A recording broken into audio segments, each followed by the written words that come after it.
transported to the tumultuous realm of the myriad races ravaging the high martial blue star. Luo Yuan found himself cast as an ordinary soldier guarding the Yama Pass. However, fate seemed to harbor a cruel disposition towards him upon his arrival. He sustained grave injuries and teetered on the brink of death, with doctors declaring he had but a single day left to live. In the depths of despair, a crisp electronic voice suddenly resonated within his mind. Ding. Suitable host located. The life for killing system has been bound. This unexpected turn of events ignited a flicker of hope within his heart. The system revealed that with each enemy he vanquished, he would gain life force, thereby prolonging his existence. Thus, with his battered body, Luo Yuan resolutely returned to the battlefield. Amidst the onslaught of the insectoid horde, he, fueled by indomitable will and the system's assistance, felled countless foci that stirred the hearts of innumerable border soldiers. In the ensuing days, whether it be the Fox tribe, the Ape tribe, the Dragon tribe, or the Golden-Winged Rock tribe, wherever alien adversaries appeared, one could invariably spot the resilient figure of Luo Yuan, injured yet unwavering. His deeds gradually spread throughout the border, transforming him into a hero in the hearts of the soldiers. However, an interview with border soldiers inadvertently unveiled Luo Yuan's plight. Upon learning of his exploits, people across the globe were moved to tears, pleading for him to refrain from returning to the battlefield. Yet, Luo Yuan steadfastly declared that as long as he drew breath, he would continue to slay enemies and protect his homeland. During a period of unconsciousness, Luo Yuan overheard a conversation between doctors and nurses, revealing the severity of his injuries and the fate that awaited him. Confusion and disbelief washed over him. How could he have been cradling his girlfriend in slumber only to awaken in this world, grievously wounded? Nevertheless, Luo Yuan soon reconciled with reality and began contemplating how to survive. He recognized that the system was his sole beacon of hope. Gaining life force through the defeat of enemies was his only avenue to extend his life. Thus, he commenced a study of the system, seeking to comprehend how to more effectively slay foes to acquire life force. He also took note of the novice gift pack issued by the system and unhesitatingly claimed his rewards. Among them, the Level 1 Clarity Pill and the 3rd Rank Experience card were paramount, promising to aid him in maintaining lucidity and enhancing his strength in the forthcoming battles. Just as Luo Yuan prepared to wield these rewards to showcase his prowess during the next alien incursion, the Yama Pass was suddenly besieged by a massive assault from the insectoid race. While logistics personnel and the wounded hastily retreated, Luo Yuan resolutely insisted on remaining to combat the enemy. As a nurse endeavored to escort him to safety, he trembled yet opened his eyes with determination, proclaiming, "I shall not leave, I will join the fray." Luo Yuan's resolve and bravery inspired all those around him. In the subsequent conflict, bolstered by the Clarity Pill and the Experience card, he once again slew a multitude of ADV. Chapter 2. I will not retreat, I shall go to battle. I will not retreat. I shall go to battle. The resolute proclamation resonated with unwavering conviction, striking the ears of the young nurse like a jolt of electricity, leaving her frozen in place. What a rare spirit this was! Despite being grievously injured and on the brink of death, his first thought upon regaining consciousness was to join the fray. In that instant, the nurse felt an overwhelming sense of shame wash over her. How could she have contemplated abandoning such a person? She felt lower than a beast. The other patients in the ward also heard Luo Yuan's words, and the room fell into a profound silence, as if a pin could be heard dropping. They gazed at Luo Yuan, whose face was devoid of color, with a deep respect. After a long pause, Dr. Yang approached Luo Yuan, speaking softly, "We all feel your determination, but your body is no longer able to withstand this. You must evacuate with us." "No, I will not leave. I must go to battle. You all can go without me." Luo Yuan shook his head resolutely. It was no jest. If he left now, he would perish. There was no way he could abandon this opportunity. No one could fathom the exhilaration that surged within him upon hearing of the impending alien invasion. He had struggled mightily to overcome his weakness and open his eyes, all for the chance to consume the Spirit Clarity Pill and utilize the 3rd-tier Experience card. Dr. Yang wished to persuade him further, but upon seeing the unwavering determination in Luo Yuan's eyes, he found himself at a loss for words. Luo Yuan continued, "You all should leave quickly. Truly, do not concern yourselves with me. my only wish now is to go to battle, coughed as he spoke. The movement aggravated his internal injuries, causing him to cough violently. Instantly, two alarming streaks of crimson appeared at the corners of his colorless lips, forming a stark contrast against his pallid complexion. The other patient's eyes brimmed with tears, their emotions overwhelming them. Damn it! I will not leave either. I will go to battle and slay those aliens. One patient suddenly slammed his hand on the bed, sitting upright. Soon, others followed suit, their faces displaying a fearless resolve. Yes, why should we leave? When a man dies, he faces the heavens. To hell with it, to hell with leaving, they echoed, their spirits ignited. Under their fervor, the nurses, who had been packing, suddenly found their eyes reddened. They exchanged glances, then cast aside their belongings. Then we shall not leave. We will stay and help, indeed. We will not leave. Finally, Dr. Yang slammed his thigh, his eyes glistening with emotion. Very well. We shall all remain together to resist the aliens. For a moment, Luo Yuan was speechless. He wanted to voice his objections, yet he lacked the strength. He realized he could only do his utmost to protect these people on the battlefield. Meanwhile, taking advantage of the distraction, he hurriedly retrieved the spirit clarity pill from the system space and swallowed it in an instant. His foggy consciousness became remarkably clear. As he gasped sharply, damn, it hurts. The moment his awareness fully returned, the searing pain coursing through his body nearly caused him to faint again. Enduring the excruciating agony, Luo Yuan quickly focused his mind and activated the third-tier experience card. In an instant, he felt a surge of powerful energy within him, almost as if he could touch the heavens with a mere flick of his finger. However, Luo Yuan attempted to move his body again. Ouch! He gasped once more. He had expected that utilizing the third-tier experience card would alleviate his pain, but the reality was far from his expectations. Instead, perhaps due to the heightened awareness that came with increased power, the pain felt even more pronounced. A slight movement sent waves of agony radiating through him, nearly causing him to grind his back teeth to dust. Resigned, he realized that whether he flew or walked to the battlefield, it seemed utterly improbable. He could only plead with the tearful nurse beside him. Could you kindly find a wheelchair to push me to the battlefield? Seeing her hesitate, he added, this is my only wish. In an instant, the entire ward was moved to tears. What a precious spirit. If only every human possessed such resolve, how could they fear the aliens? Dr. Young hastily urged the nurse, what are you waiting for? Hurry and find a wheelchair to take our hero to the battlefield. Right away. The nurse wiped her tears and dashed outside to find a wheelchair. Approximately a minute later, she returned, pushing Luo Yuan in a wheelchair, leaving the ward and heading toward the city walls of Yanluo Pass. Behind them trailed a group of determined patients, along with doctors and nurses. The nurses clutched surgical scissors, while Dr. Yang held a scalpel tightly. Atop the city walls of Yanluo Pass, the sounds of battle echoed relentlessly. Strange and grotesque insectoid soldiers charged recklessly against the human lines. Their numbers were overwhelming, and the human soldiers could scarcely hold their ground, retreating step by step. With a sickening sound, an insectoid soldier's horn pierced through the body of a human soldier. Claiming his life, the insectoid's blood-tinged eyes then turned to another human soldier nearby. The targeted soldier was instantly paralyzed with fear, nearly dropping his weapon. This was merely a microcosm of the entire battlefield. Faced with the overwhelming tide of insectoid foes, many border defenders were paralyzed with terror. Ha ha ha, vile humans, do you not surrender? Today, I shall breach this stronghold and open a path for my insectoid kin. A brash insectoid general, clad in black chitin with long antennae and a sharp, elongated snout, boasted arrogantly as he surveyed the battlefield. Opposite him, the commander of Yanluo Pass, Nie Yuan, wore a grim expression as his heart sank. He had never anticipated such a sudden assault from the insectoids, especially with forces they had never encountered before. Caught off guard and facing nearly double their numbers, the human defenders were utterly overwhelmed.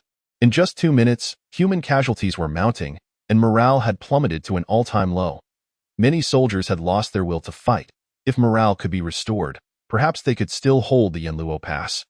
But, alas, the situation had turned dire. I am a sinner of the human race. Nie Yuan sighed inwardly in despair. Meanwhile, the insectoid general grew increasingly arrogant. Ha ha ha, vile humans, do you see? My insectoid warriors have breached your walls. In 1 minute, your defenses will crumble, and you shall meet your end at my hands. As he spoke, the insectoid general suddenly vanished from sight. In the next moment, he reappeared before Nie Yuan, swinging his serrated forelimb menacingly toward him. Nie Yuan met the attack with his long blade. Clang! The two weapons collided, sending sparks flying. Both of them, being of the same tier, found themselves evenly matched. The immense recoil sent them both staggering back. At that moment, however, a voice suddenly reached Nie Yuan's ears. Commander, it seems that Yanluo Pass is in grave danger. You should retreat. I will hold him off. Nie Yuan looked toward the deputy commander charging at the insectoid general. But it was too late to call him back. Just in time.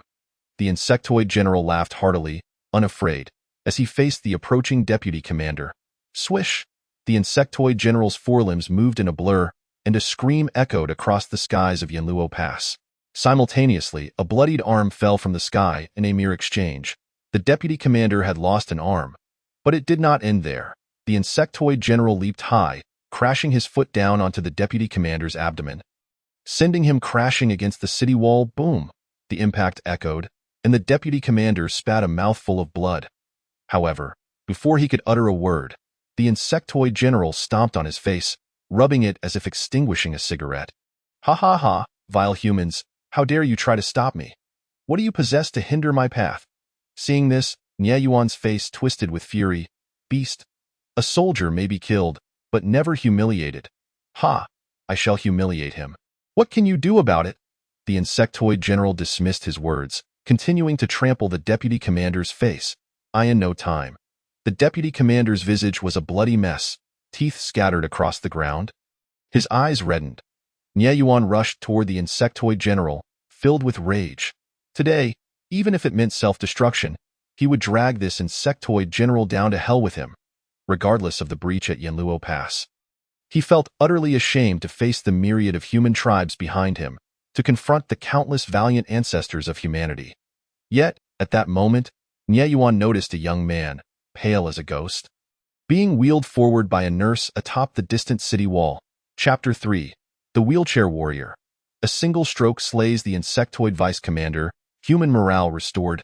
Charge, slay. As the human forces began to retreat in disarray, the morale of the insectoid army surged, their confidence swelling with each fleeting moment. The insectoid soldiers, invigorated as if fueled by a potent elixir, unleashed a merciless slaughter upon the human ranks. Their fervor reached a fever pitch upon witnessing their commander trampling the vice commander of Yanluo Pass beneath his feet. Victory for the insectoids was assured. Victory for the insectoids was assured. With a single insectoid soldier leading the charge, the battle cry reverberated throughout Yanluo Pass, echoing in the skies above. Meanwhile, the human side fell into despair, silence enveloping them as more and more of their kin were mercilessly slain. However, at this juncture, Commander Nie, Soldier Luo Yuan of the Human Sea Battalion, here to vanquish foes. A resounding voice suddenly pierced through the cacophony of insectoid cries, resonating from the battlements of Yanluo Pass. This voice seemed to possess a magical quality, rendering the insectoid din utterly silent. Soon after, more voices arose amidst the stillness. Commander Nie, Soldier Zhao Wu of the Human D Battalion, here to vanquish foes. Commander Nie, Soldier Li Qian of the Human A Battalion, here to vanquish foes. Commander Nie, Dr. Yang Feng of the Human Logistics Department, here to vanquish foes. An ever-increasing chorus of voices intertwined, forming a symphonic anthem that resounded from the heights of Yanluo Pass, filling the air above it. In that moment, the insectoid clamor vanished. The entire Yanluo Pass was dominated by the voices of humanity. Both insectoid and human soldiers turned their gaze towards the battlements, where, at the forefront, sat a young warrior in a wheelchair, his armor in tatters, his countenance devoid of color. Behind him stood a cadre of bandaged and battered comrades, alongside nurses and doctors wielding medical instruments. Those wounded warriors leaned on one another for support, while the nurses and doctors, though pale, were filled with unwavering determination. They stood tall, embodying the unyielding spine of humanity that had never bent through the ages. This tableau possessed a profound visual impact. In an instant, the eyes of all human soldiers on the battlefield glistened with tears. Damn it! Let us annihilate these wretched aliens, By heavens, I'll risk my life today to take down 2 of these intruders. Our humanity fears no battle, indeed. Our humanity fears no battle, damn them. Our humanity fears no battle. Kill. In the blink of an eye, the battlefield was engulfed by the shouts of human soldiers, drowning out the previous cries of despair. Those who had just been retreating now charged forward recklessly, as if fueled by a potent stimulant, thrusting themselves into the fray against the insectoids. One human soldier, pierced through by the horn of an insectoid, seemed impervious to pain. He willingly advanced, allowing the horn to impale him, before wielding his blade to sever the insectoid's head.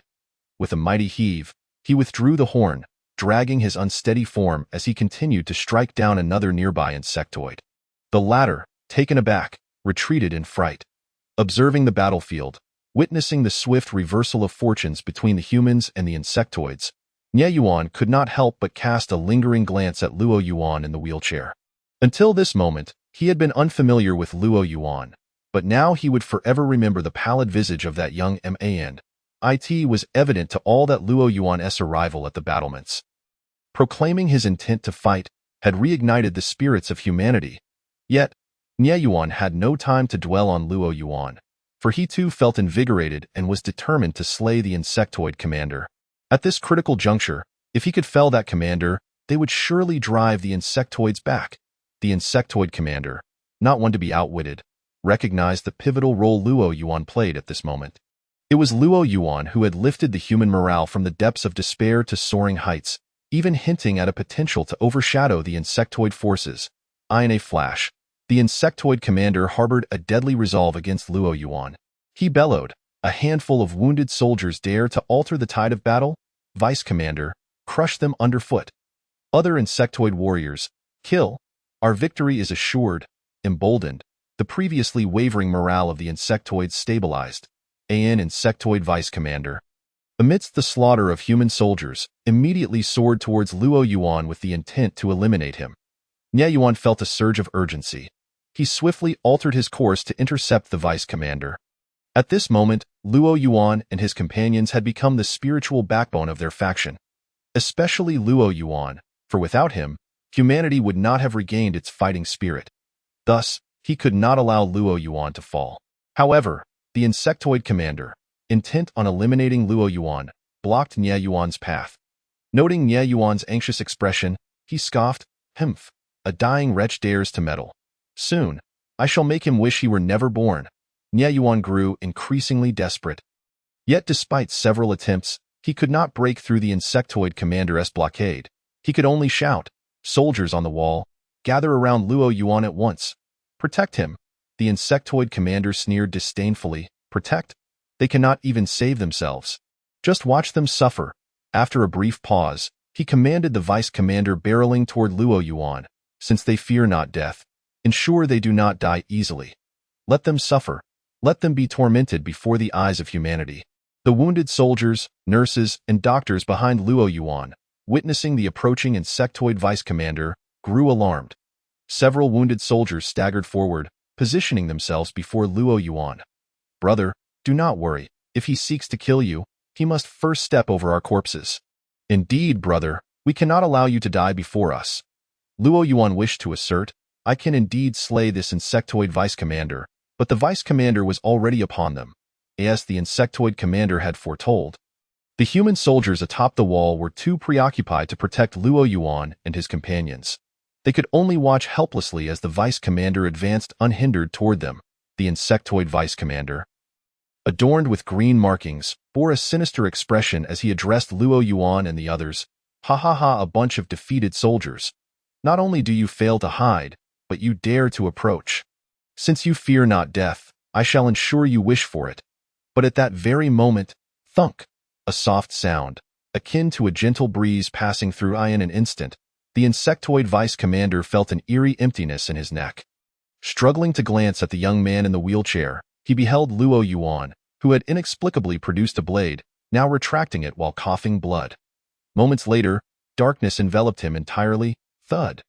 The head of the insectoid vice commander rolled to the ground, and the wounded soldiers shielding Luo Yuan exchanged incredulous glances. Just moments ago, the vice commander had been an embodiment of arrogance, and now he lay lifeless, Subsequently, the wounded soldiers turned their gaze towards Luo Yuan. In that instant, not only they but all those surrounding Luo Yuan were astonished, their expressions reflecting disbelief. Luo Yuan had severed the insectoid vice commander from afar. What formidable strength was this? It was utterly astonishing. From a distance, Nie Yuan, his face a mask of urgency, found himself momentarily stunned. Luo Yuan had indeed struck down the insectoid vice commander from a distance, prompting him to exclaim, "What extraordinary prowess!" It seems Yanluo Pass harbors such formidable figures. The insectoid commander, once brimming with pride and disdain, now stood frozen in shock. His expression shifted to one of disbelief as he murmured, "How is it possible? How could a man in a wheelchair slay my vice commander from afar?" Many human soldiers, who had been anxious at the sight of the vice commander advancing towards Luo Yuan, now felt a surge of exhilaration upon witnessing the vice commander's demise. Their spirits soared, proclaiming, "Victory for humanity! Victory for humanity!" In the next moment, the morale of the human forces surged once more, overwhelming the insectoids entirely. Chapter 4. The Son of Tomorrow beckons. Cough, cough, cough. The violent cough of Luo Yuan echoed through the air, abruptly pulling the onlookers from their state of shock and disbelief. It was only then that they realized. The one who had slain the insectoid vice commander was a gravely injured man on the brink of death. What immense pain must he have endured to strike down an adversary from another race? In an instant, their eyes brimmed with tears. Some sensitive nurses could not help but weep. Dr. Yang, his eyes reddened with concern, hurriedly inquired, "Luo Yuan, how are you? Are you all right?" At that moment, blood trickled from the corner of Luo Yuan's mouth, and his pallor had deepened. He whispered, "Everyone, please don't worry. I'm fine. How can you be fine? You are already." A nearby nurse chimed in, her eyes glistening with tears. "I truly am fine. I'm just thrilled to be on the battlefield." Luo Yuan chuckled softly, his words ringing with sincerity. Yet, this declaration shattered the composure of those surrounding him once more. What is humanity? Just look, this is humanity. Of course, Luo Yuan was acutely aware of his own dire condition. It was far worse than he let on. After using the third-tier experience card, he temporarily possessed the strength of a third-tier warrior, capable of effortlessly dispatching foes. However, his injuries were grievous. Merely swinging his blade had exacerbated his wounds, causing fresh blood to flow from his mouth. More than that, the searing agony that coursed through him with each movement was excruciating. In that fleeting moment of striking, it felt as if the world itself were compressing his body. Only the thought of gaining vitality from slaying enemies provided him a modicum of solace. At this moment, he cast aside concern for those around him and focused intently on the illusory panel in his mind. He yearned to know how much vitality he would gain from slaying the recently defeated insectoid vice commander. On the panel, the vitality section displayed a stark figure, -1500. Upon seeing this number, excitement surged within Luo Yuan. A single unit of vitality represented an additional minute of life. Thus, he had effectively gained a full day. Finally, he need not worry about missing the Son of Tomorrow. Luo Yuan exhaled a sigh of relief. It was somewhat ironic. While others experienced fantastical adventures in their otherworldly journeys, he was merely concerned with the prospect of survival. Yet, this was just the beginning. Luo Yuan firmly believed that he would soon vanquish more foes and acquire greater vitality, extending his life further. However, Tio gained a mere 1,500 points of vitality from slaying a 4th-tier enemy suggested that defeating 8th or 9th-tier foes might yield only a handful of points. Or perhaps even fewer. Luo Yuan contemplated silently. The insectoid vice commander he had just defeated was indeed a 4th-tier adversary. To validate his hypothesis and harvest more vitality, he disregarded the pain coursing through his body. His gaze shifted to a nearby insectoid rushing towards the city wall of Yanluo. With a subtle flick of his finger, he unleashed a projectile imbued with spiritual energy, akin to a bullet. Hurtling towards the creature, bang! A muffled explosion echoed as the insectoid's grotesque head erupted. Luo Yuan once again directed his focus to the illusory panel in his mind. Vitality, 1515. As predicted, slaying a 9th-tier foe only yielded a meager handful of vitality points. The insectoid he had just dispatched was a mid-tier 9th-class soldier. Nevertheless, Luo Yuan felt a sense of contentment. For now, his sole aim was to survive. Yet, he couldn't shake the anxiety that if his 3rd-tier experience card were to expire, Acquiring vitality through enemy slaying might become increasingly difficult. He was compelled to capitalize on the remaining 8 or 9 minutes of the card's duration to dispatch as many enemies as possible to ensure his continued existence. He hastily turned to the nurse who had assisted him earlier. "Please, push me to the edge of the city wall." From that vantage point, he would have a clearer view of the swarming insectoids, facilitating his efforts to strike them down. "Brother, your injuries are severe. You must cease attacking. Indeed, if you continue, what will happen to your internal wounds?" Upon hearing Luo Yuan's words, the surrounding injured soldiers erupted in a chorus of pleas, urging him to refrain from further action. Luo Yuan could only internally lament his predicament, stating, "All I wish for now is to slay more insectoids. That is my sole desire, Wu Wu. You are already in such a state." A nurse, unable to contain her emotions, began to sob uncontrollably. Others also shed tears, overwhelmed by the spirit displayed before them. How could one, with only a day's life left, be so resolute in desiring to return to battle? To slay foes from another race? Dr. Yang wiped the tears from his eyes and declared, "Let us push him forward. Allow him to fulfill his final wish." At this, the nurse, still weeping, began to push Luo Yuan towards the edge of the city wall. Just then, insectoid soldiers, concentrate your fire. Charge at a single point. We shall surely seize Yanluo Pass. Victory is ours. The voice of the insectoid general echoed from above. At this moment, the general had regained his composure from the shock Luo Yuan had inflicted. This was a battle they were destined to win. Despite the current morale of the human race being high, he would not concede. Thus, he resolved to concentrate their firepower to breach a single point. With nearly double the strength of the human forces, he was confident that a concentrated assault would break through their defenses. Upon receiving his command, a multitude of insectoid soldiers began to gather towards the center of Yanluo Pass. Nie Yuan immediately reacted, issuing orders, "All soldiers, fall back. Today, where there are people, the city shall remain." Countless human soldiers promptly converged towards the center of Yanluo Pass, preparing to resist the insectoid onslaught in the blink of an eye. The center of Yanluo Pass transformed into a colossal meat grinder. A deluge of blood soaked the ground, as countless bodies fell. Within mere seconds, blood coalesced into a small river, and corpses piled into a small mountain. As time progressed, the river widened further, and the mountain grew taller. Simultaneously, the human line of defense continued to recede, while the insectoids pressed forward relentlessly. Wang Wu of the human race shall never regret fighting for humanity. As the insectoids advanced, a battered human soldier shouted, then charged headlong into the fray. Boom! A thunderous explosion erupted, unleashing a torrent of energy that obliterated a swath of insectoids, momentarily stalling their advance. The blood of that soldier rained down like a crimson shower upon Yanluo Pass, nourishing the land of humanity with his sacrifice. I, Li Feng of the human race, shall never regret fighting for humanity. In the next moment, accompanied by a shout, another soldier, missing an arm, lunged at the insectoids. I, Zhao Yuan of the human race, shall never regret fighting for humanity. I, Sun One of the human race, shall never regret fighting for humanity. Increasingly, more voices rose in fervor, each shout accompanied by deafening booms, causing the insectoid advance to falter momentarily. Chapter 5. A lone figure in a wheelchair, striking fear into thousands of insectoids. How absurd. Listening to the cries of the human soldiers, the insectoid general scoffed derisively. Do they truly believe that such self-sacrificial defense can thwart my insectoid forces? My army is nearly twice the size of yours. Even if we trade 1 for 2, we shall capture Yanluo Pass. Could it be that, in the end, they would still fail to defend Yanluo Pass? Nie Yuan's expression darkened. All human soldiers, retreat. However, just then, a voice interrupted Nie Yuan's thoughts. Seated in a wheelchair, Luo Yuan had somehow made his way to the heart of Yanluo Pass, where the clash between human and insectoid forces was most intense. As he shouted, he raised his hand and swung his blade forward. A massive blade of light tore through the air, appearing before the insectoid army in the blink of an eye. Sweeping towards them, puff, puff, a series of soft sounds echoed.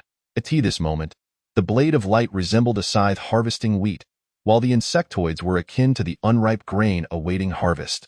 Wherever the blade passed, it reaped the lives of countless insectoids, as the blade of light dissipated. Nearly 1,000 insectoids collapsed to the ground. At this moment, Luo Yuan's presence in Yanluo Pass was akin to a lone figure amidst a swarm of ants. To all but Nie Yuan and the insectoid general, he was an invincible entity. Should he desire it, he could effortlessly harvest the lives of the insectoids. This is our Yanluo Pass. Today, no foreign race shall pass. I dare anyone from your insectoid ranks to attempt it. With a single sweep that claimed nearly 1,000 insectoids, Luo Yuan seized the opportunity to have the nurse push him deeper into the battlefield. He sat upright in his wheelchair, clutching an ordinary blade, quietly observing the countless insectoids ahead. A faint trace of fresh blood still lingered at the corner of his mouth.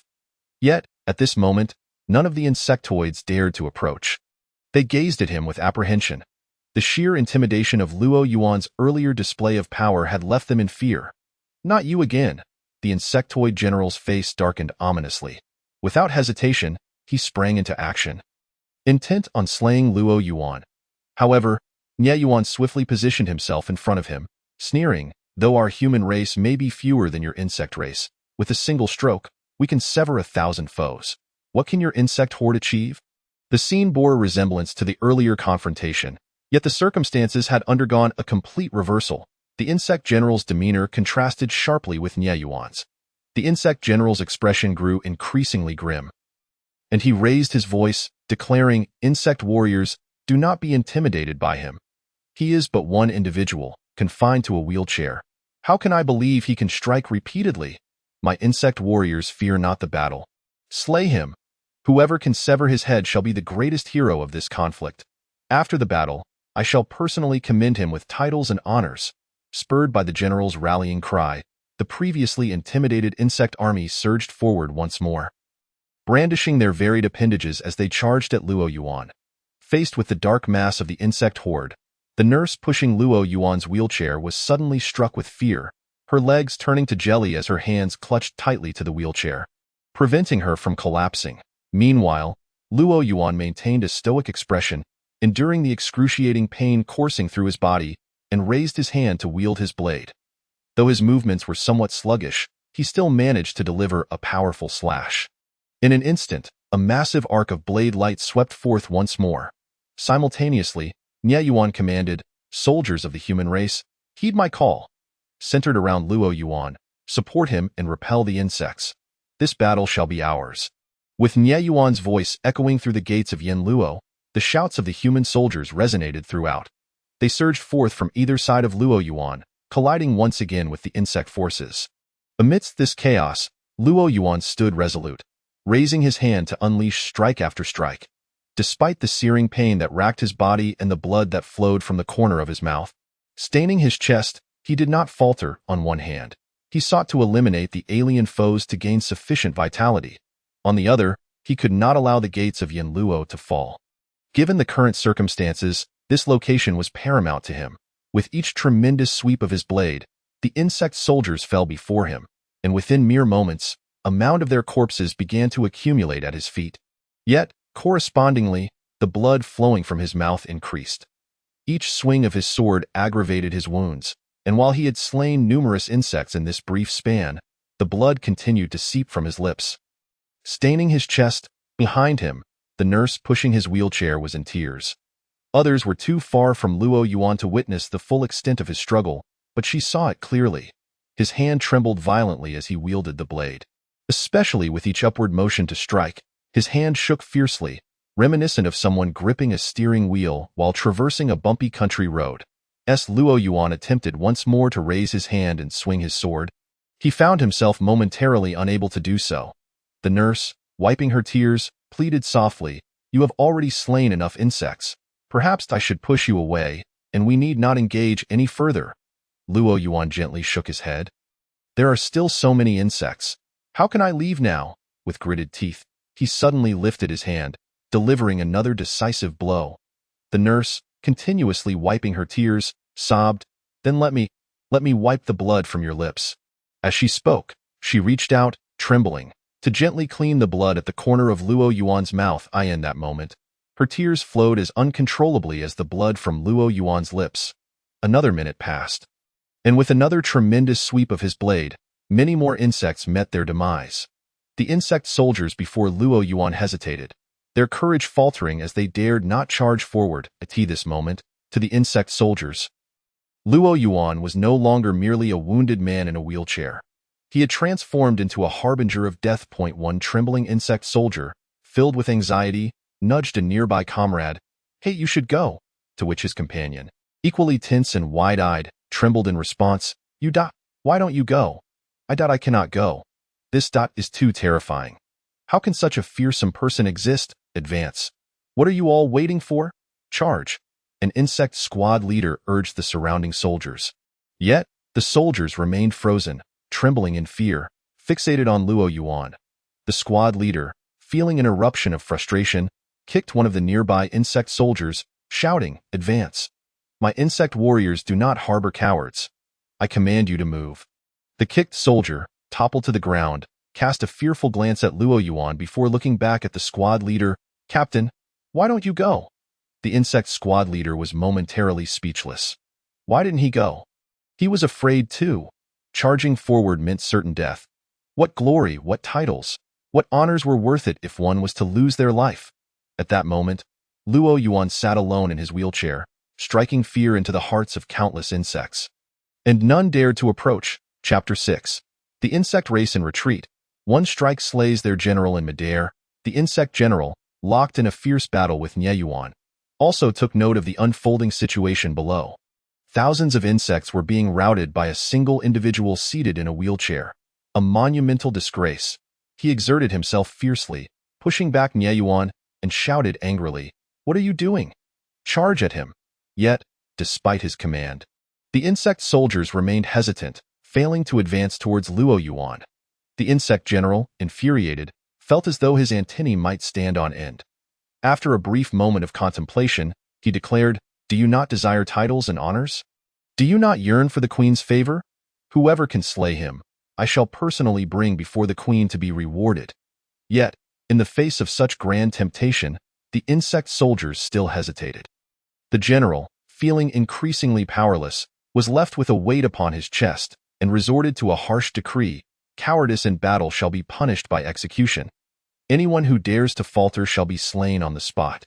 Upon hearing this, some insect soldiers steeled themselves and made another charge. However, swish, thud, thud, thud. The advancing insect soldiers barely took a few steps before a massive arc of blade light swept through their ranks. And they collapsed to the ground in an instant. The multitude of insect soldiers preparing to charge hesitated once more. Witnessing this, Nie Yuan immediately took the lead, shouting Luo Yuan's name. "Luo Yuan! Luo Yuan!" In a tidal wave of sound, the soldiers of the human race reverberated Luo Yuan's name. Even the nurse standing behind him, tears streaming down her face, joyfully joined in the chorus. At this moment, the morale of the human side surged to new heights. Aside from the insect soldiers directly in front of Luo Yuan, the others could be seen displaying signs of trepidation. In this instant, due to Luo Yuan's presence, the insect race completely faltered, losing all will to fight.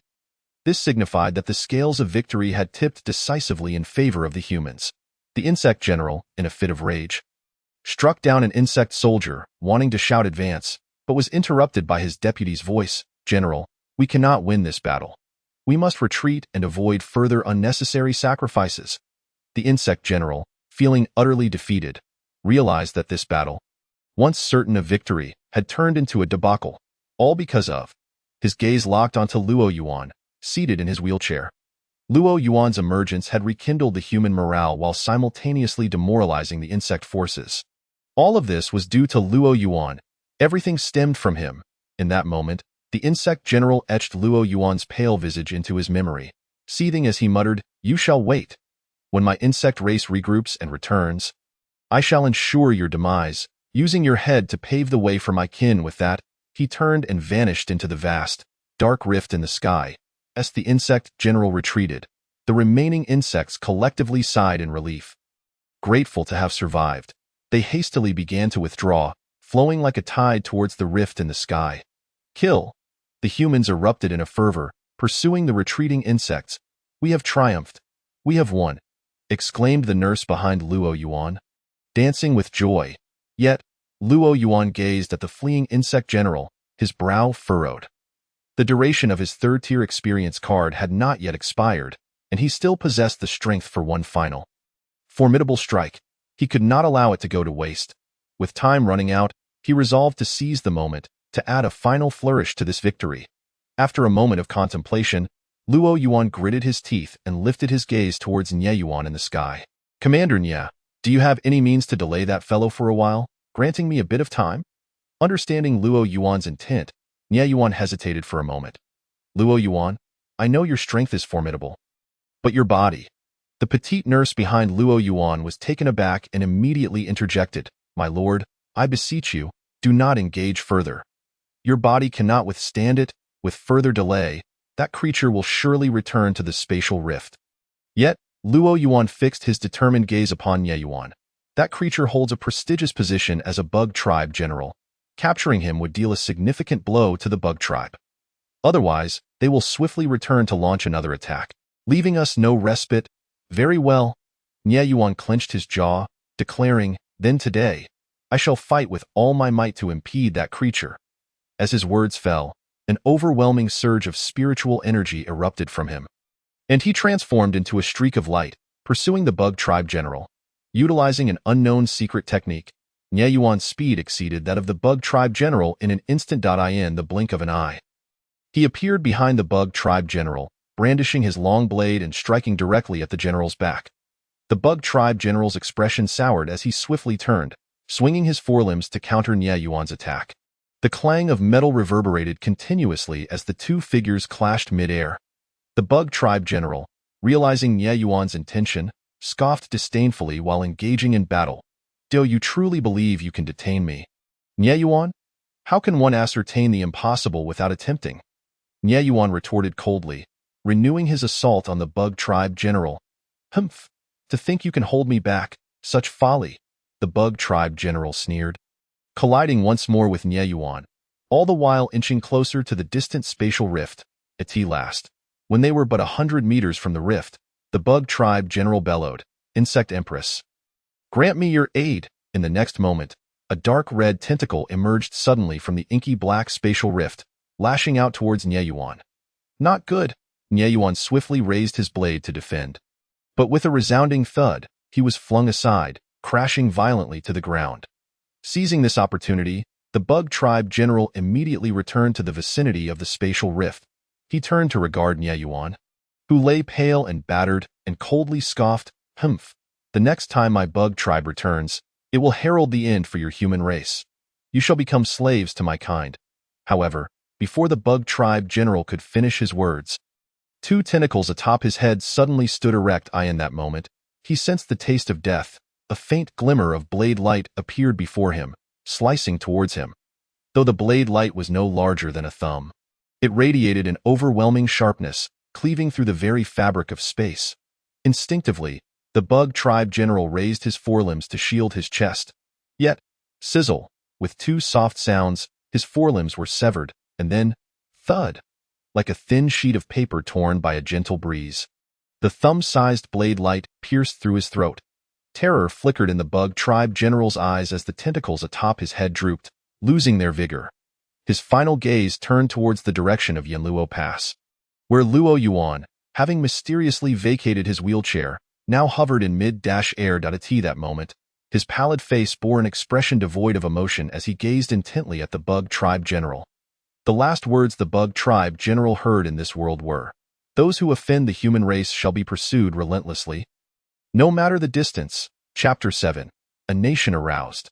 Those who offend the human race shall be pursued relentlessly. Luo Yuan's voice was not loud, and this phrase had sprung forth from his heart. Yet it resonated clearly in the ears of many on the battlements of Yanluo Pass. Dr. Yang, along with a cadre of nurses and wounded soldiers, distinctly heard these words. In an instant, they felt as though they had been struck by lightning, standing frozen in place.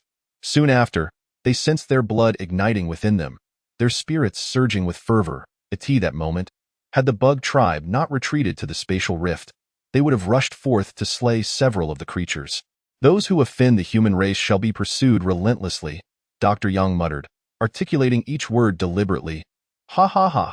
He suddenly burst into laughter, exclaiming, Well said. Those who offend the human race shall be pursued relentlessly. Indeed, well said, exclaimed an excited wounded soldier nearby, his face radiating exhilaration. Those who offend the human race shall be pursued relentlessly. Nie Yuan, pale and sitting on the ground, had initially thought the Bug tribe general had escaped. Yet he was astounded to learn that the general had been slain by Luo Yuan from a distance of hundreds of meters. At this moment, upon hearing Luo Yuan's voice, he was struck anew. Standing motionless, tears welled in his eyes uncontrollably, as the guardian of Yanluo Pass. He possessed a deeper understanding than others, since the myriad races opened the spatial rift and descended upon Blue Star with the intent to conquer. He knew all too well the struggles of the human race. Over the years, had it not been for countless souls sacrificing their lives and fighting desperately, Yanluo Pass would have long since fallen. The entire Blue Star would have been reduced to the domain of alien races. The human race would have become slaves to the others. The blood of innumerable individuals has nourished Yanluo Pass, burying countless souls within its grounds. It is to say that Yanluo Pass was forged inch by the flesh and blood of humanity. Those who offend the human race shall be pursued relentlessly. Nie Yuan murmured, tears streaming down his cheeks uncontrollably. Others among the veteran soldiers shared his sentiments, their eyes reddening as they absorbed Luo Yuan's words.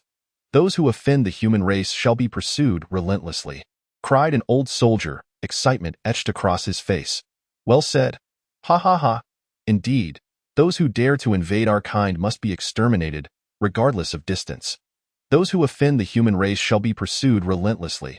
Those who offend the human race shall be pursued relentlessly. In the next moment, the entirety of Yanluo Pass erupted with the fervent declaration, reverberating like a tidal wave. Countless soldiers of the human race, brimming with enthusiasm, found their voices rising, dispelling the ominous clouds overhead.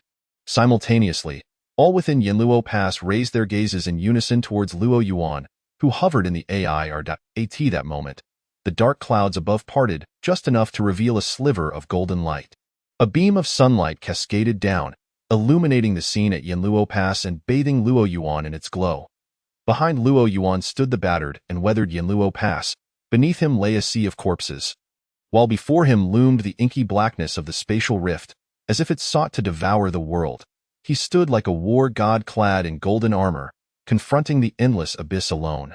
Before the spatial rift, many bugs yet to escape turned back to gaze at Yanluo Pass, hearing the resounding shouts of the human race and witnessing Luo Yuan, illuminated by the golden sunlight, standing resolutely with his blade in hand, while behind him loomed the battered defenses of Yanluo Pass, their leader's corpse plummeting from the sky. Many bugs were immediately struck with terror, their legs giving way as they collapsed to the ground. Without a moment's hesitation, they turned and scrambled into the spatial rift, haunted by the haunting vision they had just witnessed. The words "those who offend the human race shall be pursued relentlessly," echoing in their ears. Simultaneously, on the largest short video platform in Blue Star, a video surged to popularity at an astonishing pace. The video's creator, known as Border Nurse, presented a simple yet striking visual narrative, a single image accompanied by a line of text. The image showcased the parting clouds, revealing a beam of sunlight cascading down upon a solitary figure wielding a blade, standing in midair. Behind this figure lay the battered Yanluo Pass, strewn with corpses, while in front loomed the dark spatial rift. Upon closer inspection, one could also see the plummeting corpse of the Bug tribe general and the remaining bugs, some standing and others collapsed on the ground, staring blankly in the direction of Yanluo Pass. The content of the image was undoubtedly a reflection of the recent scene at Yanluo Pass, while the accompanying text echoed Luo Yuan's words. Those who offend the human race shall be pursued relentlessly. Typically, on the platform, such graphic text videos would not garner significant likes or views. However, this particular video, upon its release, seemed to have struck a chord. Given the widespread knowledge of the alien incursions, anyone who stumbled upon the video would not hesitate to like, comment, and share it. Within just a couple of minutes, the video amassed over 100,000 likes, and as time progressed, its metrics continued to soar. As soon as the video comments section opened, a singular phrase dominated: "Those who offend the human race, no matter how distant, shall be exterminated." Within merely 5 minutes, due to the collective effort of viewers clicking to like, share, and subscribe, this video ascended to the trending charts of LinkedIn. Once it entered the trending list, The video's momentum surged as if propelled by an unseen force. From the 30th position, to the 10th, and then to the 1st. In the span of just over 10 minutes, this video, along with the phrase "those who offend the human race, no matter how distant, shall be exterminated," successfully claimed the top spot. Concurrently, various influential accounts and official channels began to share the video, including the official account of the Human Alliance, Human Daily, which promptly reposted it. Thus, within less than an hour, the video achieved total virality. Moreover, on other platforms such as Slowhand and Weibo, the phrase "those who offend the human race, no matter how distant, shall be exterminated," rapidly ascended the trending lists. Consequently, this phrase exploded across the internet. Naturally, alongside this surge in popularity, the image of the man suspended above Yanluo Pass, wielding a sword with one hand, became a topic of fervent discussion. The nurse who had assisted Luo Yuan in his wheelchair, witnessing her video soar like a rocket into the trending charts, found herself momentarily overwhelmed. She felt that the striking scene had an extraordinary visual impact, and Luo Yuan's words ignited an intense fervor within her. Thus, she hastily captured a photograph and crafted it into a video for release. She never anticipated that the video would gain such rapid and overwhelming success. Chapter 8. The Internet Sensation, the True Hero of Humanity, Universe's Unrivaled Super Handsome. It's so exhilarating. Truly exhilarating. Those who offend the human race, no matter how distant, shall be exterminated. Every time I watch it, my blood boils. Hanyang S. Wu Yinzu. Indeed, if it weren't for my limited strength, I would dash to Yanluo Pass and give those foreign races a piece of my mind. Jinzhou S. Zhaoenjuan. Hello, Yinzu. I'm Zhaoenjuan from Jinzhou. I feel the same way. Unquestionably, the explosive popularity of the phrase "those who offend the human race, no matter how distant, shall be exterminated," resonated profoundly with the masses. Simultaneously, it incited extensive discussions among internet users. Alongside this fervor came the emergence of numerous verbal champions among the online community. Kindergarten class leader. I'm ready to slay a few foreign races for excitement. Any comrades wish to join me? I'm a primary school student. I'm prepared to plunge into the spatial rift and topple the layers of the foreign races. Anyone care to accompany me? Yinqing delivery worker. I'm gearing up to dive into the spatial rift, subdue the insectoid queen, and capture all the female members of the Fox clan, including the Snake Queen. Who wants to join me? Pure Desire Big Mother Monkey. Yinqing gets an extra 10 points, of course. With the surge of popularity surrounding this phrase, the man in the image drew intense scrutiny and debate among netizens. I am a spider. Who do you think the man in the image is? One of our race's war gods. Human race's young bull. Clearly, it's Yanluo Pass, so I'll hazard a guess. It's the commander of Yanluo Pass. Nye Yuan, the great commander. Fan, don't speculate on who he is. Just know that he is a hero of our race. Human race's great beauty. Everyone, stop guessing. He is my husband. While netizens continued to speculate, a report from Human Daily, following the repost of the video by Border Nurse, caused yet another explosion across the internet. Human Daily. Breaking news. Just now, the insectoid race launched a surprise attack on Yanluo Pass with nearly double our forces. Nevertheless, our valiant soldiers held their ground and ultimately repelled the insectoids, slaying one deputy and one commander. This marks our race's first grand victory since the emergence from the spatial rift. Let us all celebrate. Let us pay our sincerest respects to the countless heroes guarding our borders. P.S. It is said that the man in the image is the greatest contributor to this battle, having single-handedly slain the insectoid deputy and, from 1,000 miles away, dispatched the insectoid commander. The phrase "those who offend the human race, no matter how distant, shall be exterminated," was uttered by him after defeating the insectoid leader. He is the true hero of our race. 9,528. Wow, incredible. One person slaying an insectoid deputy and a commander. This is the true hero of our race. Explosive gang boss. Indeed, this achievement is extraordinary. Regardless of who this person is, I hereby declare him my idol from this day forth. Xiangxi Corpse King. Count me in. Happy Village Flower. Truly amazing. Don't stop me. I'm going to bear him children. With the emergence of this report from Human Daily, Luo Yuan achieved unprecedented fame on the internet, even surpassing the popularity of the current rising star of the human race, the sweetheart Wang Xiling, by several folds. Online, he accumulated several titles. True hero of the human race. Hope of humanity. The true idol of the young generation. husband of 900 million young women of humanity. In Zhongzhou, within the office of the Human Alliance leader in Zhongjing City, a middle-aged man gazed at the latest battle report from Yanluo Pass, unable to contain his laughter that echoed to the heavens. This middle-aged man was none other than Li Daoyi, the leader of the Human Alliance. However, as he laughed, tears of joy began to flow from his eyes. "Leader, are you all right? What's wrong?" Observing this, the concerned assistant quickly inquired that I'm fine. "I'm fine." Li Daoyi waved his hand. "I'm just overwhelmed with joy, weeping with happiness. After so many years, our race has finally achieved a great victory, and we can finally hold our heads high." As he spoke, Li Daoyi quickly grabbed his phone, scrutinizing the image of the man within it, nodding repeatedly, "Excellent, excellent, truly wonderful. This is the true hero of our race." The joy within him lingered, and recalling that he hadn't updated his personal account on Lu'in for quite some time, Li Daoyi couldn't help but draft a message. "This is the hero of our race. Those who offend the human race, no matter how distant, shall be exterminated. Let us pay tribute to the hero." After completing the message, he attached the image saved from Border Nurse's video and clicked to publish. As the leader of the Human Alliance, Li Daoyi's personal account naturally garnered significant attention from internet users. Given that he rarely updated his personal account, the moment he published the video, it quickly caught the attention of several users. In no time, Li Daoyi's video soared to the trending charts of Lu'in, positioned right behind Border Nurse's video. This solidified Luo Yuan's status as a hero of humanity and a beacon of hope for the race. After posting the video, Li Daoyi, still unable to conceal his inner joy, pondered for a moment before addressing his assistant. "Convey my orders. Regardless of who the person in the image is, award him a 9-dragon medal and confer upon him the title of Yanluo.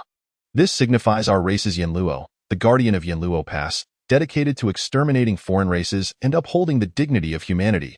Upon hearing this, the assistant hesitated and quickly responded, "Leader, we still don't know who this person is. Is it appropriate to grant him the highest 9-dragon medal and the title of Yanluo?" "Indeed," Li Daoyi replied, his expression growing stern, "to slay an insectoid deputy and a commander, aiding our race in achieving its first great victory. Is that not worthy of the 9-dragon medal? Then pray tell, who is qualified to receive it? You or I?" In that moment, an oppressive atmosphere enveloped the office. The assistant, who possessed a 5th-tier cultivation, felt a cold sweat break out on her forehead. Collapsing to the ground, she hurriedly waved her hands. "Leader, I didn't mean it like that. Enough, let us proceed as I instructed." Li Daoyi eventually retracted his imposing demeanor. "Understood, I'll get to work right away." The assistant hurriedly rose and exited the office. After the little assistant departed, Li Daoyi approached the office window, gazing toward the direction of Yanluo Pass, murmuring to himself, "I hope you do not hold it against me for elevating you to such heights. Yet our human race must now have a hero step forth, a figure who can boldly bear the banner of humanity." Chapter 9. Returning to darkness, yet heart toward the light. How audacious of the despicable human race to dare slay my male consort. The chilling silence of the void reverberated with a disdainful snort upon sensing the demise of the insectoid leader. Countless insectoids, who had just barely escaped into the rifts of space, immediately knelt upon hearing that voice. For it was the voice of their queen, a trembling insectoid vice-captain prostrated before her, pleading, "Queen, please quell your wrath." The other insectoids followed suit, echoing, "Queen, please quell your wrath." However, bang, with a muffled thud, the vice-captain who had just spoken exploded on the spot, becoming a mist of blood. My consort has perished, yet you still have the audacity to live, to dare ask me to calm my fury." In an instant, all the insectoids trembled in fear, not daring to draw a breath.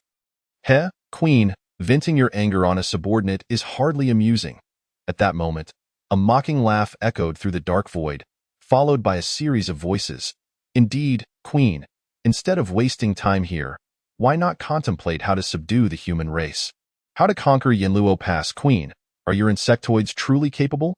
In the beginning, you assured us with unwavering confidence that your kind would swiftly seize Yanluo Pass, yet look at the current state.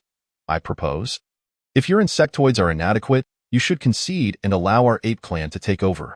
"Very well, let your ape clan come then." Upon hearing the queen's words, the space fell into a sudden silence. Humph, why the sudden muteness? Were you not claiming your ape clan would intervene? The queen coldly scoffed. You all are merely loudmouths, taking advantage of the numbers of my insect race, suggesting we act as cannon fodder. When it comes to actual combat, you all instantly become timid turtles. All right, queen, do not let your anger fester. Yet, your insect race must indeed expedite your efforts, should your kind fail to capture Yanluo Pass next time. The previously agreed matters will need to be renegotiated. Upon hearing this, the queen immediately responded.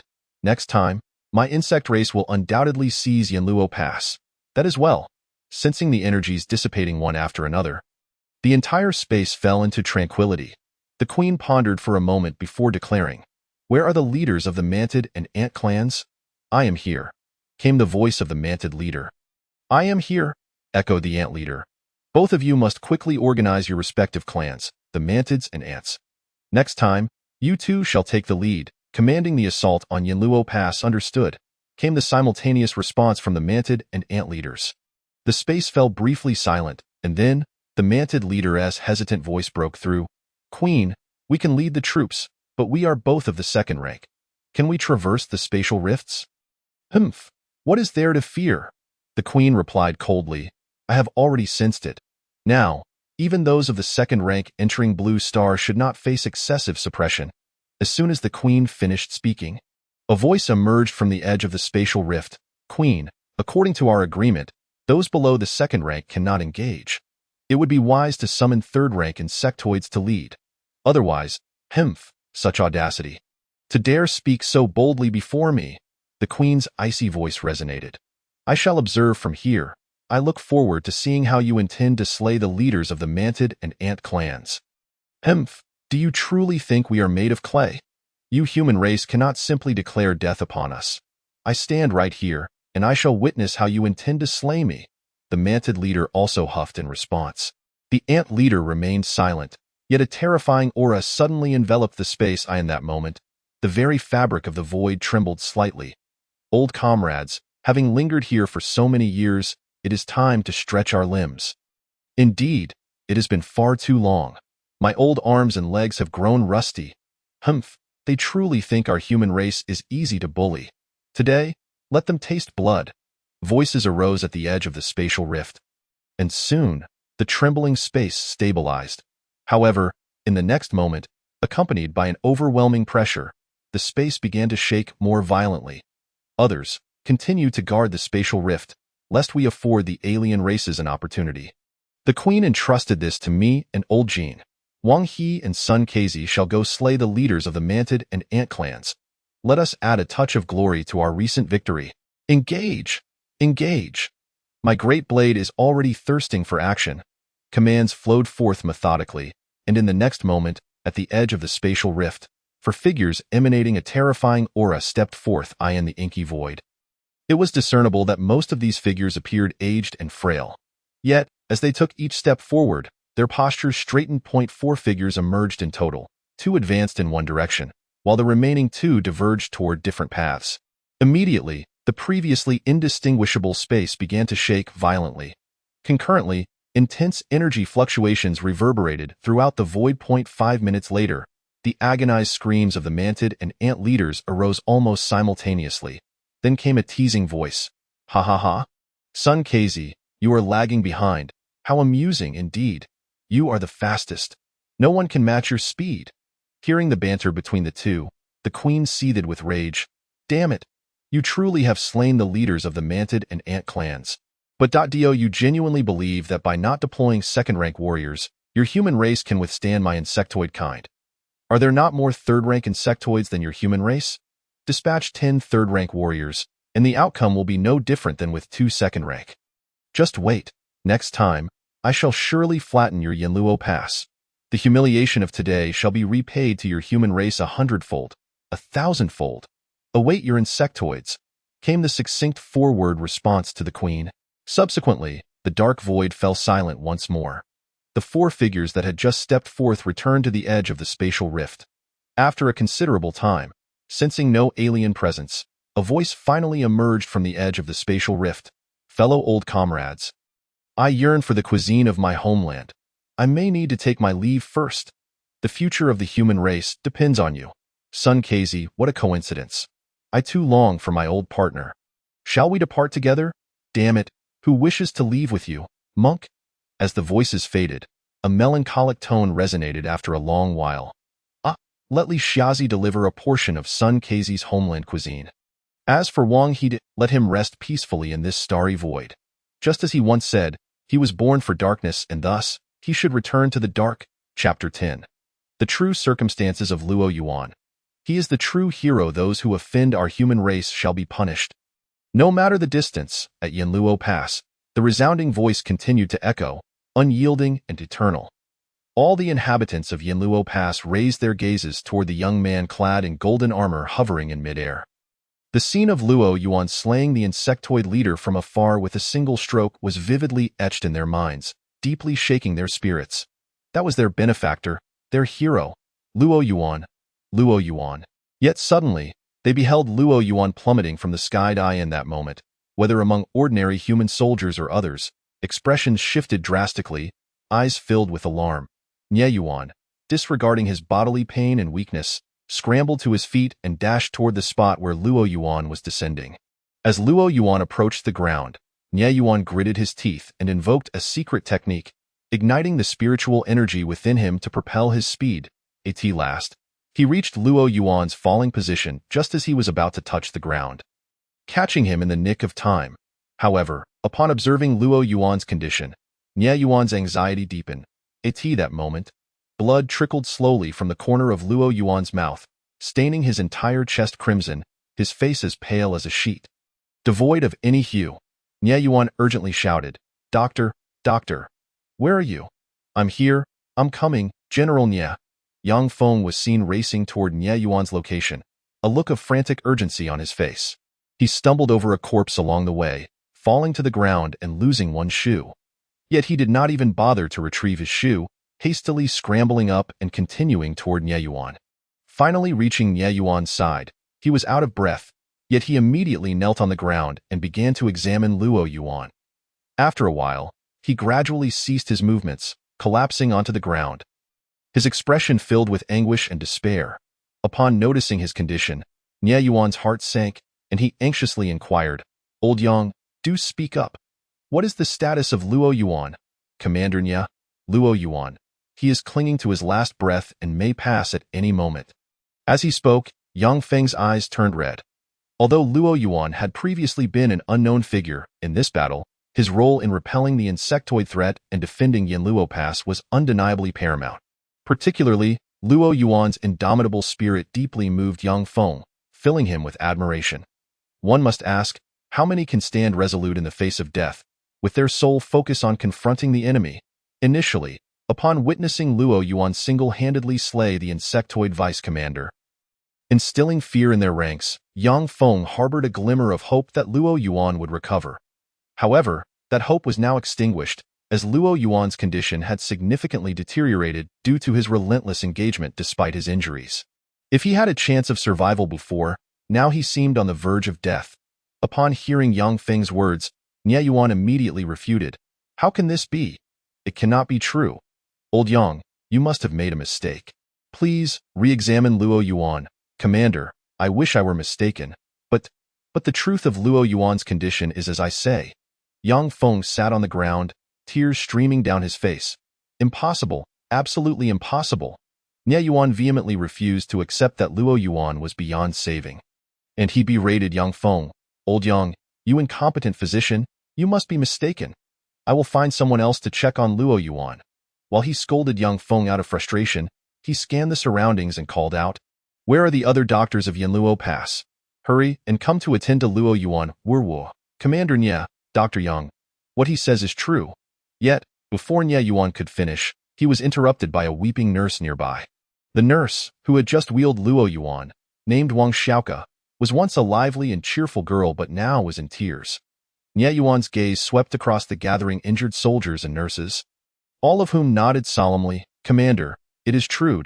What Dr. Yang says is indeed the reality." Nevertheless, Nye Yuan remained skeptical. "Really? What do you mean by really?" Old Yang is confused. "Are you all confused as well?" Luo Yuan just moments ago single-handedly struck fear into thousands of insectoids. He even cleaved an enemy commander from a distance of nearly 1,000 meters, showcasing our human power. And now you tell me he is barely alive, on the brink of death. Are you trying to deceive me? Not only was Nie Yuan in disbelief, but the surrounding soldiers also echoed his incredulity. They chimed in, indeed. How can this be? Luo Yuan was so fierce just a moment ago, and he didn't seem to have suffered any injuries. How could he be in such a state? Yes, it must be a mistake on Dr. Yang's part. Please, Dr. Yang, re-examine Luo Yuan. Indeed, if there is any possibility, it can only be that Luo Yuan is simply exhausted. It is true. The reason for Luo Yuan's condition is that he was already gravely injured and on the brink of death. Wang Xiaoke sobbed as she struggled to explain he was already severely wounded. With his internal organs irreparably damaged, he was dragging his injured body onto the battlefield. You may not have seen it, but as I wheeled him, I could see Luo Yuan.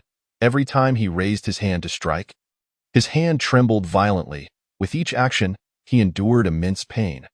Otherwise, he would not be bleeding continuously from his mouth, staining his chest red. As her emotions reached a breaking point, Wang Xiaoke could no longer continue her explanation and covered her mouth, bursting into tears. It is true.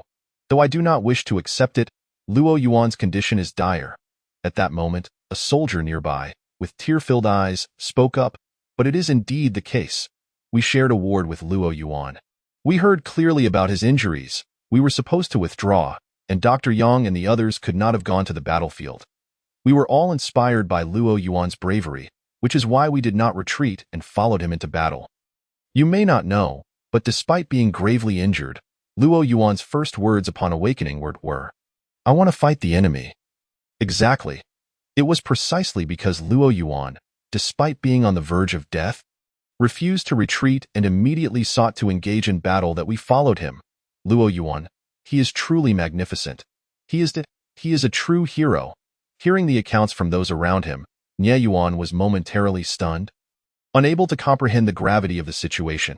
Initially, upon seeing Luo Yuan in a wheelchair on the battlefield, he was deeply shaken, recognizing that Luo Yuan must have been injured. However, he believed the injuries were not serious. At worst, he thought Luo Yuan could be unable to walk and thus required a wheelchair. Furthermore, Luo Yuan's ferocious performance on the battlefield had led him to believe that he was not severely injured. Therefore, he never imagined that Luo Yuan's injuries were so critical. According to Dr. Yang, Wang Xiaoke, and the injured soldiers, Luo Yuan had already sustained irreparable damage to his internal organs, with only a day left to live. The most astonishing part was that, despite such severe injuries, Luo Yuan's first instinct upon regaining consciousness was to fight. What kind of spirit is this?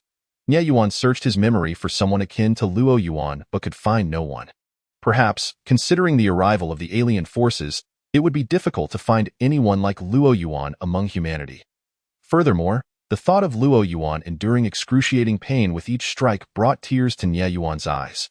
Having defended Yanluo Pass for so many years, he had witnessed countless scenes of life and death.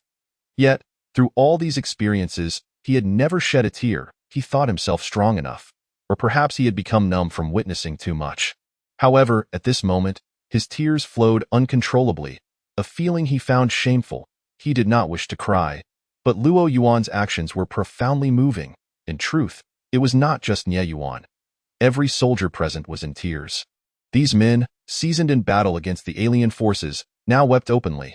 They shared a sentiment similar to Nie Yuan's. Witnessing Luo Yuan's ferocity, they had believed he was unscathed. Yet they were shocked to learn that he had been fighting despite being on the brink of death. At this critical juncture, Luo Yuan had thought only of engaging the enemy, enduring immense pain while slaying numerous insectoids. This battle, it could be said, would not have been won without Luo Yuan's contributions. Comparing Luo Yuan's actions to their own circumstances, they felt a heavy stone lodged in their hearts, and tears streamed down their faces. Some soldiers, standing further away, unable to hear Dr. Yang's revelations, were confused about the situation. Yet, upon hearing their comrades speak of Luo Yuan, tears immediately flowed down their cheeks. In this moment, thousands of soldiers at Yanluo Pass were moved to tears. They wept for Luo Yuan, for his indomitable spirit, and for all that he had accomplished. The sight of Luo Yuan in a wheelchair had already shocked them. How much more so now? Many soldiers were sobbing uncontrollably, realizing that with each of Luo Yuan's strikes, he had been enduring unimaginable pain. He was simply extraordinary. Indeed, his internal organs were irreparably damaged. Even a slight movement would terrify me, yet Luo Yuan, he engaged the enemy. Luo Yuan is truly remarkable. In comparison to him, I suddenly feel utterly insignificant. It is all the fault of those despicable alien beings. Should they dare to return, I shall ensure they are utterly obliterated. At that moment, many harbored intense hatred for the insectoid forces. After some time, Nie Yuan managed to stabilize his crumbling emotions, yet tears continued to flow unabated. Wiping his tears, he turned to the equally distraught Yang Feng. Old Yang, is there truly no hope left for Luo Yuan? With such severe injuries, he should up, but you say he is still clinging to life. Is that not the case? His tone carried a flicker of hope, as he yearned to hear a favorable answer from Yang Feng. Yet, the words that followed from Yang Feng shattered the last remnants of his hope. Yang Feng wiped the tears from his face, steadied his emotions, and replied, General Nye, Luo Yuan's injuries were already irreversible. And now they have worsened, therefore, it is impossible. Unless a miraculous elixir truly exists in this world that can bring the dead back to life, I fear that not even a deity could save him. Is there truly no hope? Nie Yuan pressed again. Yang Feng shook his head. No? Nie Yuan suddenly spoke with unwavering determination. Luo Yuan has just made such significant contributions to our race. Thus, even if there is but the faintest glimmer of hope, we cannot abandon it. I shall report Luo Yuan's condition to the capital at once. Our inability does not equate to the inability of others. Yang Feng wished to refute him, but the words caught in his throat and he amended. Yes, General Nye, you may give it a try. I have no means, but perhaps others might. Ultimately, I am merely a doctor with some knowledge of pharmacology. Perhaps there are those with greater prowess who can save Luo Yuan. A flicker of unrealistic hope ignited within him. Could it be that Luo Yuan still had a chance? Upon hearing Yang Feng's words, those around them felt a flicker of hope rekindle within their hearts. Wang Xiaoke, sobbing, chimed in, Yes, perhaps some powerful individuals can save Luo Yuan. General Nye hastened to report his condition. Others echoed the sentiment, urging him on. Very well, wait here, I shall report Luo Yuan's condition to the capital. Nie Yuan's heart, too, surged with a sliver of hope. Perhaps a miracle might truly occur. With this thought, he hastily wiped away his tears and departed, determined to personally contact the capital and relay Luo Yuan's condition. Just as he turned, a resounding voice echoed behind him. All soldiers of the Yin Luo Pass beseech General Nye to save Luo Yuan. Upon looking back, he beheld countless soldiers of their race kneeling before him. He understood that this act of reverence was not for him, but for Luo Yuan, who lay on the ground, barely clinging to life. Truly, Luo Yuan deserved this homage. Without further ado, Nie Yuan turned and swiftly made his way to his office. Meanwhile, in the capital, within the Alliance leader's office, Li Daoyi gazed pensively out the window. Suddenly, the phone rang, interrupting his thoughts. He retrieved the receiver, noticing the call was from Yin Luo Pass. Instantly, his melancholy was replaced by elation. Yin Luo Pass had just aided their race in achieving a great victory. This call surely bore good news. He was also curious about the individual who had slain the bug race's vice commander and commander, contributing to this significant triumph. Some online speculated that it was the guardian of Yin Luo Pass, Nie Yuan. However, Li Daoyi could easily discern from the figure in the image that it was not Nie Yuan. The emergence of such a formidable character from their race filled him with even greater joy. Bringing the phone to his ear, he exclaimed with delight, Nie Yuan, you have given me a grand surprise. I had no idea you were concealing such a remarkable individual. Quickly, tell me, who is he?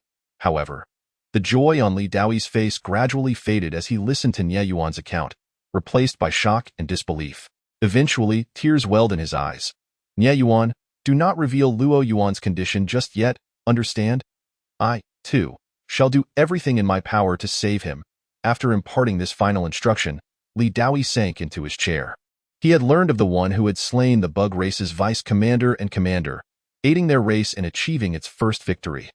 Yet, rather than the elation he had anticipated, he was overwhelmed with astonishment and disbelief. These feelings soon morphed into sorrow and admiration. Luo Yuan had sustained grievous injuries, with merely a day left to live, yet he insisted on being wheeled onto the battlefield, enduring excruciating pain to slay the enemy. What spirit was this?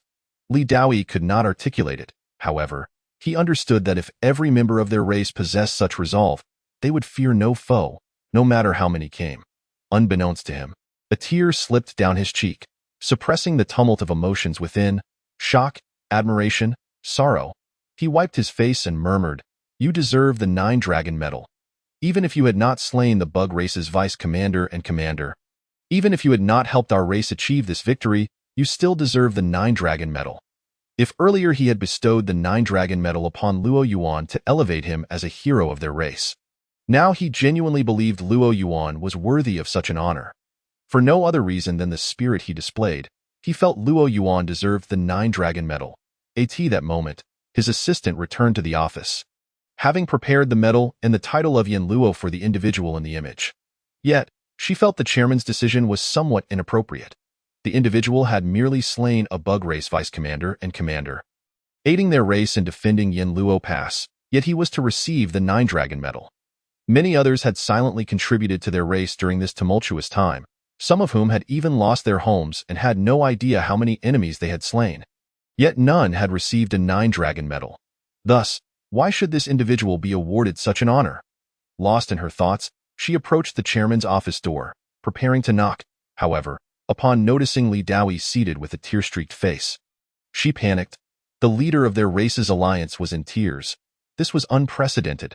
Forgetting to knock, she rushed into the office, her voice laced with concern. "Leader, what is the matter? Are you all right?" Amidst her worry and confusion, she wondered why Li Daoyi was crying. After all, Yan Luo Pass had just achieved a significant victory. He should be overjoyed. "It's nothing, nothing." Li Daoyi waved his hand, hastily wiping his tears, though his eyes remained red. "Are you truly all right?" The assistant pressed. Li Daoyi shook his head. She felt somewhat reassured. Yet, curiosity consumed her. If everything was fine, why was the leader crying? Sensing her unspoken questions, Li Daoyi slowly began. "Let me tell you a story." He proceeded to recount the entire saga of Luo Yuan. By the time he finished, the assistant was in tears. Incredible! A person like this, enduring grievous injuries, still takes to the field to fight. It is beyond comprehension. Utterly moving, for a long while, she remained lost in the gravity of Luo Yuan's tale, unable to escape the shock and sorrow it evoked. The earlier conviction that Luo Yuan did not deserve the 9-Dragon Medal had completely dissipated. If someone who bore such grievous wounds, enduring excruciating pain, still sought to battle the enemy, who else could possibly be deemed worthy of such an honor? Tears flowed uncontrollably down her cheeks, and she sobbed. "Leader, I need to wash my face." "Go ahead." Approximately 5 minutes later, the assistant returned to the office, her eyes still red. Even the thought of Luo Yuan brought tears to her eyes. After struggling to regain her composure, she spoke earnestly. "Leader, I have prepared the 9-Dragon Medal for Luo Yuan. When shall we announce the award? Additionally, if possible, I would like to visit Yan Luo Pass personally to present him with this 9-Dragon Medal." For some reason, she felt an overwhelming desire to meet Luo Yuan in person. Li Daoyi, however, waved his hand. "This matter is not urgent. There are more pressing tasks at hand. Convey my orders to gather all our race's physicians and utilize every available resource to rush to Yan Luo Pass to save Luo Yuan. If there is even the slightest hope, we must not relent. Regardless of the cost, we must strive to save him." Upon hearing this, the assistant was momentarily stunned. The leader intended to mobilize the entire race's strength to save Luo Yuan. Was this not excessive? Hesitating, she asked, "Leader, is this not somewhat? He is worthy." Yet, she was interrupted by Li Daoyi's simple yet profound declaration. The assistant was rendered speechless, realizing the truth in his words. Yes, he was worthy. If someone of Luo Yuan's caliber did not merit the race's efforts, then who indeed would? Upon contemplating these matters, the assistant promptly nodded earnestly and declared, "Very well, esteemed leader. I shall immediately summon all renowned physicians of our race and employ every precious artifact available to us." Hastening to Yan Luo Pass at the utmost speed, "I hope to return with good news for you." With a nod, Li Daoyi acquiesced, and the assistant hurriedly departed from the office.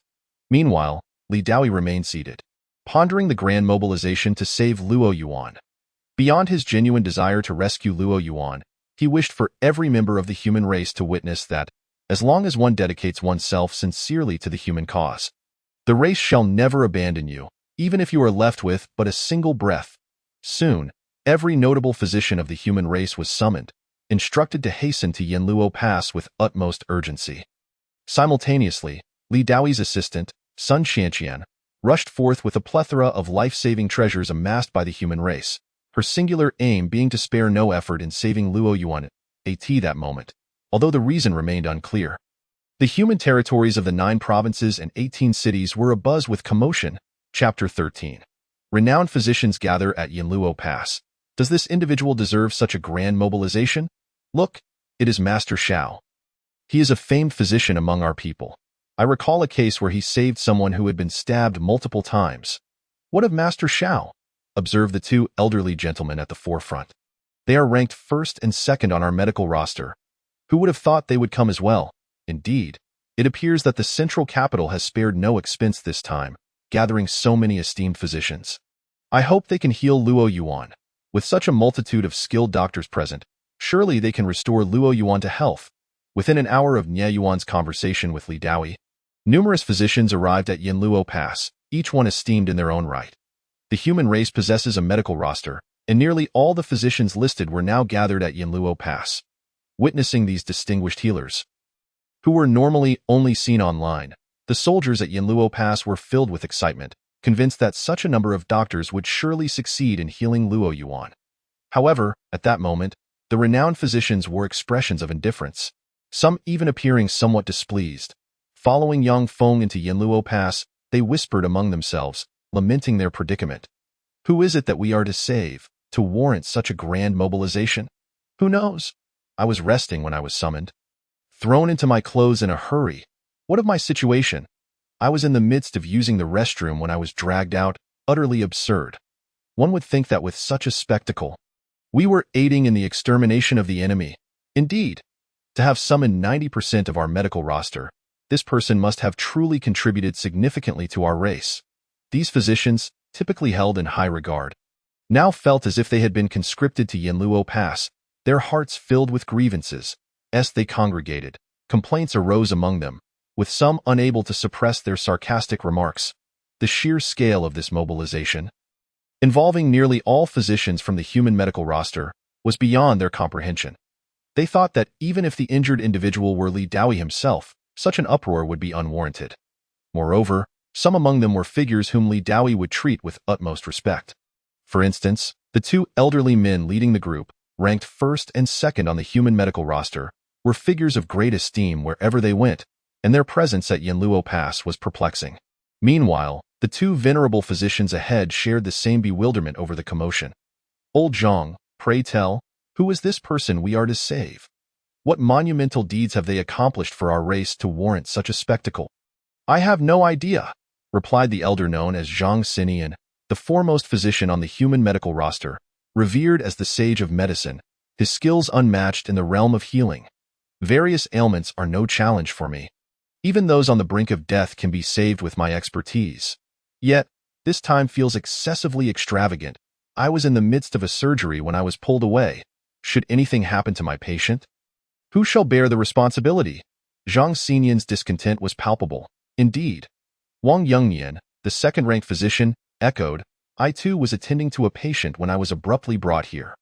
I am now most curious about the identity of the one we are to save, and what tremendous contributions they have made to our race to deserve such a ruckus.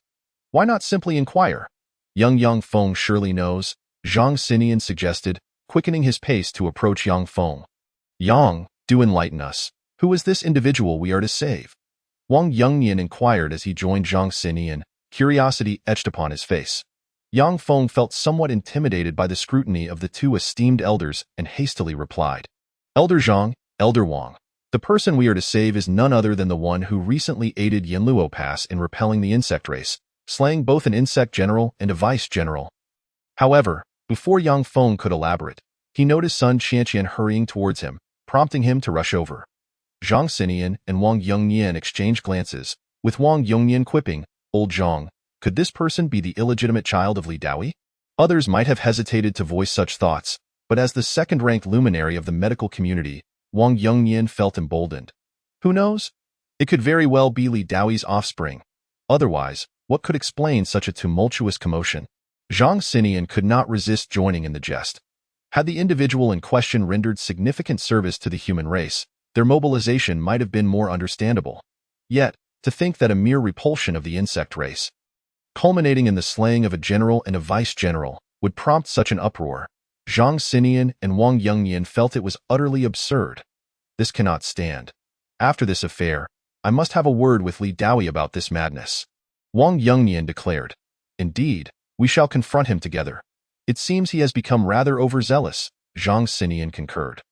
Both resolved to address the issue with Li Daoyi, believing that certain matters should not be handled in such a frivolous manner. Meanwhile, other physicians, who had been closer to Zhang Xinian and Wang Yongnian, overheard their conversation. Word spread rapidly, and soon all the physicians were aware of the situation. The magnitude of the mobilization, sparked by the need to treat an individual who had merely aided in repelling the insect race, left them feeling similarly discontented as Zhang Xinian and Wang Yongnian, their grievances growing heavier as they quietly mocked the absurdity of it all. What manner of person is this, to warrant such a grand mobilization over this?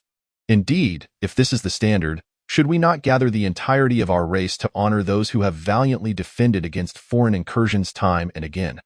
What a misfortune it is to be called upon to treat such an individual. At that moment, they finally arrived at the logistics area of Yanluo Pass, standing before the room where Luo Yuan lay. Chapter 14. Renowned physicians moved to tears. He deserves such a grand mobilization under Yang Feng's careful arrangements. Luo Yuan had already been delicately brought back to the infirmary. At this juncture, Sun Qianqian and Yang Feng arrived ahead of the others at Luo Yuan's room. Gazing upon the young man, who appeared no older than herself yet lay on the bed, barely clinging to life, tears welled in Sun Qianqian's eyes. As she reflected on all that Luo Yuan had done, her tears began to flow uncontrollably. Feeling somewhat embarrassed when noticed by those around her, she hastily attempted to wipe her tears away, but they would not cease. Upon noticing the arrival of Zhang Xinian, Wang Yongnian, and the other physicians outside the room, she quickly wiped her eyes and, with a choked voice, implored, Elder Zhang, Elder Wang, and all esteemed physicians, I beseech you, please save Luo Yuan. I have come solely for the purpose of rescuing him. Whatever treasures he requires for his recovery, I shall do everything in my power to procure them. Upon hearing Sun Qianqian's words, Zhang Xinian and Wang Yongnian exchanged glances, both reflecting the astonishment in each other's eyes. It appeared that the commotion caused by Luo Yuan was far greater than they had anticipated. According to Sun Qianqian, they could provide any treasure they required, suggesting that the entire accumulation of the human race over the years had been brought forth. Behind Zhang Xinian and Wang Yongnian, other renowned physicians of the human race shared their sentiments. However, after the initial shock, including Zhang Xinian and Wang Yongnian, their hearts grew increasingly disdainful towards the notion of treating Luo Yuan. Such minor achievements hardly warranted such a grand mobilization. Rest assured, Assistant Sun, we will do our utmost to save him, but should we fail, there is little we can do, Zhang Xinian replied casually, unaware of their thoughts. Sun Qianqian quickly stepped aside and anxiously urged, Elder Zhang, please hurry inside and examine Luo Yuan to ascertain his condition. In contrast, Yang Feng furrowed his brows as he glanced at Zhang Xinian and the others. Sensing their apparent lack of concern, soon, the ward was filled with a multitude of esteemed physicians. Yet, gazing at the young man lying motionless upon the bed, devoid of any color in his face, many doctors frowned. Why did Luo Yuan's condition appear so dire?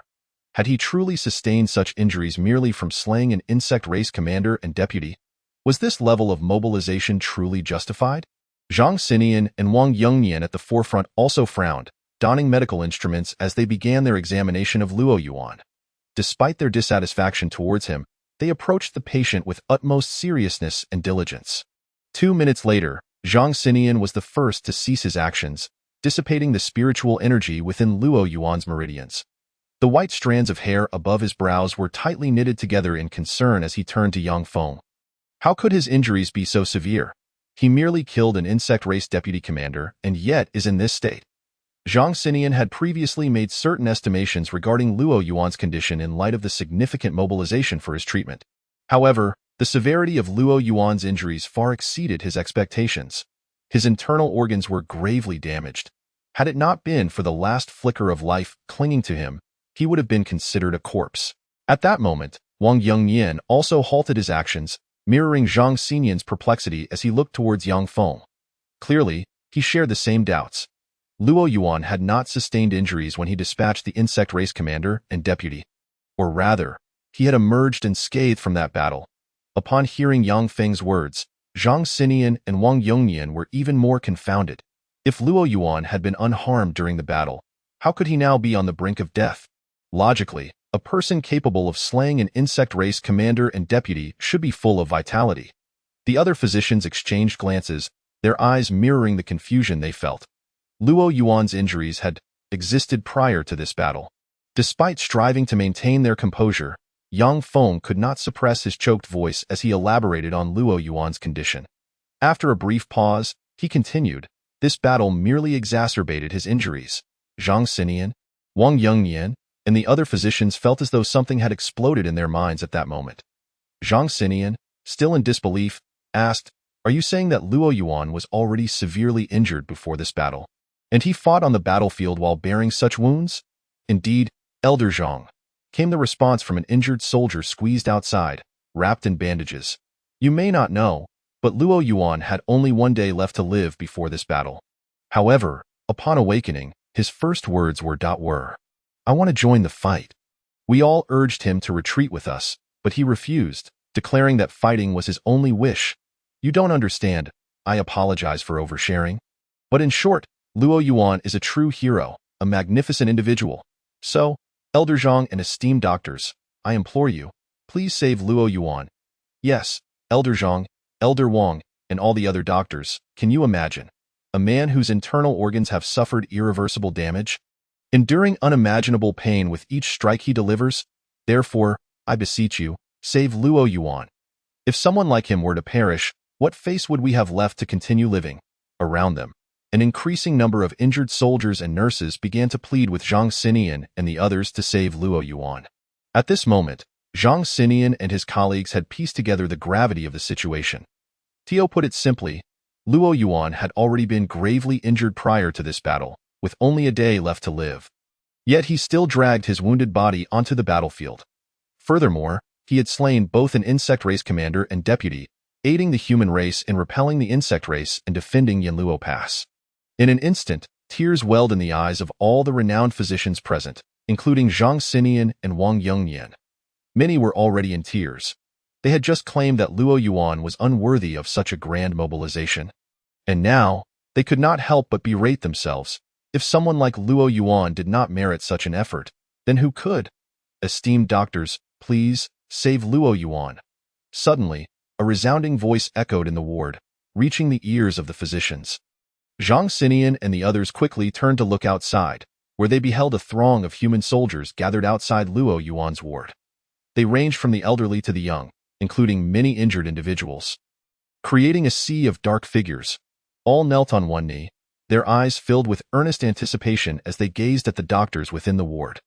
The moment Luo Yuan appeared in a wheelchair atop Yanluo Pass, he had become a symbol of hope for many. In that instant, tears began to flow freely from the physicians' eyes. Just moments ago, they had mocked Luo Yuan, deeming him unworthy of such a commotion. They now realized they were not deserving of their own humanity. Today, even if it meant risking their lives, they would do everything in their power to save Luo Yuan.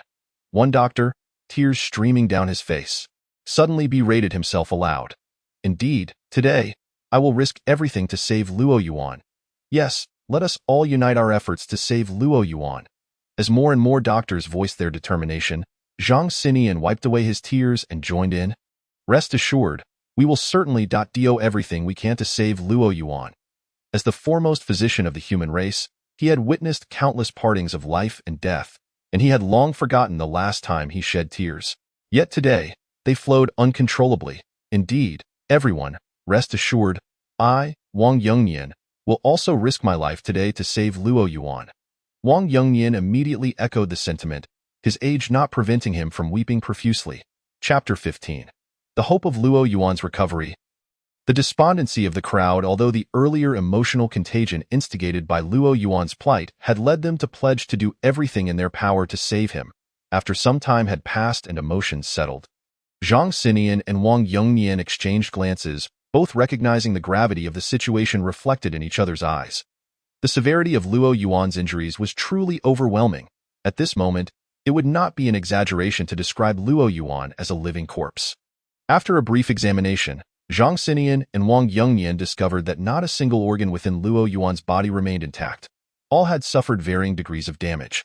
Most notably, his heart, crucial for every individual, had sustained severe harm. If one were to liken Luo Yuan's heart to a vase, it would resemble one that had been shattered and hastily reassembled with inferior glue. One slight external stimulus could cause it to shatter once more. Logically, given the extent of Luo Yuan's injuries, he should have perished long ago. Yet, inexplicably, he remained alive, albeit barely. This contradiction perplexed Zhang Xinian and Wang Yongnian. Nevertheless, for them, this was a shred of good news. It signified that there was still hope for Luo Yuan. Noticing the solemnity in Zhang Xinian and Wang Yongnian's demeanor, the other physicians also grew somber. One physician inquired, "Elder Zhang, Elder Wang, is Luo Yuan's condition truly that grave? You'll understand once you take a look for yourselves." Zhang Xinian did not respond directly but instead stepped aside. With a mixture of curiosity and apprehension, one by one, the physicians approached to examine Luo Yuan's injuries. Once all had concluded their assessments, the ward fell into a profound silence, so quiet that the sound of a pin dropping could be heard. Only the sound of heavy breathing could be faintly discerned. Some physicians even felt tears welling in their eyes once more. The gravity of Luo Yuan's injuries, combined with his valiant actions, left no one untouched. However, not a single physician uttered a word of surrender. Had it been anyone else, many would have likely declared, "Prepare for the worst." But this was Luo Yuan. Thus, the multitude of physicians present was resolute in their refusal to give up. Instead, they pondered intensely, desperately searching for any method that might save Luo Yuan. A group of doctors stepped outside the ward, lighting a cigarette as they paced back and forth. Some clutched their hair in agitation, occasionally tugging and rubbing at it vigorously, while a few others intermittently tapped their heads in frustration. Clearly, at that moment, they were all desperately rummaging through their minds for a way to save Luo Yuan. Yet, as the cigarette burned down to their fingers, hair fell in clumps, and their heads grew dizzy from the incessant tapping.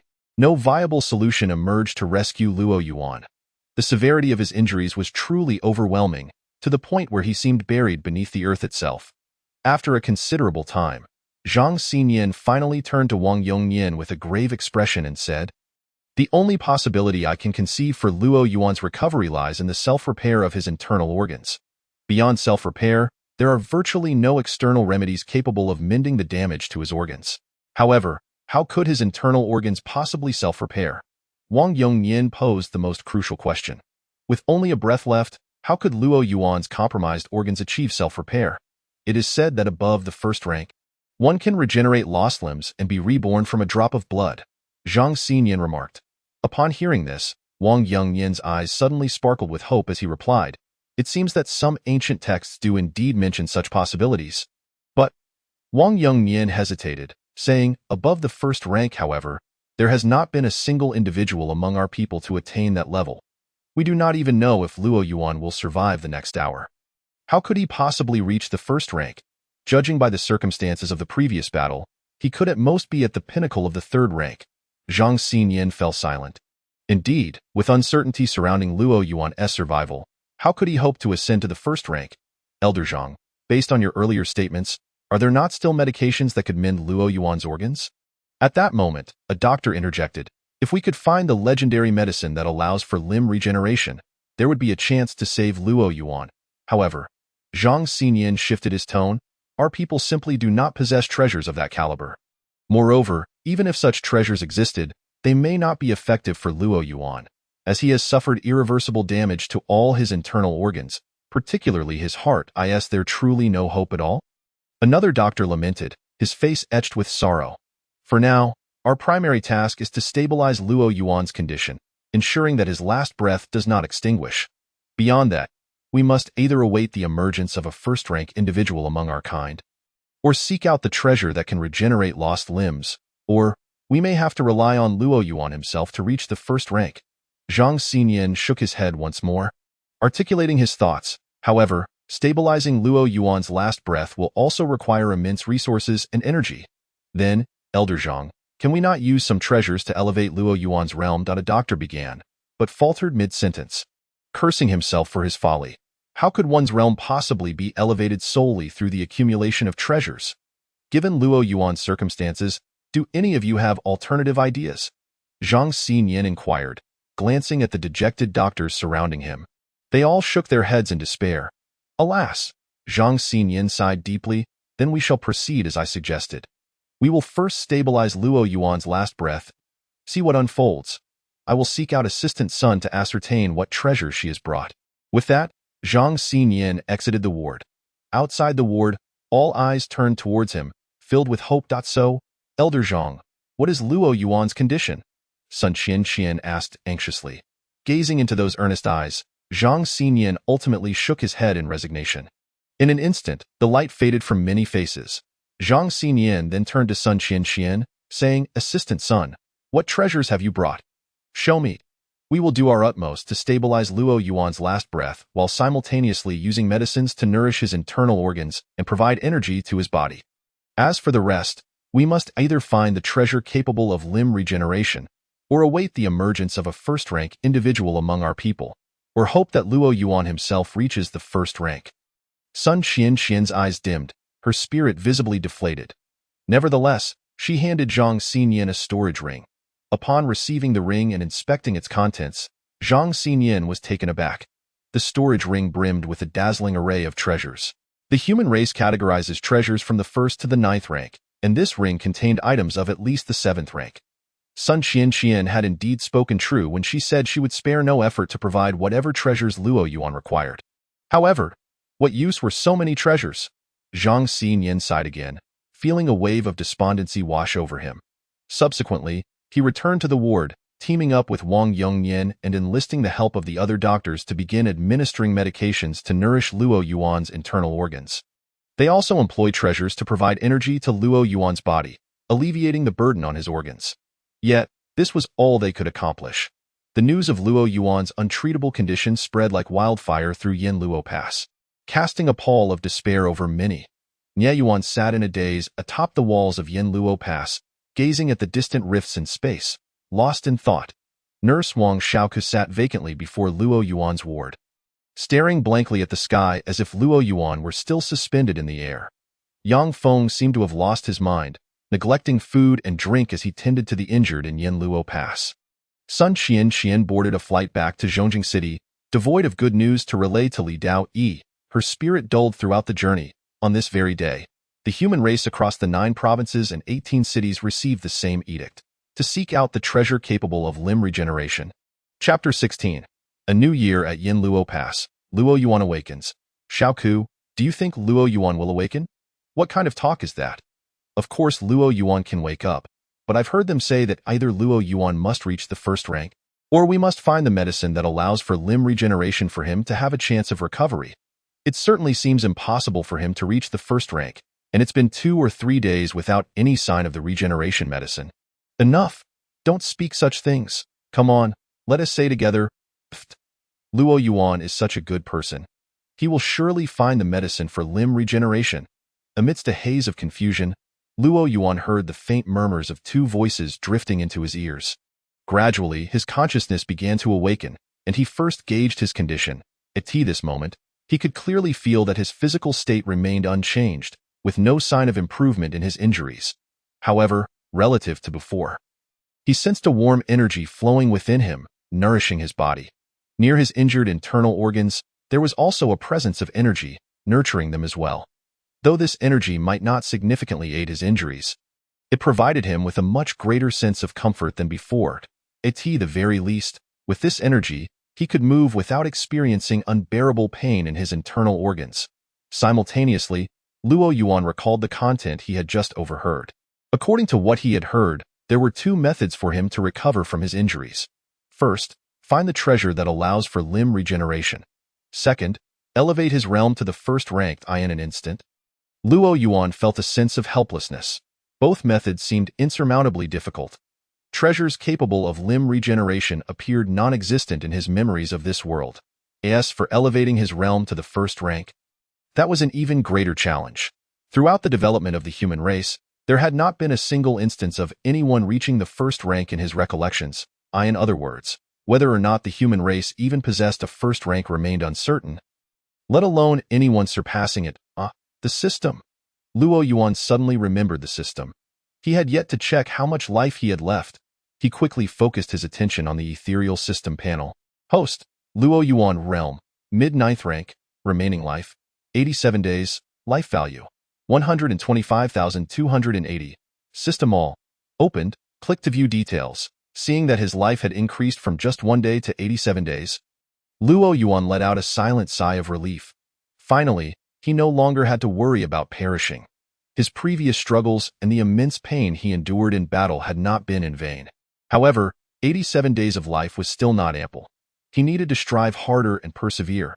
At the same time, Luo Yuan noted that the previously unopened system mall was now accessible. With a thought, he clicked to view the details. In the next moment, the detailed page of the system mall unfolded before his eyes. Level 1 Divine Clarity Pill, 500 life points.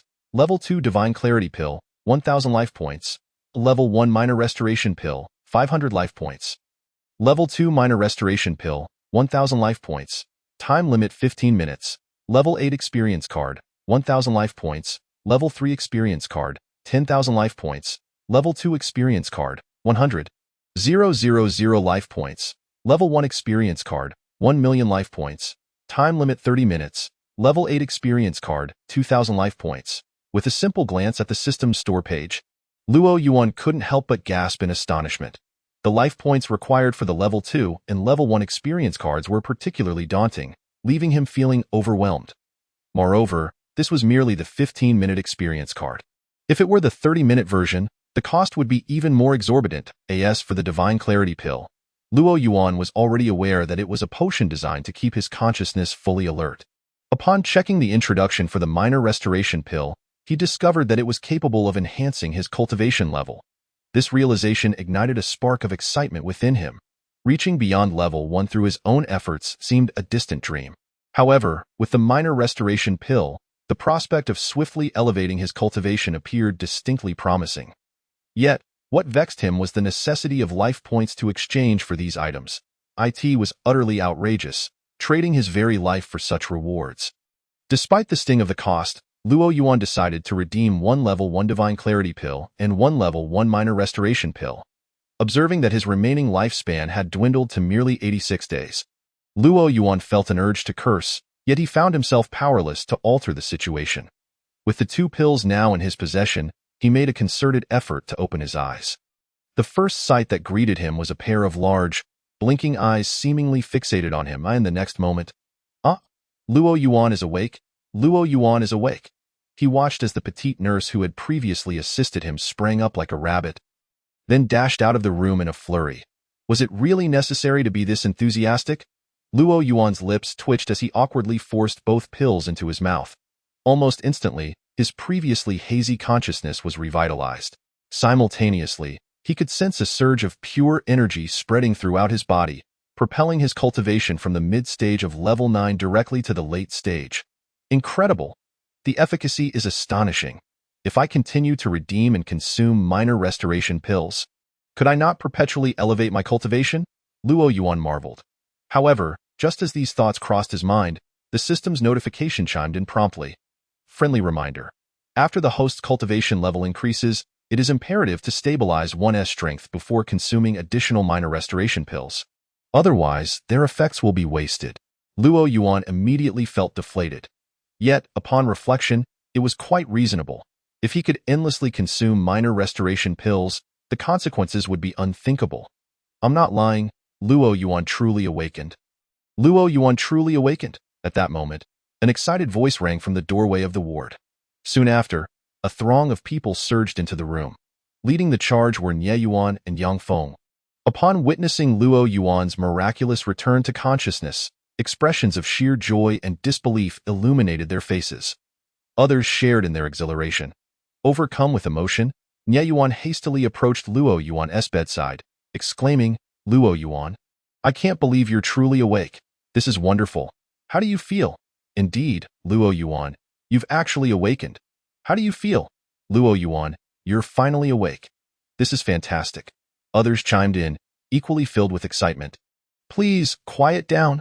Luo Yuan has only just regained consciousness and needs peace.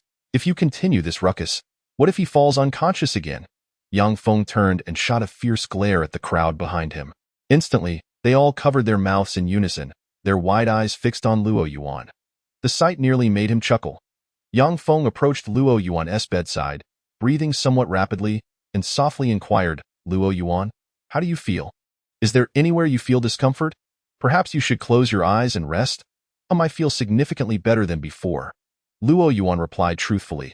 Thanks to the nourishing energy within him, he genuinely felt much more at ease. That's good, Yang Feng nodded gently. However, he was acutely aware that Luo Yuan's injuries had not improved in the slightest.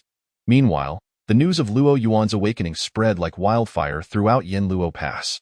In an instant, the atmosphere that had been dismal for the past 2 to 3 days became vibrant once more. Many rushed to share the news, while others found their eyes brimming with tears. The entire Yanluo Pass seemed to embody the spirit of a grand festival. Chapter 17. Deceiving the Heavens, the insect tribe passes the second stage on the other side of the spatial rift. In a dark and chilling expanse lay the domain of the insect tribe. The insect queen surveyed one of her subjects and inquired, "Are all preparations in order?" Reporting to the queen, "Everything has been arranged as you instructed." "Excellent, let us proceed," the queen commanded. "This time, we must seize Yanluo Pass. Should we fail to conquer it again, you need not return to face me. You should understand how crucial this battle is for my insect tribe. Rest assured, my queen, after all the preparations we have made, we will certainly capture Yanluo Pass," the insect commander declared with confidence, thumping his chest. "If we fail to take Yanluo Pass this time, I shall have my subordinates bring my head back to you. It is good to have such confidence. Now, let us go. I shall see you off." The vast insect army surged forth like a tidal wave towards the spatial rift. However, just as they reached the edge of the rift, a cold voice suddenly resonated. "Queen, let that level 2 insect emerge from your army. Otherwise, your forces may find it impossible to cross this spatial rift today." "What are you saying? I do not comprehend," the queen retorted with indignation. The moment the voice fell silent, a spear suddenly appeared amid the insect army, aimed directly at one of the soldiers. Reluctantly, the soldier had no choice but to extend his hand and grasp the spear. It quivered momentarily before vanishing from his grasp and reappearing at the edge of the spatial rift. "Humph!" The queen let out a cold snort, her annoyance palpable. "I intend to let him pass." "What can you do about it?" "Then we shall have to act and eliminate him." The voice persisted. "As per our agreement, we humans shall not deploy level 2 fighters, and you foreign tribes shall not field level 2 leaders. I will hold them off. You must swiftly traverse the spatial rift." Without another word, the queen unleashed a terrifying aura and charged towards the edge of the rift. Instantly, waves of formidable energy began to reverberate at the rift's boundary. Meanwhile, the insect army continued to surge toward the spatial rift. The detected level 2 insect seized the opportunity to step forward, preparing to cross into the rift. Just then, an elder appeared before him, blocking his path. "This route is impassable. Turn back," the elder said flatly. "Damn those humans today. I will cross this rift. Let us see how you can stop me." The level 2 insect seethed, raising his fist to strike the elder. The elder, who had been hunched over, suddenly straightened and retaliated with a punch of his own. Boom! With a resounding crash, the level 2 insect was sent staggering backward. "Insect warriors, continue through the spatial rift without concern for me."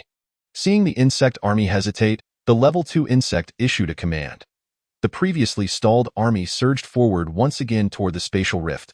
Approximately 2 minutes later, the insect army had successfully traversed the rift. While the violent energy fluctuations at its edge began to dissipate. "Humph! Those wretched humans, even if you prevent my level 2 from crossing the rift, what of it? I have dispatched all our level 3 warriors. Do you humans possess enough level 3 fighters to counter us?" The insect commander sneered. "Do not trouble yourself, my queen. We humans have our own methods to deal with this. came a cold response. Humph, let us depart and await good news. The queen turned and led the detained level 2 insect away. Shortly after their departure, a voice echoed at the edge of the spatial rift. Why do I feel that something is amiss? Wasn't that level 2 insect too conspicuous among the insect army? It seems almost deliberate to draw our attention. This is bad. Another voice chimed in. If I am not mistaken, there must be another level 2 insect hidden within the insect army that has crossed the spatial rift. The one who was detained was merely a distraction orchestrated by the queen. Zheng Yushu immediately crossed the spatial rift and support Yanluo Pass. Eliminate that level 2 insect. Ha ha ha. At that moment, the queen's voice rang out from afar. Only now do you realize? Is it not too late? Golden-winged Rock Clan, Ape Clan, and other foreign tribes, do not hesitate to reveal yourselves. Join me in holding them off. With the queen's words, several voices erupted in the space once more. Ha ha ha. The arrival of the insect queen heralded a significant moment.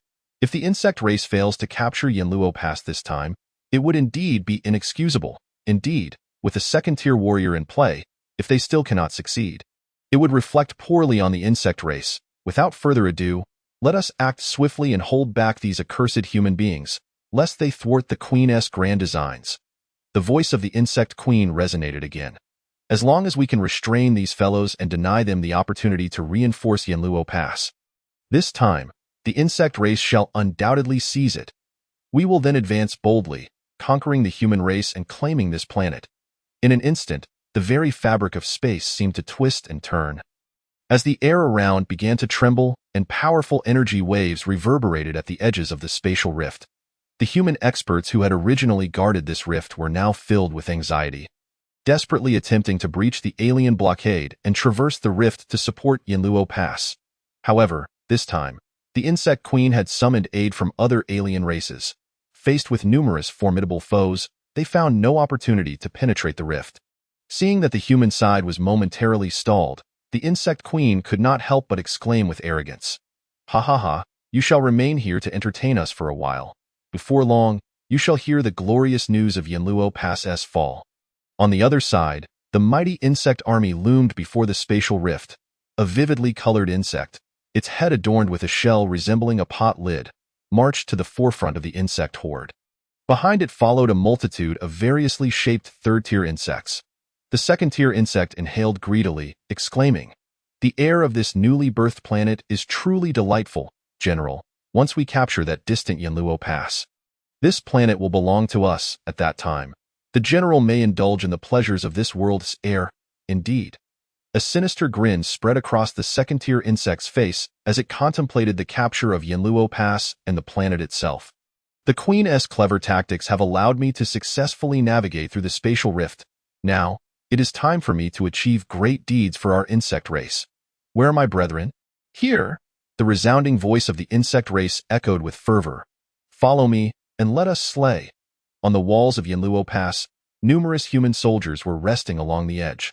Suddenly, one soldier spotted a multitude of dark figures surging forth from the distance.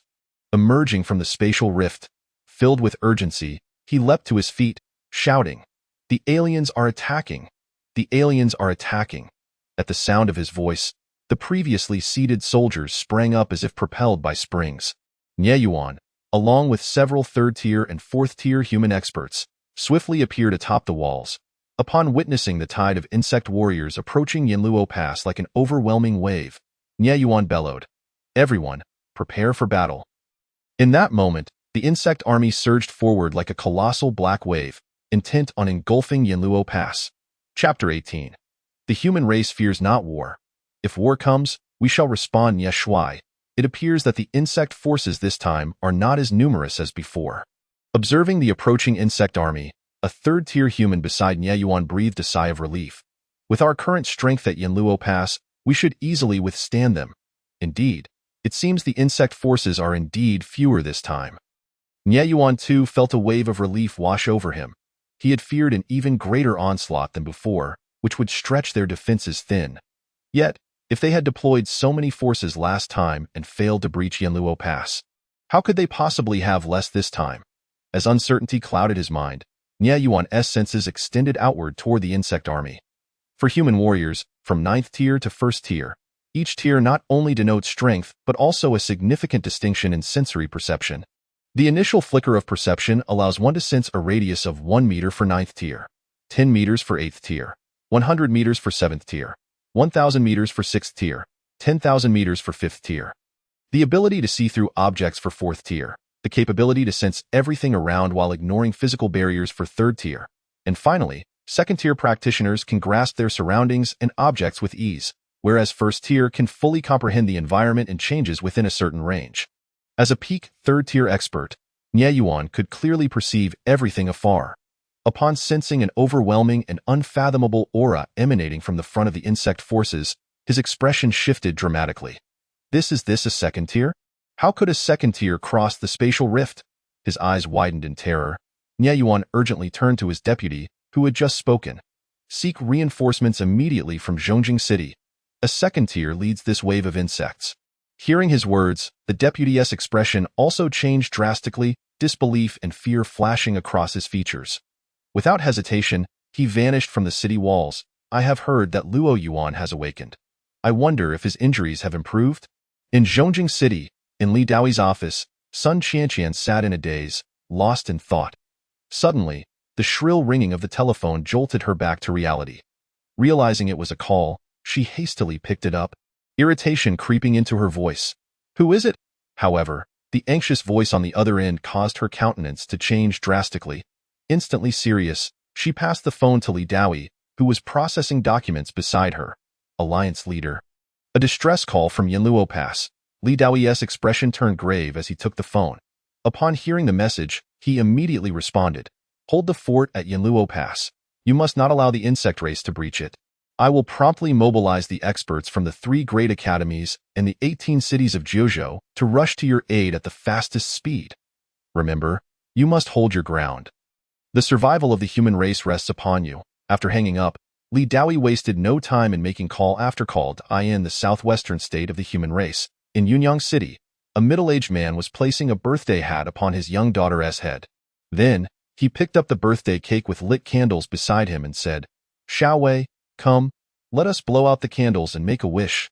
Yet, before he could finish, a powerful voice echoed across Yunyang City, interrupting him.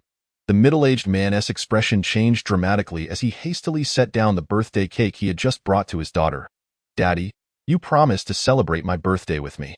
Where are you going? His daughter's innocent voice rang out behind him, causing the man's heart to waver. He did not turn back but softly replied, Xiao Wei, be good. Daddy has something to attend to. But I will celebrate your birthday with you tonight. Okay. With his daughter's response, the middle-aged man transformed into a streak of light, racing towards Yanluo Pass.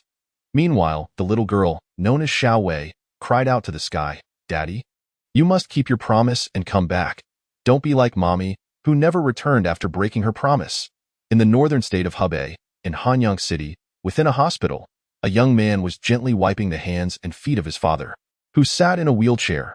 Dad, once I accumulate enough merit, I will exchange some healing pills for you, so you can stand again. There's no need for this old man's frail limbs. The elder chuckled, but before he could finish, he was interrupted by the sudden announcement. Please, experts of 4th tier and above from the human race, swiftly aid Yanluo Pass. The young man's movement stilled, while the elder quickly urged, Go, remember to slay more aliens when you reach Yanluo Pass, so that my legs will have been worth the injury, Dad. When I return this time, I will exchange those pills for you. With those parting words, the young man transformed into a beam of light, vanishing from sight. Watching his son's silhouette disappear into the horizon, the elder's smile faded, murmuring, Son, may you return safely. In the northwest state, in Guian City, a newlywed couple was quietly enjoying breakfast on the 2nd day of their marriage. Please, experts of 4th tier and above from the human race, swiftly aid Yanluo Pass. Suddenly, a voice pierced their ears. The couple exchanged glances, immediately setting down their bowls and chopsticks. Hand in hand, they levitated into the air, transforming into streaks of light as they raced towards Yanluo Pass. At the Tianjiao Academy, one of the 3 great academies of the human race, a burly man was teaching a class to his students. Students, as you engage in martial arts training, remember this at that moment. A resounding voice suddenly echoed. Heavenly Pride Academy, all teachers, swiftly assist Yanluo Pass. Fellow students, Allow me to impart one final lesson. Our human race never shies away from battle. When called to arms, we shall respond without hesitation.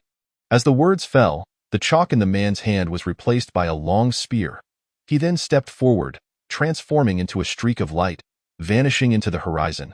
One by one, the students hurried to the classroom windows. In that instant, figures from Heavenly Pride Academy surged skyward, only to disappear thereafter. Such scenes unfolded continuously across the 3 great academies of the human race and the 18 cities of Jojo. At this moment, every individual of the human race with a cultivation level of 4 or above, regardless of their previous activity, hesitated not for a moment, but rather hastened to offer support to Yanluo Pass. They resembled sharp swords, piercing through to Yanluo Pass.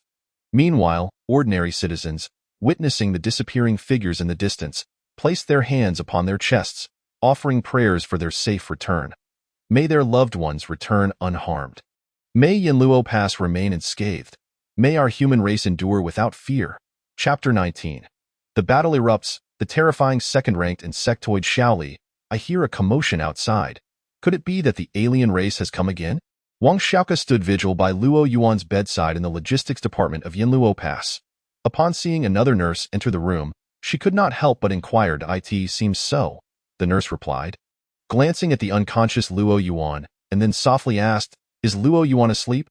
"Not asleep. He has once again fallen into a coma," Wang Xiaoka responded. Luo Yuan had been awake for quite some time, but it seemed he had lapsed back into unconsciousness after being awake for too long. It's perhaps for the best that he is in a coma now, with the alien race attacking. If he were awake, he might insist on heading to the battlefield, Xiaoli remarked with a sigh. Indeed, if he were awake, who knows how much suffering he would endure. Wang Xiaoka echoed, "How can there be a person like him in this world?" Wang Xiaoka felt a pang of guilt, for just before Luo Yuan fell into a coma, he had specifically instructed her. If the alien race were to invade, she must awaken him. Yet now, she could not bear to rouse him, as she had just said. If he were awake, he would undoubtedly face immense torment. She preferred that he remain in his state of unconsciousness. How could I know? All I know is that Luo Yuan is the most extraordinary person I have ever encountered, Xiaoli interjected proudly. Atop Yanluo Pass, a human warrior of the 4th rank gazed anxiously at the swiftly approaching insectoid army. Unable to contain his concern, "Commander Nye, is it true that a second-ranked insectoid leads the charge?" "It is highly likely." Nye Yuan's gaze had already locked onto the figure at the forefront of the insectoid army, which emanated an unfathomable aura. If there truly is a second rank among them, can we withstand their assault? Another voiced his worries. "What kind of talk is that?" Nye Yuan sternly replied, retracting his gaze to face the speaker. "We will surely withstand. Moreover, even if we cannot, we must hold our ground, understand? Behind us lies the vast territory of our human race, with countless homes alight. If Yanluo Pass falls, what awaits us will be a hell on earth. Can you bear to witness such a scene?" "Commander Nye, that is not my meaning. I merely fear what will happen if we fail to defend Yanluo Pass. We shall succeed," Nye Yuan asserted with conviction. "We will certainly defend Yanluo Pass. Our human race shall prevail. Indeed, our human race shall prevail." Another echoed loudly, "Victory for the human race. Victory for the human race." As others joined in, the entire Yanluo Pass reverberated with voices of the human race. "You humans are insignificant. In this battle, my insectoid race shall conquer Yanluo Pass, and then proceed to annihilate the human race." A faint voice suddenly pierced through, overpowering the shouts of the many human soldiers. Though the voice was soft, it resonated with immense power, echoing throughout Yanluo Pass, lingering long after. The second-ranked insectoid had indeed led the insectoid army to the foot of Yanluo Pass. Hearing the voice that reverberated through the pass, Nye Yuan's brow furrowed deeply, and his heart grew heavier than ever. The second-ranked insectoid leading the charge was unprecedented. He wondered if Yanluo Pass could withstand the onslaught, although he had just declared they would surely endure. Nye Yuan felt no certainty in his heart. He continued to fix his gaze on the second-ranked insectoid, watching as it slowly ascended, rising to meet the heights of those standing upon the walls of Yanluo Pass. An overwhelming pressure emanated from the second-ranked insectoid, bearing down upon Yanluo Pass, distorting the very fabric of space itself. In that moment, some 8th and 9th ranked soldiers fell to the ground, unable to rise under the terrifying weight. Their faces drained of color. Even Nye Yuan felt as if an immense mountain bore down upon him, suffocating him. Ha! The second-ranked insectoid scoffed, clearly pleased with its display, then disdainfully proclaimed, "Should anyone wish to surrender and submit to me as a slave of the insectoid race, I shall grant them a chance at survival. A mere insect dares to undermine the morale of my human army." Nye Yuan unleashed his own cultivation, shattering the immense pressure. He responded, "You can abandon that hope. How could my human race ever fear battle? If it is war you seek, then let us engage, without resorting to such petty tactics, ignorant." The second-ranked insectoid's face twisted in anger. "I extend a benevolent offer. And you refuse to appreciate it. Very well. Insectoids, attack. Leave no trace of them, and strive to capture Yanluo Pass within 5 minutes, and the entire human race within a day." In an instant, the insectoid army surged forth like a colossal wave driven by a tempest. Crashing towards Yanluo Pass, many insectoid soldiers instantly transformed into their true forms, racing towards the pass. On the ground were ants, cockroaches, and mantises, each the size of a small sea ant. In the air, moths, fireflies, and even massive flies and mosquitoes flitted about. It was a scene of chaotic frenzy. "Where are the human soldiers? Charge!" Nye Yuan bellowed. "As long as we stand, the city stands." Countless human soldiers leaped from Yanluo Pass, colliding with the swarm of insectoids in an instant. "Leave that second-ranked insectoid to me. You must hold back the other insectoid elites. Not a single one must cross Yanluo Pass." Nye Yuan's gaze remained fixed on the second-ranked insectoid hovering above. And before he finished speaking, he had already stepped forward, appearing right in front of it. His blade tore through the air, aimed directly at the second-ranked insectoid. Too slow, far too slow. The second-ranked insectoid shook its head repeatedly. "With a second rank present, what can you humans possibly use to stop me?" As it spoke, it took a step forward, and Nye Yuan saw it appear directly before him. His face paled in shock, and he instinctively attempted to retreat. Yet, it was too late. A colorful hand descended lightly upon his chest. He felt a tremendous force erupting forth, and in the next moment, Nye Yuan's body was sent hurtling backward like a cannonball. Boom! A thunderous crash. Nye Yuan slammed against the walls of Yanluo Pass, causing the entire structure to tremble momentarily. Struggling to rise with his blade propped against the ground, he stumbled and fell once more. The second rank was terrifying. With a single blow, it had gravely injured him. "Commander Nye! Commander Nye!" Seeing him wounded, the other human warriors were immediately alarmed. "Damn it, what are you playing at? I'll make you pay." Witnessing the second-ranked insectoid sauntering towards Yanluo Pass, a fourth-ranked human warrior charged forward, fending off the insectoid before racing towards it. Before he even arrived, the massive spiked club in his hand swung in a wide arc. Crashing down. "You underestimate yourself?" The second-ranked insectoid merely raised a fist, striking forward. Bang! A muffled thud, and the fourth-ranked human warrior was reduced to a cloud of blood mist. The second-ranked insectoid continued its leisurely pace toward Yanluo Pass. "Brute!" Another third-ranked human warrior's eyes reddened. He too broke away from his opponent and charged at the second-ranked insectoid. "Halt! How dare you tread upon our Yanluo Pass?" As he wielded his spear, a massive tiger silhouette emerged in the air, lunging towards the second-ranked insectoid. Yet, with a single punch, the tiger's form shattered instantly. The third-ranked warrior was sent flying back into Yanluo Pass, his fate uncertain. However, the actions of these two had momentarily impeded the second-ranked insectoid's advance, preventing it from stepping onto the pass. In the next moment, another fourth-ranked human rushed to obstruct its path, determined to prevent it from crossing into Yanluo Pass. "Leave our Yanluo Pass at once." With a resounding boom, this warrior chose to self-destruct. The overwhelming shockwave forced the second-ranked insectoid to stagger back several steps. As he beheld the unfolding scenes, Nye Yuan's eyes had already turned a deep crimson. He gritted his teeth and finally managed to rise from the ground. The alien race. They all deserve to perish. In the distance, the second-tier insectoid was also enraged. "Damn those humans. I shall see how you intend to thwart me." Cursing under his breath, he transformed directly into his true form.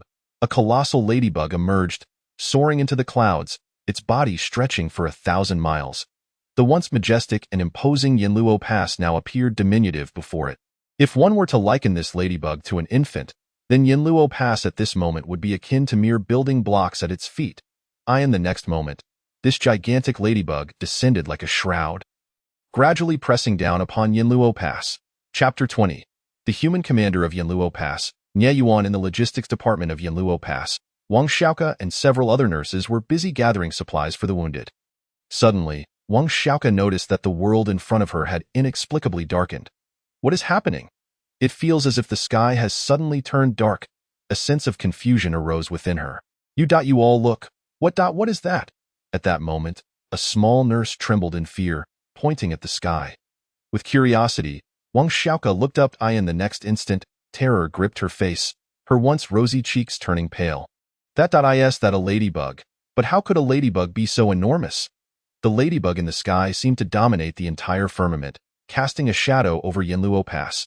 Wang Xiaoke could hardly believe that such a colossal ladybug existed in this world. Most crucially, if that ladybug were to crush Yinluo Pass, would everything within it not be flattened in an instant? This includes us. That must be from the insectoid race. Another nurse quivered, terrified. It's too frightening. What should we do? Should we run? Let us flee. Otherwise, will we not be eaten by that ladybug? Another nurse chimed in. Wang Xiaoke forced herself to suppress her rising fear, and hearing the anxious murmurs of the nurses nearby, she replied, "There's no need to panic. We should have faith in Commander Nie and the others. They will surely hold back that insectoid and prevent it from breaching Yinluo Pass." Is it really all right? Can Commander Nie truly stop the insectoid? Yes, but what if they cannot? Perhaps we should run after all. The other nurses still expressed their concerns, exchanging anxious words. Atop Yinluo Pass, many human soldiers stared in horror at the enormous ladybug that had suddenly appeared overhead. Seasoned veterans of the battlefield, yet they had never witnessed such a sight. That the leader of the insectoids.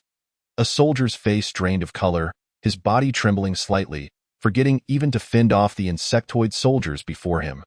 How terrifying! The power of this insectoid leader is astonishingly overwhelming. Not only the soldiers, but even a fifth-tier human was left pale and shaken. In stark contrast, the insectoid side was filled with excitement. That is their great general. Under his command, they would undoubtedly breach Yinluo Pass and seize the entirety of humanity. Great general, in an instant, the air was filled with the exuberant and fervent voices of the insectoids. However, amidst their clamorous cheers, a voice suddenly pierced through. I am the human commander of Yinluo Pass, Nie Yuan. Today, I am willing to exchange my life for a chance to ascend to the second tier. Spirit energy, ignite for me. Life essence, ignite for me. My lifespan, burn for me. With a final roar, a terrifying wave of energy erupted from Yinluo Pass, shooting skyward. The epicenter of this energy fluctuation stood Nie Yuan. Propped up by his sword, hair billowing, robes fluttering. Yet, his once jet-black hair was visibly turning snow-white. The taut skin on his face rapidly sagged, and wrinkles became starkly apparent. Commander Nie. Many human experts felt their eyes welling with tears. Some even abandoned their adversaries and rushed toward Nie Yuan. Do not approach.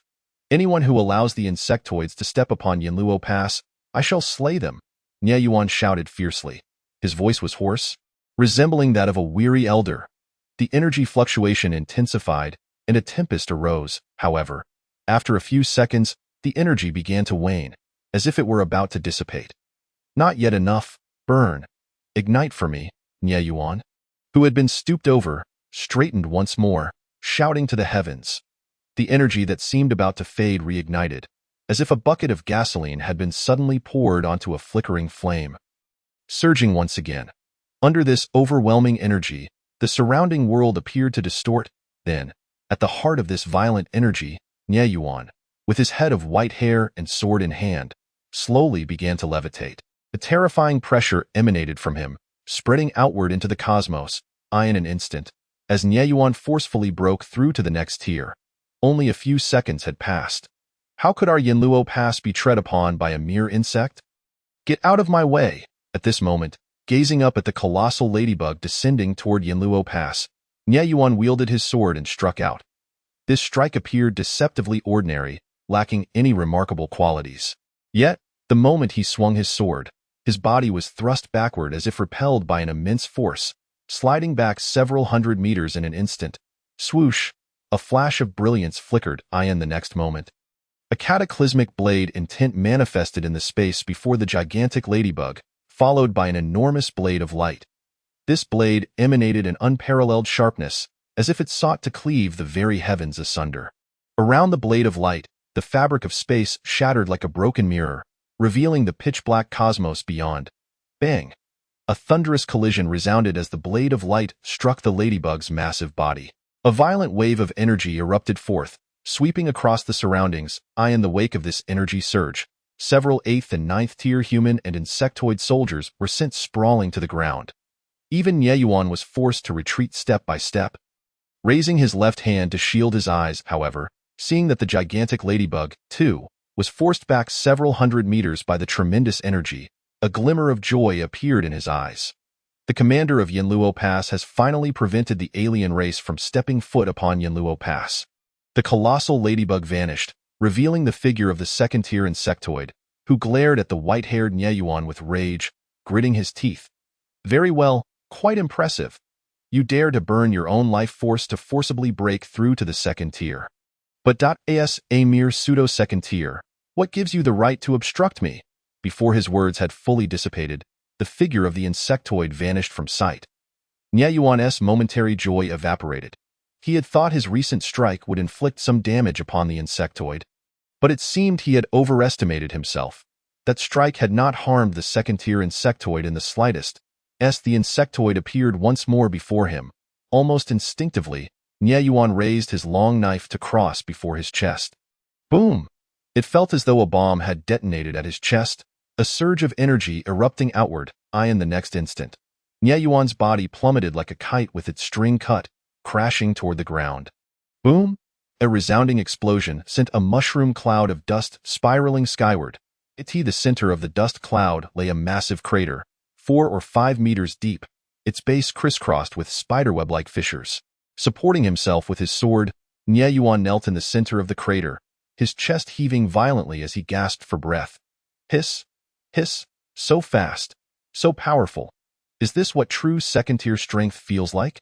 Even though my combat power has nearly doubled from before, I remain utterly defenseless. Wiping the blood from the corner of his mouth, Nye Yuan cautiously looked up at the second-tier insectoid hovering above. Yet, in the blink of an eye, the insectoid had vanished once more. Chapter 21. Those lovable beings, those resplendent lives. Nye Yuan's pupils constricted sharply. He immediately propelled himself from his position, soaring into the air. However, before he could react, the second-tier insectoid appeared before him once again. All he saw was a multicolored fist rapidly enlarging in his view. In the next moment, he felt a tremendous force slam into his abdomen. His body curled into a shape akin to a cooked lobster, propelled skyward by the overwhelming impact. No sooner had he begun to ascend than he caught a glimpse of the insectoid reappearing beside him. The insectoid clasped its hands together, forming a massive hammer-like fist, and struck down upon him once more. Boom! Crack! The sound of breaking bones echoed as Nye Yuan, who had been ascending, was abruptly sent hurtling toward the ground. Yet, the second-tier insectoid reappeared beneath him, delivering a punch to his descending form. In that moment, to the onlookers, it appeared as though a point of light had simultaneously emerged from all directions in midair, tracing lines to form a web of light. The center of this web was Nye Yuan's body, thrashing uncontrollably. In truth, it was neither a mere point of light nor a luminous net. Rather, the speed of the second-tier insectoid was astonishingly swift, relentlessly attacking Nye Yuan from various directions. This created the illusion in the sky, rendering Nye Yuan's body seemingly frozen in midair. Go to hell. At that moment, the second-tier insectoid clasped its hands together, forming a colossal fist, leaping high into the air before crashing down upon Nye Yuan's back. Puff! A copious spurt of fresh blood erupted from Nye Yuan's mouth. His body bent backward like an inverted bow, before plummeting rapidly to the ground. Boom! A thunderous roar echoed as a mushroom cloud of dust surged upwards, revealing an even larger crater at its center. Within that crater, Nye Yuan lay prostrate, blood slowly seeping from the corners of his mouth. I never imagined that even after burning my lifespan to break through to the second tier, I would still be no match for this insect. What now? He could distinctly feel that at this moment, every bone in his body was nearly shattered. Even moving a finger felt insurmountable. Alongside his despair, Nie Yuan harbored feelings of unwillingness, worry, and urgency. Who could come forth to halt this second-tier insectoid? Who could save Yanluo Pass? Nie Shuai. Nie Shuai. The anxious and worried voices surrounding him began to fade into a blur. Ha ha ha. In midair, the second-tier insectoid laughed arrogantly. A second-tier who has burned their lifespan to break through is nothing but trash. Yet you still dare to obstruct me. What do you intend to use to stop me? Ha! What gives you the right to impede my path? You speak of your human Yanluo Pass as a place I cannot tread. I shall see who dares to stop me with that. The second-tier insectoid leisurely clasped its hands behind its back, strolling towards Yanluo Pass with an air of confidence. Suddenly, a booming voice resonated from afar. Human race, all teachers from Tianjiao Academy, come to support Yanluo Pass. Following this, streaks of light rushed forth. As the light dissipated, numerous human experts appeared before the second-tier insectoid, blocking its advance. Each of these swiftly arriving individuals possessed powers of the third or fourth tier, with some even reaching the pinnacle of the third tier, akin to Nie Yuan. The second-tier insectoid frowned. However, this was not the end. The next moment, a series of voices rang out in succession.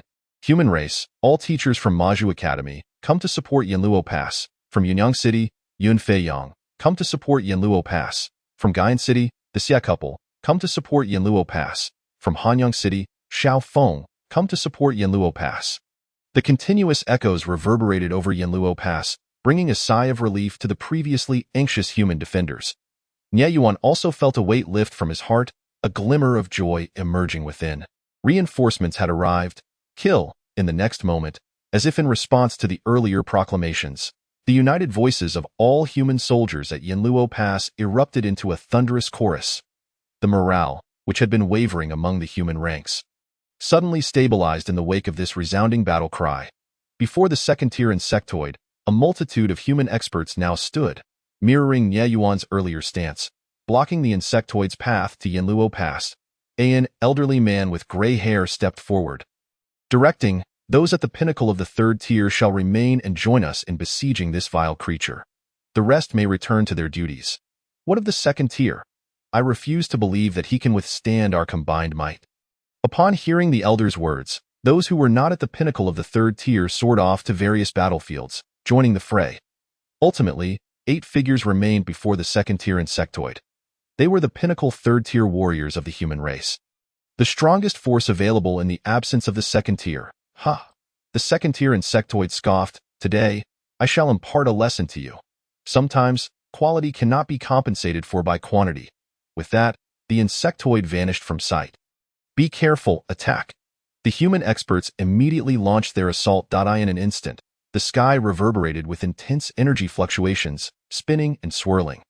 Although the human side consisted entirely of pinnacle third-tier warriors, the 8 against 1, through their coordinated efforts, managed to hold their ground against the second-tier insectoid for the time being. Humph! Do you truly believe that only your human race has pinnacle third-tier fighters? At that moment, several pinnacle third-tier insectoids soared forth from the insectoid army. The appearance of these insectoid third-tier fighters caused the faces of the human experts to pale in alarm.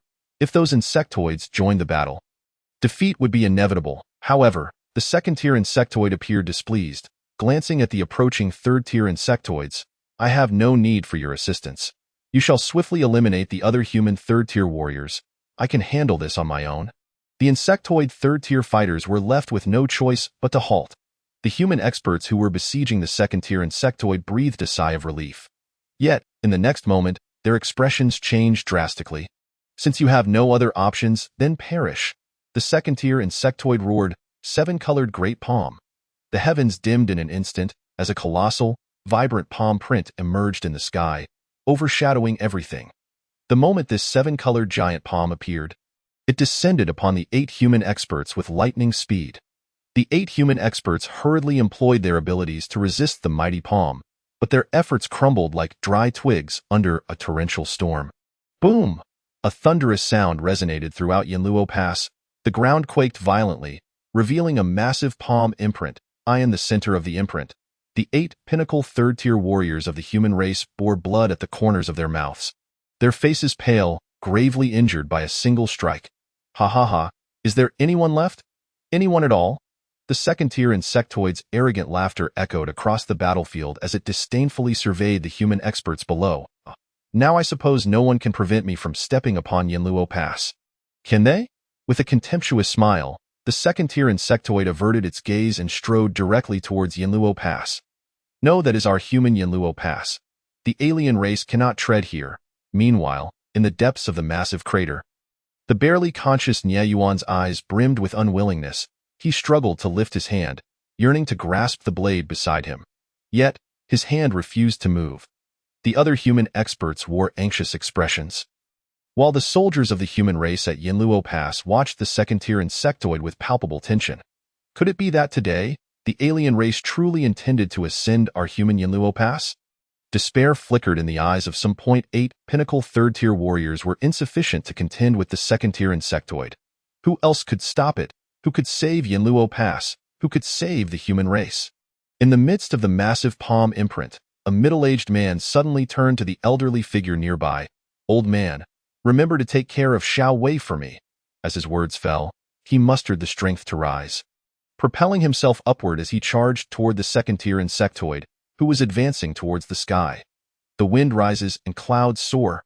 I, Yun Feiyong, shall risk everything today. A damned insect dares to defile our human Yanluo Pass. You must be dreaming. Chaotic energy fluctuations erupted from within Yun Feiyong, and with one last glance at Yanluo Pass, he envisioned his daughter curled up in their courtyard, eagerly awaiting his return to celebrate her birthday. Xiao Wei, I am sorry. I must break my promise, he murmured softly. In the next moment, boom, a deafening roar erupted, followed by a surge of violent energy. Madman. Faced with this overwhelming force, even the second-tier insectoid could not help but retreat hastily. Yet, it still sustained some impact, letting out a muffled groan. With a furious glare, it addressed the human experts below. Today, I shall step upon Yanluo Pass and trample it beneath my feet. If you possess the courage, come at me all at once and self-destruct. I shall see if you can stop me. With that declaration, the insectoid resumed its march towards Yanluo Pass. From within the giant palm imprint, a couple, hand in hand, struggled to stand. They exchanged a glance before leaping into the air together. Boom! The second-tier insectoid grunted again, staggering back a distance. However, it soon wore a dark expression and continued its advance towards Yanluo Pass. Old Dean, after this, my merits will surely be enough to help my father exchange for the 9th-grade holy pill to restore his legs. Please assist me in making the exchange and sending it to my father. A young man struggled to rise, and before he could finish, his body soared into the air. Boom, boom. The sounds of explosions echoed incessantly, as if Yanluo Pass were blooming with magnificent fireworks, illuminating the entire area. Yet in the end, the second-tier insectoid merely bore a trickle of blood at the corner of its mouth. Wiping away the greenish blood, a sinister smile crept onto its face as it proceeded towards Yanluo Pass once more. Now, there was no one left to obstruct its path. 1 step, 2 steps. The malevolent grin on the second-tier insectoid's face grew ever wider, mere moments away from stepping upon Yanluo Pass. Suddenly, it halted, turning back to the multitude of humans. Taunting, is there anyone left? If not, I shall trample Yanluo Pass underfoot. The battlefield lay enveloped in an oppressive silence, with the Zerg brimming with excitement while the human race was steeped in despair. Nie Yuan lay prostrate on the ground, his hand laboriously reaching for his blade. Yet time and again, he found himself unable to lift it in the vast pit created by a colossal hand. Only a white-haired elder remained, his eyes reddened as he struggled to rise. However, as he managed to stand, he faltered once more and collapsed to the ground. The second-tier Zerg sneered derisively, then averted his gaze. The Yanluo Pass, a bastion that no alien could breach, had become a grand joke. After today, humanity was destined to become the slaves of the Zerg, just as the Yanluo Pass would be trampled underfoot by them. With a smile etched upon his face, the second-tier Zerg took a final step, aiming to place his foot upon the dark red walls of the Yanluo Pass. But then, the very fabric of space was abruptly torn asunder, and a blade materialized beneath the Zerg's foot, halting his advance. The malevolent grin on the second-tier Zerg's face froze in shock as he focused his gaze in the distance. A young nurse pushed a wheelchair occupied by a young man. Gradually coming into view. Chapter 22. The wheelchair. Ascending the Yanluo Pass. Time rewinds 0.2 minutes prior. In a state of groggy confusion, Luo Yuan sensed his body rhythmically rising and falling. What is happening? Wasn't I supposed to be in a hospital bed? A sense of bewilderment washed over him. The Academy reinforcements Yunyang City support for the Yanluo Pass. Soon, he faintly heard voices filtering into his consciousness. Reinforcements for the Yanluo Pass? Could it be that the aliens have arrived? In an instant, Luo Yuan could no longer remain still. He hastily gathered his wits, striving to awaken his awareness. As his consciousness gradually cleared, he finally discerned the sounds surrounding him. Shao Ku, how wonderful, our reinforcements have arrived. Indeed, with this, we shall surely triumph over the Zerg. I long to remain and witness our victory, but alas, we must retreat. Are you foolish? If we retreat, it is all the same. Not at all, if we stay at the Yanluo Pass. Wang Xiaoke lamented, her face filled with regret as she spoke to Xiao Li, who was assisting in carrying Luo Yuan. Yet, before she could finish her sentence, she abruptly halted. A look of surprise blossomed on her face. Ah, Luo Yuan, you're awake? Then, with a hint of apology, she added, I'm sorry, we were ordered to retreat, so we must carry you to the aircraft on a stretcher. Please rest for now. Once we reach the plane, the jostling will subside. Surely, it was the jolting of the stretcher that roused Luo Yuan from his slumber. Wang Xiaoke thought to herself. Luo Yuan, you're awake. Xiao Li, walking ahead, turned back with a face full of delight. However, Luo Yuan temporarily ignored the two nurses, fixating instead on the Yanluo Pass. He could clearly see a group of humans standing in midair, positioned before an alien. Outside the Yanluo Pass, the tumultuous sounds of battle raged. Indeed, the aliens had come. Luo Yuan felt a surge of excitement. Was this not another opportunity to harvest vitality? The last time, he had garnered less than 3 months' worth of vitality. This time, he was determined to acquire even more. Resolute, he thought. After more than 80 days of life, he still felt insecure. He quickly turned to Wang Xiaoku. Where is my wheelchair? Noticing the two nurses in a daze, he added, I will not retreat. Just set me down and someone go fetch my wheelchair. You want to join the fray? Wang Xiaoku furrowed her brow at him. Without hesitation, Luo Yuan nodded. I simply wish to slay more aliens.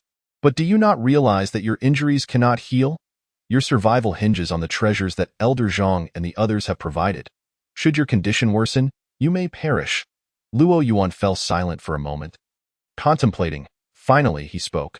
I am aware of all that you have said, yet at this moment, I only wish to slay aliens. So please, consider it a favor and help me find my wheelchair. Though they knew Luo Yuan would insist on going to battle upon waking. Upon hearing his unwavering words, both Wang Xiaoku and Xiao Li could not help but feel their eyes welling with tears. Struggling to contain her emotions, Wang Xiaoku said, Xiao Li, we must not heed his words. He is a great fool, insisting on fighting despite his impending demise. We must ensure his evacuation today. He must not further endanger his body or his life. Yes, we shall not listen to him. Xiao Li replied, her eyes glistening with tears. Wouldn't I die if I don't slay aliens? Luo Yuan thought to himself, somewhat exasperated. Surely these two nurses would not truly carry him away. The critical issue was that without his wheelchair, he might not even reach the top of the Yanluo Pass before collapsing. Suddenly, a thunderous roar drew both Luo Yuan and the two nurses' attention. They simultaneously lifted their gazes towards the top of the Yanluo Pass, where a massive, multicolored hand descended, forcefully pressing down a human expert from the sky. Then, they heard the second-tier Zerg's haughty voice. In an instant, the two nurses were filled with rage, their eyes locked onto the second-tier Zerg, wishing to rend it limb from limb. How arrogant, cursed Zerg, I long to smite him. If I had the strength, I would trample him beneath my feet, 100 times over. But scarcely had they uttered these words when the ensuing scene plunged them from fury into boundless sorrow. Watching a figure selflessly detonate in midair, striving to prevent the second-tier Zerg from stepping onto the Yanluo Pass, Luo Yuan fell silent, his heart a tumult of emotions. During his earlier moments of awareness, Wang Xiaoku had chattered about how he was hailed as the true hero of humanity. Yet, in this moment, The one charging bravely towards the second-tier Zerg was the true hero of humanity. Was he not? As for himself, he was merely a pitiable soul struggling to survive. Everything he did was first and foremost to preserve his own life and gain vitality, with helping others and aiding humanity coming second. Perhaps one day, when the order of those two motives reversed, he could accept the title of hero. Suppressing his complex thoughts, he turned to the two nurses, whose faces were streaked with tears and filled with righteous indignation. I can intercept that Zerg. So, you two must set me down and help me find my wheelchair. Noticing the two nurses remained silent, he pressed on. Do you wish to see that Zerg step upon the Yanluo Pass? Do you want to witness the culmination of humanity's years of perseverance fall to ruin? If that Zerg crosses the Yanluo Pass, what purpose would our retreat serve? The two nurses burst into even louder tears. Wang Xiaoku, wiping her tears, said, all right, I will go fetch your wheelchair. They hurriedly returned to the infirmary, carefully placing Luo Yuan into the wheelchair. Throughout this ordeal, the thunderous sounds of battle continued unabated, each roar signifying the fall of a human expert. They resembled brilliant fireworks, blooming in their final moments of beauty before fading away. Yet, unlike mere fireworks, their brilliance and beauty would continue to illuminate humanity for years to come. Seated in the wheelchair, Luo Yuan made an attempt to propel himself forward, managing to do so with great effort. He then looked at Wang Xiaoku and Xiaoli. All right, now you may retreat, to his surprise. Wang Xiaoku shook her head, her voice choked with emotion. I will not leave. I want to push you to the battlefield as I did last time. Seeing Luo Yuan's gaze upon her, Wang Xiaoku quickly wiped her tears, resolutely stating, I am not a warrior. I cannot slay aliens, but if I help you push the wheelchair, you can conserve your strength and slay even more aliens. I too wish to contribute in my own way. Luo Yuan fell silent for a moment before nodding in agreement. Thus, like last time, Wang Xiaoku pushed him toward the top of the Yanluo Pass. Chapter 23. Taking action, a single strike to repel the second-tier Zerg on the side of humanity. Witnessing the second-tier Zerg take its final step towards the Yanluo Pass, despair washed over them all.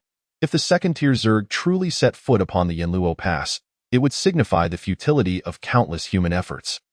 The loss of innumerable lives, and the collapse of humanity's years of perseverance. In this critical moment, some soldiers began to think of Luo Yuan.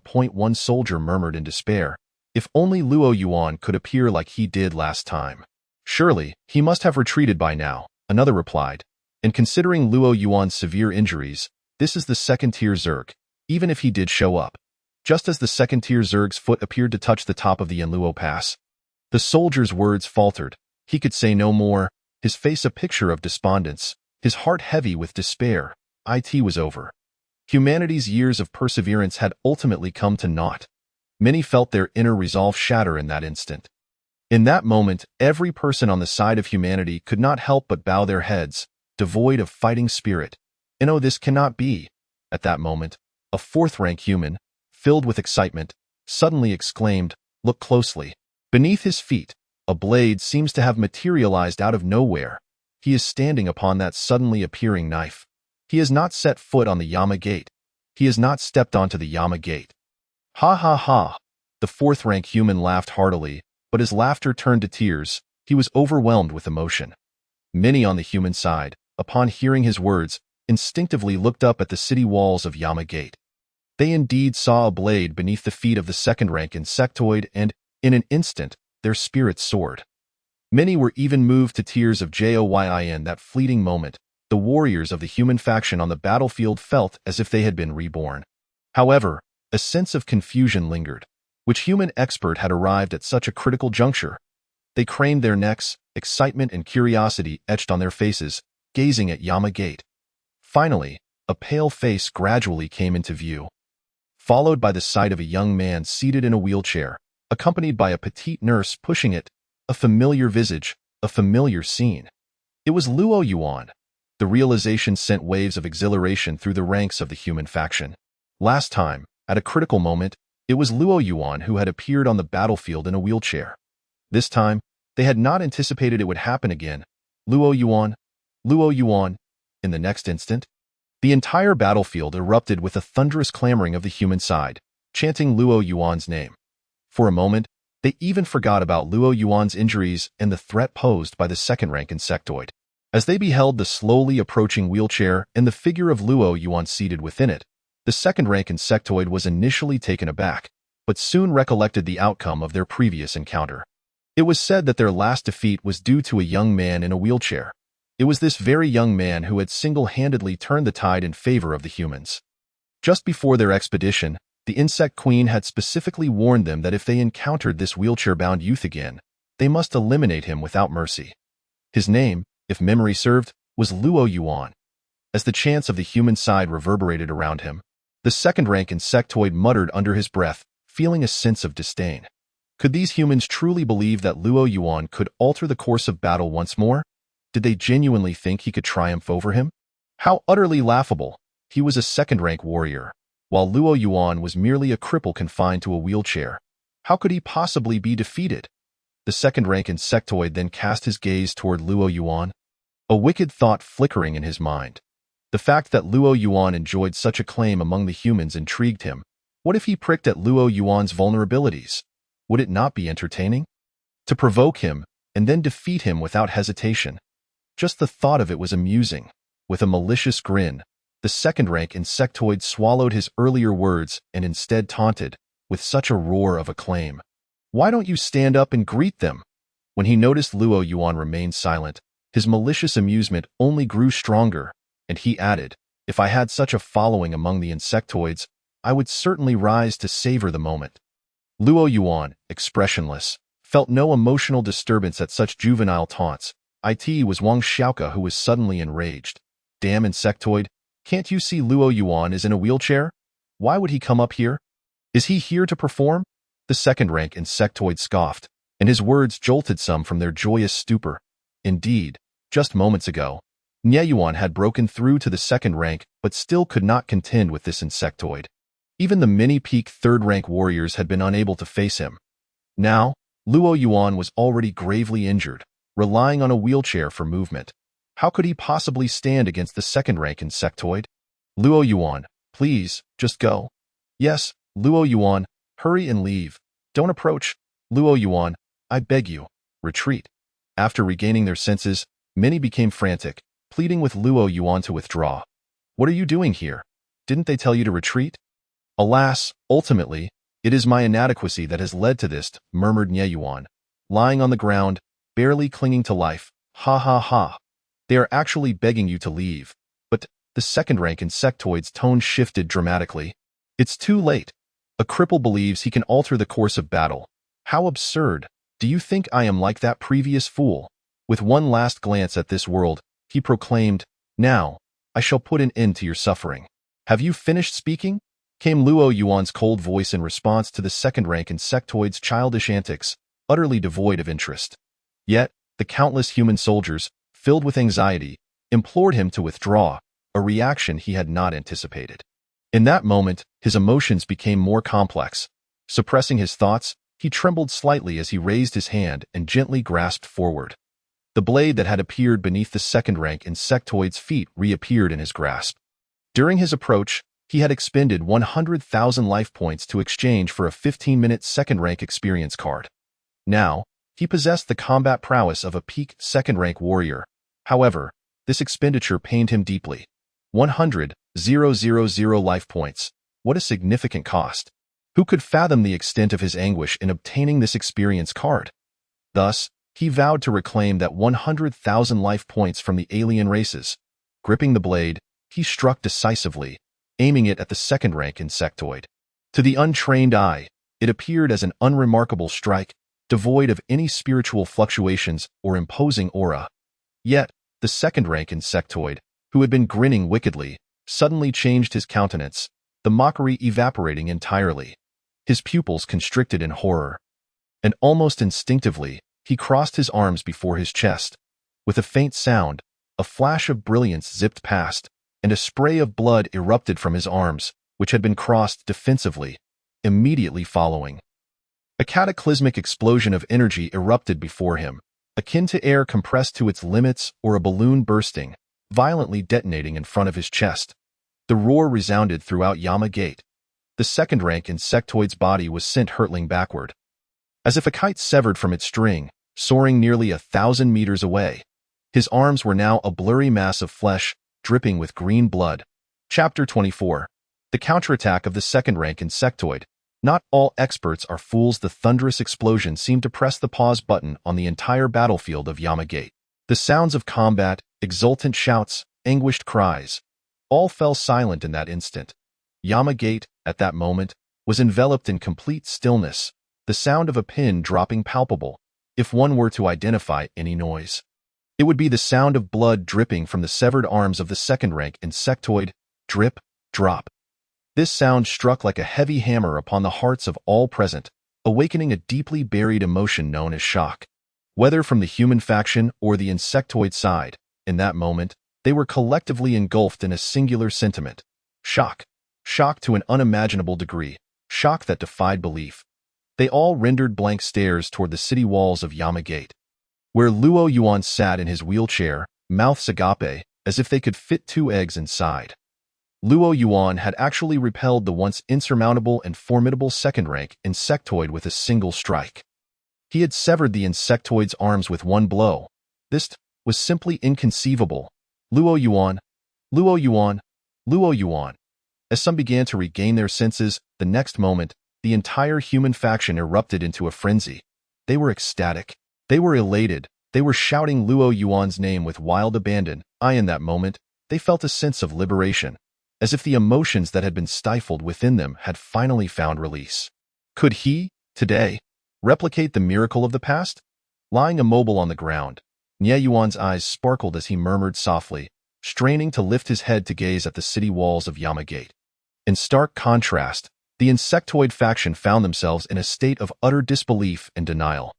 They struggled to accept the reality that their previously unbeatable general had been repelled by a mere blade, that he had lost his arms in the process. The exhilaration that had surged within them moments ago plummeted to an icy depth. The morale of the human sword, theirs plummeted like a cliff's edge. And even some insectoids who had previously witnessed Luo Yuan's prowess felt a wave of fear wash over them. Was history destined to repeat itself?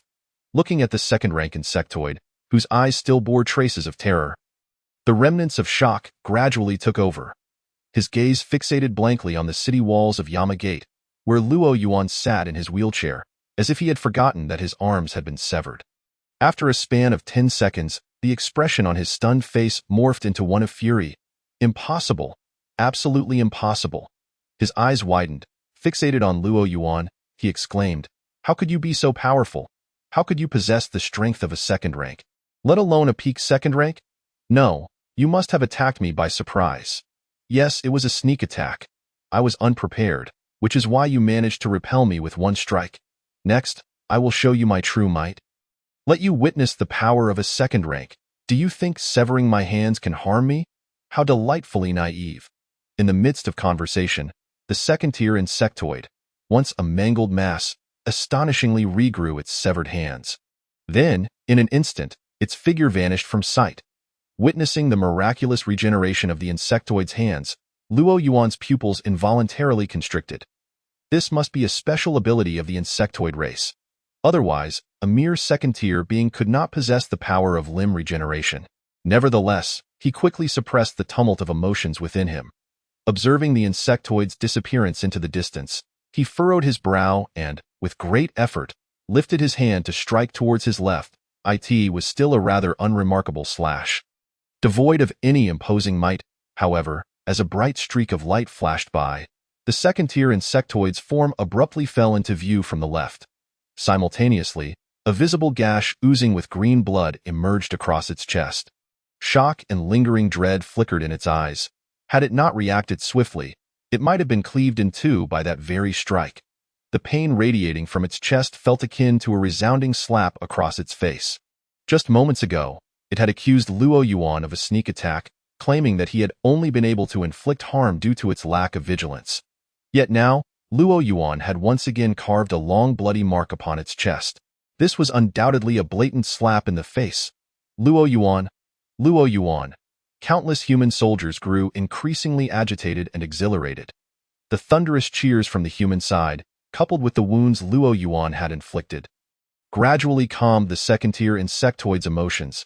it had been difficult to accept the overwhelming strength Luo Yuan possessed, leaving it stunned and momentarily blinded by rage. Now, as its emotions settled, it adopted a serious demeanor. It had to acknowledge that Luo Yuan posed a genuine threat. If it did not remain calm in addressing Luo Yuan, the insectoid race could very well find themselves in dire straits. With Luo Yuan turning the tide of battle, taking a deep breath, it regained its composure and began to analyze the advantages and disadvantages in the confrontation with Luo Yuan. Soon, it reached a conclusion. Its advantage lay in the fact that it was uninjured, allowing it to strike from various angles and ranges with ease. In contrast, Luo Yuan was hindered by his injuries and confined to a wheelchair, often forced to act defensively. Thus, as long as it maintained a slight distance from Luo Yuan, it could handle him with relative ease. With this thought, it immediately began to retreat, creating space between itself and Luo Yuan. Noticing the insectoid's movement, Luo Yuan felt a pang of regret. He had hoped to maintain the same fervor in his engagement with this second-tier insectoid, as it would have made slaying it significantly easier. However, he had not anticipated how swiftly the opponent would regain their composure, seemingly grasping the nuances of their respective strengths and weaknesses. Now, to eliminate this insectoid, it would likely require considerable effort. Indeed, those of great power are seldom simpletons or easy to defeat. Such mindless beings exist only in fictional tales. I had underestimated my opponent, allowing my anger to cloud my judgment. The second-tier insectoid fixed its gaze upon Luo Yuan and declared, "From now on, I shall treat you as an equal. No, as a foe stronger than myself. No one can obstruct my insectoid race. No one can prevent us from achieving victory this time. Not even you at the pinnacle of the second tier. Come forth, let me dance upon the edge of my blade. Let me leap before the grim reaper. For I revel in this exhilarating sensation." As it spoke, an immense surge of spiritual energy erupted from the second-tier insectoid. A fierce wind swept across the realm, and dark clouds began to converge in the sky. Soon after, a colossal, multicolored hand began to form beneath the stormy clouds, gradually descending upon Yanluo Pass, bearing down on the wheelchair-bound Luo Yuan. In that moment, Luo Yuan appeared minuscule beneath the vastness of the multicolored hand, akin to an ant facing the palm of an adult. Meanwhile, Wang Xiaoke, positioned behind him, collapsed to the ground, pale and trembling. Chapter 25. Feigning Weakness, 1/to-kill. Who says I cannot move? Luo Yuan. Luo, as the multicolored hand descended from the heavens, the voices of the human soldiers calling Luo Yuan's name gradually ceased. Concern for Luo Yuan began to envelop them.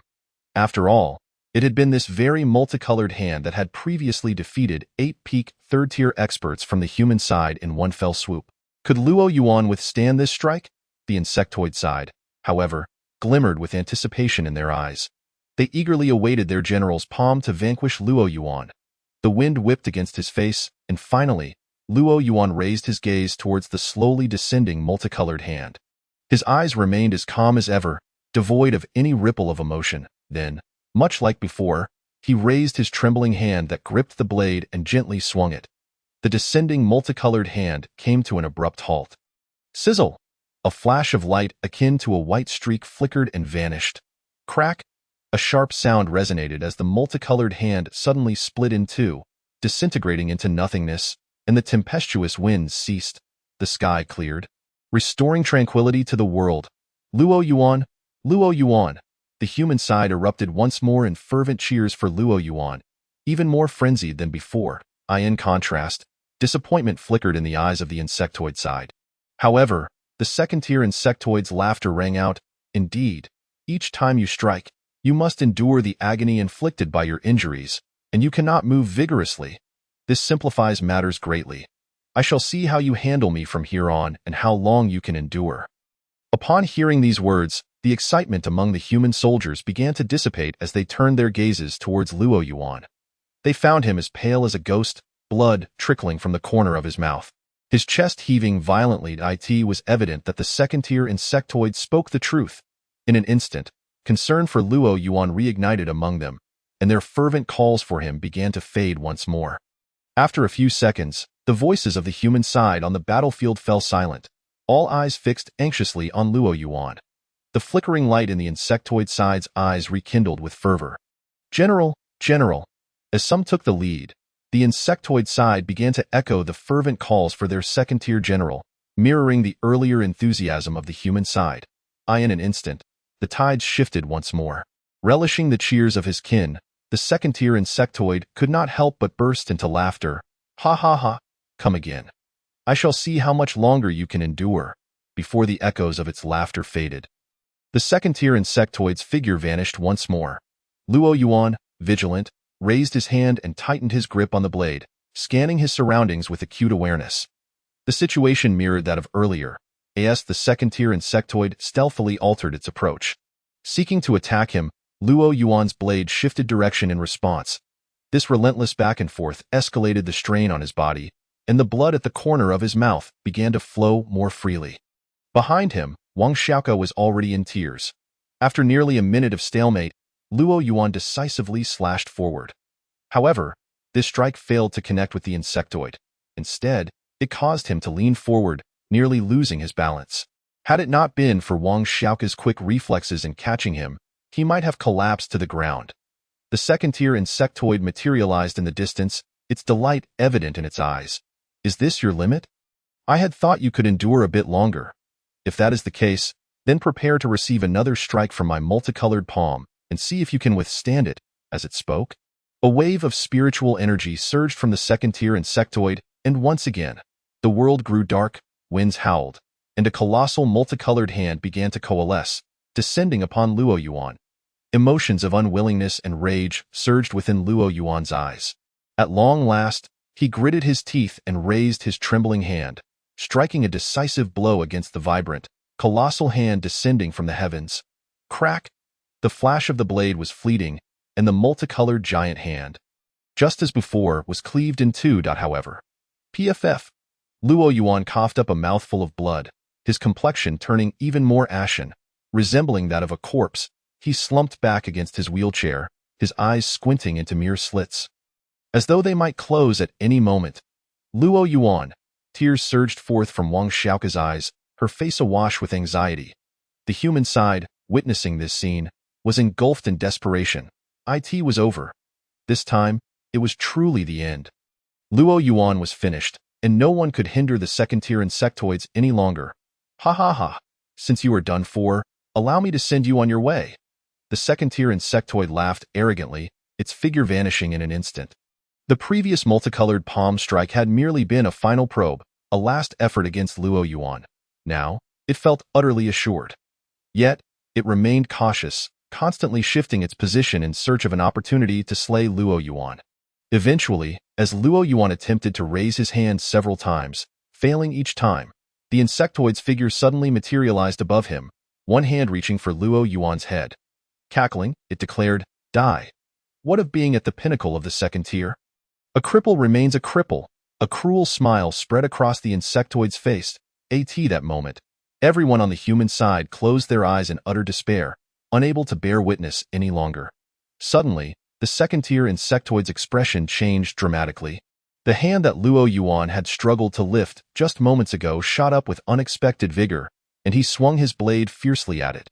The hardened carapace on the insectoid's forehead bristled. It hurriedly recoiled. Swoosh, however, as the white streak of the blade flashed past. The insectoid's chest was brutally sliced open. Its body nearly cleaved in two. Blood soul secret.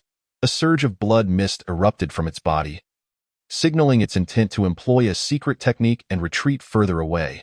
Yet, before it could utter the full incantation, its voice was abruptly cut off, for, as another blade of light flashed by, a faint line of blood appeared at its throat. Staring at Luo Yuan, who had materialized behind it, the insectoid's face contorted in disbelief. "You are not unable to move? Who said I couldn't move? Then you how before, wasn't it to prevent you from fleeing? If a second-tier insectoid were to flee with intent, how could a cripple like me pursue? So, I merely acted." The soft voice of Luo Yuan faded into the background, and in the twilight of life, the second-tier insectoid recalled a term it had once heard. Old 6, Chapter 26, The Human Race Cheers. Is Luo Yuan done for? General. While many in the human race closed their eyes, the insectoids were filled with exuberance. In an instant, the entire realm resonated with the sounds of the insectoids, deafening in their fervor. As they witnessed the disappearance of the second-tier insectoid, hope surged within many of them. They longed for the second-tier insectoid to slay Luo Yuan, to lead them across the Yama Pass, to conquer the human race. In such a scenario, they would be hailed as heroes of the insectoids. Wonderful. This time, the general will surely be able to eliminate that Luo Yuan. Indeed, there will be no one left to obstruct us. We shall all become the esteemed benefactors of our clan. Upon returning to the insectoid realm, I must recruit several members from the butterfly clan. Numerous insectoid soldiers had already begun to envision the scene of their triumphant return to the insectoid realm, celebrated by their kin. When they saw the second-tier insectoid suddenly materialize above Luo Yuan, reaching for his head, the cacophony of their voices reached a fever-pitched in their eyes. Victory was assured. Luo Yuan would be crushed beneath their general's grasp. Yet, the subsequent scene unfolded entirely contrary to the imaginations of all the insectoids. Indeed, in stark opposition to their expectations, Luo Yuan erupted with unexpected vigor, swinging his blade at their general. A deep gash appeared across their general's chest. Just as the general attempted to retreat, a streak of light flashed by. Then, as if ensnared by an immobilizing spell, their general's body froze mid-air. Luo Yuan had vanished from his wheelchair, now standing behind their General Gu.Nerl. The once resounding voices of the insectoids diminished, dwindling to silence. Finally, an eerie stillness enveloped the Yama Pass, for all the insectoids beheld their general, dismembered, plummeting to the ground. In that moment, many insectoid soldiers questioned their own perception. Had they imagined it, or had they merely misseen? Just moments ago, their general had been overwhelmingly dominant, had he not? Was it not supposed to be their general who crushed Luo Yuan's skull? How could their general have been so swiftly slain? And Luo Yuan, were you not confined to your wheelchair? Were you not on the brink of death, poised to perish at any moment? How then did you suddenly rise with such ferocity? How did you ascend into the air? Boom! Only when the not particularly loud yet distinctly clear sound of the body crashing to the ground reached their ears did all the insectoids awaken, realizing they had not experienced an illusion. Nor had they misjudged. Their general was gone, slain by Luo Yuan in 2 swift strokes. In an instant, chaos erupted among the insectoids, disbelief coursing through them. Impossible, absolutely impossible. How could the general simply vanish? The general was a second-tier being. And that Luo Yuan had actually slain the general. On the human side, everyone had shut their eyes upon seeing the second-tier insectoid materialize above Luo Yuan. Wang Xiaoke collapsed behind Luo Yuan's wheelchair. Her eyes tightly shut, her body trembling uncontrollably. Luo Yuan, you must be all right. You can do this. You are certainly unharmed, she muttered incessantly, praying for Luo Yuan's safety. Yet, as the voices of the insectoids grew ever louder, Wang Xiaoke's voice dwindled to a whisper, finally fading to a murmur so faint that even she could not discern it. Alongside her mounting despair, she began to lose faith in her own hope. How could Luo Yuan possibly be unharmed? He had grown so weak, while that second-tier insectoid was so powerful and so cautious. Luo Yuan may have already. Tears streamed uncontrollably from Wang Xiaoke's tightly shut eyes. Would history not repeat itself? Was there to be no miracle today? The barely conscious Nie Yuan also bowed his head in despair, his heart as desolate as ashes. In this moment, he felt profound sorrow for Luo Yuan and for the countless lives lost. Yet he was also engulfed in deep guilt and self-reproach. He loathed himself for being so useless. Why, after burning their lives to transcend to the second tier, could he not defeat the second-tier insectoid? I am a sinner.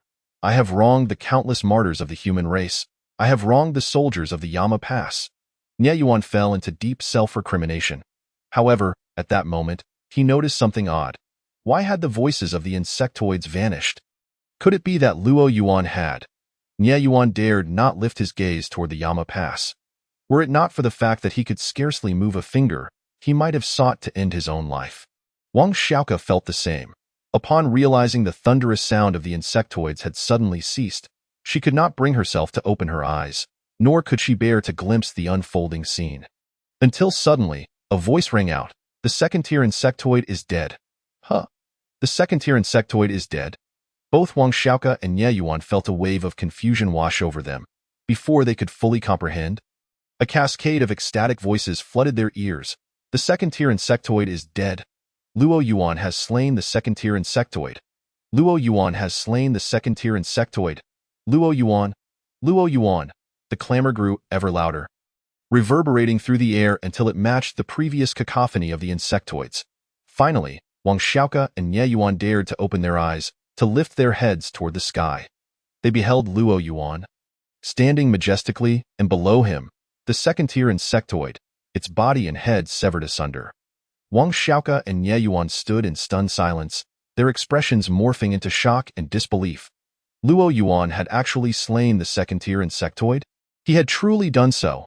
In the next moment, both Wang Xiaoke and Ye Yuan, like all others, were engulfed by an overwhelming tide of joy. Wang Xiaoke's trembling form relaxed, her body collapsing to the ground. Then, she burst into tears, though her face was alight with joy. With tears streaming down her cheeks, her face beamed with a smile. One might have thought her to be gravely ill, yet only she understood that she wept tears of joy. After a moment, Wang Xiaoke rose, joining the others in fervently chanting Luo Yuan's name.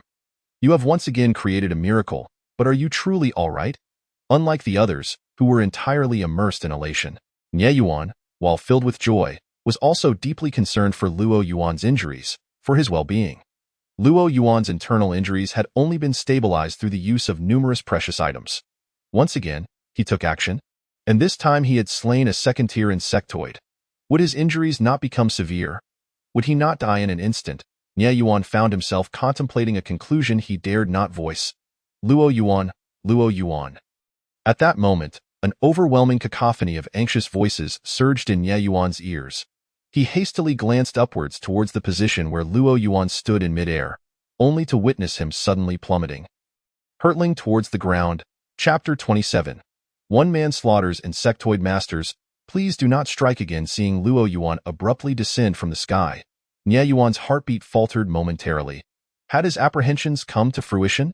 In that instant, Ye Yuan instinctively yearned to employ his secret technique, dashing forward to catch Luo Yuan as he had done previously. However, the excruciating pain coursing through his body brought him back to reality. He could scarcely move a finger. Quickly, catch Luo Yuan. He could only muster the last vestiges of his strength to shout loudly. Witnessing Luo Yuan's sudden fall, many others were jolted from their immense joy. Realizing the gravity of the situation, Luo Yuan was gravely injured. Even the strength of humanity struggled to heal him. Once again, he had faced a second-tier insectoid while bearing his injuries. What would that mean for him? In that moment, countless individuals, like Ye Yuan, felt an overwhelming sense of urgency. Many disregarded the insectoids entirely, rushing towards Luo Yuan. Yet, before they could reach his side, they beheld Luo Yuan, who was plummeting, gradually stabilizing himself and standing once more in midair. Do not worry, everyone. I merely exerted myself a bit too much. It is nothing of consequence. Luo Yuan spoke the truth. He had indeed felt a momentary weakness due to the continuous high-intensity exertion, which aggravated his internal injuries. Had it not been for the Divine Clarity pill, he might have succumbed to unconsciousness. However, with the pill at hand, he was not yet on the brink of collapse. Moreover, he still had nearly half the time left on his second-tier experience card, and the life force he had expended had yet to be replenished. He glanced at the illusory panel in his mind. Having just slain a second-tier insectoid, he had gained 50,000 life points. He still had a distance to cover before recouping the 100,000 he had spent. Thus, how could he afford to lose consciousness? Additionally, Luo Yuan had stumbled upon an intriguing revelation. After using the second-tier experience card, he found that during the brief skirmish with the second-tier insectoid, his own 9th-tier late-stage realm had been thoroughly solidified. This meant he could continue to consume small elixirs to elevate his cultivation further. Had he relied solely on himself to consolidate, given his extended period of unconsciousness, it would have taken him 4 to 5 months. Relying on the passage of time to stabilize his 9th-tier late-stage realm. However, to his surprise, utilizing a high-tier experience card also had the effect of consolidating his cultivation. This was indeed an unexpected delight. By this logic, as long as he continued using high-tier experience cards to slay alien races, accumulating life points in the process, his own realm should rise swiftly as well. Of course, both high-tier experience cards and elixirs required the exchange of life points, prompting Luo Yuan to inwardly curse the system for its trickery. Unaware of Luo Yuan's thoughts, The others felt their eyes well up with tears upon hearing his words. It is nothing of consequence? Your internal organs are damaged beyond even the strength of humanity's healing. Does that not warrant concern? Were it not for the plethora of treasures sustaining your last breath, you might well have perished. How can you claim it is nothing? The first to rush to Luo Yuan's side was a vice commander from Yanluo Pass, boasting a late third-tier cultivation. A deep gash marred his chest, oozing blood, yet he paid no heed to his own injuries. I won't die just yet, Luo Yuan stated plainly. As long as he had life points, death was not imminent. That is good. The vice commander exhaled in relief. Then you must rest. We shall handle the rest. That won't do. I wish to slay more insectoid masters. Luo Yuan firmly rejected the vice commander's suggestion. It would be foolish for him to rest now. That would mean suffering a great loss. Luo Yuan, heed our counsel. Hurry and rest. Another third-tier human urged as he approached Luo Yuan. The most formidable second-tier insectoid has already fallen to your blade. Leave the rest to us? Absolutely not. Luo Yuan shook his head resolutely. He then disregarded the two, his gaze sweeping across the battlefield in search of third and fourth-tier insectoid masters. After the previous battle, he had realized that eliminating stronger foes yielded greater rewards and life points. Seeing this, the two third-tier humans felt despondent and quickly implored, Luo Yuan, you truly need not continue fighting. Allow us to take over. Yet, Luo Yuan's focus remained locked onto a peak third-tier insectoid, and without responding to the two, he stepped forward, vanishing from sight. Upon suddenly finding Luo Yuan before him, the peak third-tier insectoid, who had been enveloped in sorrow and shock, trembled violently, his expression shifting drastically. With no inclination to resist, he instinctively turned to flee. However, he had barely begun to move. With a soft sound, a flash of light flickered before his eyes, and the peak third-tier insectoid was rendered utterly motionless. Without so much as glancing at him, Luo Yuan once again disappeared from sight. The two third-tier humans, who had been rushing towards Luo Yuan, found themselves struck by a mix of urgency and astonishment as they witnessed Luo Yuan's effortless execution of the peak third-tier insectoid. They had been oblivious to the terror he exuded during his previous strike, having closed their eyes during the slaying of the second-tier insectoid. Now, up close, they were shocked to see a peak third-tier insectoid dispatched with such ease. Particularly at the moment Luo Yuan had struck, they felt an instinctual chill run down their spines, sensing a whiff of death. However, their predominant concern remained for Luo Yuan. What should they do? Luo Yuan showed no signs of halting. His relentless assault would only exacerbate his injuries. One of them turned to the other. After a moment's contemplation, the second individual clasped his fists and bowed low to Luo Yuan, exclaiming loudly, Luo Yuan, I implore you to cease your assault. Please take a moment to rest. His voice resonated powerfully across the battlefield, enhanced by his cultivation. Some initially failed to grasp the urgency, but soon realized that Luo Yuan had not only slain a second-tier insectoid but was still engaged in eliminating insectoid masters. Instantly, many human soldiers felt tears welling up in their eyes. They hastily joined in bowing and pleading, Luo Yuan, please, do not strike again. Rest? Luo Yuan, I beseech you, cease your assault. Take a moment to rest. In an instant, the resounding chorus echoed throughout Yanluo Pass, creating an eerie atmosphere that left the reinforcements bewildered. Yet, Luo Yuan paid no heed to these voices, continuing his relentless slaughter of third and fourth-tier insectoids. None of these foes stood a chance against his blade. Within a mere 3 minutes, as the blades flashed, the entirety of the third and fourth-tier insectoid masters had been vanquished. That moment, despair engulfed the insectoids. Who could come to their rescue? Chapter 28. Humanity's masters weep. All bow to Luo Yuan. Luo Yuan, please, do not strike again. Take a moment to rest, listening to the overwhelming chorus. A human master who had come to aid Yanluo Pass was utterly perplexed. Luo Yuan's strength was formidable, effortlessly slaying second-tier insectoids. Why then were they asking him to refrain from further action? Would allowing him to continue his assault not reduce human losses and expedite the end of the battle? The human master glanced at a companion, voicing his confusion. His companion shook his head. I too do not understand, but my thoughts align with yours. With Luo Yuan's immense strength, having him eliminate insectoid masters should indeed minimize our losses and hasten the conclusion of this conflict. What do you know? Before he could finish speaking, a voice filled with ire from a fourth-tier individual at Yanluo Pass reached his ears. The man was taken aback. Was he not correct? He turned to the fourth-tier master, asking, "Brother, surely I am not mistaken? Why such a strong reaction? You speak the truth." Yet, the fourth-tier master from Yanluo Pass replied, his voice tinged with emotion, "That is contingent upon Luo Yuan not being injured. On each strike not inflicting him with excruciating agony." Oh?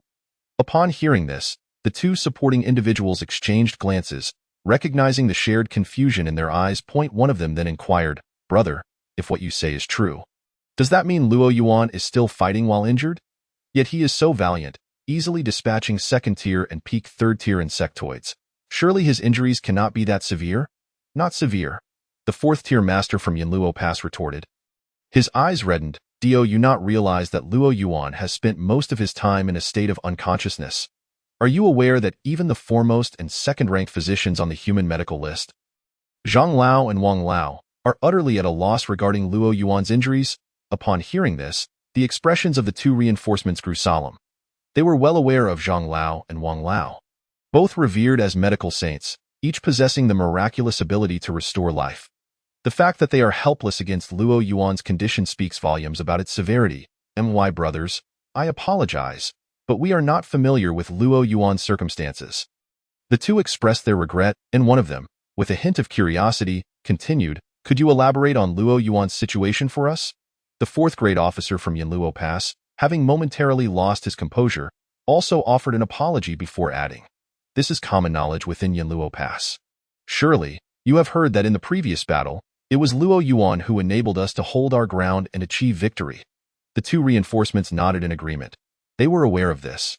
For Luo Yuan had been hailed as the true hero of humanity, even gaining recognition from the Human Alliance leader, Li Daoi, who publicly expressed his admiration. However, they were oblivious to the extent of Luo Yuan's injuries. In truth, he had sustained severe wounds prior to the last battle.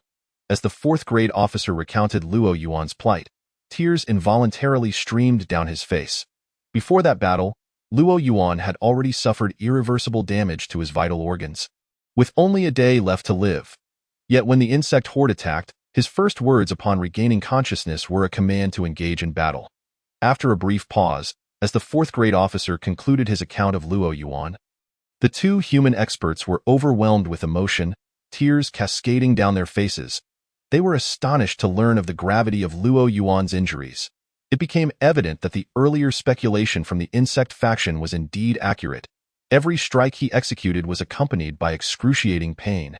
Despite his ferocity in battle, one could not rule out the possibility that he might perish at any moment.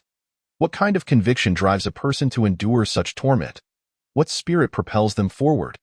In that moment, the two reinforcements found themselves unable to contain their tears. Luo Yuan was truly magnificent. Indeed, Luo Yuan is a genuine hero. They quickly joined others in bowing deeply to Luo Yuan, collectively pleading, "Luo Yuan, we beseech you to cease your attacks and rest."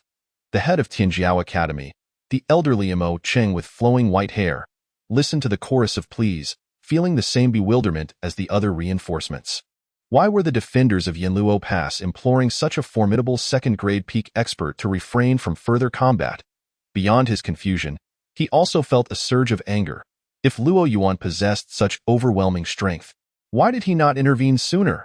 Why wait until the human race had suffered so many losses, allowing the insect faction to wreak havoc before stepping onto the battlefield? With these thoughts swirling in his mind, Mo Cheng struggled to rise, his unsteady steps carrying him toward Nye Yuan, who, although on the brink of death, had not yet succumbed. Upon reaching Nye Yuan's side, he could no longer maintain his composure and collapsed to the ground. He cannot be dead, can he? Yet, he is certainly not far from it. Nye Yuan's weak voice emerged. Then, Mo Cheng voiced his inner turmoil. Upon hearing his question, and sensing the underlying resentment, Nye Yuan quickly mustered his strength to clarify. "Old Dean, it is not as you think. You have misunderstood Luo Yuan. The reason he did not appear earlier was that he was in a state of unconsciousness." "What do you mean?" Mo Cheng asked. Perplexed, "Is Luo Yuan injured?" "Indeed." Nye Yuan's eyes glistened with unshed tears as he continued. Luo Yuan was grievously wounded even before the last battle. As Nye Yuan recounted Luo Yuan's plight, Imo Chung felt a profound respect wash over him, his own eyes glistening with tears. What extraordinary spirit! What a remarkable individual, to rise and fight for his people despite bearing such grievous injuries, saving humanity from peril on 2 occasions. Though Imo Chung was incapacitated by his own wounds and had no desire to rise, he summoned the strength to overcome his pain and laboriously stood, bowing deeply toward Luo Yuan in the distance. His own discomfort paled in comparison to the suffering endured by Luo Yuan. Furthermore, as the head of one of the 3 principal academies of humanity, Tianjiao Academy, even Li Daoi would bow to him with respect, addressing him as Dean. In this vast world of humanity, save for those who had fallen in battle and the revered martyrs, he owed no allegiance to anyone. Yet today, he bowed to Luo Yuan. The reason was simple. Luo Yuan was worthy of such reverence. In that moment, Imo Chung felt his heart swell with emotion, tears streaming down his face. With individuals like Luo Yuan around, with such indomitable spirit, how could humanity ever fear the alien races, no matter how powerful they may be? Similar scenes unfolded across various locations on the battlefield. The reinforcements arriving at Yanluo Pass were moved to tears. Regardless of their status, upon learning of Luo Yuan's story, they willingly bowed in respect to him. As Luo Yuan observed the entire battlefield, where all were clasping their fists in salute, beseeching him to refrain from further combat, he felt a twitch in his eyelids, uncertain of how to respond. However, at that moment, his body could no longer withstand the strain. It was indeed true. Although the system ensured his survival, the pain was unbearable. With every action, it felt as though countless ants were gnawing at his insides. Even as blood stained the corners of his mouth, he was too exhausted to care. Each strike against the alien foes inflicted enough agony. He had no time to wipe away the blood. Stepping forward, he returned to the city wall of Yanluo Pass and collapsed into his wheelchair, finally feeling a measure of relief. Raising his voice, he declared, "With the insect faction's experts vanquished, if we do not retaliate now, then when?" The 29th chapter. A comprehensive counterattack, the hubris of the insect queen in truth. The insect faction, much like the human side, was silently pleading for Luo Yuan to cease his onslaught. However, their concern was not for Luo Yuan's well-being but rather rooted in their fear and dread of him. The terror was palpable. Luo Yuan had not only slain their general but had also wiped out all the insect faction's 3rd and 4th grade experts. Indeed, it was utterly terrifying. Even a mere glance at him sent shivers down their spines. Who would dare to attack Yanluo Pass again? I, for one, would rather die than return. Do you still hope for another chance? Who knows if we will even have one? With the insect faction's experts eliminated, if they did not strike back now, then when? The countless terrified insect beings felt despair wash over them. Some had already turned to flee, scrambling toward the spatial rifts. The human side grasped the gravity of the situation upon hearing Luo Yuan's words. All the insect experts had been eradicated by him single-handedly. Luo Yuan's power was indeed fearsome. One 3rd grade human expert could not help but exclaim, "Indeed."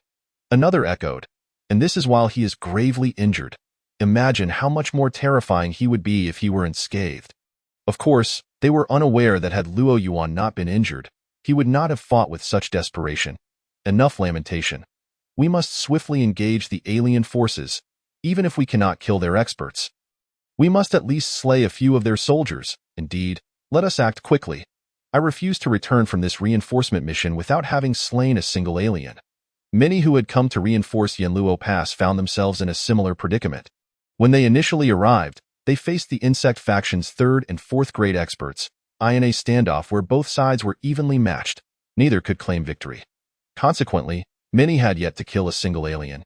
Now, with the insect faction's 3rd and 4th grade experts destroyed by Luo Yuan, they turned their fury on the insect soldiers, directing their ire toward them. This prompted a frenzy among the human 3rd and 4th grade experts, each racing to hunt down the insect forces. They were determined not to return home and face the embarrassing inquiry. "What did you accomplish during your reinforcement of Yanluo Pass?" Only to respond, "We cheered for humanity's victory and praised Luo Yuan's prowess." Such a scenario was too humiliating to contemplate. As they fought, a competitive spirit ignited among the human experts. "How many have you slain?" One 3rd grade human inquired of his companion. "I've taken down 250. His companion boasted, puffing out his chest. 250? Just wait. I'll surpass you. With that, the third-grade human dashed toward the insect horde with fervor. Such was the situation, and it was the insect faction that bore the brunt of the ensuing chaos.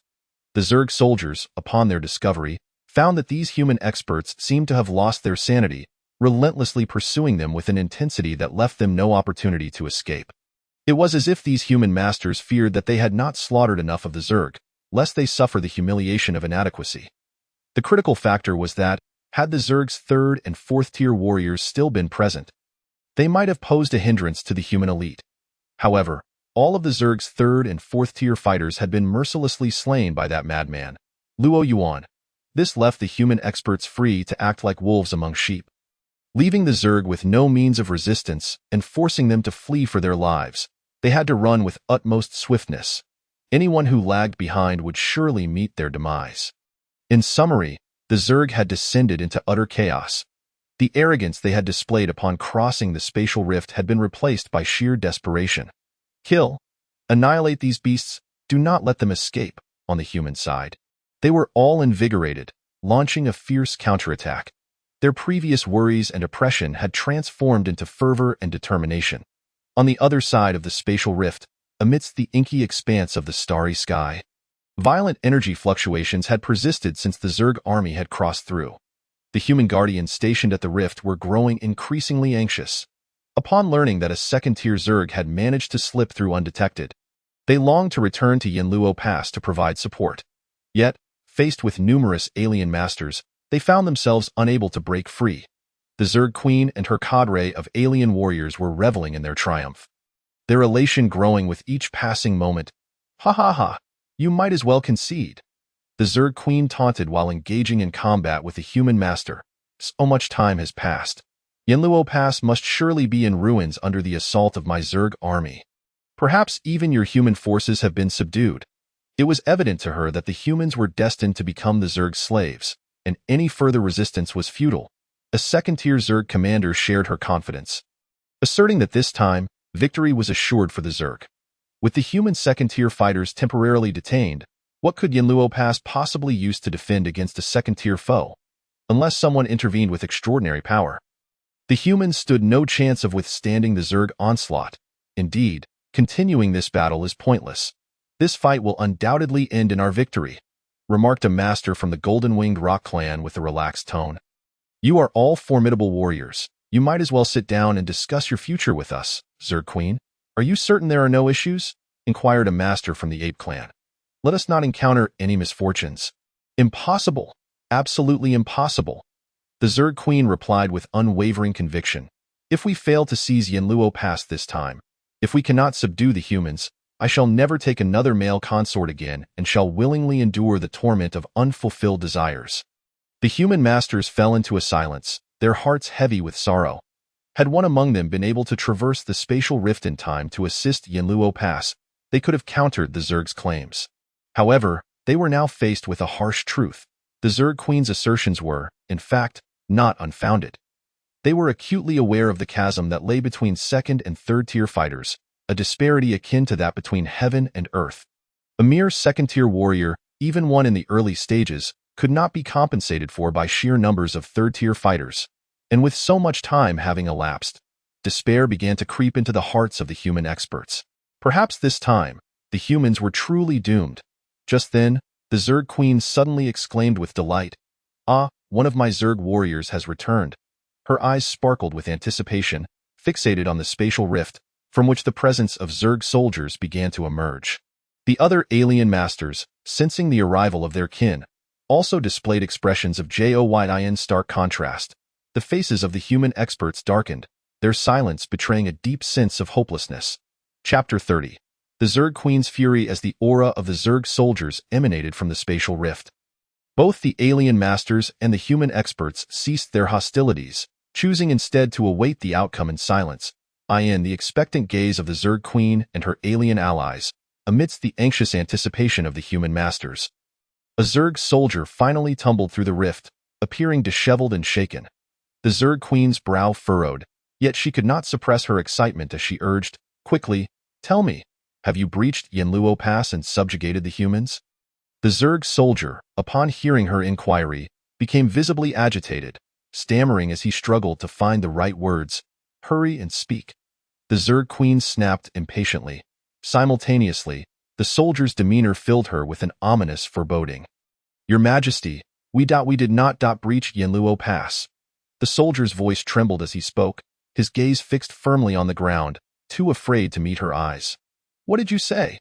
the Zerg Queen inquired, her voice measured yet laced with an undercurrent of impending fury. The other alien masters exchanged bewildered glances, their expressions mirroring the incredulity that echoed in their minds. How could it be that the Zerg, having deployed their strongest warriors and even employing cunning tactics to send a second-tier commander to lead the charge, had failed to conquer Yanluo Pass? The human experts, too, were momentarily taken aback. Had the Zerg truly not breached Yanluo Pass? But their surprise quickly morphed into relief. Just moments ago, they had been steeped in despair, fearing the soldier would deliver the most unwelcome of news. Yet now, his words heralded a glimmer of hope. "Your Majesty, we did not breach Yanluo Pass. Then why have you returned?" the Zerg Queen asked, her expression inscrutable. "I grant you 1 minute. If you cannot clarify your purpose, you shall meet your end." The Zerg soldier shuddered, about to speak, when suddenly, the spatial rift stirred again, and a flurry of panicked Zerg soldiers began to materialize beside him. Witnessing this unfolding scene, the Zerg Queen's countenance darkened further. Though the details remained unclear, her foreboding sense of dread was becoming increasingly substantiated. The other alien masters, too, felt their earlier joy dissipate, in stark contrast. The human masters found their spirits lifted with each new Zerg soldier that emerged from the rift. However, what puzzled the Zerg Queen was the conspicuous absence of any third or fourth-tier warriors among them.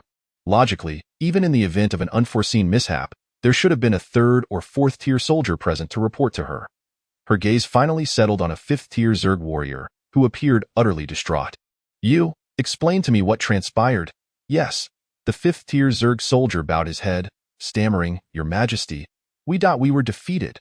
The general perished in battle, and the third and fourth-tier warriors in our ranks have been nearly all slaughtered." As the fifth-tier warrior's words fell, an explosive silence enveloped the area. The Zerg Queen, along with the other alien masters, and the human experts felt as though a bomb had detonated in their minds. Boom! The shockwave reverberated through them, leaving some questioning whether they had misheard. Had the Zerg commander truly fallen? Were their third and fourth-tier warriors annihilated by the humans? Surely, this could not be true. "Repeat what you just said." The Zerg Queen's voice, cold as ice, echoed ominously. The fifth-tier Zerg warrior trembled, burying his face deeper into the ground, unable to utter another word. With a deafening crash, the Zerg Queen unleashed her fury, causing the fifth-tier warrior to explode into a crimson mist. The pent-up rage within her had erupted like a long-dormant volcano, unleashing terror upon the surroundings. "For this battle, I dispatched all of our third-tier warriors and expended great effort to send a second-tier commander. The significance of this confrontation for the Zerg cannot be overstated. And you dare tell me we have been defeated? You dare tell me we have been defeated?" By the end of her tirade, the Zerg Queen's voice had escalated to a thunderous roar, and with each syllable, the bodies of Zerg soldiers began to burst one by one. "Haha, Zerg Queen, do try to remain composed. Let us discuss this matter calmly." A human master interjected with a grin. "Indeed, Zerg Queen, anger can lead to unseemly appearances. While you are already quite unappealing, do take care." Another human master added, stifling their laughter. Had it not been for the fear of the Zerg Queen's wrath, they would have laughed uproariously, yet, within their hearts, joy blossomed. After years of conflict, they were witnessing the Zerg Queen in such a state for the first time. Amidst their elation, the human masters were also filled with astonishment. The second-tier Zerg had been slain. The third and fourth-tier Zerg warriors had been nearly exterminated. In this moment, if the value of shock could be quantified, it would manifest as such, a continuous stream of shock value 1. Shock value 1. The Insect Queen, aware that this was not the time for rage, focused on deciphering why her insectoid kin had met with defeat. A formidable expert from the Golden-Winged Rock tribe suddenly interjected.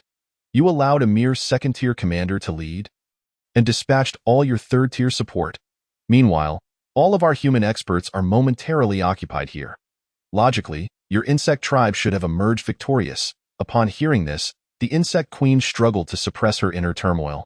Other alien experts perked up their ears, intrigued by how the insect tribe could have faltered. Who was it that had slain their second-tier commander, along with their third and fourth-tier experts? The human side.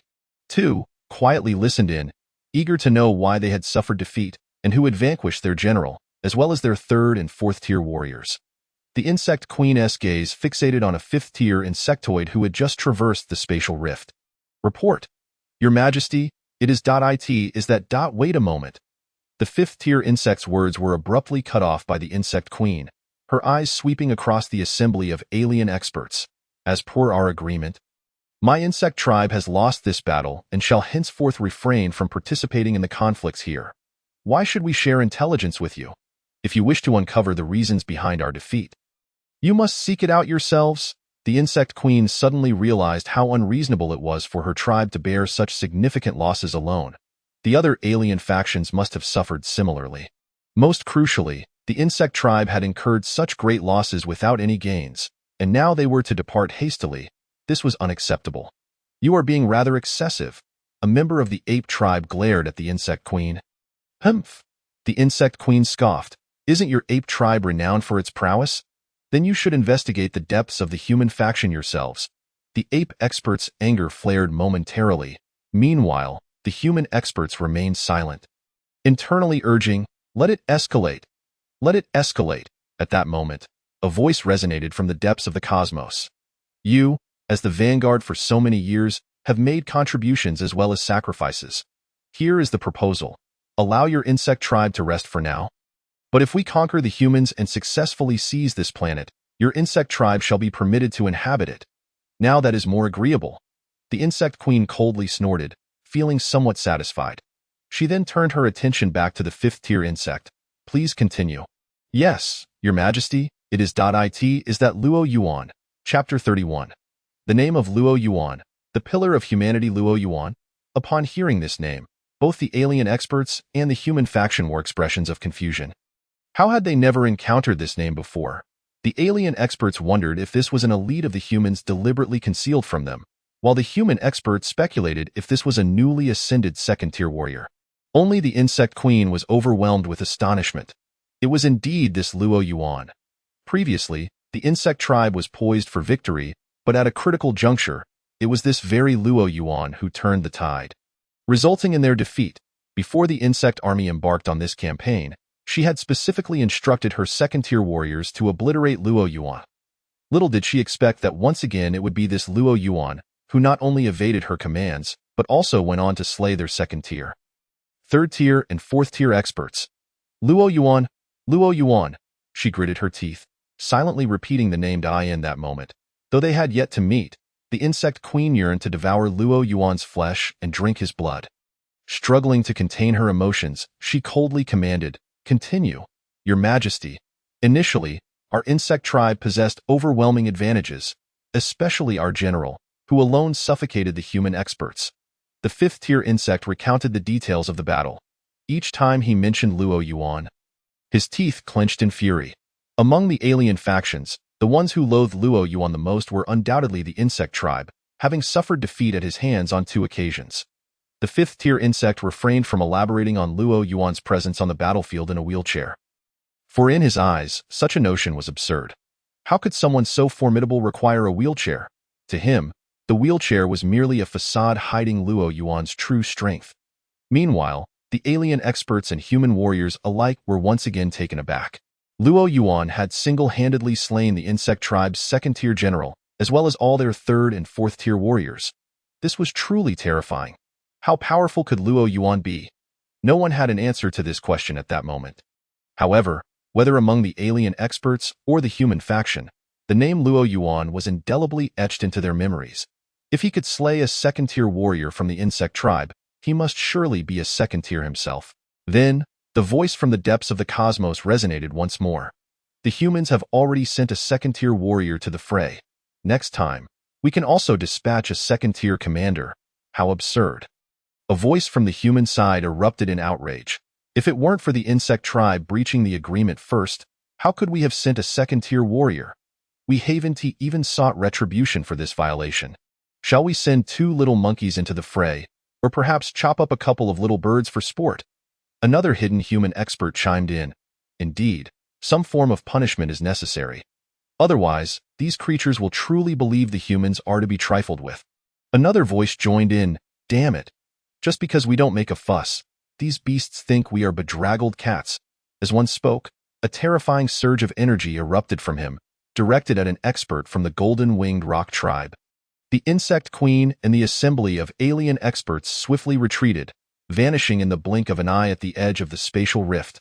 The battle was over. They had no desire to continue clashing with these human zealots.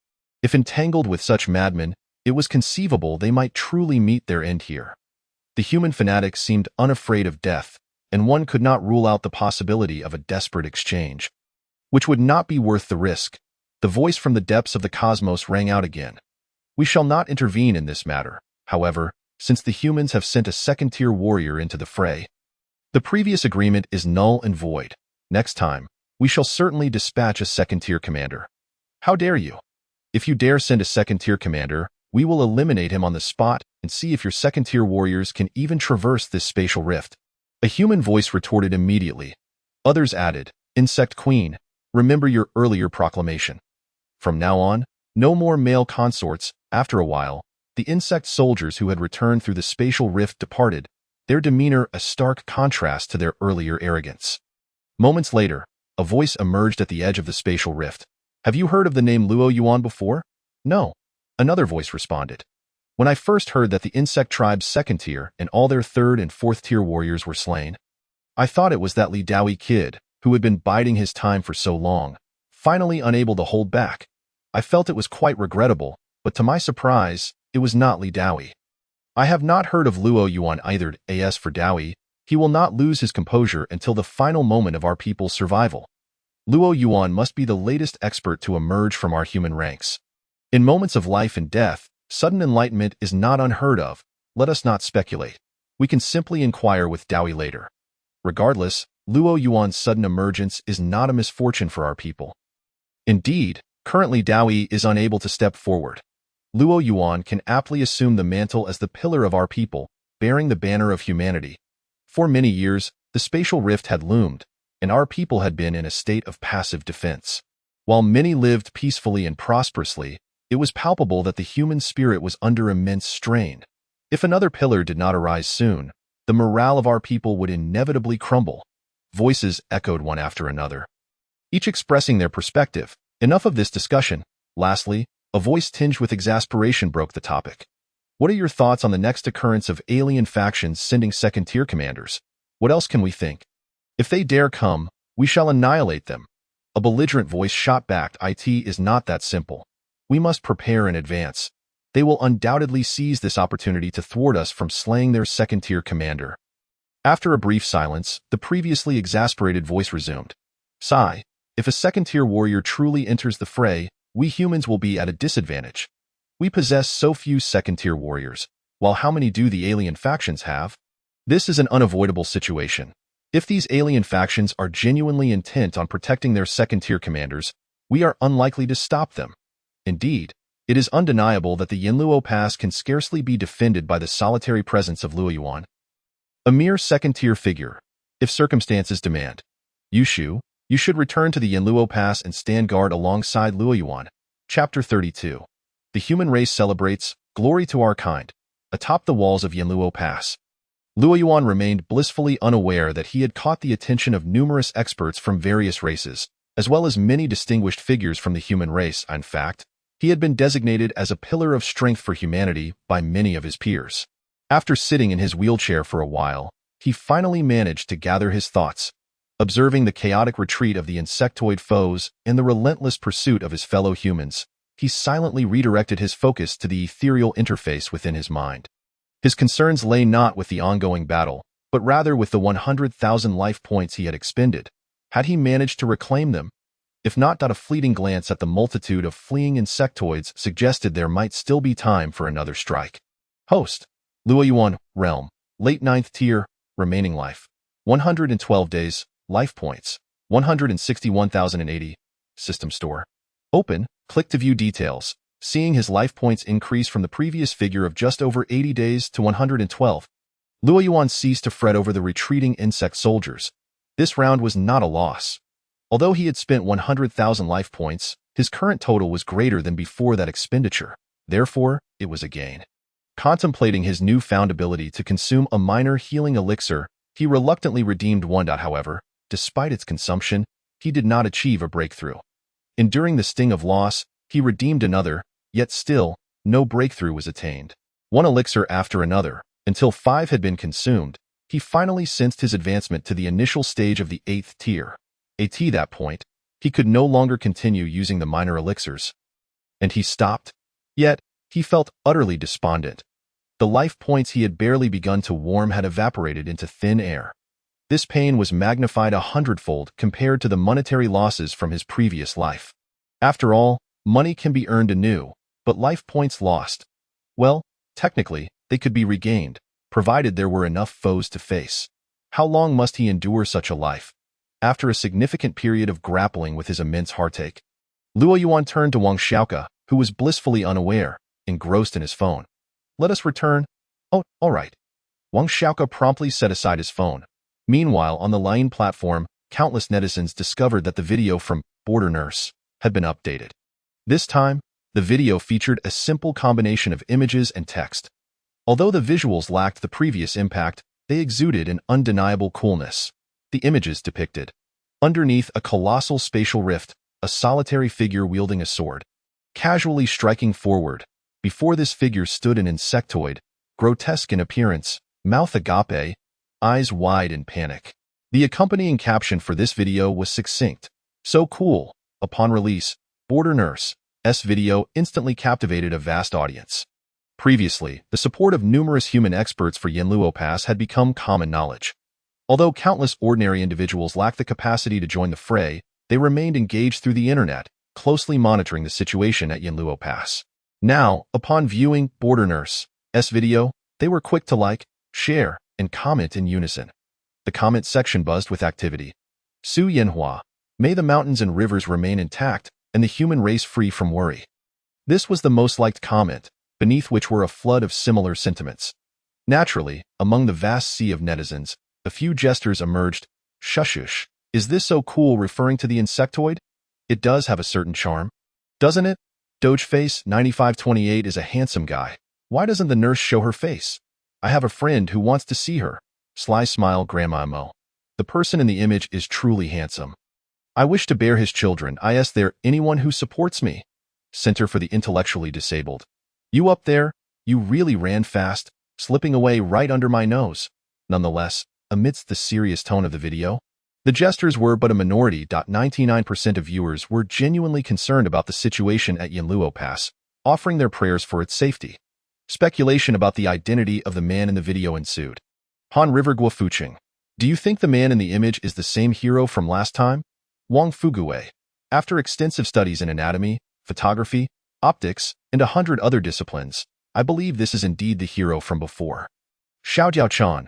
From just the silhouette, it's hard to tell. If only we could see his face. I suggest the poster share a frontal shot next time. I love sweet tofu brain. Hey? The comments section isn't a wasteland. Please mind your manners. Dogeface. Regardless of the chatter in the comments, one thing was undeniable. Through the collective efforts of countless netizens, Border Nurse's video soared to the top of the Line trending charts with remarkable speed. Shortly after, Human Race Daily released a video of its own. Human Race Daily, good news. Our human race has secured another great victory, slaying an insectoid second-tier leader and decimating all third- and fourth-tier foes. As many were already aware, just an hour prior, the insectoids had launched an assault on Yanluo Pass, placing it in peril, prompting numerous human experts to rush to its aid. According to the latest updates, in this critical moment, the hero who had previously assisted our human race in achieving victory had once again stepped forward.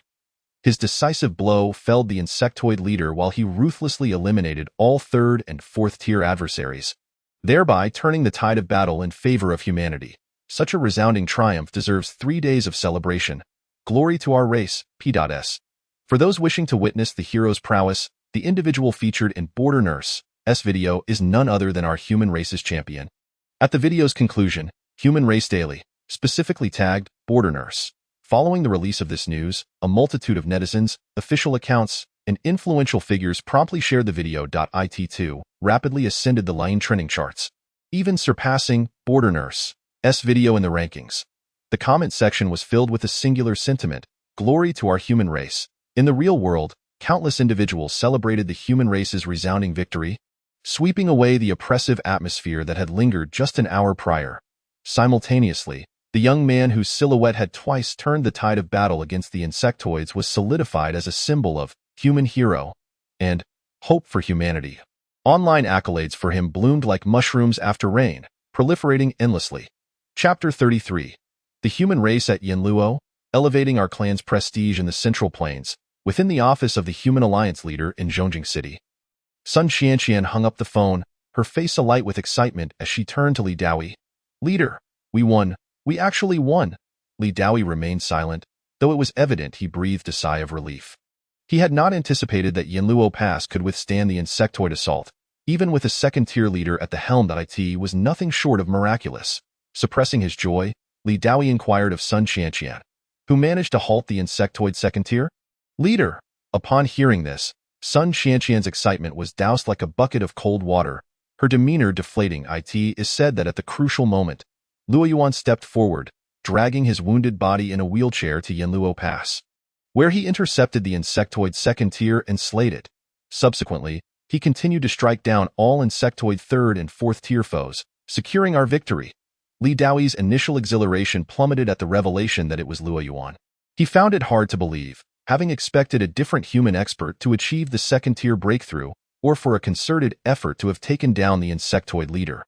After a moment of silence, he asked, "And what is Luo Yuan's current condition?" "That is still unclear," Sun Qianqian replied. "We will have to wait for further information." "Very well, in that case, I need you to personally make a trip to Yanluo Pass shortly and bring Luo Yuan's 9-Dragon Medal with you." To formalize his title, Li Daoyi made arrangements. The decision to bestow the 9-Dragon Medal upon Luo Yuan and confer a title had been delayed due to various circumstances and remained unfulfilled. "Understood, leader," Sun Qianqian nodded, pausing for thought before hesitantly adding, "Additionally, leader, I just noticed that the internet is overflowing with celebration, with many referring to Luo Yuan as the true hero of humanity and the hope of humanity. However, they are unaware of Luo Yuan's true situation, which may be somewhat inappropriate. Should we issue a statement to clarify his condition? What if Luo Yuan were to suddenly vanish, given the current trajectory? It could profoundly affect the morale of our people." Without further elaboration, Li Daoyi pondered and said, "Let others refrain from disclosing Luo Yuan's circumstances. Our human race has been suppressed for far too long. We are in dire need of a hero, however." Sun Qianqian felt uneasy, but Li Daoyi interrupted her. "Let us proceed as I have suggested. The spatial rifts have persisted for many years, and our human race has remained in a passive defensive stance. Enduring immense pressure. At last, someone has stepped forth. Our people require such a figure, do you understand?" After a brief pause for contemplation, Li Daoyi added, "Furthermore, let them publish a report announcing Luo Yuan's receipt of the 9-Dragon Medal and the title of Yama. We must elevate Luo Yuan to the status of a true hero for our race." A beacon of hope. Initially, Li Daoyi believed that a public announcement was unnecessary. Yet, as the situation grew increasingly unfavorable for humanity, he felt that the long-suppressed emotions of our people needed to be ignited. If these emotions remained stifled, it would not bode well for our race. At this moment, humanity needed unity and fervor to confront the alien tribes. Thus, since Luo Yuan had emerged as the spark to ignite human sentiment, he would stoke that fire further, allowing our emotions to truly blaze forth. Sun Qianqian opened her mouth but ultimately said nothing, merely nodding in agreement. "Understood, Alliance leader." Just as Sun Qianqian was about to leave the office, an unexpected thought crossed Li Daoyi's mind, and he called out to her, "Wait a moment, have you thoroughly investigated Luo Yuan's situation?" Sun Qianqian was taken aback but quickly responded, "Alliance leader, I have looked into it and found no issues. So you need not worry. Luo Yuan, like most soldiers at Yama Pass, became a 9th-rank cultivator after reaching adulthood and subsequently joined Yama Pass. In fact, he has suffered more than many of the Yama Pass soldiers, as his parents passed away when he was very young due to an accident, leaving him to grow up in an orphanage. The orphanage he was raised in is quite reputable, being a public institution of our human race. Li Daoyi fell silent for a moment before inquiring, "What about his injuries?" His injuries were sustained during the defense against the insect race on November 11 of the new era. They were inflicted by an alien being of superior cultivation, who sought to shatter his internal organs and kill him. However, fortune favored him, and he retained a breath of life that is for his strength. Before his injury, he was at the mid-9th rank, but afterward, he has inexplicably become much stronger. As long as everything else is fine, regarding his strength, it is not unheard of for one to attain enlightenment on the brink of death. Li Daoyi contemplated for a moment and then said, "Very well, you may go now. Proceed to award him the 9 Dragon Medal and bestow upon him his title, soon." The Human Race Daily released a new report video. Human Race Daily. In recognition of Luo Yuan's 2 significant contributions in turning the tide of battle for our human race, repelling the alien tribes and slaying numerous foes, the Human Alliance has decided to award Luo Yuan the 9 Dragon Medal and confer upon him the title of Yama. Henceforth, Luo Yuan shall serve as our Yama, guarding the Yama Pass and upholding the dignity of our race. Following the publication of the Human Race Daily report, Li Daoyi was the first to share it, accompanied by the words, "Human Race Yama, uphold our clan's dignity." Subsequently, numerous official accounts, including the Human Alliance Zhongjing City office and the Human Central Plains official account, shared the report, all echoing the sentiment, "Human Race Yama, uphold our clan's dignity." Instantly, the report surged to the top of trending topics across various media platforms, with terms such as Human Race Yama and 9 Dragon Medal appearing prominently. In addition to official accounts, numerous influencers and celebrities promptly shared the Human Race Daily report. Some even took the time to explain the significance of the 9 Dragon Medal and the title Yama. Anonymous netizen Ma Laoshi, some may be unaware of the 9 Dragon Medal, so allow me to provide some context. The 9 Dragon Medal represents the highest honor of our human race, and since the advent of the spatial rifts, fewer than 10 individuals have been awarded this honor. Moreover, the title Yama holds a special meaning for our people, as it shares its name with Yama Pass, a place forged from the blood and sacrifice of countless human heroes, underscoring its profound significance. Therefore, the decision to award Luo Yuan the 9 Dragon Medal and bestow upon him the title of Yama carries immense weight. From this day forward, Luo Yuan stands as a genuine hero of our human race, acknowledged by our leadership and revered by countless individuals. Indeed, having turned the tide of battle on 2 occasions and slain numerous alien masters, Luo Yuan has truly earned this recognition. Ultimately, I can only exclaim, "Human Race Yama, uphold our clan's dignity." In an instant, the emotions of the entire human race were ignited. In some places, fireworks were even set off during the day. Countless netizens finally became acquainted with the name Luo Yuan. My son Wang Tung. So the hero's name is Luo Yuan, who saved our human race twice. He truly deserves the title Yama. Zhao Duping. Luo Yuan YYDS. Human Race Yama, uphold our clan's dignity. Little Cow wants to ascend. Slaying 2nd rank insectoids, annihilating all 3rd and 4th rank foes, Luo Yuan has truly performed magnificently in rescuing our human race from peril. Human Race Yama, uphold our clan's dignity.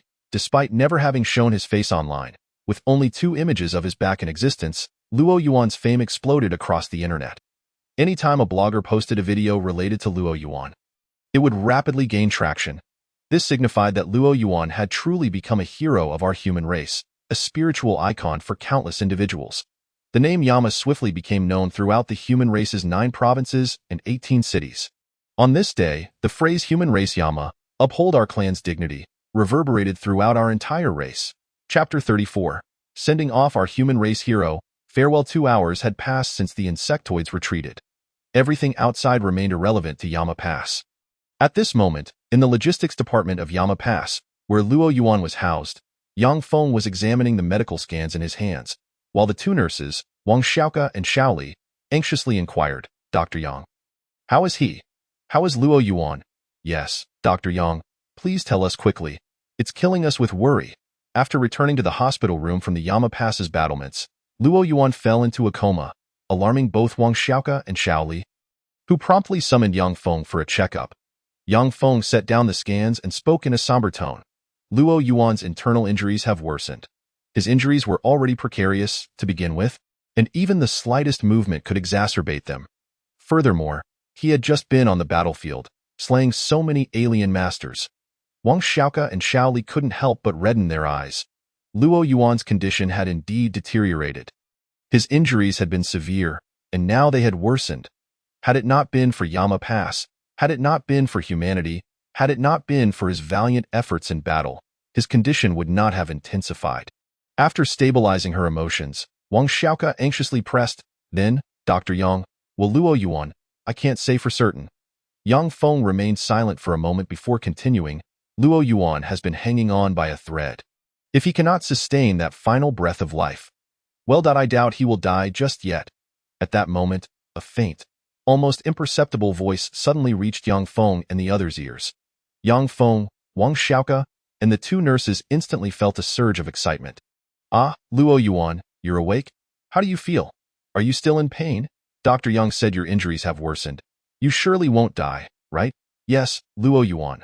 Wang Xiaoke and Xiao Li bombarded him with questions, their voices a rapid-fire barrage. In that moment, even Yang Feng felt overwhelmed. He quickly interjected, "You two, please stop. Luo Yuan has just awakened. Do you want to send him back into unconsciousness with your noise?" Upon hearing this, the two nurses instinctively covered their mouths with their hands, leaving only their wide, worried eyes fixed on Luo Yuan. Their comical expressions made Luo Yuan momentarily suppress a chuckle. Just as he could no longer endure the strain, he slipped back into unconsciousness. After resting for a while, his consciousness managed to return to a semblance of clarity. Yang Feng then felt the surrounding quietude and turned to Luo Yuan with a gentle inquiry. "Luo Yuan, how do you feel now?" "I won't be dying anytime soon," Luo Yuan replied. "You need not worry excessively about me." The existence of the system was something he could never disclose to anyone. He could only reassure Yang Feng and the others in this manner. However, it was evident that Yang Feng and the others did not believe him, their eyes glistening with unshed tears as they gazed at him. In a state of helplessness, Luo Yuan was about to voice his thoughts when a resounding voice suddenly pierced his ears. "All personnel at Yanluo Pass, assemble immediately at the city ramparts." Huh? Could it be that the foreign tribes are attacking again? Luo Yuan pondered, glancing at Yang Feng and the other two, inquiring, "Is it the foreign tribes once more?" "No." Yang Feng shook his head. "It is likely to pay tribute to our fallen comrades from the previous battle, to send them off on their final journey. Additionally, some relatives of the deceased will also come to Yanluo Pass to take their loved ones home. This is a tradition upheld after every battle at Yanluo Pass." Having explained, Yang Feng noticed that many, including some injured soldiers and doctors, were leaving the logistics department, heading towards the city ramparts. He turned to Luo Yuan and said, "Luo Yuan, you should rest well. We must head to the ramparts. Although I always dread going to the ramparts during such somber times, it is a necessity. I too despise this time." Wang Xiaoke chimed in, "Every time, it leaves me heartbroken for several days," at a loss for words. Luo Yuan reflected that during such times, surely no one would wish to endure or relish it.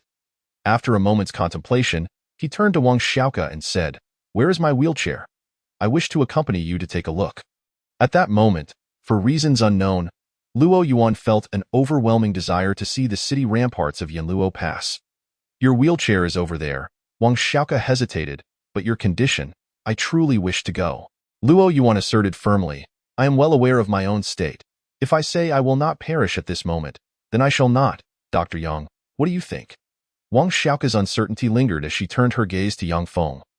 Yang Feng pondered, meeting Luo Yuan's steadfast gaze, and replied, "Since Luo Yuan has expressed his wish, let us push him along with us. We shall be cautious on the way very well." Wang Xiaoke nodded. Subsequently, she and Xiao Li went to retrieve Luo Yuan's wheelchair. They carefully assisted him into the chair, before pushing him towards the city ramparts of Yanluo Pass. Seated in the wheelchair, Luo Yuan took advantage of a moment when others were not paying attention to exchange for a level 3 clarity pill, consuming it discreetly, which instantly revitalized his consciousness. However, this left him feeling a pang of regret as the level 3 clarity pill required a hefty cost of 1,500 life points to maintain his lucidity for an hour. Suppressing his discomfort, he noticed Wang Xiaoke pushing him and suddenly thought, could he procure a motorized wheelchair for himself? With such a device, he would not require assistance and could even find it much easier to combat the foreign tribes thereafter. With this thought, Luo Yuan felt a surge of excitement and promptly looked at Yang Feng, asking, "Dr. Yang, could you arrange for me a motorized wheelchair?" Huh? Yang Feng and the others were momentarily taken aback. However, Yang Feng quickly grasped Luo Yuan's intention and nodded. Certainly, I can submit a request for a customized one for you. As they spoke, the group arrived at the city ramparts of Yanluo Pass. At that moment, the ramparts were already teeming with people. These included soldiers, guards, the injured, logistics personnel, as well as human experts who had come to support Yanluo Pass, along with some clearly identifiable ordinary citizens. Luo Yuan surmised that these ordinary citizens were likely the relatives of the fallen comrades. The atmosphere atop the ramparts was overwhelmingly oppressive, thick with sorrow. Many individuals were already in tears, however, when someone noticed Luo Yuan seated in his wheelchair. The somber mood was abruptly shattered. Luo Yuan, with an excited shout, all eyes on the ramparts turned to him. Nie Yuan, who had been standing at the forefront, staggered towards Luo Yuan with great urgency. Luo Yuan, what brings you here? Ah. Luo Yuan felt a sudden wave of discomfort and quickly replied, General Nie, I came to take a look. Please, continue without minding me. All right, but do take care of your injuries. Nie Yuan nodded, giving one last admonition before returning to his previous position. This brief exchange lightened the heavy atmosphere atop the ramparts. Standing at the front, Nie Yuan clasped his fists and bowed deeply towards the horizon. Farewell to our heroic kin. May your journey be smooth. Farewell to our heroic kin. May your journey be smooth. In an instant, everyone echoed the sentiment, their voices resounding, stretching for miles, lingering in the AI or in that moment. Luo Yuan felt an inexplicable sensation as if he beheld, before Yanluo Pass, individuals smiling and looking back, as if gazing upon their most beloved, their eyes brimming with reluctance and contentment, filled with boundless tenderness. Perhaps they were loath to depart, yet comforted that Yanluo Pass had endured. As if they regarded it as their dearest companion. In another fleeting thought, Luo Yuan realized that in reality, there was no one before Yanluo Pass, only a ground strewn with corpses and a sea of crimson. After 2 minutes had elapsed, Nie Yuan finally straightened his posture. Following suit, the crowd behind him rose as well. Nie Yuan turned, surveying the assembly with a serious expression. We shall now proceed to the second item. The relatives of the soldiers whose names are called, please step forward to take your loved ones home, are heroes of the human race. Home. The word home fell heavily from Nie Yuan's lips. As he uttered it, his eyes involuntarily glistened. Not just him. Upon hearing home, many in the crowd felt their eyes welling with tears. Some of the more sensitive souls were already in tears. Observing all this, Luo Yuan's emotions grew increasingly intricate. A thick, yellowed ledger appeared in Nie Yuan's hands, its edges worn and stained with spots of red. Yet, Nie Yuan held it as if it were a rare treasure, handling it with utmost care and solemnity. Slowly, he opened the ledger and pronounced the first name aloud. Wang Xinyan, as the name echoed. A stir arose among the ordinary citizens present, followed by a pale woman who emerged, holding the hand of a small boy. Simultaneously, a body draped in white cloth lay quietly on a stretcher, carried by 2 soldiers of Yanluo Pass, gently placed before Nie Yuan. The woman, guiding the small boy, approached the stretcher, staring at it for a long while. Her hand reaching out and retracting repeatedly. Finally, with tears streaming down her cheeks, she trembled and pulled back the white cloth from the stretcher. The little boy, however, did not cry. He merely glanced at the stretcher before curiously looking up at the woman. Mama, is this my dad? A simple question, a single sentence, instantly caused numerous spectators to break into tears. The child had never met his father. The middle-aged woman was momentarily taken aback, and after a long pause, she covered her mouth, whispering through her sobs, Yes, this is your daddy. Soon, we will take him home. But, the little boy hesitated. They all say I don't have a daddy. No? Nie Yuan, with reddened eyes, knelt down and gently ruffled the boy's hair. Child, you do have a father, and he is a great hero of our people. The little boy nodded, somewhat understanding. Ultimately, the middle-aged woman led the boy away, taking Wang Xinyan's body with them from Yanluo Pass. Watching them depart, Nie Yuan retrieved the yellowed ledger once more and called out the next name, Huang Chao, this time. A young man who appeared to be around 15 or 16 stepped forward from the crowd. The youth exuded a sense of strength, walking directly to the stretcher, lifting the cloth to gaze for a moment before covering it once more. He then turned to Nie Yuan, smiling as he asked, Uncle Nie, last time I came to take my mom, you told me I had to be 18 to return to Yanluo Pass. Who would have thought I'd be back so soon? Nie Yuan found himself momentarily at a loss for words, struggling to respond until he finally managed to smile and say, "Little Yin, it's been a while. Uncle, you need not be sad. Just like me, I am not sad at all," the youth declared, "because my parents have always told me that dying in Yanluo Pass is their greatest honor." With a smile still adorning his face, he continued, "Let's do it like last time. I won't take my dad home. Let him rest with my mom, buried here at Yanluo Pass. I believe they would be very happy to be laid to rest here." "Very well," Nie Yuan nodded solemnly. "Uncle Nie, could you do me one last favor?" "Speak."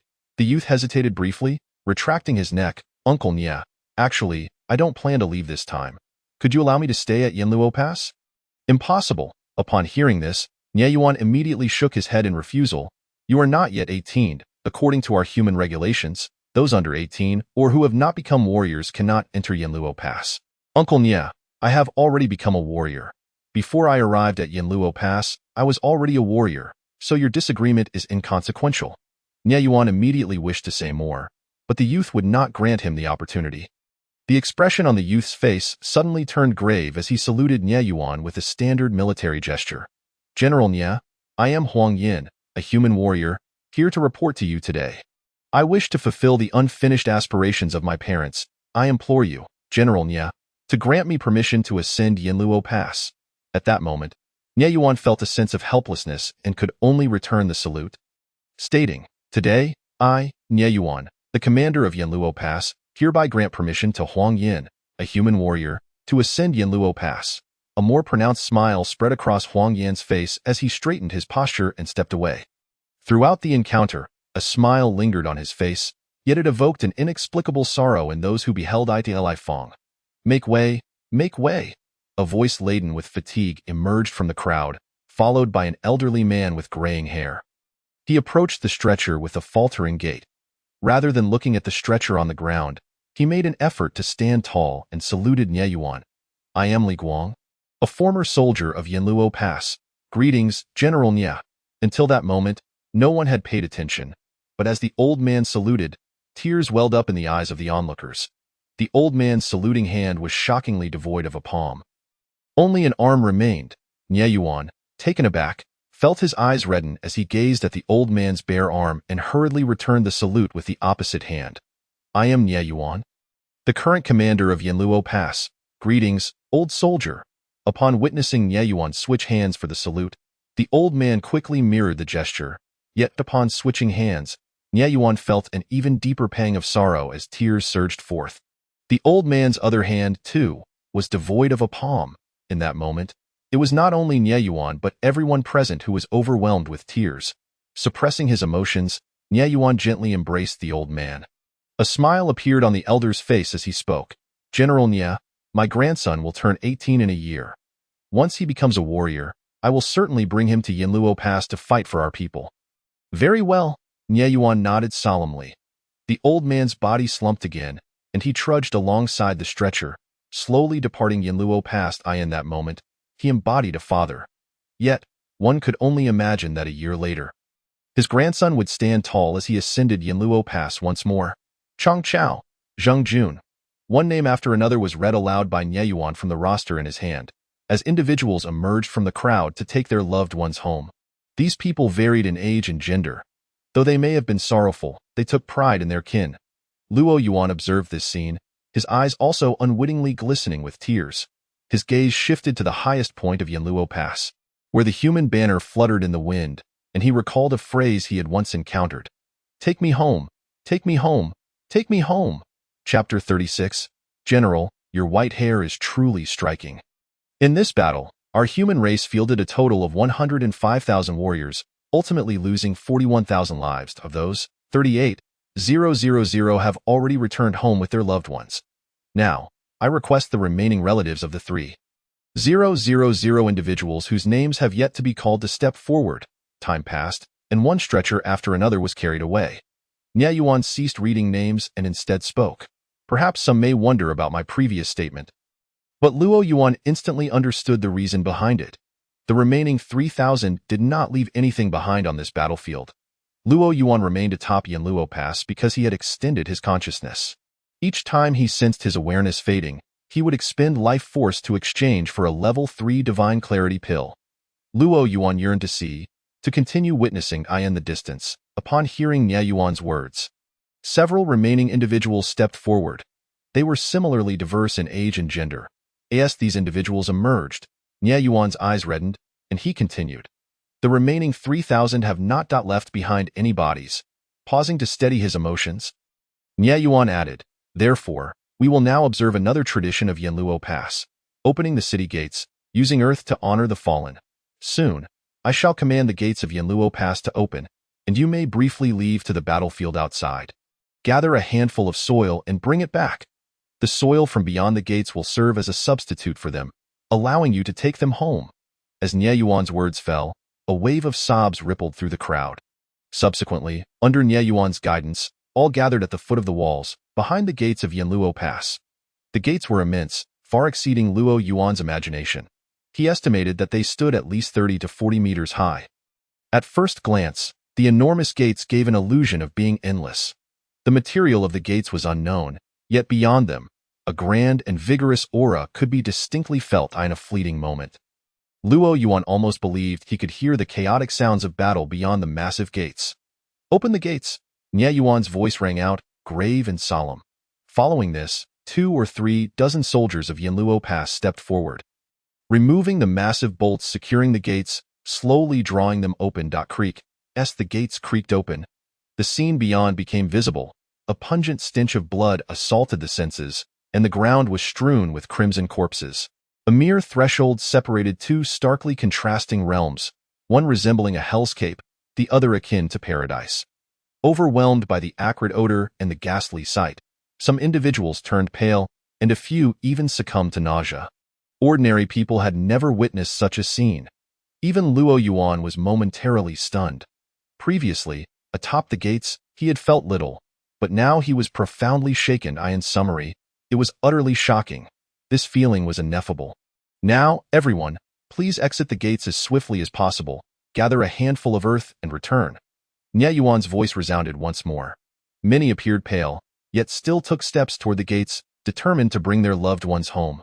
Soon, only 2 remained, an elderly man in a wheelchair, alongside a bewildered little girl holding his hand. Grandpa, where's my daddy? The little girl looked around, confused, then turned to the elder beside her. They said I could see my daddy here. But why haven't I seen him yet? He promised to celebrate my birthday with me. The old man gently ruffled the girl's hair and said softly, Xiao Wei, dear, your daddy is busy and not here right now. Later, Grandpa will celebrate your birthday with you, okay? Well, that's fine. A hint of disappointment flickered in the girl's eyes. Xiao Lao. Nie Yuan approached the elder and bowed deeply before asking, Aren't you going? I'm not going. The old man shook his head lightly, resolute in letting them keep watch over Yanluo Pass. Just as that boy Huang Yin mentioned, being laid to rest here at Yanluo Pass would surely please them. A smile graced the elder's face as he turned his gaze to the little girl beside him. Can you guess her name? Nie Yuan shook his head. Yun Xiao Wei. Nie Yuan froze for an instant. Then after a pause, remarked, She is Fei Yang's and Kai Wei's. Indeed, the old man nodded. That rascal Xiao Feng. I urged him to find a woman and leave me a grandson. Yet who would have thought? Nonetheless, I still have Xiao Wei. From now on, Grandpa will take care of her. As he spoke, the old man turned to the little girl again. Xiao Wei, is that all right? From now on, you'll be with Grandpa? And he'll celebrate your birthday with you every year. All right. Yun Xiao Wei looked up at the elder, a smile blooming on her small face. 10 minutes later, the enormous gates were closed once more, and everyone returned to the top of Yanluo Pass. Watching the people depart with their loved ones, Luo Yuan finally regained his composure. Noticing the elderly man in the wheelchair and the little girl among the crowd, he curiously asked Nie Yuan, They can't possibly be blood relatives, right? They're not? Nie Yuan shook his head. The elder's surname is Xiao. He fought valiantly at Yanluo Pass until his legs were injured and he could no longer move, at which point he left. His son, Xiao Feng, was a powerful figure from Hebei province. He came to assist Yanluo Pass this time, and perished at the hands of a second-rank insectoid. The little girl is named Yun. Her father is Yun Fei Yang, and her mother is Yang Kai Wei. Her mother fell during a previous aid mission to Yanluo Pass, and her father came to assist this time, and is no longer here. Luo Yuan fell silent for a moment before finally saying, They will surely find happiness together. Indeed. Nie Yuan nodded. They certainly will. After a while, Luo Yuan glanced at Nie Yuan, taking in the sight of his white hair. Opened his mouth but ultimately refrained from asking. He recalled that Nie Yuan's hair was not white, and that Nie Yuan, at first glance, appeared to be in the prime of his life. How could it be? As if sensing his confusion, a smile graced Nie Yuan's face as he reached up to scratch his head of white hair. Doesn't it look rather handsome? Luo Yuan fell silent, and Nie Yuan continued. Well, it's not too bad. It's merely the result of 100 years of life burned away. 100 years of existence exchanged for a second-tier position for humanity and another second tier for Yanluo Pass. Albeit, this second tier is merely a false one, lasting only a year. Alas, it's somewhat regretful to think that I can only guard Yanluo Pass for another year. I can't help but feel a bit reluctant about it. Luo Yuan remained quiet, simply listening intently. As the conversation drew to a close, Nie Yuan's tone turned somber. If only your injuries could heal, then even if I were to perish in battle right now, I would have no regrets. Unfortunately, another silence ensued, and Luo Yuan found himself at a loss for words, attempting to speak but unsure of what to say. Ultimately, he simply remarked, Commander Nie, your white hair truly looks impressive. With that, Chapter 37 commenced, the ceremony of honors, the beginning of chaos under the night sky. After concluding his conversation with Nie Yuan, Luo Yuan summoned Wang Xiaoke, intending for her to wheel him back to his hospital room. By now, Wang Xiaoke's eyes were already red and swollen, indicating that she had undoubtedly been crying profusely. However, before they could leave the city wall, they were halted by Sun Qianqian. Luo Yuan had never met Sun Qianqian and could only direct his gaze toward Wang Xiaoke, who was pushing his wheelchair. Yet, it was Sun Qianqian who spoke first. Hello, Luo Yuan, I am the assistant to the leader of the Human Alliance. My name is Sun Qianqian. You may not know me, but I recognize you. You are a true hero of our people. Indeed, you are one of my idols, like Wang Xiaoke. Sun Qianqian's eyes were also red and puffy, clearly having just wept. She had arrived earlier but deemed the previous situation inappropriate for approaching Luo Yuan. Hence her delay. Noticing that Luo Yuan seemed relatively well, she felt considerably relieved. Slightly taken aback by her identity, Luo Yuan inquired, Hello, may I ask what brings you here? Well, Sun Qianqian began to explain. In light of your two contributions to turning the tide at Yanluo Pass and repelling the alien forces, the leader has decided to award you the 9 Dragons Medal and bestow upon you the title Yanluo. Luo Yuan felt a tinge of surprise, but did not harbor any particularly strong emotions. As he was unaware of the significance of the 9 Dragons Medal, however, he found the title Yanluo rather impressive. In contrast, Wang Xiaoke suddenly leaped up in excitement. The 9 Dragons Medal? The title Yanluo? Assistant Sun, you must be mistaken. No, I am not. Sun Qianqian replied with a smile, shaking her head. I have come specifically to present Luo Yuan with the 9 Dragons Medal, as well as to represent the leader and the Human Alliance in conferring upon him the title Yanluo. Ah, Wang Xiaoke exclaimed, overwhelmed with joy, Luo Yuan, you have received the 9 Dragons Medal, the highest honor of our people. For a moment, Luo Yuan was at a loss for words. Was such excitement truly necessary? Yet, upon learning that the 9 Dragons Medal represented the highest honor for humanity, he found himself feeling quite conflicted. Aware of his own situation, he believed he was unworthy of such an accolade. Assistant Sun, you see. What? Luo Yuan has been awarded the 9 Dragons Medal. Just as Luo Yuan was about to decline, he was interrupted by the sudden appearance of Nie Yuan, who bore an expression of exhilaration. Sun Qianqian nodded. Indeed, Commander Nie, Luo Yuan has received the 9 Dragons Medal. By my word, Nie Yuan exclaimed, quickly adding, Assistant Sun, please wait a moment. This is a significant matter. I must gather the soldiers of Yanluo Pass. Commander, there's no need. Luo Yuan attempted to refuse, but before he could finish, Nie Yuan had vanished from sight. 2 minutes later, at the city wall of Yanluo Pass, thousands of soldiers had gathered once more. They stood in neat rows, each one brimming with excitement. Luo Yuan had received the 9 Dragons Medal. Indeed, I heard he not only received the 9 Dragons Medal, but is also to be bestowed the title Yanluo. I envy Luo Yuan. If only I could exchange my 3 Dragons Medal for a 4 Dragons Medal, I would be utterly satisfied for life. Countless soldiers of humanity were filled with elation. Even more so than if they had received the honor themselves. Many soldiers looked upon Luo Yuan with envy. As for jealousy, it was conspicuously absent. Everyone at Yanluo Pass understood Luo Yuan's circumstances, and they could only sincerely rejoice for him. With a sense of helplessness, Luo Yuan, unwilling yet compelled, had already been pushed to the forefront of the crowd by Wang Xiaoke, akin to a person held captive. Forced to present himself. Flanking him were Nie Yuan and Sun Qianqian. The previously raucous noise promptly dissipated, and every soldier stood serious and solemn. A weighty atmosphere enveloped the city wall of Yanluo Pass. Nie Yuan stood upright, addressing Sun Qianqian. Assistant Sun, you may present the 9 Dragons medal to Luo Yuan. Sun Qianqian stepped forward, extending her hands with utmost gravity. In her palms lay a medal shimmering with golden light, intricately engraved with 9 vividly depicted dragons. This was the 9 Dragons medal, a representation of the highest honor for humanity since its arrival through the spatial rift in recognition of Luo Yuan's merits. The Human Alliance hereby awards him the 9 Dragons medal and bestows upon him the title Yanluo. This signifies our protector at Yanluo Pass, upholding the dignity of our race, with a serious demeanor. Sun Qianqian placed the 9 Dragons medal into Luo Yuan's hands.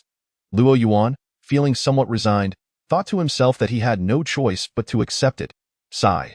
I truly do not desire this 9 Dragons medal. Why must it be thrust upon me? In the next moment, all the soldiers of Yanluo Pass, including Nie Yuan, saluted simultaneously. Following this, the resounding chant filled the air. Humanity's Yanluo, uphold our dignity. Humanity's Yanluo, uphold our dignity. Tens of thousands of soldiers simultaneously shouted, their powerful voices echoing for miles around. Meanwhile, in the southwestern region of humanity, in a small town called Ning City, a little mouse, having just returned from foraging, scurried quickly into a dilapidated warehouse at the town's edge. This was its home. Bang, however, just as it reached the door of the warehouse, a muffled sound erupted, and the little mouse was instantly reduced to a mist of blood. Within the abandoned and crumbling warehouse, a surge of formidable energy erupted, causing the little mouse to explode. Do you wish to die? How dare you expose your cultivation aura? If the plans of the divine sect are disrupted because of this, I assure you, it won't just be you. Your entire family will perish, understand? Following this, a voice full of fury echoed from the depths of the warehouse. My apologies, Apostle. I thought that mouse was someone entering, so I got inside the warehouse. A group clad in identical black robes, adorned with a prominent staff emblem, lay hidden. The furious voice had emanated from one of them, standing at the center. The black robe concealed the features of the one referred to as the Apostle, who then turned to another individual beside him and asked, So, how is it? Is everything ready? Reporting to the Apostle, everything is prepared. Our people have already spread throughout Ning City, just waiting for nightfall.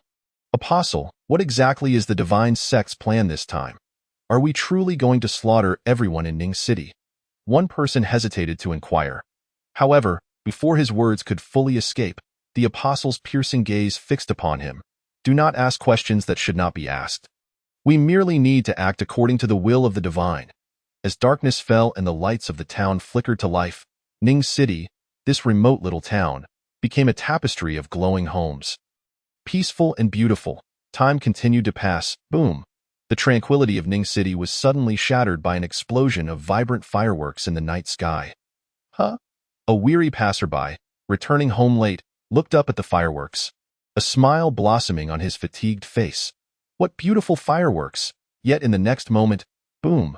A deafening roar erupted. The passerby's smile twisted into horror as flames suddenly erupted from the nearby building, which burst apart like an overinflated balloon. His body was propelled by the unexpected shockwave, crashing onto the pavement far away. Boom, boom. The series of explosions reverberated through the night, shattering the peace of Ning City. Screams and blasts echoing in a chaotic symphony. Clouds of dust from the explosions rose like miniature mushroom clouds, gradually ascending into the night sky, signifying the turmoil of that evening in Ning City. When dawn broke and the orange sunlight illuminated Ning City, the town regained its brightness. However, what had once been a flourishing place, aglow with countless lights, now lay in ruins. Various buildings had collapsed, billowing black smoke into the air. Beneath the wreckage, countless lifeless bodies lay cold. Daddy, Mommy, where are you? On the shattered street, a little girl, her face smeared with ash, emerged from the debris, standing in the sunlight, crying desperately while anxiously scanning her surroundings. However, suddenly, a knife pierced through the body of the little girl, who then slowly collapsed onto the ground. In the distance, a figure cloaked in black glanced at the fallen child, confirming that there was no one around, and swiftly departed, vanishing into the dawnlight. Chapter 38. The Wrath of Gods and Men, the Frenzied Cult Leader. According to Dr. Yang from Yinluo Pass, Luo Yuan's injuries showed no signs of improvement. As the morning light began to filter through, in the office of the Human Alliance leader in the central capital, Sun Qianqian was reporting to Li Daoyi about her trip to Yinluo Pass. On the contrary, due to this recent forceful intervention, Luo Yuan's condition had worsened. Is there any hope for Luo Yuan's life? Li Daoyi hesitated to inquire. As for this, how to put it, Dr. Yang expressed his inability to comprehend. Although Luo Yuan's injuries had intensified, his life force remained as it was before. Sun Qianqian recalled Yang Feng's words and continued her report to Li Daoyi. He remains mostly in a comatose state. But as long as he awakens, he appears no different from a normal person, except for his inability to engage in vigorous movement. When Sun Qianqian saw Luo Yuan yesterday, she had believed his condition had not deteriorated, only to be informed by Yang Feng that his injuries had indeed become more severe. Li Daoyi fell momentarily silent, his heart weighed down by a sense of foreboding. The fact that Luo Yuan's injuries had worsened raised concerns about how many more times he could act, how much longer he could endure. After a lengthy pause, Li Daoyi finally spoke. Continue using treasures to nourish his body and stabilize his condition. Regardless of the artifacts, as long as they are beneficial to Luo Yuan, they must be utilized without concern for waste. Do you understand? Sun Qianqian nodded, and Li Daoyi then asked, have you accomplished the tasks I assigned you? Leader, I have followed your instructions and assured that no one will leak information about Luo Yuan's condition. That is good. Li Daoyi expressed a hint of melancholy, pondering. If only our human race possessed treasures capable of regenerating severed limbs, then Luo Yuan would always remain our hero, a flag flying high in our resistance against foreign threats. Sun Qianqian was momentarily at a loss for words, only able to maintain her silence. After a while, she finally spoke again. Leader, there is another matter. Nie Yuan has forcefully broken through to the second rank at the cost of his own life. According to him, he has at most a year left, and he hopes you can select a new commander for Yinluo Pass as soon as possible. Sighing, Li Daoyi lamented, if only Luo Yuan's injuries could heal, then I would not need to seek a new commander. Sun Qianqian felt somewhat speechless. She had intended to change the subject to lift the leader's spirits, but suddenly, the sharp ringing of a phone interrupted Sun Qianqian's thoughts. She hurried over and held the phone to her ear. Human Alliance Leader's office, please speak. As she listened to the voice on the other end, the calmness on Sun Qianqian's face shattered. She was first taken aback, followed swiftly by a surge of anger. Clenching the phone tightly, her body trembled slightly with rage. Please hold, I will pass the phone to the leader. With that, she handed the phone to Li Daoyi, her voice seething with fury. Leader, it's time to eradicate the cult. Noticing Sun Qianqian's expression and her flushed face from anger, Li Daoyi set aside his earlier despondence and quickly took the phone. He was well aware of the cult's situation. They were a group that had emerged following the rifts in space, claiming that humanity could not resist foreign threats and advocating for the acceptance and peaceful coexistence with these outsiders. They spread their rhetoric across various regions of humanity. Under the immense external pressure from foreign races, they had indeed grown in strength, establishing a considerable presence in just a few years. However, as they had not yet caused any real harm to humanity, they were tolerated, providing young people with opportunities for experience. Moreover, the human experts were primarily focused on the front lines against foreign threats, leaving little time to address them, which resulted in a lack of action against their activities. Usually, they would only receive occasional warnings. Yet, upon observing Sun Qianqian's demeanor, was it possible the cult had committed some heinous act against humanity? With a sense of trepidation, Li Daoyi pressed the phone to his ear. As the information poured in, his expression darkened, ultimately transforming into the same fury that radiated from Sun Qianqian. Are you saying that in the southwestern and northwestern regions, a total of 11 border towns were massacred by the cult? With 200,000 to 300,000 innocent lives lost, not a single one spared. Even by the end, Li Daoyi struggled to believe the words he was hearing. As the confirmation resonated through the phone, an overwhelming aura of authority emanated from him uncontrollably in an instant. Everyone in Central Capital who possessed martial prowess felt this immense pressure. Some even turned pale and collapsed to the ground. They certainly recognized that this oppressive force came from Li Daoyi, but they were puzzled as to why the leader was suddenly so enraged. How audacious! Truly, how brazen! In the office, Li Daoyi hung up the phone, his anger still vividly apparent on his face. They think I am powerless against them. Send my orders. Let the 3 major academies of humanity dispatch students and teachers to the 18 cities of the 9 provinces, collaborating with local alliances to thoroughly cleanse the cult. If possible, eradicate them entirely this time. As Li Daoyi's furious voice echoed through the office, a command was swiftly transmitted to the 3 major academies and the 18 cities of the 9 provinces. Engage in a full-scale eradication of the cult. Simultaneously, news of the cult's atrocities began to spread. In an instant, humanity was thrown into an uproar. 11 cities, though merely border towns, represented the loss of 200,000 to 300,000 lives. At a time when humanity was fiercely resisting foreign threats, the cult had committed such an appalling act. The situation ignited a collective outrage among humanity, inciting the wrath of both gods and men. Online, voices clamoring against the cult erupted. I'm old 8. Damn the cult. May I never cross paths with them, or I will surely report them. Xiao Shui'er. The cult truly deserves death. They dare to take the lives of 200,000 to 300,000 innocent souls. Invincible little cow. Cult. WDNML. A cell phone was retrieved.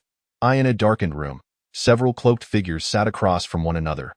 The one who had taken back the phone spoke first. I trust everyone has seen that now. Whether online or offline, all are hurling insults at us. And Li Daoyi has sent the students and teachers of the 3 major academies to nearly mobilize against us, collaborating with local alliances to begin our eradication. The initial objectives of our plan have been achieved, and chaos is beginning to unfold within humanity. Next, we shall implement the second phase of our plan, ensuring that the powerful within humanity are too preoccupied to assist Yanluo Pass. This will require the 12 apostles of our cult to take action. The strength of ordinary followers is ultimately limited. I will contact the 12 apostles to initiate the second phase of the plan, replied another cloaked figure. Good, the first speaker nodded.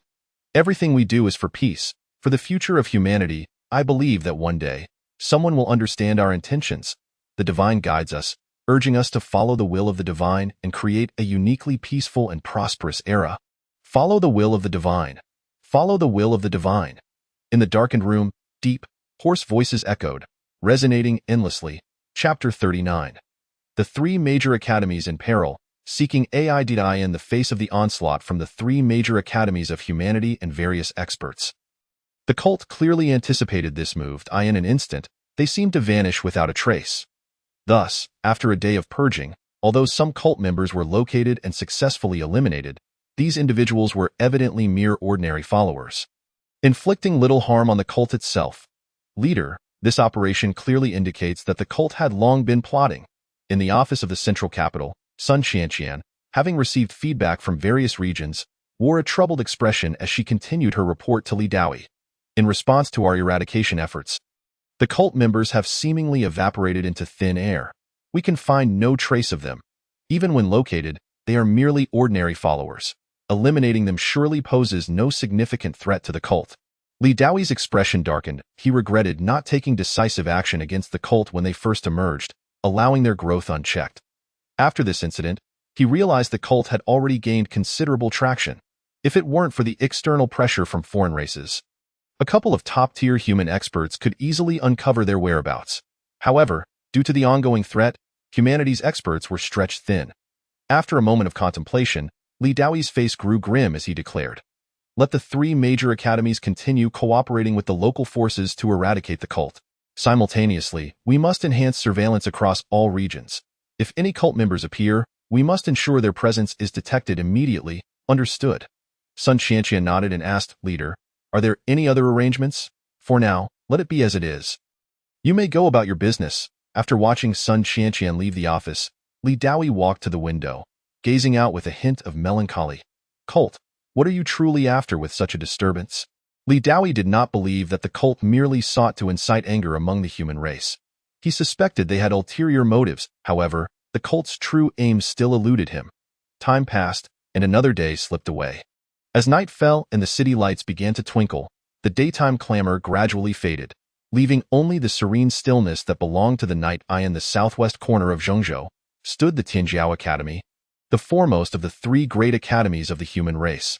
With many of its teachers and students engaged in purging the cult, the academy felt even more desolate. In the darkness, a figure cloaked in black, adorned with an embroidered staff on the back of their robe, approached the entrance of the Tianjiao Academy. Outside the academy's gates, two students on duty that night furrowed their brows at the sight of the cloaked figure. One of the students quickly called out, "Who goes there?" "This is the Tianjiao Academy, the foremost of the three great academies of the human race. If you have no business here, please leave immediately." The cloaked figure seemed to disregard the student's words and continued walking toward the academy. "Halt! I command you to stop. If you do not cease your advance, we will," another student warned, but before he could finish, a thundering sound erupted and his body exploded into a mist of blood. Blood splattered across his face, leaving the other student frozen in horror. For a moment, only fear filled his eyes. Though he was a student of the Tianjiao Academy, he had never witnessed such a scene. He was so paralyzed by fear that he forgot to flee, standing dumbstruck as the cloaked figure passed by, causing his body to burst in a similar manner. The cloaked figure continued toward the academy's closed gates. Finally, he stood before the tightly shut entrance, took a deep breath, and with a forceful kick, struck the doors. With a resounding crash, the gates shattered, splintering into pieces. Then, a hoarse, deep voice echoed throughout the Tianjiao Academy. "The 12 apostles of the divine cult, Tian-Yi, have come to pay a visit to the Tianjiao Academy. Who dares to be so brazen as to disturb our Tianjiao Academy?" Almost simultaneously, a voice emerged from deep within the academy. Following this, streaks of light surged forth from the depths of the academy, converging at its entrance. As the light dissipated, several figures emerged, teachers who had remained behind at the Tianjiao Academy.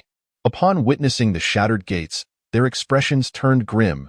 As the foremost academy of the human race, it had never experienced such a disgraceful event, with its gates so violently breached. Retracting their gazes among the teachers, a somewhat gaunt middle-aged man could not help but exclaim in anger, "Beasts of the cult, we have been searching for you. How unexpected that you would come to our doorstep, since you are here tonight. Do not think to leave. How audacious, to dare strike at our Tianjiao Academy. Do you truly believe this place to be your cult stronghold?" Another teacher scolded furiously. However, Tian-Yi appeared indifferent to the teacher's denunciations. Once their voices fell silent, he coolly replied, "Are you finished? If so, then I shall send you on your way." Before his words could fully fade, a terrifying aura emanated from his being, enveloping the teachers of the Tianjiao Academy. Third rank, late third rank. Upon sensing the overwhelming pressure radiating from Tian-Yi, the teachers' faces paled.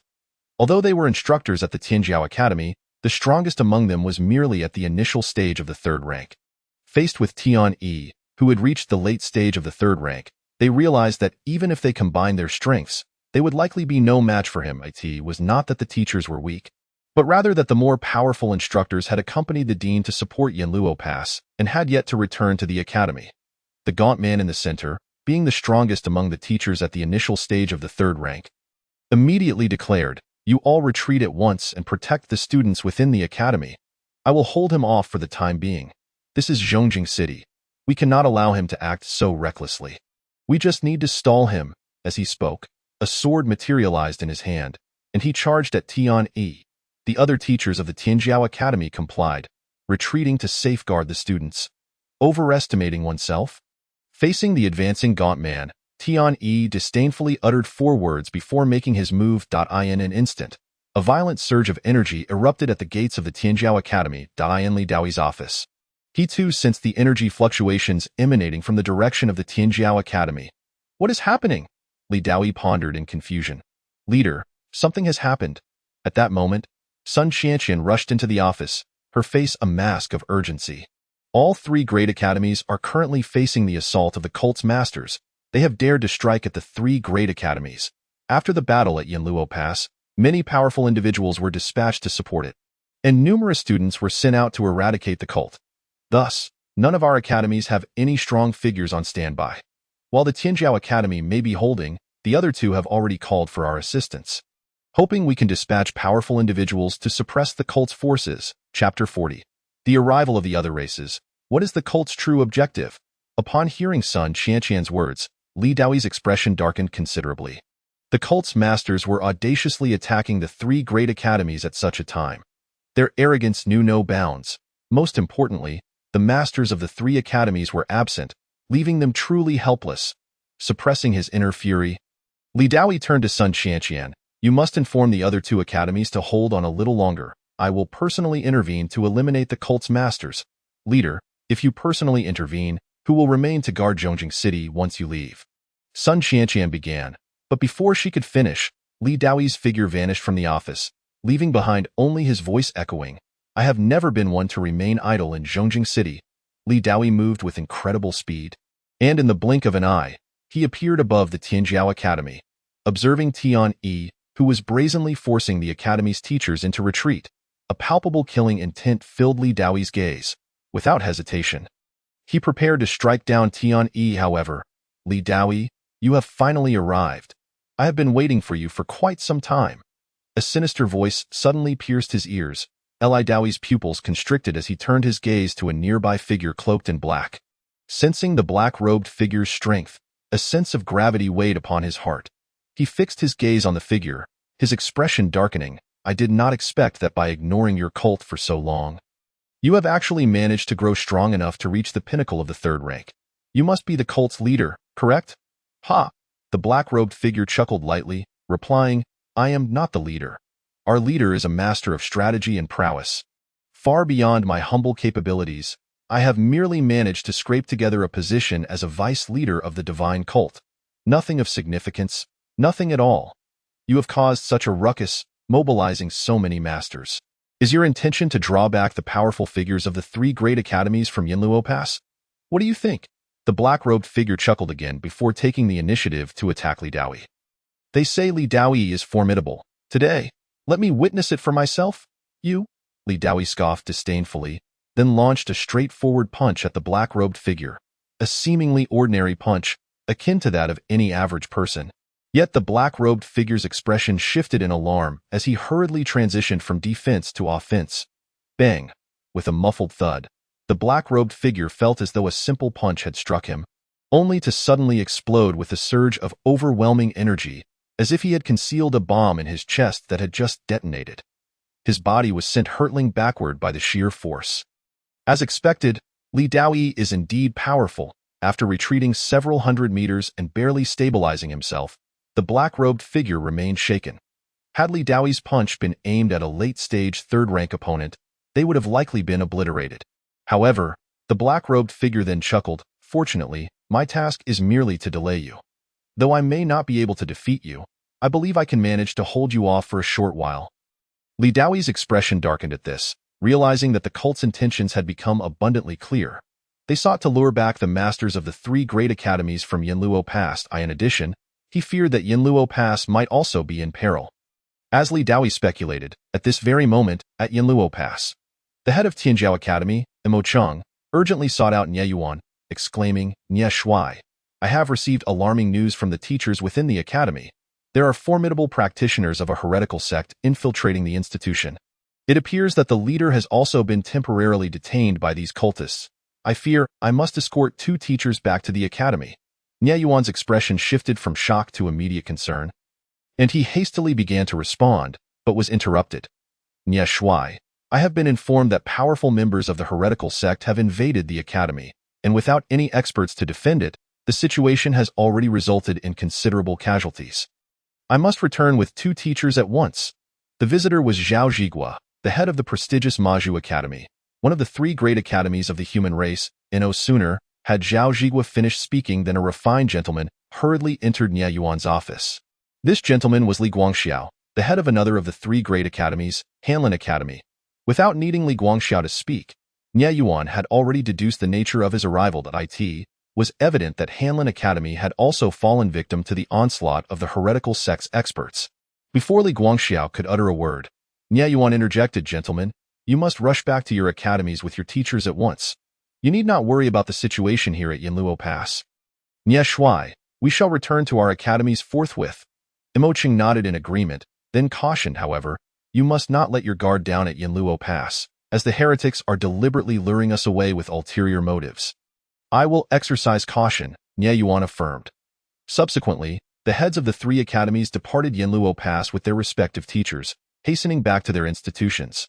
Upon exiting his office, Nie Yuan's gaze became fixed on the distant spatial rift, his expression darkening as he murmured to himself, "Alien races, have you extended your reach into our human domain? Yet, do you truly believe that by drawing away the experts of the three great academies, you can breach Yanluo Pass?" At that moment, as chaos reigned within the human ranks and the experts of the three academies vacated Yanluo Pass, a voice suddenly resonated from the once tranquil edges of the spatial rift. "They have come. I wonder which race has taken over from the insect tribe to assault Yanluo Pass." In the depths of the starry expanse, a powerful surge of energy emerged, gradually encroaching upon the periphery of the spatial rift. Regardless of which race it might be, if they were resolute in dispatching second-tier leaders, we would likely be unable to stop them. Another voice interjected. As the energy fluctuations drew nearer, a voice tinged with foreboding declared, "It is the ape tribe. Their military includes 3 second-tier leaders, 2 in the late stages, and 1 in the mid-stage.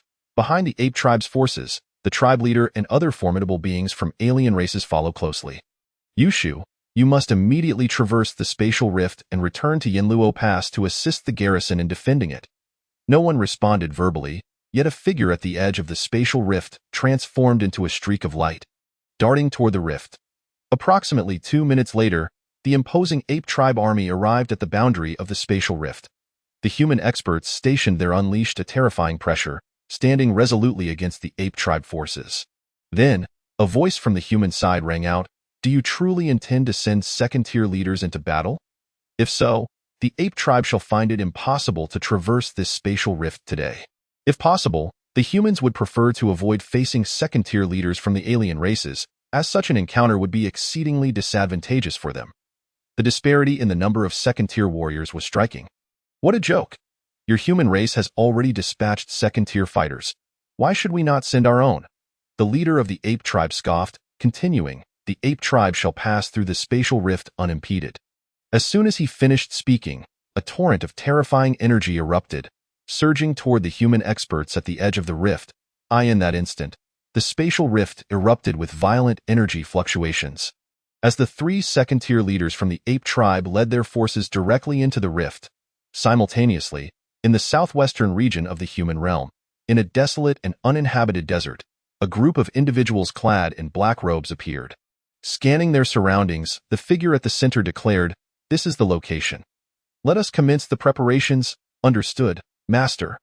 The black-robed figures replied in unison in the aftermath of the departure of the experts from the 3 great academies. Yanluo Pass, under Nie Yuan's directive, began to fortify its defenses with great urgency. However, as time elapsed, rather than encountering alien forces, they were met with an unexpected arrival, the renowned expert Zhang Yushu. Zhang Yushu, hailing from the central capital of the human realm, was the most gifted and powerful individual of the inaugural admissions at Tianjiao Academy. His contemporaries had been utterly overshadowed by his prowess, which consistently surpassed that of his peers. Wielding a 3-foot azure sword, he dominated an era, earning the title of the foremost swordsman among the human race. It was said that the students from the 3 great academies reached their zenith upon entering the world.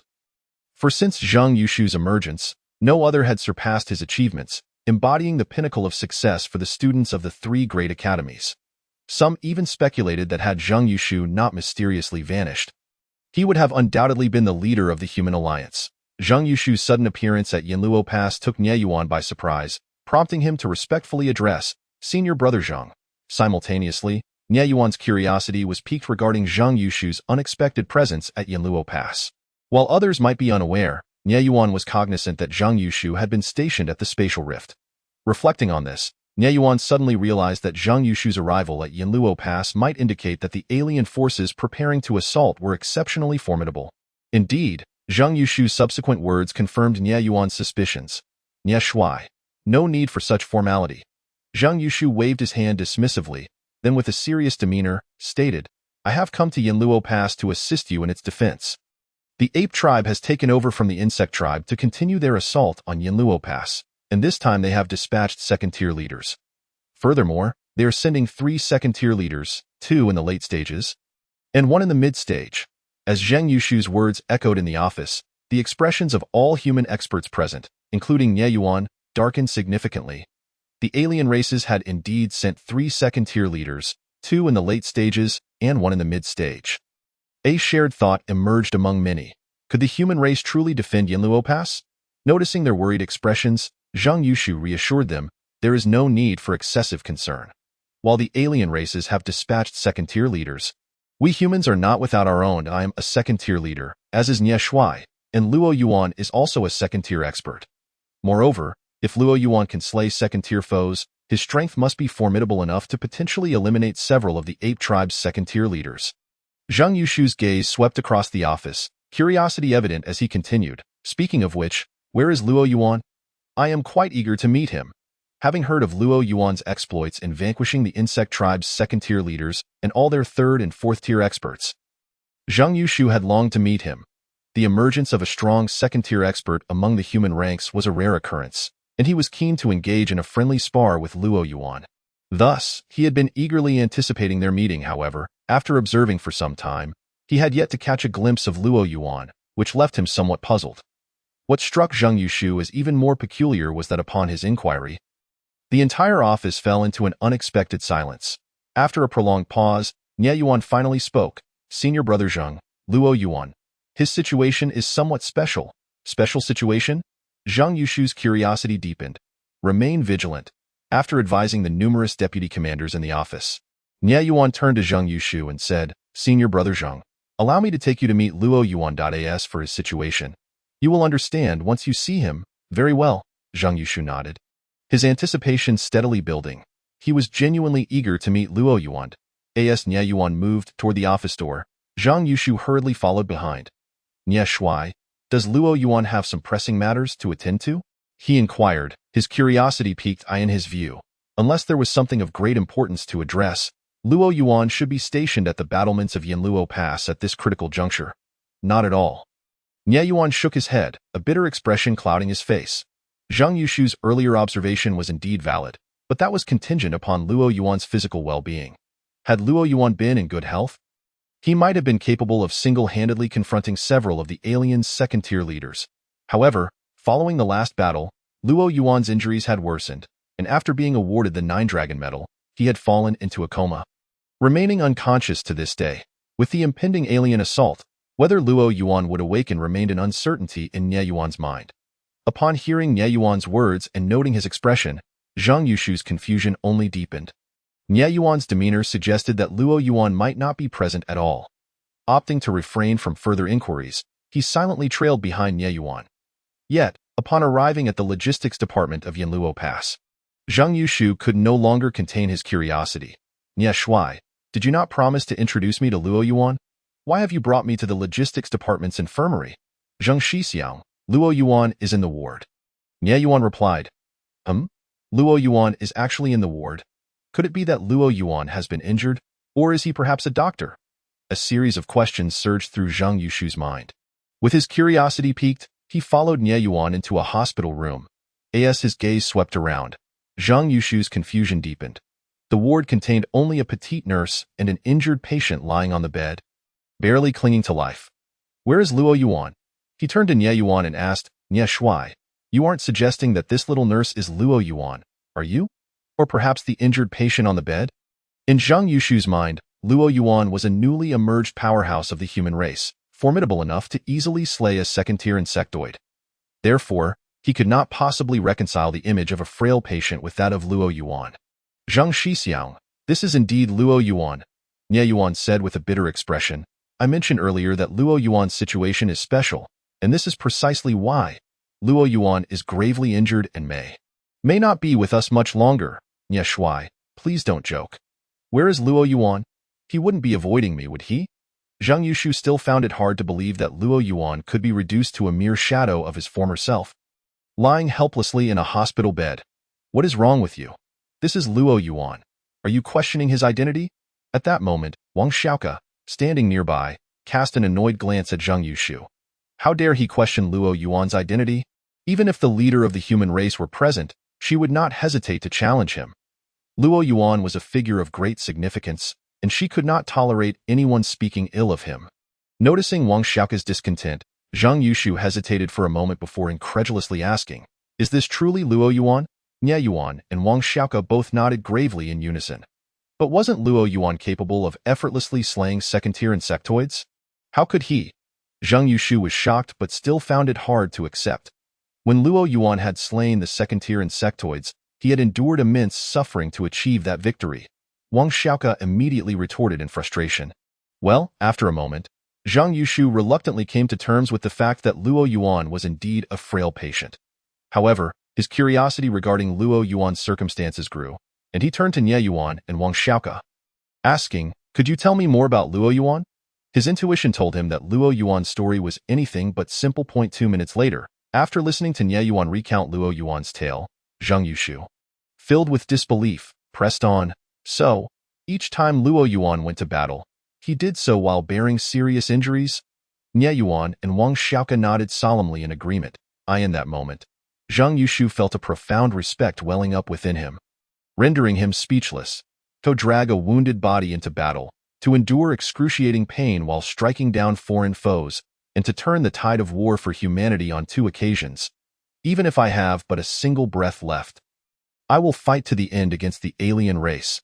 This is the valiant spirit that humanity should embody, to disregard one's own life in the pursuit of slaying the enemy. This is what it means to be a true hero of humanity. With deep reverence, Zhang Yushu bowed profoundly to Luo Yuan before rising to declare, "In that case, let us not disturb Luo Yuan further. We shall allow him to rest well, now that I am here.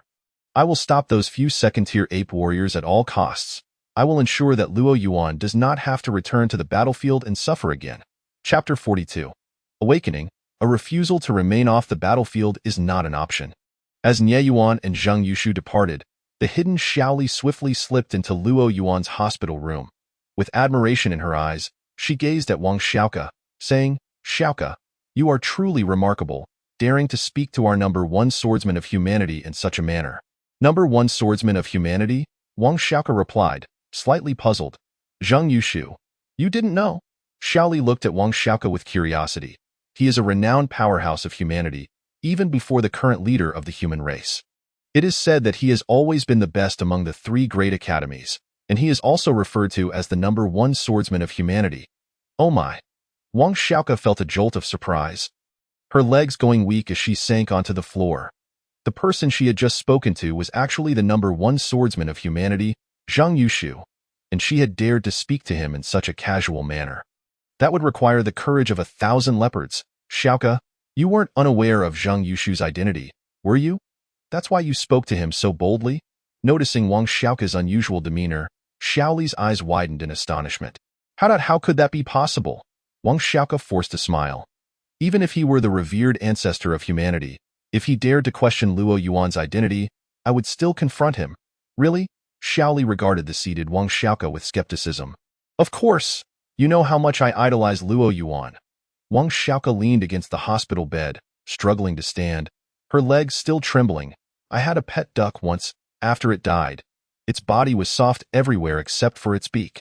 At that moment, a frail, whispering voice suddenly broke the tension, causing Wang Xiaoka to freeze. However, she quickly regained her composure, her face lighting up with excitement. "Luo Yuan, you are awake?" "Yes. Cough, cough." Luo Yuan struggled to maintain his consciousness. Just moments ago, he had vaguely heard someone declare that they would not allow him to return to the battlefield. What a grave matter. To prevent him from fighting was akin to plotting his demise. They clearly wished for him to perish. Driven by this realization, he forced himself to open his eyes, eager to discover who bore such animosity towards him. However, it appeared that the individuals had left. From the snippets of conversation he had overheard, it seemed that one of them was the so-called number 1 swordsman of humanity. Luo Yuan silently noted this title. This person was certainly no ordinary individual. Nevertheless, his primary concern was that foreign foes appeared to be approaching. Suppressing his thoughts, Luo Yuan turned his gaze towards the 2 exuberant nurses beside him, asking, "Are foreign enemies coming?" No. Wang Xiaoka and Xiaoli exchanged glances before vigorously shaking their heads. "Well, it seems these 2 nurses are not so innocent either. Still my idol, yet they dare deceive me?" Luo Yuan scoffed before shifting his attention. Is my wheelchair ready?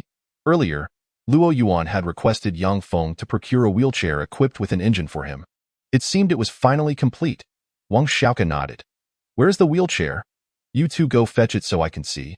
I am quite eager to try it out. Cough, cough. As he finished speaking, Luo Yuan was overtaken by a fit of coughing. Luo Yuan, don't speak. We will go ask Dr. Yang to bring your wheelchair. The two nurses, unable to withstand his insistence, nodded fervently before dashing out of the ward. Watching them leave, a smirk crept onto Luo Yuan's face. He quickly spent 1,000 life points to exchange for a second-tier spirit cleansing pill, consuming it to sharpen his awareness completely. The second-tier spirit cleansing pill would keep his mind fully alert for half an hour. Soon, Wang Xiaoka and Xiaoli returned, pushing a wheelchair into the room. Luo Yuan immediately focused his gaze on the entrance. The wheelchair gleamed with a silver hue, sparkling under the lights. Unlike ordinary wheelchairs, this one appeared designed for maximum comfort, with a soft seat and backrest.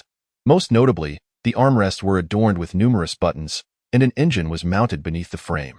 Yang Feng followed closely behind the two nurses, his face alight with excitement as he entered the room. Upon learning that Luo Yuan had awakened, he hurried over, concern etched on his features. Luo Yuan, how are you feeling, Dr. Yang? I am perfectly fine. There is no need for concern. Luo Yuan's gaze remained fixed on the wheelchair. Dr. Yang, could you allow me to try out this wheelchair?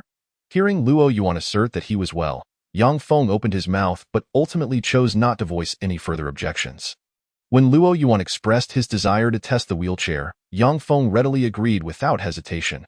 Beyond the battlefield, Yang Feng would have given anything to fulfill Luo Yuan's wishes, even if it meant retrieving the stars from the sky. Within 2 minutes, with Yang Feng and the two nurses assisting cautiously, Luo Yuan settled into the wheelchair. It was indeed as comfortable as it appeared, with a soft seat that enveloped him. Even the armrests were padded with an unknown material. Causing his hands to sink in slightly, Luo Yuan gently pressed on the armrest, acknowledging, the texture is delightful. In that moment, he found himself missing his girlfriend a bit. Luo Yuan, this wheelchair has been specially crafted for you. Yang Feng explained, standing beside him. The main body of the wheelchair is made from the hardest material known to humanity, forged from space meteorites. Not even a third or fourth-tier expert can damage it. The engine is the most advanced spirit energy engine, powered by 2 seventh-tier spirit stones, allowing the wheelchair to traverse the ground or convert into an aerial engine. The wheelchair has 3 speed settings, controlled via a console, capable of reaching speeds comparable to a 6th-tier martial artist sprinting at full force. Directional control employs the latest gesture-based technology. Simply exert a gentle force in the direction you wish to turn. Additionally, the wheelchair is equipped with a protective array and an automatic collision avoidance system, ensuring that you remain unharmed while seated. Yang Feng eloquently introduced a myriad of details, ultimately leading Luo Yuan to succinctly summarize with 2 words, impressive. This wheelchair may very well be the most remarkable in history. According to Yang Feng's exposition, Luo Yuan discovered 3 gear settings and the ignition mechanism of the wheelchair. All these features were merely buttons. Requiring nothing more than a gentle touch from Luo Yuan's fingertip, he first tapped the ignition mechanism, and in the next moment, the engine beneath the wheelchair emitted a faint humming sound. The noise was subtle yet undeniably powerful. Subsequently, Luo Yuan pressed the first gear, and the wheelchair began to move slowly. In this initial gear, the speed was akin to that of a normal person's walking pace. As he approached the hospital bed, Luo Yuan deftly maneuvered the wheelchair to the right with a gentle push of his right hand. His heart brimmed with joy. This would be his chariot henceforth. You need not accompany me. I have been lying down for far too long. I shall take a stroll alone. As he steered the wheelchair towards the ward's exit, Luo Yuan addressed Yang Feng and the others in a way. I must accompany you. Your injuries worsened last time. You cannot return to the battlefield. Yang Feng and the others vehemently disagreed, with Wang Xiaoka hastily following behind Luo Yuan. However, Luo Yuan promptly shifted the wheelchair into the second gear. And as a protective shield enveloped the chair, he shot forward with a whoosh. He glanced back at Wang Xiaoka, who could only watch helplessly, a smirk playing on his lips. You think I won't return to battle? How could I possibly refrain?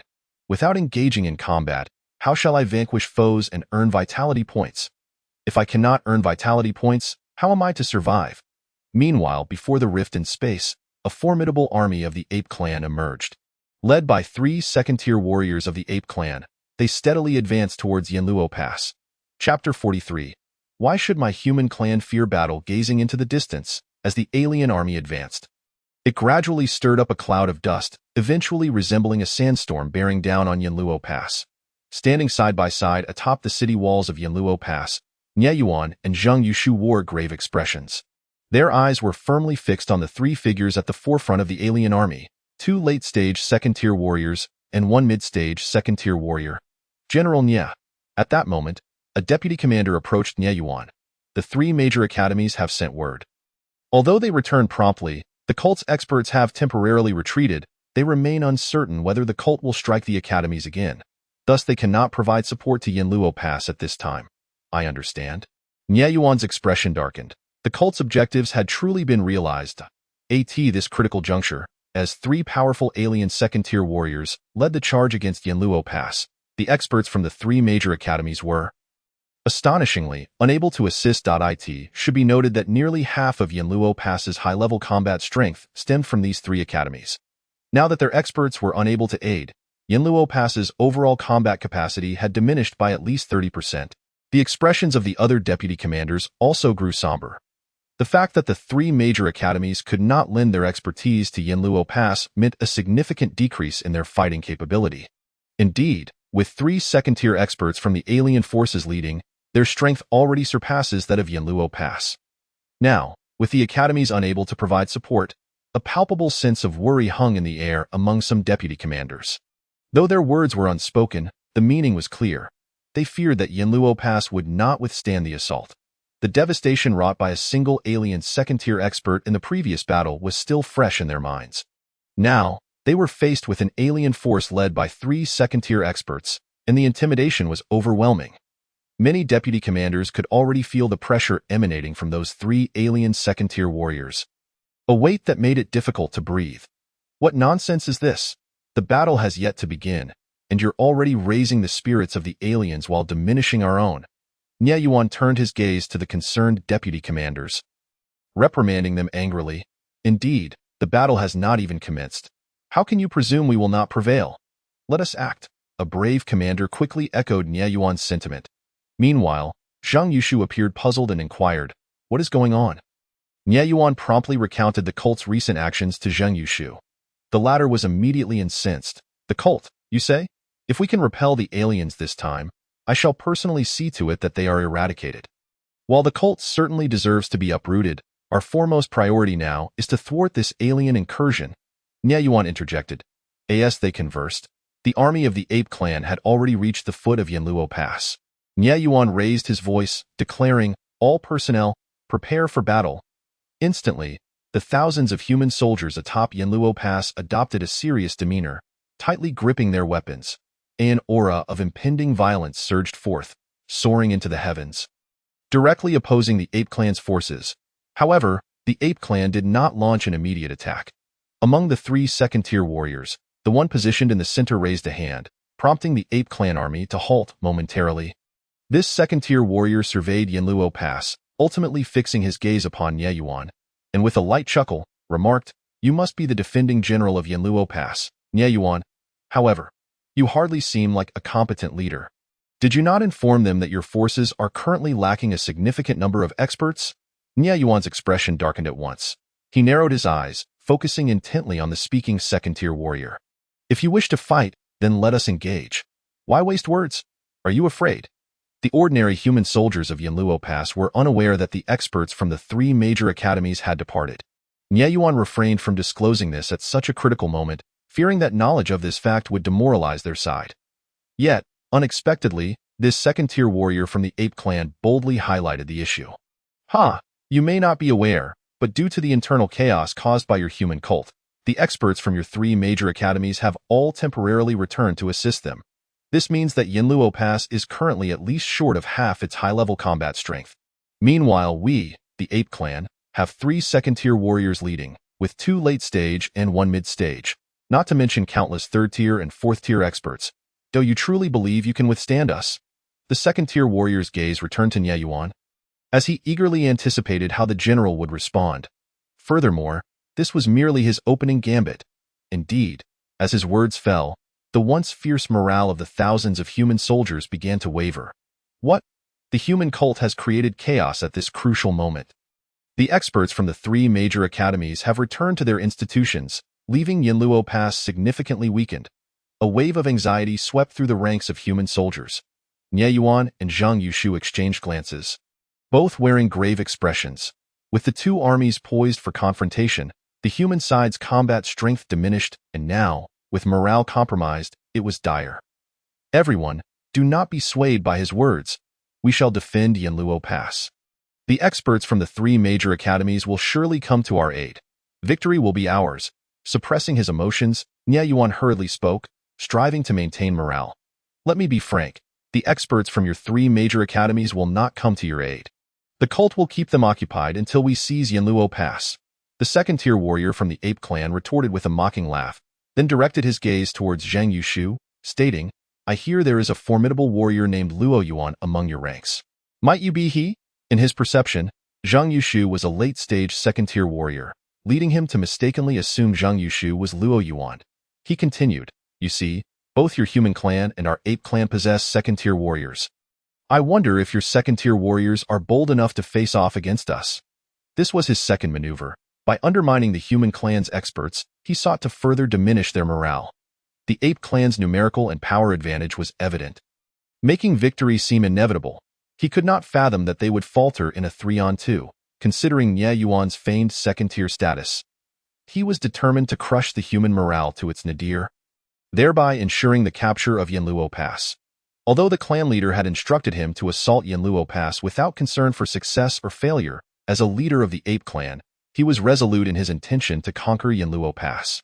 He did not wish to become a subject of ridicule among the myriad clans, like those worthless insect warriors. Moreover, the human side could not refuse his challenge. To do so would be to forfeit their morale without even engaging in battle. Zhang Yushu and Nie Yuan's expressions darkened further. They were all too aware of the second-tier warriors' intentions. However, how could they confront the three second-tier warriors of the ape clan? Could Zhang Yushu single-handedly contend with all three? It was an evidently losing proposition. Even with Nie Yuan's assistance, their chances of victory were slim. Should they fail, the implications were all too clear. The already diminished morale of the human forces would plummet to the depths. Upon encountering Nie Yuan and Zhang Yushu, the second-tier member of the ape tribe stretched his lips into a wide grin, revealing a row of sharp teeth. With a menacing smile, he taunted, Are you afraid to fight? What do we, the human race, have to fear in battle? Yet, as he finished speaking, a voice suddenly echoed throughout the heavens and earth. Chapter 44. Everyone. You cannot join. Luo Yuan. I must join. What do we, the human race, have to fear in battle? The unexpected voice momentarily stunned the second-tier ape. Many human soldiers, however, displayed expressions of joy, for they recognized the voice all too well. The previously chaotic army of tens of thousands of humans fell silent in an instant. Numerous soldiers craned their necks, eagerly gazing in the direction from which the voice emanated. Nie Yuan, too, was momentarily taken aback before, like countless human soldiers, he turned to look towards the source of the voice. In the distance, a wheelchair, shimmering with silver light and enveloped in a protective shield, raced towards the city wall at an astonishing speed. The wheelchair resembled a compact sedan, swiftly appearing at the battlements, and at the last moment executed a graceful drift, leaving behind two elegant trails before coming to an abrupt stop. Nie Yuan's expression stiffened, but he quickly seized the opportunity to declare loudly, What do we, the human race, have to fear in battle? At this crucial moment, it was the perfect opportunity to boost the morale of the human race. With Nie Yuan leading the charge, in the next instant, tens of thousands of soldiers erupted in jubilant unison. What do we, the human race, have to fear in battle? What do we, the human race, have to fear in battle? The resounding voices grew louder, and the previously dwindling morale of the human race surged back to its peak. Many soldiers gazed with excitement at Luo Yuan. Luo Yuan has arrived. Yes, Luo Yuan is here. Some individuals, upon their mere appearance, can incite tremendous commotion. Such was the case with Luo Yuan, who had become the spiritual pillar for many ordinary soldiers of the human race. However, a wave of concern washed over Nie Yuan. The timing of Luo Yuan's appearance indeed revitalized the morale of the human race. Yet if they were to falter against the insect tribe's several second tiers, the blow to the human race would be unprecedented. The second-tier ape was momentarily stunned, his face darkening as the morale of the human race, which he had so recently diminished, suddenly soared back to its zenith. All of this was merely due to the individual seated in the wheelchair. While feeling both rage and confusion, he pondered, who is this person in the wheelchair? Hearing the excited voices of some human soldiers, he couldn't help but question whether he had misheard. Could this person in the wheelchair truly be Luo Yuan? Filled with disbelief, he turned to Zheng Yushu. You are not Luo Yuan, are you? When did I ever claim to be Luo Yuan? Zheng Yushu shrugged. Look at me. I lack Luo Yuan's influence, all right. Zheng Yushu was equally astonished by Luo Yuan's impact. The moment Luo Yuan appeared, he had restored the fallen morale of the human race to its peak. Terrifying indeed. While feeling a sense of inadequacy, Zheng Yushu's respect for Luo Yuan grew even stronger. Here, I must correct myself. I am not the long-faced one. Luo Yuan maneuvered his wheelchair to slowly position himself beside Nye Yuan. Zheng Yushu's lips twitched in frustration, wishing to curse, I haven't wronged you. Why must you take a jab at me as soon as you arrive? Meanwhile, Nye Yuan cast a worried glance at Luo Yuan and whispered, Luo Yuan, your health? Nye Commander, you need not worry. I have assured you that I am aware of my own condition. I am not on the brink of death just yet. Nye Yuan opened his mouth, but ultimately refrained from further comment. At this critical juncture, Yin Luo Pass required Luo Yuan. The human race needed him. Even if he did not engage, merely being present sufficed. The second-tier ape gradually suppressed his emotions, his lips curling upwards as he fixed his gaze on Luo Yuan, reiterating his earlier challenge. Are your second tiers of the human race willing to battle against our second tiers of the ape tribe? Luo Yuan, seated in his wheelchair, immediately diminished the ape's apprehension by a considerable margin. What is there to fear? Even if I face all three of you alone, what of it? Is it not merely a show? Who cannot act?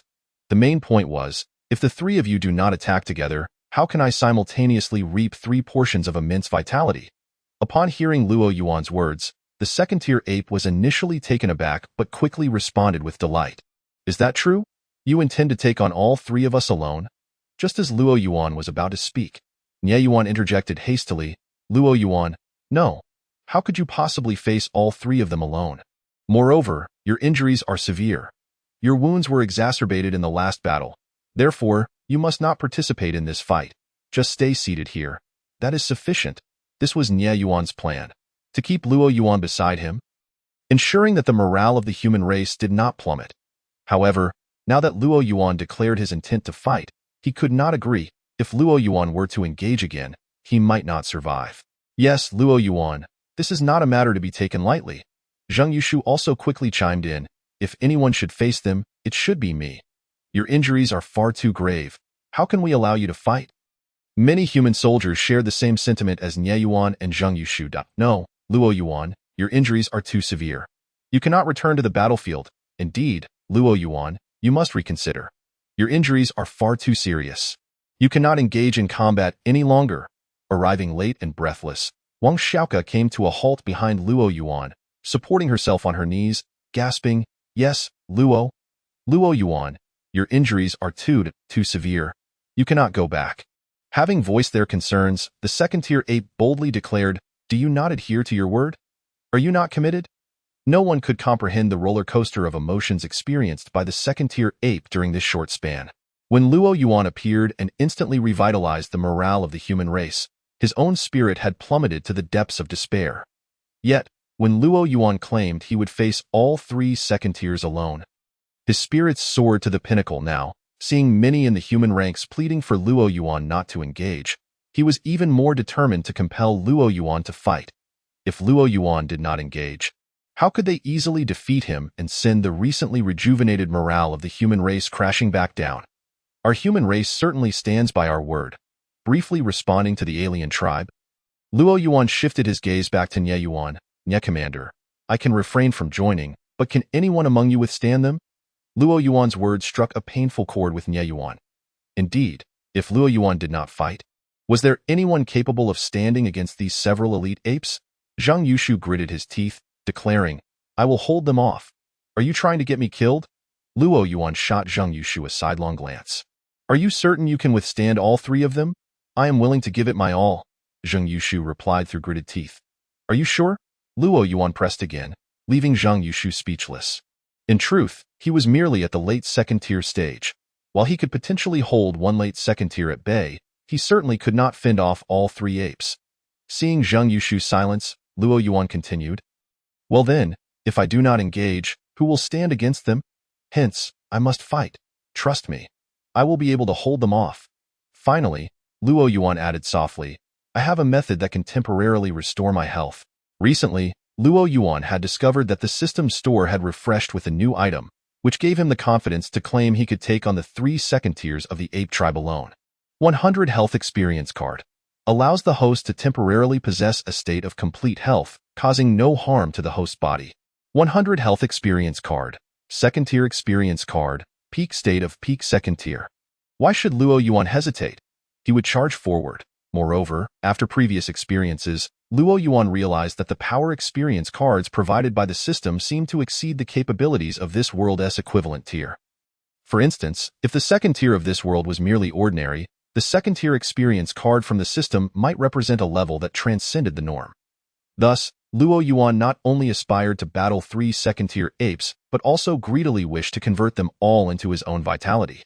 Nie Yuan and Zhang Yushu were momentarily taken aback. In Luo Yuan's tone, they sensed an overwhelming confidence. Faced with reality, Nie Yuan could only reluctantly concede. Well then, very well, but you must exercise caution. Should you find it unmanageable? Retreat immediately. Our goal is the ultimate victory in this battle. Everything else is secondary, Luo Yuan nodded. Subsequently, he exchanged for a 15-minute duration of the 100 Health Experience Card and the Second-Tier Experience Card from the system store. In the blink of an eye, his vitality dwindled to merely 2,000 to 3,000, causing Luo Yuan considerable distress. However, without initial investments, how could there be subsequent gains? Thus, in pursuit of greater vitality, Luo Yuan could only endure the pain. At this moment, Luo Yuan focused solely on two objectives: to accumulate vitality and elevate his own realm. Life force sustains his existence. Ascension to a higher realm, surpassing the first rank, is essential for his wounds to heal. With a mere thought, he activated 2 experience cards simultaneously, and Luo Yuan maneuvered his wheelchair, gently floating into the air. Seated in his chair, he was poised to surprise the 3 adversaries, demonstrating the essence of cunning warfare. Chapter 45. Instantaneously vanquishing the second stage of the Ape Clan. Retreat of the Ape Army. As Luo Yuan appeared in his wheelchair, levitating toward the sky, many soldiers of the human race stood in stunned silence, their eyes brimming with tears. Could it be that he intends to confront 3 second-stage warriors of the alien race while seated? His bravery is truly monumental. Indeed, despite his grievous injuries, he is determined to fight. He is undeniably a hero of our kin. Yet, some warriors voice their apprehensions. Given Luo Yuan's severe condition, can he truly stand against 3 formidable foes? After all, the aliens possess 3 second-stage warriors, while he is but 1, and heavily wounded at that. Can he withstand their assault? In stark contrast to the humans, the Ape Clan scoffed at Luo Yuan's audacity. Is this man not a fool? He believes he can single-handedly battle our 3 great generals while seated in a wheelchair. Surely, he must be a spy planted within the human ranks, sent to deliver us victory. At the forefront of the ape army, the 3 second-stage warriors exchanged glances, their eyes betraying barely concealed amusement. Let it not be said that Luo Yuan, even in peak condition, could intimidate them when they unite. Unless Luo Yuan's combat prowess exceeds their understanding of a second-stage peak, victory is assured. Prepare yourselves. Upon defeating him, we shall promptly advance toward Yin Luo Pass. Yes. The vice-general of the Ape Clan responded with fervor. Subsequently, the 3 second-stage warriors began to levitate, gliding toward Luo Yuan. One of the mid-second-stage warriors turned to his brothers and jested, "Brothers, there's a saying among humans. Why use a sledgehammer to crack a nut? Shall I test his strength alone, while you provide support from the sidelines?" Agreed. The 2 later-stage warriors exchanged glances and nodded in unison. Let the mid-second-stage warrior engage. They were eager to ascertain Luo Yuan's true capabilities. Observing his current state, it was plausible that the mid-second-stage warrior could easily overpower him, rendering their involvement unnecessary. The mid-second stage ape warrior gradually approached Luo Yuan, who remained calm, watching intently as his eyes sparkled with anticipation. 50,000 life force points were within reach. If this mid-stage warrior were to attack alongside his two later-stage companions, Luo Yuan might struggle to defeat him. Yet, he was foolishly opting to engage alone. How could Luo Yuan let such a prime opportunity to harvest life force slip away? As the mid-second stage ape warrior drew closer, he sneered, "Shall I lend you my legs, lest the humans claim I bully the weak?" "Very well," Luo Yuan replied with a grinned eye. In the next instant, as the mid-second stage ape warrior's mocking gaze lingered, Luo Yuan vanished from his wheelchair. The ape warrior's expression shifted dramatically, but before he could react, a searing pain surged through his legs, akin to a brushstroke swiftly gliding across a blank canvas. A white line flashing in midair, with a soft sound, his legs detached from his body, cascading blood as they fell. Luo Yuan materialized beside him, a smirk gracing his lips. "You offered me your legs." The derisive expression on the mid-second stage ape warrior's face morphed into sheer terror. In that moment, he comprehended that Luo Yuan's physical condition was sound. His wheelchair was merely a ruse to deceive them. "Brother, save me," the mid-second stage ape warrior implored his two later-stage companions. But before he could finish his plea, his voice was silenced. Luo Yuan's blade had elegantly sliced through his throat, severing his head in an instant. One strike extinguished all vitality, annihilating his very essence. The two later-stage ape warriors reacted swiftly. As Luo Yuan vanished from his wheelchair, they sensed something amiss. Yet, Luo Yuan's speed was unparalleled. Before they could comprehend the situation, he had swiftly dispatched the mid-second stage warrior with two strikes. To an onlooker, the mid-stage warrior's legs and head seemed to detach from his body in perfect synchrony. Together, the two later-stage ape warriors locked eyes and simultaneously unleashed their attacks upon Luo Yuan with all their might. However, he was faster still. Just as they initiated their strikes, Luo Yuan reappeared beside the corpse of the mid-second stage warrior, which was still descending with a soft sound. Cracks akin to shattered mirrors manifested in the air, revealing a slender, rapidly moving beam of white light. The two later-stage ape warriors' expressions shifted dramatically.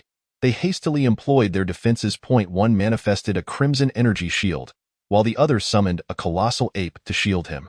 The soft sounds continued, and soon, both the blood-red shield and the massive ape bore gashes from Luo Yuan's blade. The overwhelming force sent the two later-stage warriors sliding backward, barely managing to steady themselves after being propelled nearly 1,000 meters away. Glaring at Luo Yuan, who had materialized where they had just stood, one of them shouted, "Your body is fine. Why are you in a wheelchair? Who decreed that one cannot sit in a wheelchair if their body is well?"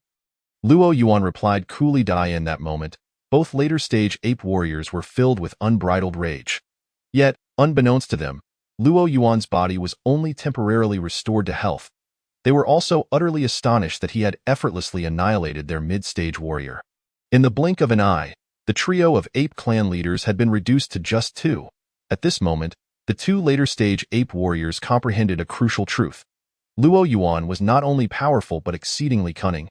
A true master of subterfuge. Meanwhile, the thousands of human soldiers who had been silently cheering for Luo Yuan, along with the tens of thousands of disdainful ape warriors, were now collectively stunned. This was perhaps the rare moment when both sides shared a singular thought. Could Luo Yuan have achieved this so swiftly? As realization dawned, their sentiments diverged like a couple facing calamity. Mere moments ago, they were united in admiration, but now they found themselves at opposite ends. The human soldiers erupted with shock and joy, while the ape warriors were engulfed in disbelief and sorrow. Humanity's Yin Luo, let our might be heard. Humanity's Yin Luo, let our might be heard. In the next instant, the multitude of human soldiers raised their voices in unison, chanting praises for Luo Yuan. Their fervent cries grew louder, reverberating for miles, invigorating the morale of the human ranks. Conversely, the spirits of the ape warriors plummeted to despair. One of the later stage warriors, still intent on attacking, was restrained by his companion. "Even if we combine our strength, we may not triumph. We cannot allow our morale to falter further. The humans are emboldened. We must hold fast and retreat for now." "Very well." The eager ape warrior nodded reluctantly, his eyes still filled with hatred as they turned toward Luo Yuan. "Retreat. With the command given, the once advancing ape army swiftly withdrew, as rapid in their departure as a tempestuous young maiden's mood. Chapter 46. A temporary victory, yet a backlash? Taking a deep breath, Luo Yuan narrowed his eyes, greedily relishing the surge of power coursing through him, savoring the newfound ability to stand and move freely. In all his days in this world, this was his first true experience of standing on his own, embracing the liberty to act without restraint. This sensation was intoxicating, a delightful trance at that moment. His desire for life force, for strength, and for a swift recovery reached an unprecedented zenith. He resolved to acquire even more life force and elevate his realm as swiftly as possible. Hearing the jubilant cheers echoing around him and noticing the retreat of the ape army, Luo Yuan's eyes snapped open. Charge! His voice sliced through the jubilant roars of the human soldiers, sounding the clarion call for battle. The life force he had invested had yet to yield its returns. He could not allow the aliens to escape so easily. In the next moment, Nie Yuan and Zheng Yushu emerged from their stupor, their eyes ablaze with fervor. Charge! Charge! Instantaneously, countless human soldiers leaped from the ramparts of Yanluo Pass, propelled by a fierce bloodlust as they surged toward the retreating ape army. Luo Yuan, despite his grievous injuries, was determined to join the fray. How could they lag behind?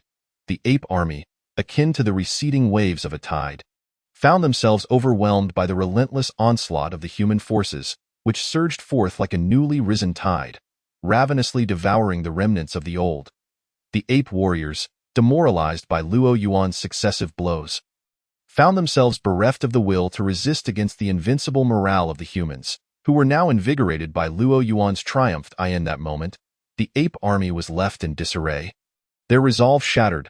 The word kill escaped Luo Yuan's lips. His figure vanished from sight, chasing after the two late-stage members of the ape clan, having expended over 100,000 life points. It would be a grave loss if he were to eliminate merely one mid-stage ape. Ideally, he wished to subdue both late-stage apes. Upon noticing Luo Yuan in pursuit, the two late-stage apes were visibly alarmed. They immediately halted and joined forces to fend off Luo Yuan. In an instant, the skies twisted as terrifying waves of energy surged forth. After several exchanges, Luo Yuan realized that while he could suppress the two late-stage apes, it seemed implausible to eliminate them in the short term. Would the life points he invested go to waste? Anxious, Luo Yuan unleashed an even more frenzied assault. The sheer intensity of the energy fluctuations was enough to instill fear even in Zheng Yushu. Observing Luo Yuan's relentless pressure on the two apes, Zheng Yushu momentarily suppressed his urge to assist. His gaze shifted to the battlefield, focusing on the numerous third and fourth-tier ape. He began to swiftly navigate the battlefield, hunting down the third and fourth-tier members of the ape clan. Although the apes initially appeared to be in disarray, they gradually regained their footing as time passed, due to the overwhelming strength of their mid to high-tier warriors. With the leadership of these formidable fighters, the apes even began to exhibit signs of a counterattack. Nie Yuan was engaged in similar endeavors as Zheng Yushu, but his strength paled in comparison, and he found himself temporarily entangled with several peak third-tier apes. Despite Zheng Yushu's efforts to eliminate the third and fourth-tier apes, his individual capacity was ultimately limited. As time wore on, the initial advantage of the human race was gradually eroded by the ape clan's resurgence. The ape army retreated to the spatial rift, establishing a defensive line, halting the humans' pursuit. Meanwhile, the two late-stage apes seized the opportunity to disengage from their battle with Luo Yuan, retreating before their army with wary expressions directed at him. At that moment, they were already battered and bruised. However, Luo Yuan was far from satisfied, lamenting his inability to swiftly eliminate the two late-stage apes. It seemed the life points he had invested might indeed go to waste. Zheng Yushu and Nie Yuan appeared beside him, with Nie Yuan exclaiming, "We must retreat to Yanluo Pass swiftly. Given the current situation, the apes have stabilized. If we continue our assault, we shall only incur losses. Indeed, it is they who should be anxious about breaching Yanluo Pass, not us," Zheng Yushu added softly. Luo Yuan remained reluctant, feeling that his expended life points had yet to yield returns. Furthermore, with the time limits on his two experience cards still not elapsed, halting now would be a waste. Glancing beyond the two late-stage apes, he noted the multitude of third and fourth-tier apes behind them. Unfazed, he declared, "Wait for me." Before he could finish, he vanished from his spot. The two late-stage apes' expressions changed dramatically. However, they soon noticed that Luo Yuan was not attacking them. Yet, their countenance darkened once more as they realized Luo Yuan had appeared behind them. How could the third and fourth-tier apes withstand Luo Yuan? With a single stroke, he swiftly dispatched 7 or 8 of them. The two late-stage apes wore grim expressions, and one of them shouted, "Luo Yuan, if you do not cease your assault, do not blame us for retaliating against your people." Recognizing the situation, Luo Yuan promptly returned to Nie Yuan and Zheng Yushu's side, saying, "Do not be so petty. You have so many third and fourth-tier apes. What's the harm in letting me kill a few?" Thus, the fierce battle against the advancing ape army concluded, with the apes being forced back to the spatial rift, momentarily drawing the curtain on the conflict. As the human forces retreated to the walls of Yanluo Pass. Luo Yuan's 2 experience cards expired. The sudden contrast between the states left him feeling quite despondent. He slumped in his wheelchair, his chest heaving violently, and his complexion turned pale. Luo Yuan, noticing his condition, many rushed to him with anxious expressions, with Zheng Yushu and Nie Yuan being the first to arrive at his side. "Luo Yuan, are you all right?" "Yes, Luo Yuan, are you okay?" Wang Xiaoke's tears flowed uncontrollably as she pleaded. "Luo Yuan, what happened to you? Are you fine?" Numerous human soldiers surrounded Luo Yuan, forming a tight circle, their faces etched with concern. "Make way!" Yang Feng was among the first to appear, hastily checking on Luo Yuan. After a while, Luo Yuan managed to regain some composure, weakly stating, "I doubt I certainly won't die yet. Everyone need not worry." At that moment, many found their eyes reddened with emotion. Zheng Yushu, with tears in his eyes, remarked, "Luo Yuan previously mentioned he had a method to temporarily recover from injuries. It must have backfired. No wonder he possesses such influence. He is a true hero. Indeed, his injuries were already severe. Now he must be suffering greatly." As the sight of the surrounding men with reddened eyes struck Luo Yuan, he felt somewhat speechless, saying, "I just need some air. Please do not crowd around me. Yes, quickly disperse and let Luo Yuan breathe." Yang Feng quickly realized the situation. The crowd stepped back, yet they remained at a distance, their faces still filled with concern and sympathy for Luo Yuan. After confirming that Luo Yuan was not in imminent danger, and after he repeatedly requested solitude, Zheng Yushu, Yang Feng, and the others finally dispersed.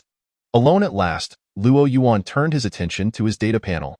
Host, Luo Yuan, Realm, initial stage of the 8th tier, remaining life, 89 days, life points, 128,160, system store, open, click to view details, damn it. His life points had diminished significantly. Luo Yuan nearly cried out in despair. This was a massive loss. His gaze shifted to the distant ape army. Next time, he vowed to reclaim all he had lost. With interest, aware that he could elevate his realm once more, Luo Yuan, suppressing his anguish, exchanged for a few small elixirs and consumed them, regardless of how painful the cost of life points was for upgrading his realm. It was an unavoidable expense. After consuming several small elixirs, Luo Yuan's realm advanced to the late stage of the 8th tier. How could you be so careless? When battling foreign races, one cannot rely solely on brute force. One must also employ strategy, do you understand? A reprimand echoed in his ears, prompting Luo Yuan to momentarily set aside his thoughts. Not far off, Nie Yuan was scolding a young man. This young man was none other than Huang Yan, whose parents had perished at Yanluo Pass, and who had joined the fray before even turning 18. Faced with Nie Yuan's ire, Huang Yan could only lower his head in silence. After a while of scolding, Nie Yuan added, "What are you standing there for? Extend your hand. I will tend to your wounds." Luo Yuan shook his head in amusement, realizing that even the formidable General Nie had a soft heart beneath his tough exterior. After treating Huang Yan's wounds, Nie Yuan noticed Luo Yuan's gaze and approached him. Sitting down beside Luo Yuan, he directed his attention toward the distant spatial rift, exclaiming, "Once again, we owe our victory to you. It is thanks to you that we managed to repel the ape clan. Let us not dwell on that." Luo Yuan waved his hand, feeling somewhat guilty. Nie Yuan fell silent, but after a moment, he suddenly raised his hand, flipping it in the air, a look of enjoyment spreading across his face as he murmured, "The wind has picked up. Indeed, the wind has picked up." Luo Yuan replied absent-mindedly, finding it difficult to comprehend Nie Yuan's expression of delight. What I cherish most is the sensation of a gentle breeze caressing my skin. It reminds me of my mother's touch during my childhood. So comforting. Nie Yuan spoke to himself. When I was very young, my parents went to Yanluo Pass, and the only memory I have is of my mother stroking me. By the time I followed in their footsteps to Yanluo Pass, they had already perished there, so every time the breeze blows, I feel as if it is my mother caressing me. Luo Yuan was momentarily speechless. Indeed, with the wind blowing, one could see the human banners fluttering overhead. These banners must be celebrating our victory. Finally, Nie Yuan turned his gaze toward the sky above Yanluo Pass, where the crimson banners danced in the breeze. Luo Yuan also looked up at the fluttering banners, momentarily lost in thought.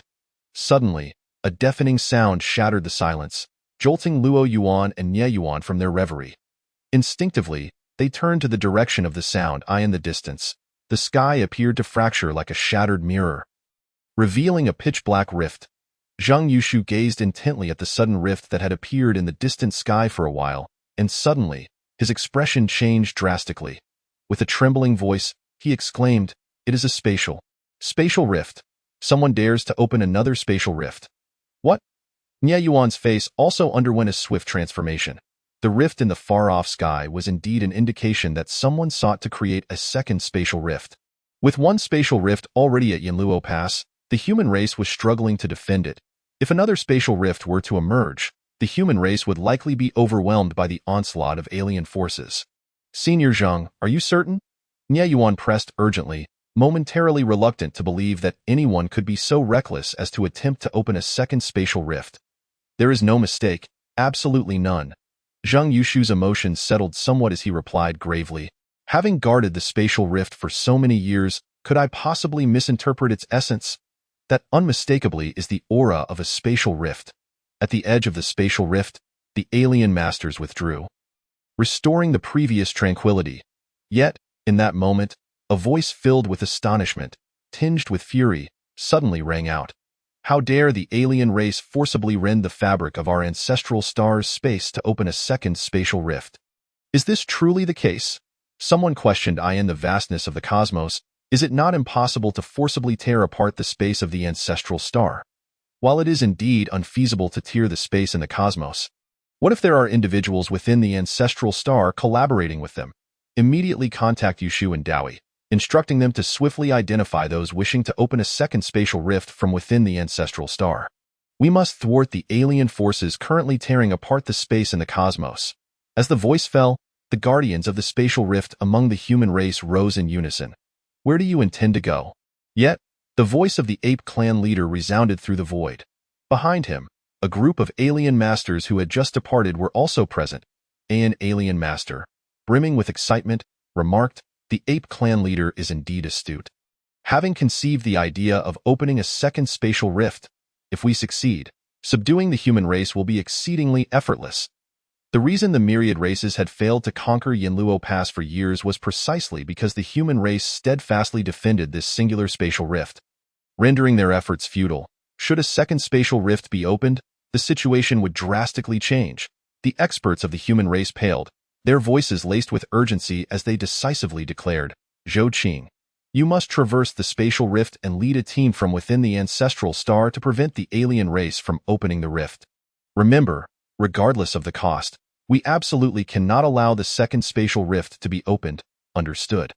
An individual immediately surged toward the spatial rift, leaving behind a light parting remark that echoed in the cosmos. "Father, take care. You too." The voice, devoid of discernible emotion, caused a momentary pause in the figure rushing toward the spatial rift. An alien master attempted to impede Zhou Qing, but a human expert swiftly intervened, blocking him. The tranquility of the cosmos, which had just settled, once again trembled with renewed intensity. Meanwhile, within the human ranks, many began to grasp the unfolding situation. The cultists must be eradicated. In Zhengzhou, the voice of Li Daoyi erupted with unrestrained fury, reverberating throughout the entire capital. Upon witnessing the sudden rift in the sky, Li Daoyi could no longer remain oblivious. The chaos instigated by the cult within the human race, their assault on the three great academies, was not aimed at simply drawing the experts away from Yanluo Pass. Their true intention was to obscure their collusion with the alien races in opening a second spatial rift. I am Li Daoyi, the leader of the Human Alliance. I hereby command all human experts to join me in unyielding resistance against the cult's attempt to open a second spatial rift.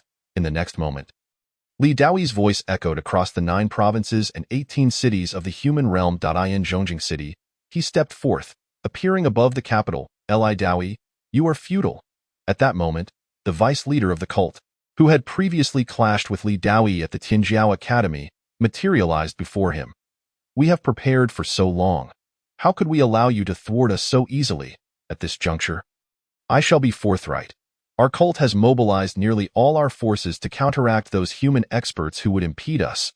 The experts of our cult have infiltrated all 3 great academies.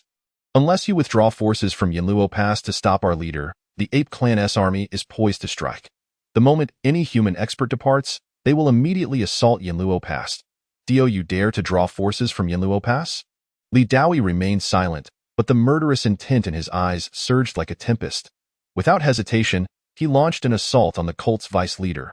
Simultaneously, the cult experts who had retreated after attacking the 3 great academies reappeared. Resuming their assault on the academies, the rift in the sky expanded further.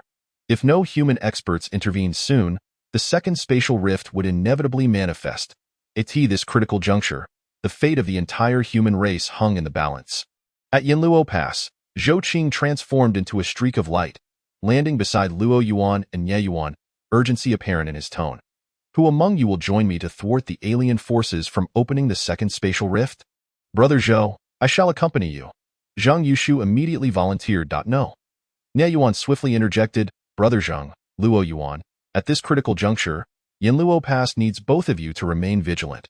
Sense the presence of 2 late-stage second-grade Ape Clan members and their army, which is already poised for action. If either of you departs Yanluo Pass, they will not hesitate to attack. Therefore, only by having both of you remain can we ensure the safety of Yanluo Pass. Captain Ye, are you implying that you and Brother Zhou will confront the aliens? Luo Yuan quickly grasped Ye Yuan's intent. Indeed, Ye Yuan affirmed, this is the most prudent course of action. But can just the 2 of you manage? Luo Yuan hesitated. We have no time to linger. Zhou Qing interjected, Captain Ye, gather a few individuals and let us set forth without delay. Very well. Ye Yuan nodded, promptly designating several deputies from Yanluo Pass. He then turned to Luo Yuan and Zhang Yushu. I entrust Yanluo Pass to both of you. Both Zhang Yushu and Luo Yuan nodded solemnly in agreement. Ye Yuan and his companions then ascended slowly, departing the battlements of Yanluo Pass. Uncle Nye, you must return.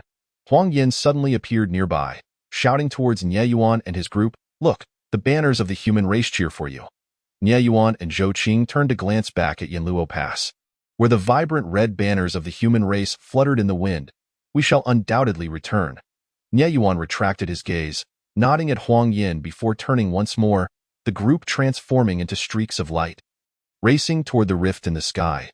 Watching them depart, Luo Yuan gazed up at the fluttering banners of the human race, murmuring softly to himself, the banners of the human race cheer for you.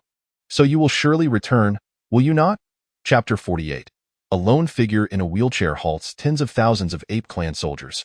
Prior to the spatial rift, the Ape Clan army also beheld the sudden rift that had appeared in the distant sky. 2 late-stage second-grade Ape Clan members exchanged glances, both recognizing the joy reflected in each other's eyes. Ha! One of them scoffed, the leader's plan is set into motion. Should we not also resume our assault on Yanluo Pass to apply pressure on the humans? Not yet, the other cautioned. I have been monitoring Yanluo Pass. No one has departed yet. The individual who just emerged from the spatial rift must be heading to Yanluo Pass to gather forces to prevent the opening of the second spatial rift. Once someone leaves Yanluo Pass, we shall immediately launch our renewed assault. We must seize this opportunity to breach Yanluo Pass. But what if the one left behind at Yanluo Pass is Luo Yuan? As this question hung in the air, the 2 late-stage second-grade Ape Clan members fell silent for a moment. Indeed, what if Luo Yuan were to be the one left behind at Yanluo Pass? After a brief pause, one of the second-grade members finally spoke. If Luo Yuan is the one left behind at Yanluo Pass, then the 2 of us must join forces to hold him off, allowing our army to invade Yanluo Pass. The true elite guardians of Yanluo Pass are merely Luo Yuan and that late-stage second-grade expert. Their numbers cannot compare to ours. If we can restrain Luo Yuan and that second-grade expert, our army will surely breach Yanluo Pass.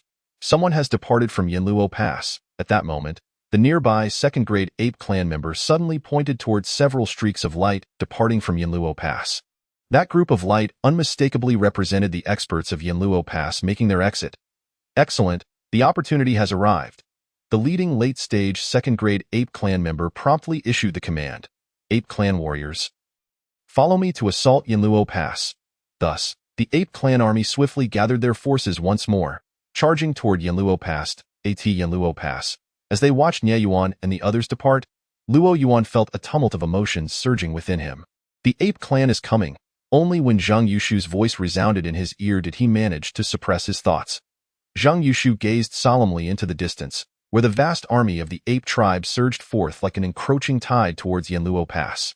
With a grave expression, he remarked, indeed, as General Nie foretold, the ape tribe has been awaiting our dispatch of reinforcements to the second spatial rift. Now that they have come, it presents the perfect opportunity to confront them. Luo Yuan's gaze also fixated on the advancing ape horde. His life force had yet to be reclaimed, and regardless of the circumstances, he was determined to recover the vitality he had expended at the hands of the ape tribe. However, Zhang Yushu's attention turned towards the multitude of human soldiers atop Yanluo Pass. This moment, many were consumed by anxiety, their eyes fixed on the distant rift in the sky, their thoughts far removed from both Yanluo Pass and the impending confrontation with the ape army. Zhang Yushu lamented, "It appears that our battle will prove rather arduous." Initially, Luo Yuan failed to comprehend Zhang Yushu's implication, but upon following his gaze to observe the state of affairs atop Yanluo Pass, realization dawned upon him. Clearly, the spirits of the soldiers there were not inclined towards engaging the ape tribe. Even if he and Zhang Yushu were to restrain a portion of the ape tribe's formidable warriors, the soldiers of Yanluo Pass would likely falter against the might of the ape horde. A conflict under such conditions would result in significant losses, even if they ultimately succeeded in defending Yanluo Pass. In truth, Luo Yuan's thoughts were also drawn to the distant rift in the sky. After a moment of contemplation, he proposed, in that case, let us see if we can delay the ape tribe until we receive news from General Nie, and then engage them in battle. But how shall we delay the ape tribe? Shall we negotiate with them? Zhang Yushu pondered inwardly. "Oh, I have my methods," Luo Yuan replied, a hint of a smile playing on his lips. He continued, "Please inform everyone to vacate the battlements immediately. They must not linger there any longer." Zhang Yushu was taken aback, a flurry of question marks appearing above his head. What logic was this? At such a critical juncture, Luo Yuan was instructing them to abandon the heights of Yanluo Pass. Noting Zhang Yushu's expression, Luo Yuan had no time to explain, urging, "You must hasten to notify everyone to leave the walls. If you delay any longer, it will be too late." Though uncertain of Luo Yuan's intentions, Zhang Yushu chose to trust him and swiftly relayed the message, leading everyone on the battlements down. Many soldiers stationed at Yanluo Pass were equally perplexed by Luo Yuan's actions. Yet their respect for him compelled them to comply. Soon, the grand battlements of Yanluo Pass were left with only Luo Yuan. He maneuvered his wheelchair forward, positioning himself at the edge of the wall, awaiting the approach of the ape army in serene solitude. Amidst swirling clouds of dust, the ape army, led by two formidable warriors of the second tier, rapidly approached Yanluo Pass, soon spotting Luo Yuan alone in his wheelchair atop the walls. The sight of him, solitary and still, sent a ripple of unease through the ranks of both the ape warriors and their vast army. The formidable display of Luo Yuan's strength in their previous encounter loomed large in their minds. However, the two second-tier warriors exchanged glances, each reflecting confusion. What was happening? Shouldn't the battlements of Yanluo Pass be teeming with human soldiers? Why was only Luo Yuan seated there? The multitude of ape warriors shared the same bewilderment as the two second-tier leaders. For a moment, both the warriors and the army hesitated, their instincts whispering that something was amiss. As the saying goes, anomalies often imply danger. Could there be a hidden scheme afoot? Are you not advancing upon Yanluo Pass? Just then, Luo Yuan's calm voice broke the tension, prompting further uncertainty among the ape tribe. One of the second-tier warriors scrutinized Luo Yuan, cautiously probing, "Have you concocted some sort of scheme, biding your time for our assault?" "What scheme could there possibly be?" Luo Yuan replied with a gentle smile. "Is it not the case that many of the soldiers from Yanluo Pass have gone to assist at the second spatial rift? Thus, there are few defenders remaining. The more Luo Yuan asserted his claims, the greater the doubts grew among the two second-tier warriors and the ape army. Clearly, there must be some ulterior motive targeting their kind. In that case, we shall not attack today, declared one of the second-tier warriors with conviction. Nay, I assure you, there is no scheme. Why will you not believe me? You ought to advance, Luo Yuan urged, but the two second-tier warriors were now even more convinced of a devious plot at play. Only a fool would trust in the absence of ulterior motives. In that moment, the vast ape army stood poised, facing Luo Yuan alone in his wheelchair. At this juncture, Luo Yuan had single-handedly stymied the advance of thousands of ape warriors. Behind him, Zhang Yushu and countless human soldiers were left in stunned silence. Was it truly possible to employ such a tactic? A solitary figure in a wheelchair, remaining atop Yanluo Pass, had managed to delay the ape tribe's assault. They wondered if they too could achieve the same, yet deep down they understood that what Luo Yuan accomplished was a feat unique to him. No other could replicate it. Chapter 49. The two arrays connected. The arrogant cult in the southwestern province of the human realm, countless ordinary people gazed skyward in sheer terror as the heavens suddenly split apart. What was happening? Why had the sky ruptured so unexpectedly? Oh dear heavens, the sky has actually torn open. How frightful! Not only in the southwestern province, but throughout the entirety of the human realm's 9 provinces and 18 cities, many witnessed this extraordinary phenomenon. The internet erupted with fervor. A blogger captured the celestial anomaly on video and shared it on a popular platform, quickly trending and igniting a flurry of discussions among netizens. What should one do if the sky suddenly splits open? Invincible Tyrannosaurus war god. How terrifying! Are we doomed to perish before our natural time? Wealthy treasure seeker. It is rumored that a cult seeks to open the second spatial rift. They truly deserve to be damned. At the edge of the southwestern province, an arid wasteland, once desolate, now crackled with explosive energy. In the midst of the desert, blood-red lines sprawled across the ground, forming an incomprehensible pattern. The design boasted 9 angles, each crowned by a luminous pillar of energy that reached skyward. Initially slender, these scarlet energy pillars thickened as they rose, culminating in the dark rift that had appeared in the sky. Together, the 9 blood-red energy pillars wrenched the black fissure wider. When Ye Yuan and Zhou Qing arrived, their eyes immediately fell upon the 9 towering energy pillars. Not far from these pillars stood a group of cloaked figures, their faces alight with exhilaration as they beheld the gaping void above. Noticing Ye Yuan and his companions, the central figure among them turned, their raspy voice brimming with excitement. "Ah, you have arrived. Are you here to thwart our efforts and usher in an era of peace for humanity? You vile, despicable insects. Countless lives are sacrificed to fend off the alien threat, and yet you dare to attempt to open the second spatial rift. You are truly deserving of death." Ye Yuan, his white hair billowing, glared at the cloaked figures. "Who, pray tell, is truly the foolish one?" The cloaked figure scoffed. "You need not sacrifice so many lives. Yet you insist on doing so to resist. Is it not better to live? To live as subservient slaves to the alien race, like you? But is living not preferable?" Ye Yuan found himself momentarily speechless. Zhou Qing interjected, "There is no need to waste breath on them. They are madmen. Let us strike them down, disrupt their array, and prevent the rift from being opened." From a distance, the situation may have appeared unclear, but now, up close, Zhou Qing could see that as the 9 massive energy pillars grew thicker, the dark rift expanded further.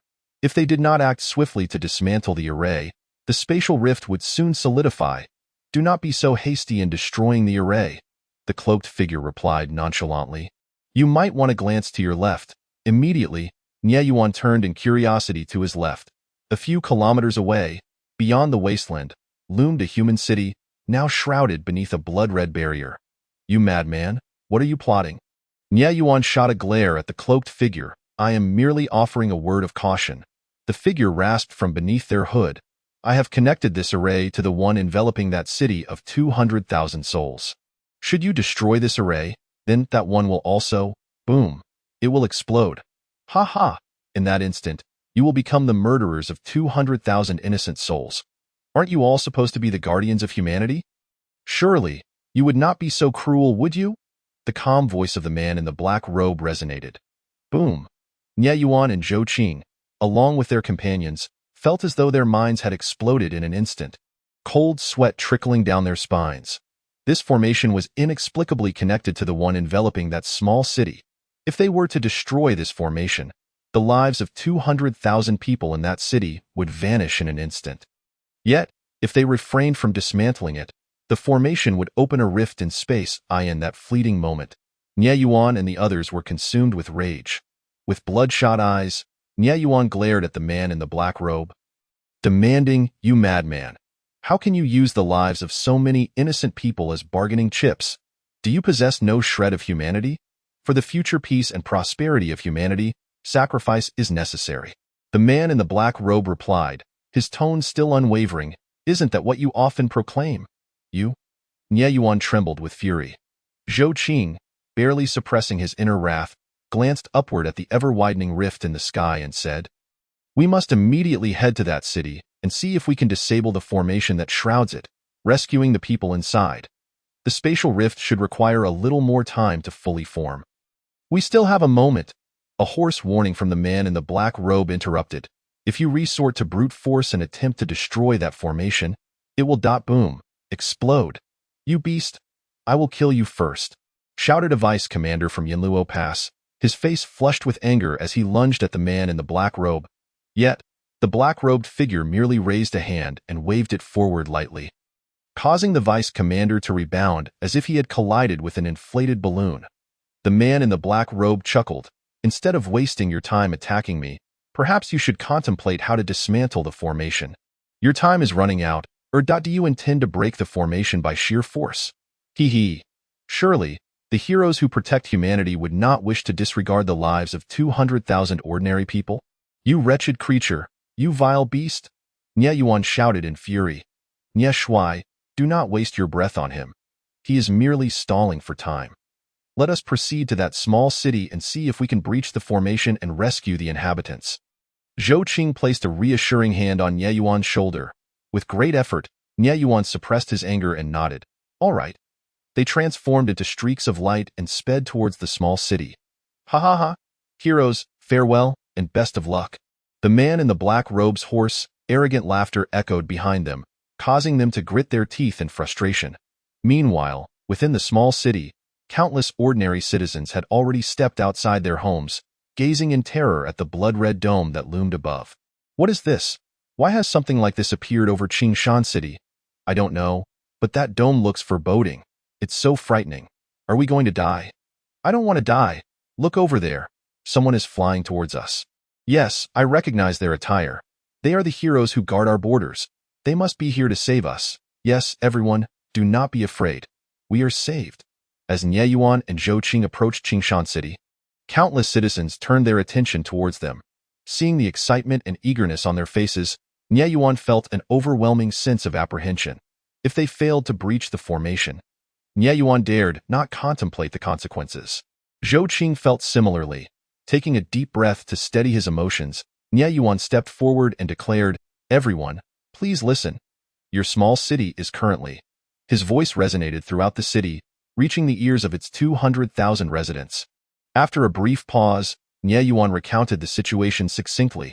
Upon hearing his words, panic ensued among some, who cried out, "Sir, you cannot disregard our lives. Please, you must save us. I don't want to die. Indeed, sir, we implore you. Please save us.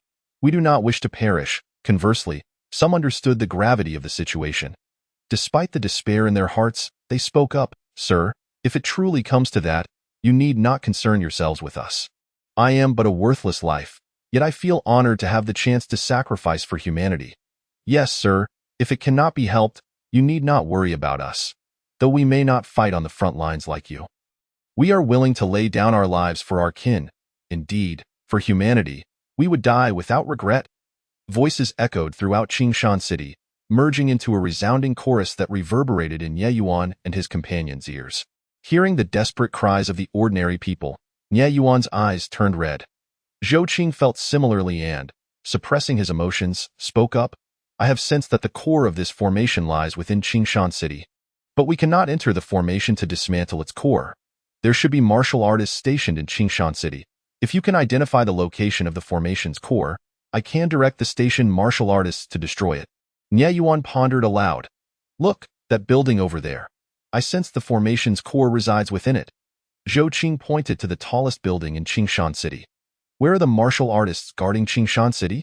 Nie Yuan inquired urgently. The core of the formation is within Qingshan City. You must immediately destroy it to breach the formation. However, as Nie Yuan's words fell, not a single martial artist from the city responded. Only ordinary citizens exchanged anxious glances. Nie Yuan's heart sank. Had the martial artists stationed in Qingshan City been slaughtered in advance? Indeed, the next moment, the man in the black robe's hoarse, mocking voice reached them. Apologies, the martial artists stationed in the small city have already been eliminated by me. Their bodies lie at the formation's core, ha ha ha ha.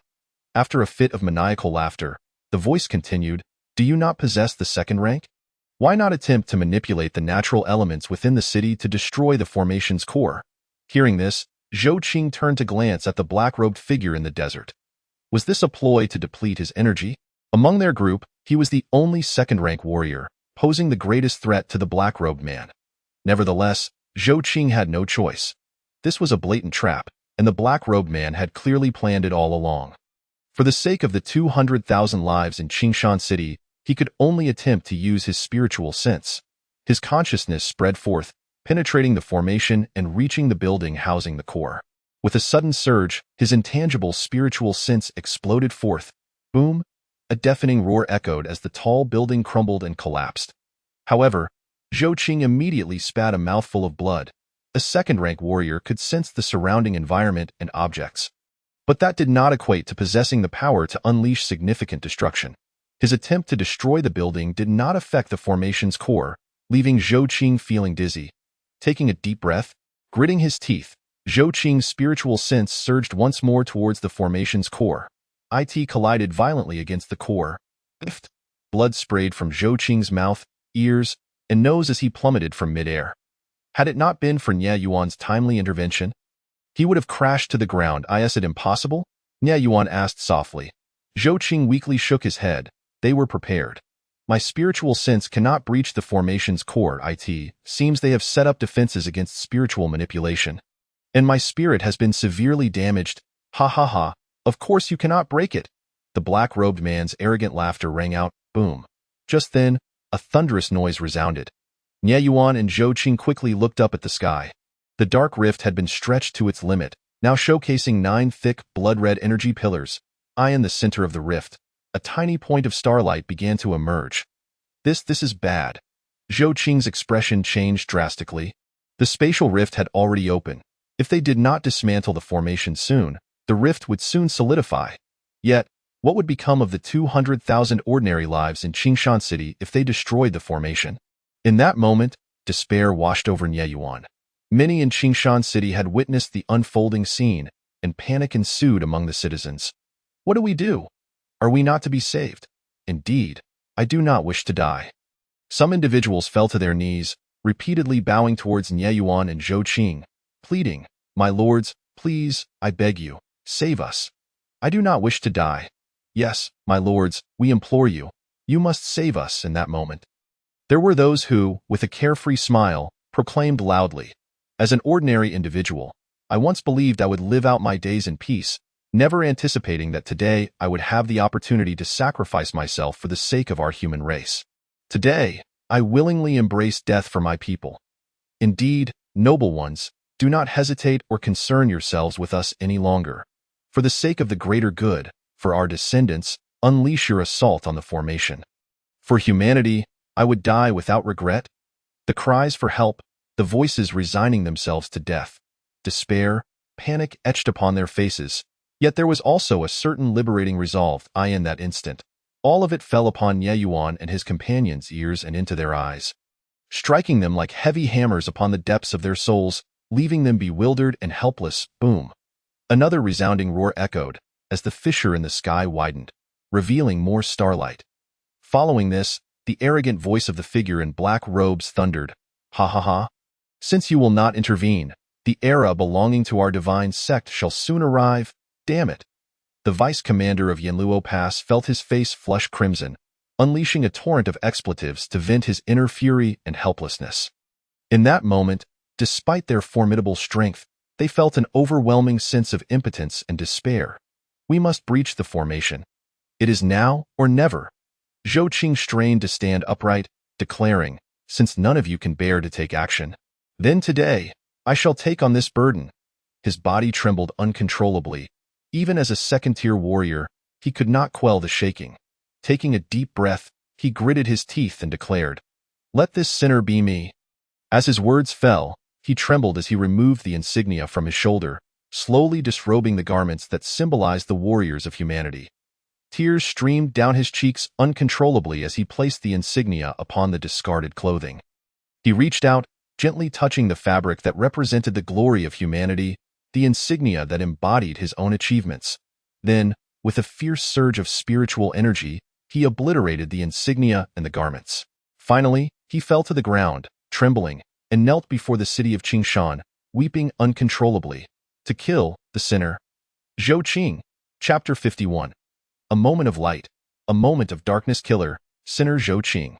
Though Zhou Qing's voice was not loud, bolstered by his own strength, it resonated clearly in the ears of every individual within Qingshan City. In that instant, the cries for help that had filled the city fell silent. They wished to blame Zhou Qing, to accuse him of disregarding their lives, yet they found no words to express their feelings. Zhou Qing buried his head into the ground. In his life, he had never knelt to heaven or earth, only to his parents, yet now, he knelt before the 200,000 souls of Qingshan City. Simultaneously, he was besieged by profound guilt and remorse. His face was already drenched in tears, and he sobbed. If I am fortunate enough to survive this battle, I shall return to Qingshan City to atone with my life. I do not dare to hope for your forgiveness, only to plead that you do not blame humanity. As his words faded, a long spear appeared in his hand. He surged to his feet, resolutely turned, and with all his might, hurled the spear towards the 9 blood-red pillars of energy in the distance. His mouth, clenched tightly, bled from the pressure, while the nails of his other hand embedded into his palm, blood dripping steadily to the ground. Yet he seemed impervious to the pain. The guilt and remorse within him drowned out all sensations. He dared not glance back at Qingshan City. As the spear left his grasp, he felt as if he himself had transformed into the spear, bursting forth with an unending sharpness, hurtling straight towards the blood-red pillars. The spear's tip shimmered with a cold glint, and simultaneously, a massive ethereal spear began to materialize above it. As it approached the 9 blood-red pillars, it grew larger and larger, until it seemed to encompass the very heavens and earth. Even the entirety of humanity could vaguely perceive the colossal phantom spear. Boom! A thunderous explosion reverberated, piercing the eardrums. The ethereal spear collided violently with the 9 blood-red pillars of energy. In an instant, space twisted and violent waves of energy swept in all directions. The 9 enormous blood-red pillars began to contort and skew, ultimately flickering erratically before dissipating into the void. Bang, bang. Following this, 2 immense booms echoed. One emanated from the formation beneath the blood-red pillars, while the other resonated from Qingshan City. Within Qingshan City, chaos erupted as explosive energy raged through the small city. Many ordinary citizens had already risen. Yet, in this final moment, they coincidentally fell silent, not uttering a single sound. Noble one, you are not a sinner. You remain a hero of humanity. Amidst the chaotic, explosive energy, many bodies were gradually torn apart, yet in their final moments, they all inadvertently spoke the same words. This voice grew louder, ultimately merging into a singular sound that surpassed the roar of the formation's explosion, faintly reaching Zhou Qing's ears. For a moment, Zhou Qing hesitated in his charge towards the figure in black robes. But at that instant, the guilt and remorse within him felt like an abyss, ready to consume him.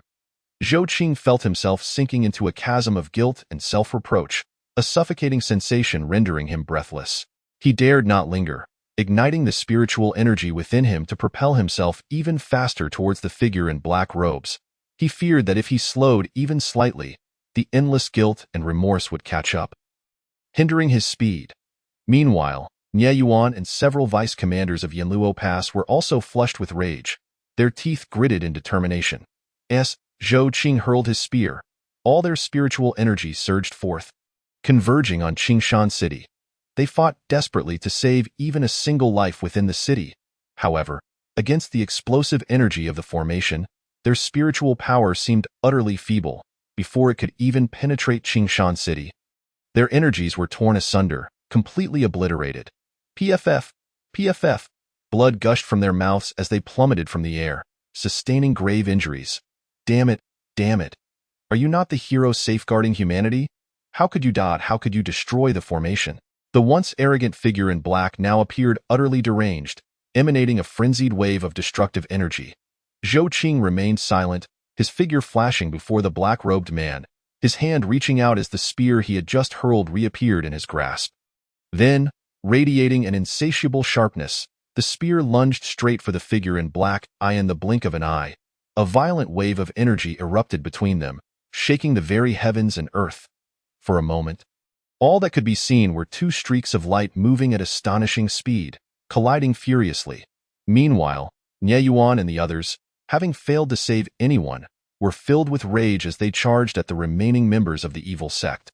In the sky, the Dark Fisher, having lost the support of the 9 blood-red pillars, began to shrink rapidly. Yin Luo Pass, seeing the Fisher contract, felt a sigh of relief escape from Luo Yuan, who was simultaneously confronting the forces of the ape tribe. He understood that Nie Yuan and his companions had succeeded.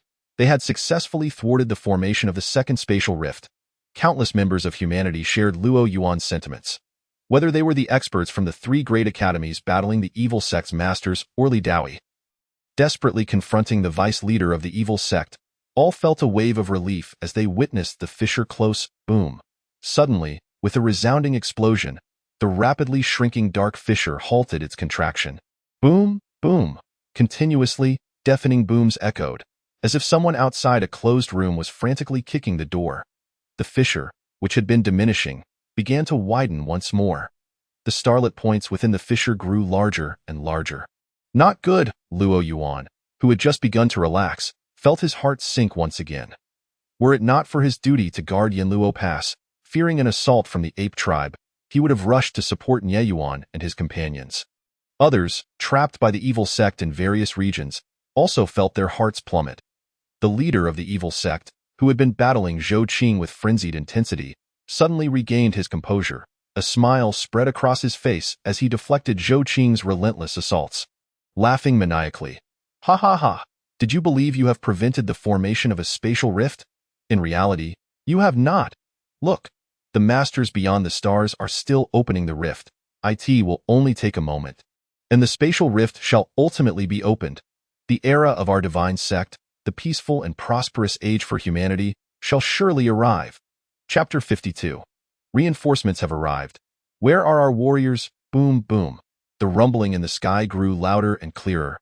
Bang, finally, with a deafening explosion. It was as if someone had kicked open the door of a tightly shut room. The starlit points within the fissure suddenly expanded, forming a twisted and gradually enlarging spatial rift, revealing the dark, desolate, and eternally unchanging expanse of the starry sky. The spatial rift had been opened. After they had internally sabotaged the cult's formation, a rift in space was unexpectedly opened at the last moment by an alien race from the outside. Zhou Qing was instantly filled with urgency. Gripping his spear tightly, he launched a frenzied assault on the cult leader, striving to repel him and prevent the final formation of the spatial rift. However, the cult leader relentlessly entangled him. When Zhou Qing attacked, the cult leader would retreat. When he withdrew, the cult leader would counterattack. Coupled with the recent grievous injury, although Zhou Qing was somewhat stronger than the cult leader, he found himself firmly ensnared, unable to extricate himself in a short span of time. The cult leader, emboldened, taunted, "It's futile. You might as well stay here with me and await the final formation of the spatial rift. From this day forth, it shall be the era of my divine cult, and all you dissenters shall perish. You deserve to die. You truly deserve to die." Zhou Qing seethed with rage. While continuing his frenzied attacks on the cult leader, he urgently shouted to Nie Yuan and the others in the distance, "Commander Nie, the spatial rift has only just begun to form and is still unstable. It can be disrupted. As long as there is external interference, we can interrupt the final formation of the rift. You must immediately send people through the rift to stop the alien race from tearing apart the other side." At the same time, Attack the rift to prevent its final formation. Having rapidly conveyed this, Zhou Qing hesitated for a moment before adding, however, if we attack the rift and it is destroyed, you may also be torn apart by the power of space. No need to elaborate. We shall swiftly eliminate these cultists and then proceed as you instructed. Zhou Qing's words were cut off by Nie Yuan. Meanwhile, at Yanluo Pass, upon noticing the rift in the sky, Luo Yuan found himself unable to remain calm. He genuinely wished to support Nie Yuan and his companions.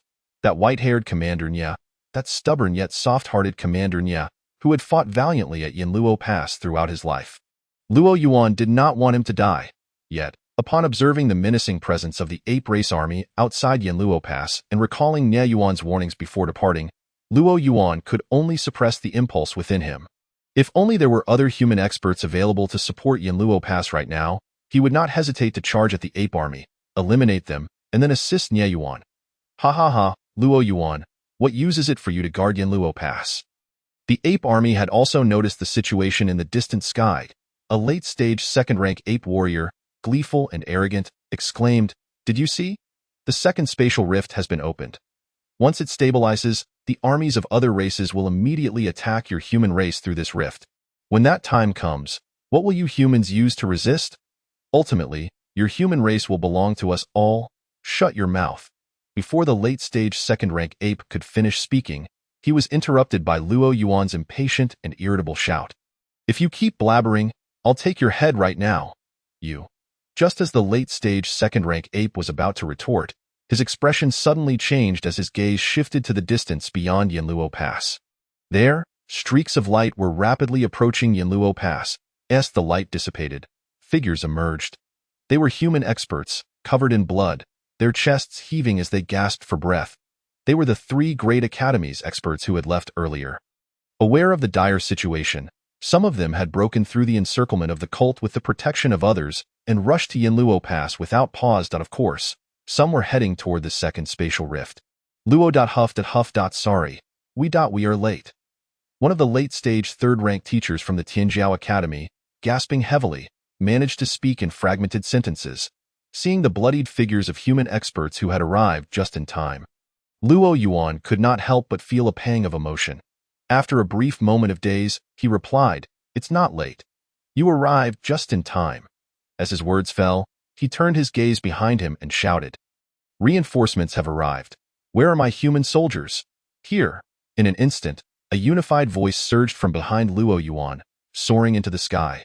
Simultaneously, under the leadership of Zhang Yushu, countless human soldiers who had retreated to the foot of Yanluo Pass surged forth like a tidal wave. Appearing in perfect unison behind Luo Yuan, the alien races oppress and slaughter our human race. What shall we do? Luo Yuan's voice rang out, resonating throughout Yanluo Pass. Kill, kill, the resounding battle cry, accompanied by an overwhelming aura of slaughter, soared into the heavens. The voice echoed, lingering, while the murderous intent pressed directly toward the ape army. Then let us kill.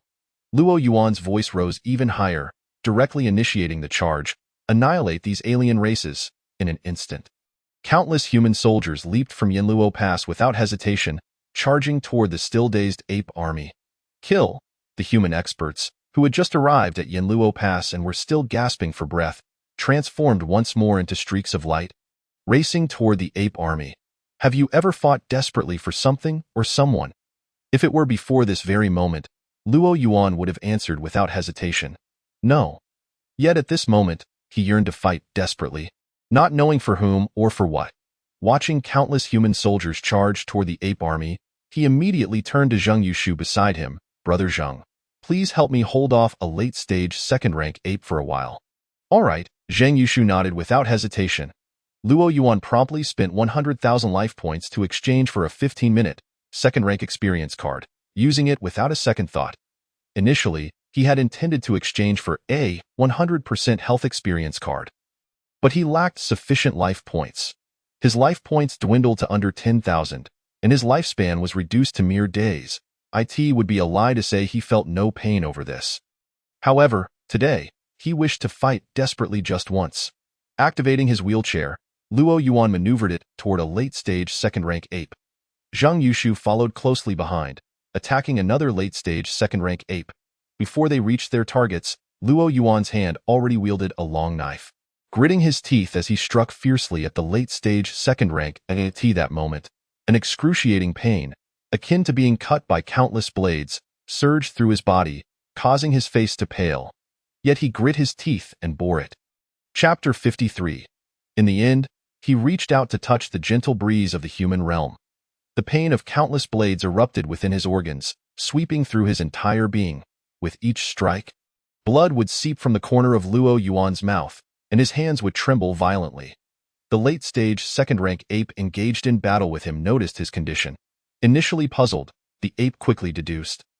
Luo Yuan, you were so domineering before. You must have used some secret technique. In truth, you are severely injured and can only move with the aid of a wheelchair, right? Luo Yuan did not respond, merely raising his hand to strike again at the late-stage second-rank ape. Seeing his silence, the late-stage second-rank ape could not help but feel elated. Thinking he had guessed correctly, Luo Yuan's current state did not appear to be feigned. This meant that Luo Yuan had been so powerful previously due to a secret technique, and now that the technique had worn off, he had returned to his true condition. Ha ha ha! The late-stage second-rank ape was filled with glee. Laughing arrogantly, in your current state, you can barely hold your knife steady. How can you kill me? I was just frightened by you. This is truly my shame. Shut up! Luo Yuan interrupted the late-stage second-rank ape coldly. Even with my organs on the verge of shattering and enduring excruciating pain, I can still slay you with one strike. As the words fell, Luo Yuan vanished from his wheelchair. When he reappeared, he was already in front of the late-stage second-rank ape. Gritting his teeth, he swung his knife fiercely as the blade passed. A visible black fissure was cleaved into space. The previously arrogant expression of the late-stage second-rank ape was instantly replaced by terror. He hurriedly attempted to counter while retreating. With a soft sound, a radiant blade erupted, followed by an endless wave of knife intent that surged forth like a bomb suddenly detonated. Even though the late-stage second-rank ape exerted all his strength to defend himself and evade, a light zip sound echoed as a deep gash appeared on his chest. The wound nearly severed him in two, and an overwhelming surge of knife intent violently flooded into his body, extinguishing his vitality. The late-stage second-rank ape's face turned pale with horror, and instinctively, he turned to flee. Luo Yuan's figure materialized in midair, spitting out a mouthful of blood as he began to cough violently. Seeing the late-stage second-rank ape attempting to escape, he gritted his teeth and took another step forward. In the next moment, he appeared behind the late-stage second-rank ape, with a tremor in his hand so violent that he could scarcely grip the blade. He was compelled to wield it with both hands before unleashing a powerful strike. Whoosh! A flash of light darted past the back of the second-tier ape tribe warrior, and in the next instant, a sound akin to a soft splatter resonated as his body was cleaved in two. An overwhelming surge of blade intent erupted, utterly obliterating his entire being, before he could revel in his triumph. Luo Yuan felt darkness enveloping him, his body plummeting uncontrollably towards the ground. Luo Yuan! Luo Yuan! Countless anxious voices echoed in his ears, and Luo Yuan clenched his teeth, summoning his resolve. No, I cannot succumb to unconsciousness at this moment. I have unfinished business. With a surge of determination, Luo Yuan immediately called out, "System, I wish to exchange for a 1-hour health experience card." Having slain this second-tier ape warrior, he was certain he had accrued enough life energy to redeem the 1-hour health experience card. Ding! The exchange for the 1-hour health experience card is successful. Hearing the system's notification, Luo Yuan swiftly activated the 1-hour health experience card. In an instant, the drowsiness that had clouded his consciousness dissipated, leaving him utterly alert. Instinctively stabilizing his rapidly descending body, Luo Yuan turned to face the approaching human warriors, their faces etched with concern. I am unharmed. There is no need for alarm. The group of human experts, who had rushed to his side, halted their advance, their noses stinging and eyes reddening. Luo Yuan's current state was indeed quite pitiful. His chin was drenched in crimson, and his face bore no trace of color. Appearing ashen, Luo Yuan took another step forward, vanishing from sight. They immediately turned and charged recklessly towards the ape warriors. Upon reappearing, Luo Yuan found himself beside the second-tier ape warrior engaged in battle with Zheng Yushu. Gripping his long knife tightly, he struck directly at this final second-tier ape warrior. Once this last foe fell, coupled with the arrival of reinforcements from the human side, victory would be within reach. The final second-tier ape warrior promptly turned to flee.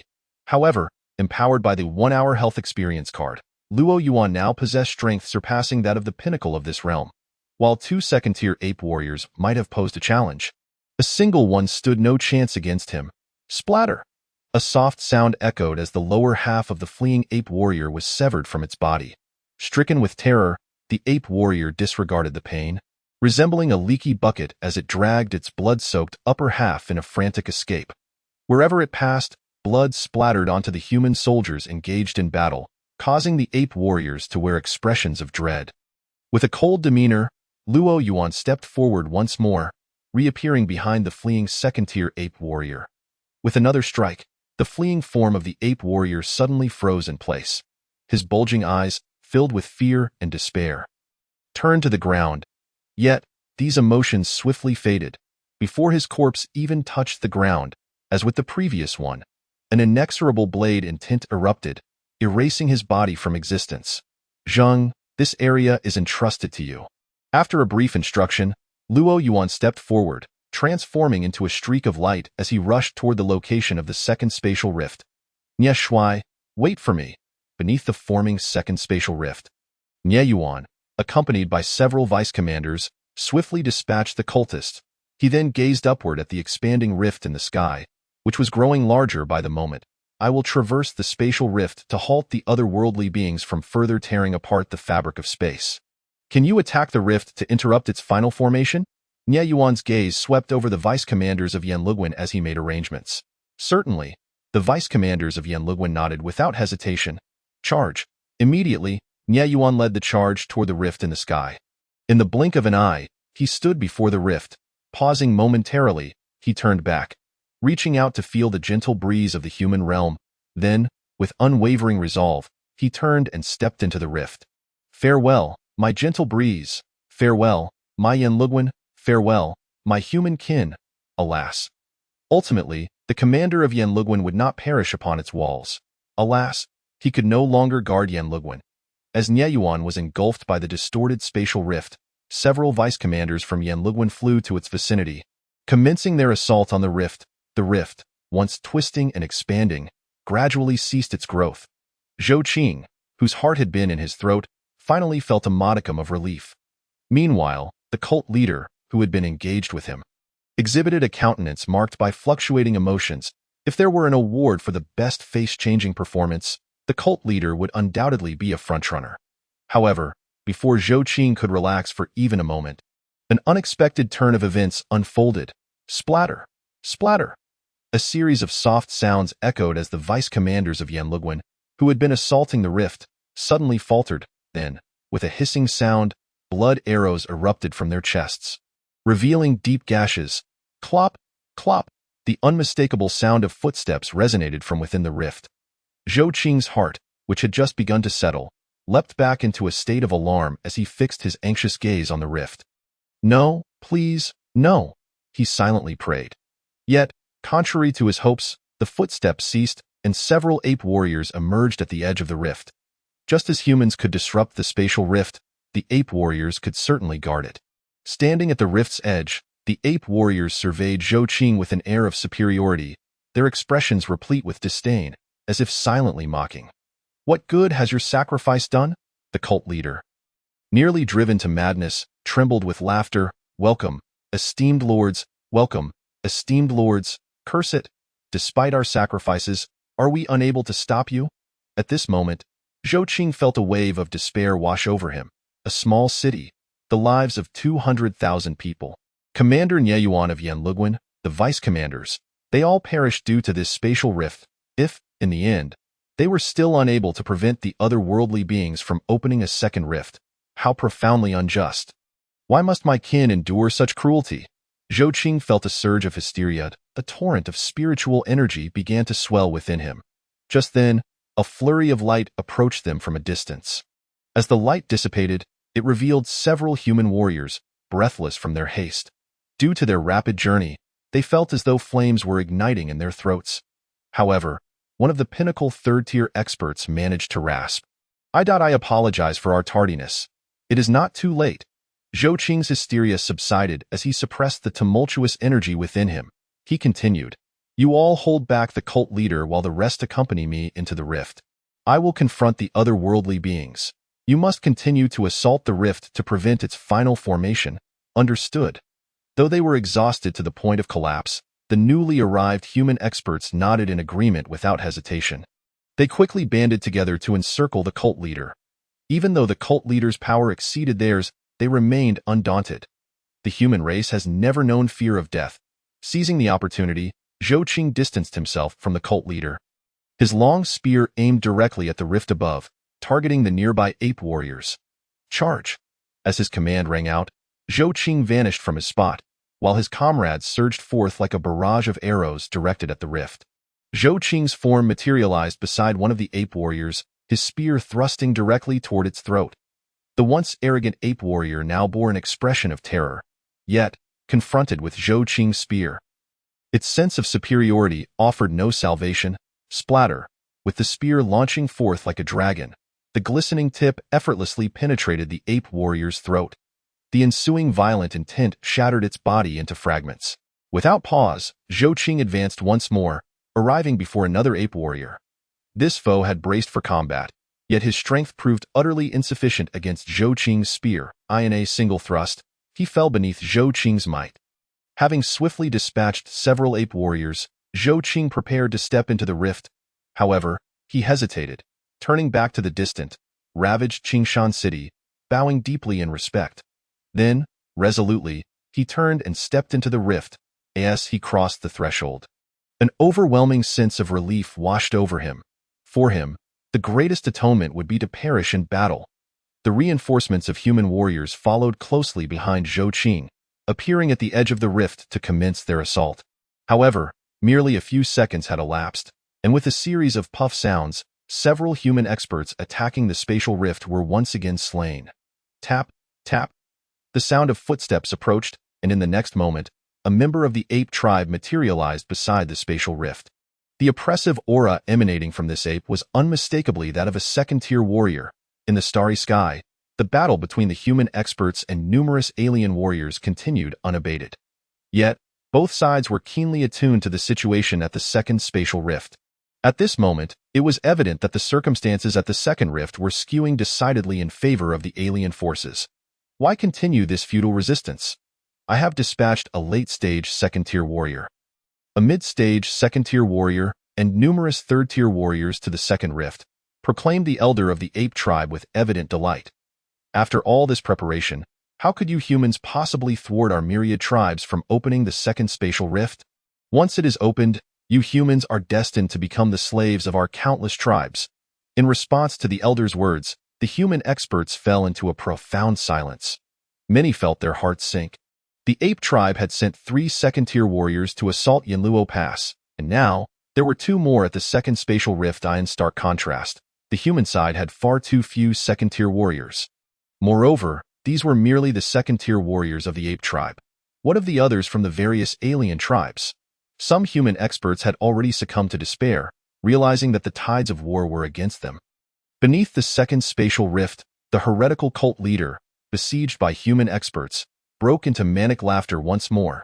"Oh, you see, you have sacrificed so much, yet it has all been in vain. Thus, the tenets of my cult are indeed correct.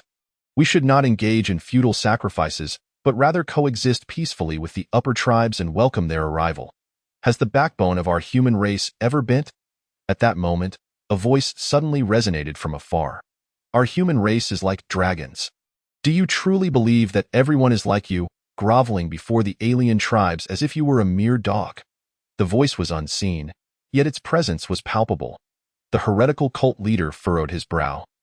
While the human experts were ignited with fervor, some even felt a surge of emotion, their eyes moist at the declaration, "Our human race is like dragons." They hastily turned to the source of the voice, where they beheld a streak of light racing toward them like a comet. Amidst its tremendous speed, the surrounding space appeared to warp. With a resounding crash, the light came to a halt before the heretical cult leader, revealing a young figure wielding a sword in one hand. It was Luo Yuan, who had rushed from Yanluo Pass at breakneck speed. Upon sensing the terrifying energy radiating from Luo Yuan, the heretical cult leader's expression froze in shock. After a prolonged silence, fear gripped him as he stammered, "Why you who are you?" He sensed an even greater threat from Luo Yuan than from Zhou Qing, indicating that this newcomer was far more formidable. "You are unworthy," was Luo Yuan's composed retort to the heretical cult leader. His gaze swiftly scanned the surroundings. Not spotting Ye Yuan, he fixated on the spatial rift in the sky. However, prior to that, it seemed there was some trash that needed to be disposed of. Luo Yuan's cold gaze settled on the heretical cult leader. "Do you know whom I despise the most in this world?" The heretical cult leader was taken aback, and Luo Yuan continued unabated. "It is scoundrels like you, traitorous dogs, as a child. Whenever I watched television and saw those treacherous dogs causing the demise of countless heroes and good people, I longed to smash their faces against the screen." Whoosh! Before his words had fully dissipated, the sword in Luo Yuan's hand had been unsheathed, pointing directly at the heretical cult leader. The cult leader's countenance shifted dramatically. In that instant, he turned to flee, disregarding his incessant ramblings about the era of the cult and the peaceful prosperity of the human race. All else paled in significance compared to the preservation of his own life. Yet, how could he escape? How could he outpace Luo Yuan? Swish! A sharp blade in tint erupted at his legs. With a sickening sound, his legs severed from his body and plummeted to the ground. Whoosh! With another slash. The heretical cult leader's hands were likewise cleaved off. Finally, Luo Yuan stepped forth, plunging his sword into the cult leader's chest. The swift sequence of actions left the cult leader utterly defenseless.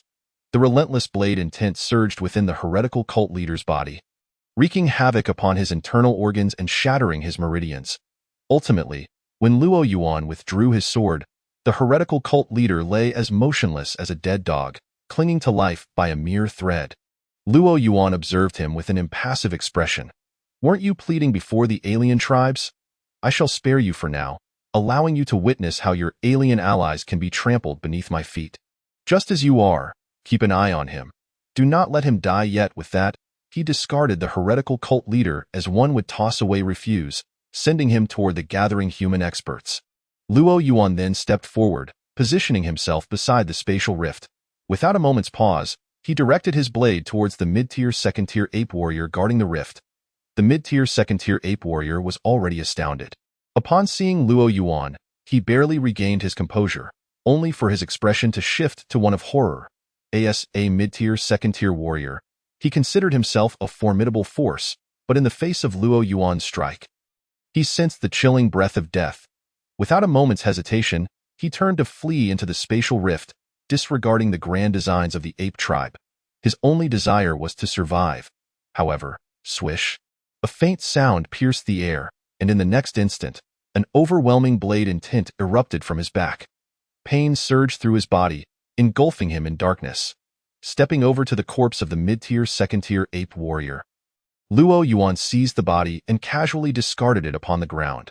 With a disdainful glance at the heretical cult leader, who resembled a dead dog, Luo Yuan vanished into the spatial rift. He said nothing, yet his silence spoke volumes.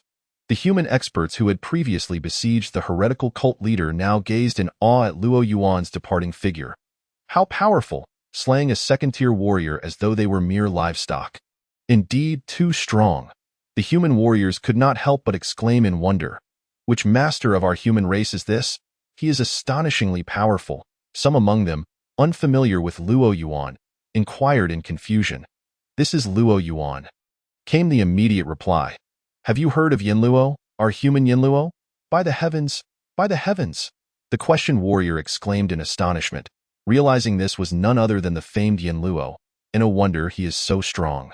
But isn't Yanluo severely injured? He hardly looks like one who has sustained injuries." Someone raised a doubt. "That remains uncertain. Perhaps he has employed some secret technique." Upon crossing the spatial rift, Luo Yuan was engulfed in darkness. The sounds of thunderous roars reverberating in his ears. It was as if he had suddenly transitioned from daylight to the depths of night. Luo Yuan remained unfazed. This was merely a natural reaction when one shifts from a bright environment to a dark one. After a few breaths, he managed to discern the surroundings. What met his eyes was an expansive starry sky, and in truth, this vast expanse was not entirely shrouded in darkness. It glimmered with faint ethereal light. Albeit too weak to illuminate the surroundings, it was reminiscent of the dim light seen at dawn, just before the break of day.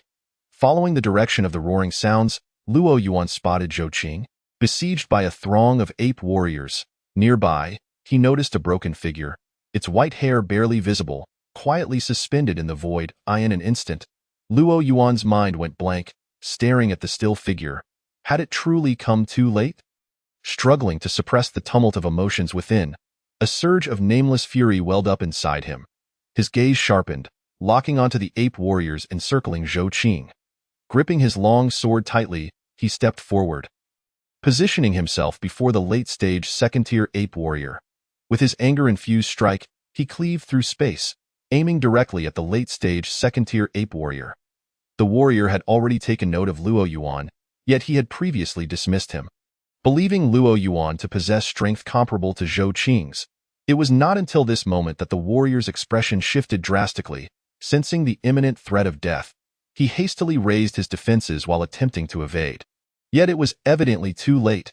Swish! The blade light illuminated the dark starry sky, effortlessly shattering the defenses of the late-stage, second-tier ape warrior, plunging directly into his chest. The blades of intent surged into his body like maggots burrowing into flesh, ruthlessly wreaking havoc upon his being. The eyes of the second-tier ape clan warrior widened in terror, and at that moment, an overwhelming sense of despair flooded his heart. He yearned to flee, yet, swish, a flash of light darted past. And suddenly, a slender line of blood appeared down the center of his gaping face. This crimson line first emerged from his brow, slowly spreading towards his chin and chest. Bam! Ultimately, his body was shattered in two by the relentless blades of intent.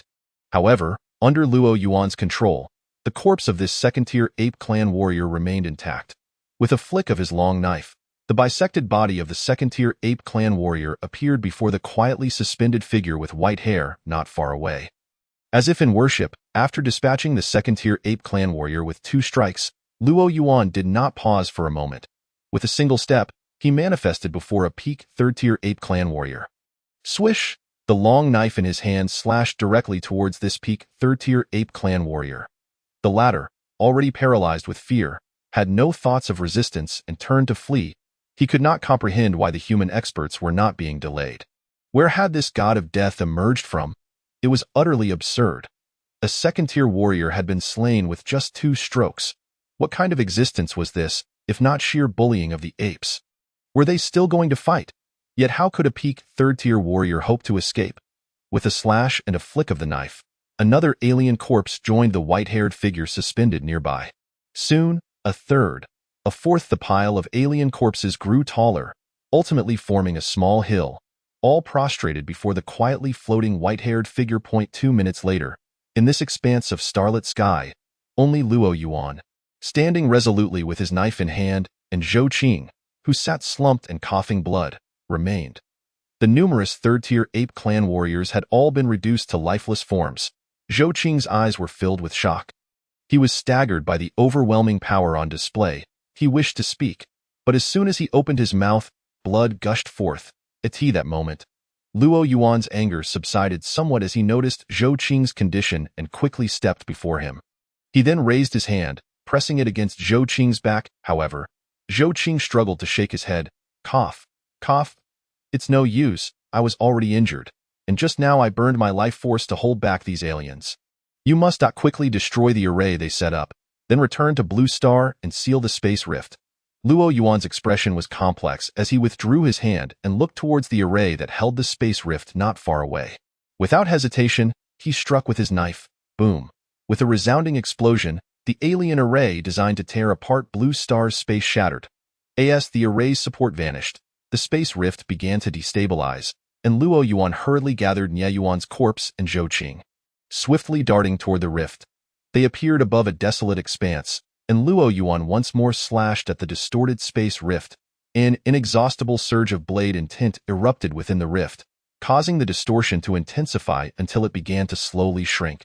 After about 10 seconds, the rift completely vanished, and the sky returned to its former state. Seeing Luo Yuan appear, cradling the barely conscious Zhou Qing and Nye Yuan's corpse, the last flicker of hope in the heart of the cult leader shattered entirely. Why was living not preferable? His heart turned to ashes as he murmured, filled with reluctance, was it truly my fault? Memories of the past surfaced in his mind. At the age of 3, he entered kindergarten, only to be informed that his parents had perished at Yanluo Pass. From that moment on, he bore the title of orphan. Throughout his schooling, elementary, middle, and high school, he was always seen as the orphan, bullied and humiliated, with no one to love or care for him. Thus, when he grew up to become a warrior, he founded the cult, believing that humanity need not resist the aliens.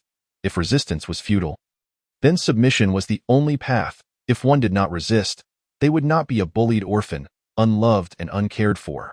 Ultimately, living was better than dying, was it not? For this, he had prepared for so long, leading the cult in hiding for this day, yet he never anticipated failure. All because of Luo Yuan. This was all Luo Yuan's doing. He suddenly glared in hatred at Luo Yuan. Look at how many of you have perished. Is living truly not worth it? Luo Yuan frowned slightly and replied coldly, living is good, but for me, I not only wish to live, I want to stand while living, not like you, who chose to live on your knees. If you had elders, they would never allow you to choose to live that way, would they? The cult leader let out a derisive laugh, falling silent. Alas, he had no elders, nor did anyone inform him of the differences between standing and kneeling to live. He only knew that living was sufficient.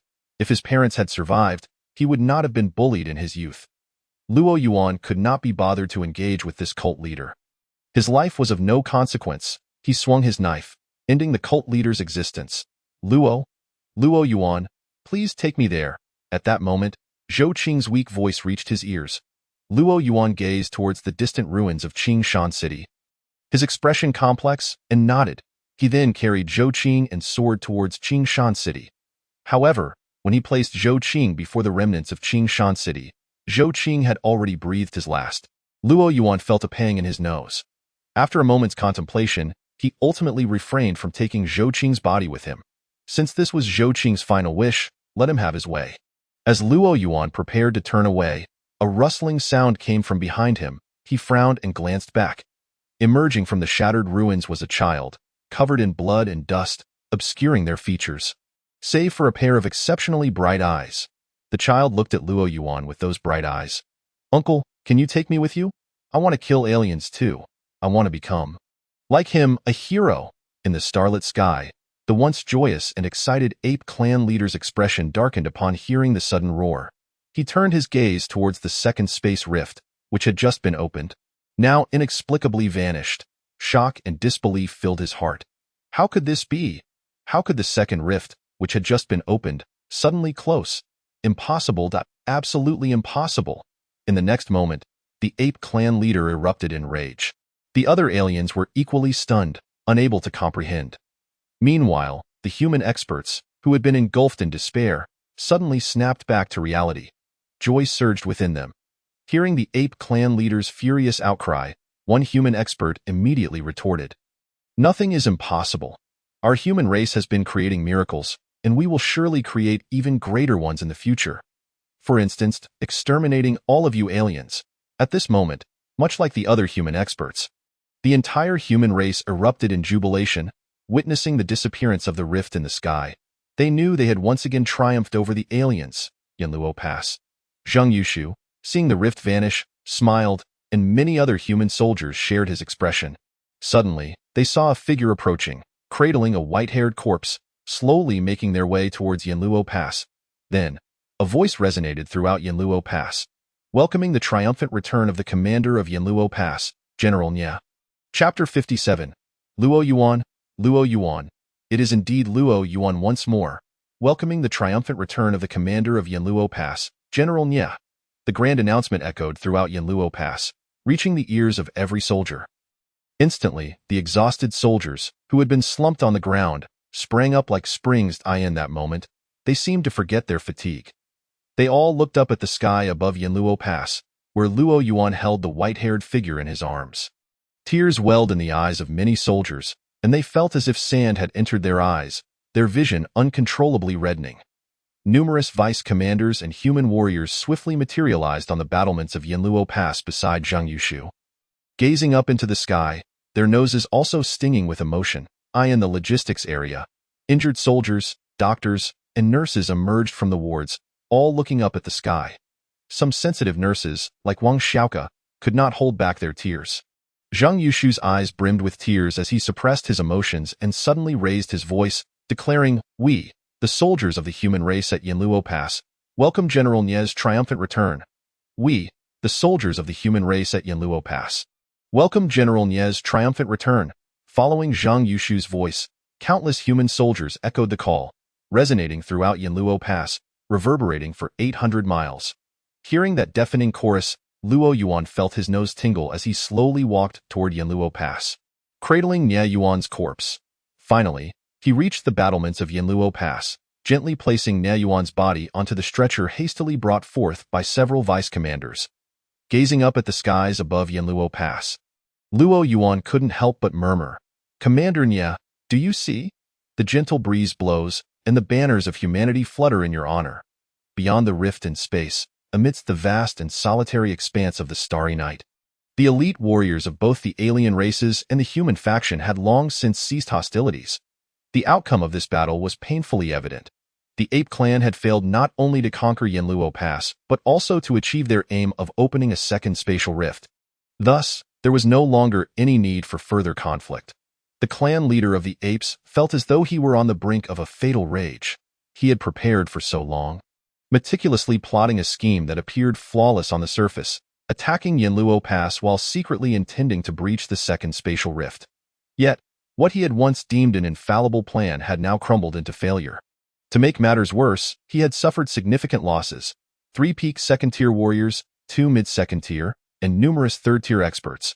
All gone. It seemed that even the Ape Clan's forces assaulting Yanluo Pass had dwindled to a mere handful. The troops dispatched to open the second spatial rift had perished without a trace, leaving the Ape Clan leader to ponder the fate of the remaining forces attacking Yanluo Pass. Most importantly, he sought to discern where the plan had gone awry. He could not afford to lose so inexplicably. Previously, the Insect Clan had been defeated by Luo Yuan when he dispatched their second-tier commander. This time, he certainly could not allow himself to be bested again by Luo Yuan. He yearned for clarity in defeat, so he could prepare for the next offensive. The other alien warriors shared his sentiments, all awaiting the return of the ape soldiers to provide an explanation. Before the battle commenced, the Ape Clan leader had fervently assured them that as long as they engaged the human experts guarding the spatial rift, they would succeed in opening the second rift, thereby creating an opportunity for all races to assault humanity, a monumental step forward. Yet now, that monumental step had not even been taken before their legs had been broken. Not only the alien races but the human experts were equally curious about who had aided humanity in turning the tide. One human warrior glanced toward the edge of the rift, where an elderly figure sat in meditation. Retracting his gaze, the warrior quietly inquired, "Do you think it was Zhou Qing who ultimately helped us turn the tide?" "I believe it must be Zhou Qing." Another human warrior chimed in. After all, Elder Zhou was specifically sent to thwart the alien attempts to open the spatial rift. Indeed, both Yushu and Luo Yuan were stationed at Yanluo Pass. So the one who reversed the situation at the second rift must surely be Zhou Qing. I also firmly believe it was Zhou Qing who ultimately turned the tide. He is truly remarkable. As several human warriors engaged in this discussion, they collectively concluded that Zhou Qing was indeed the one who had altered the course of events, even beginning to extol his virtues. Just then, ripples appeared in the rift, and 2 disheveled ape soldiers stumbled through, panic etched on their faces. Upon seeing these 2 soldiers, the suppressed emotions of the Ape Clan leader could no longer be contained. His inner fury erupted like a long-dormant volcano, and with a swift motion, he summoned the 2 soldiers to his side. His eyes, wide with rage, bore down upon them. "You will explain to me immediately. Why did you fail?" "Chieftain, chieftain." The 2 ape soldiers, struck by fear, could hardly breathe, hastily stammering, "It was Luo Yuan." The mere mention of Luo Yuan plunged the starry heavens into an eerie silence. After a moment of stunned silence, the alien experts exchanged incredulous glances, each reflecting the shock in their eyes. Once again, it was Luo Yuan. The last defeat of the insect clan had been at his hands, and now the ape clan had succumbed due to him as well. Having heard the name Luo Yuan only twice, the aliens had come to a unanimous conclusion. They must be wary of this Luo Yuan in the future. The ape clan leader, consumed by a fit of rage, thought to himself, Luo Yuan, how could it be him again? Does this man possess 3 heads and 6 arms, or is he somehow cheating? Having orchestrated such an elaborate plan only to be thwarted by Luo Yuan once more. The ape clan leader instantly marked him for vengeance. Next time, he vowed to find a way to eliminate Luo Yuan. The human experts were equally astounded. Once again, it was Luo Yuan who had aided humanity in turning the tide. The very warriors who had just praised Zhou Qing now felt a peculiar heat on their faces, despite being hidden from view among the stars. They silently vowed to restrain their tongues in the future, lest they speak too soon and suffer the embarrassment of being publicly proven wrong. Following the 2 ape soldiers' account of the events, both alien and human experts were left in further astonishment. Luo Yuan had single-handedly slain 3 of the ape clan's second-tier warriors, and possibly even 5. How terrifying! They were left in such disbelief that their scalps tingled. After this shock, both factions of experts reached a consensus. The aliens concluded, Luo Yuan is not to be trifled with. The humans declared, Luo Yuan is truly impressive. They could also add a third conclusion. The ape clan leader asserted, Luo Yuan must die. As the remnants of the ape clan emerged from the rift, this battle, which had ostensibly been an assault on Yanluo Pass but was truly an attempt to unlock the second spatial rift, drew to a close. Many alien experts returned in disappointment, while the ape clan leader seethed with rage. He had not anticipated that so few of the ape forces would remain. This was a decisive victory. Watching the disheveled and panicked retreat of the ape army, a human expert couldn't help but exclaim, indeed. Moreover, this battle has claimed so many alien lives. Luo Yuan is truly formidable. Another human expert chimed in, with praise for Luo Yuan spilling forth. The emergence of Luo Yuan is a tremendous boon for our race. Had it not been for the need to guard this spatial rift, I would have wished to meet him. Indeed, at that moment, an elderly voice resonated, pondering aloud. We should indeed send someone to meet Luo Yuan.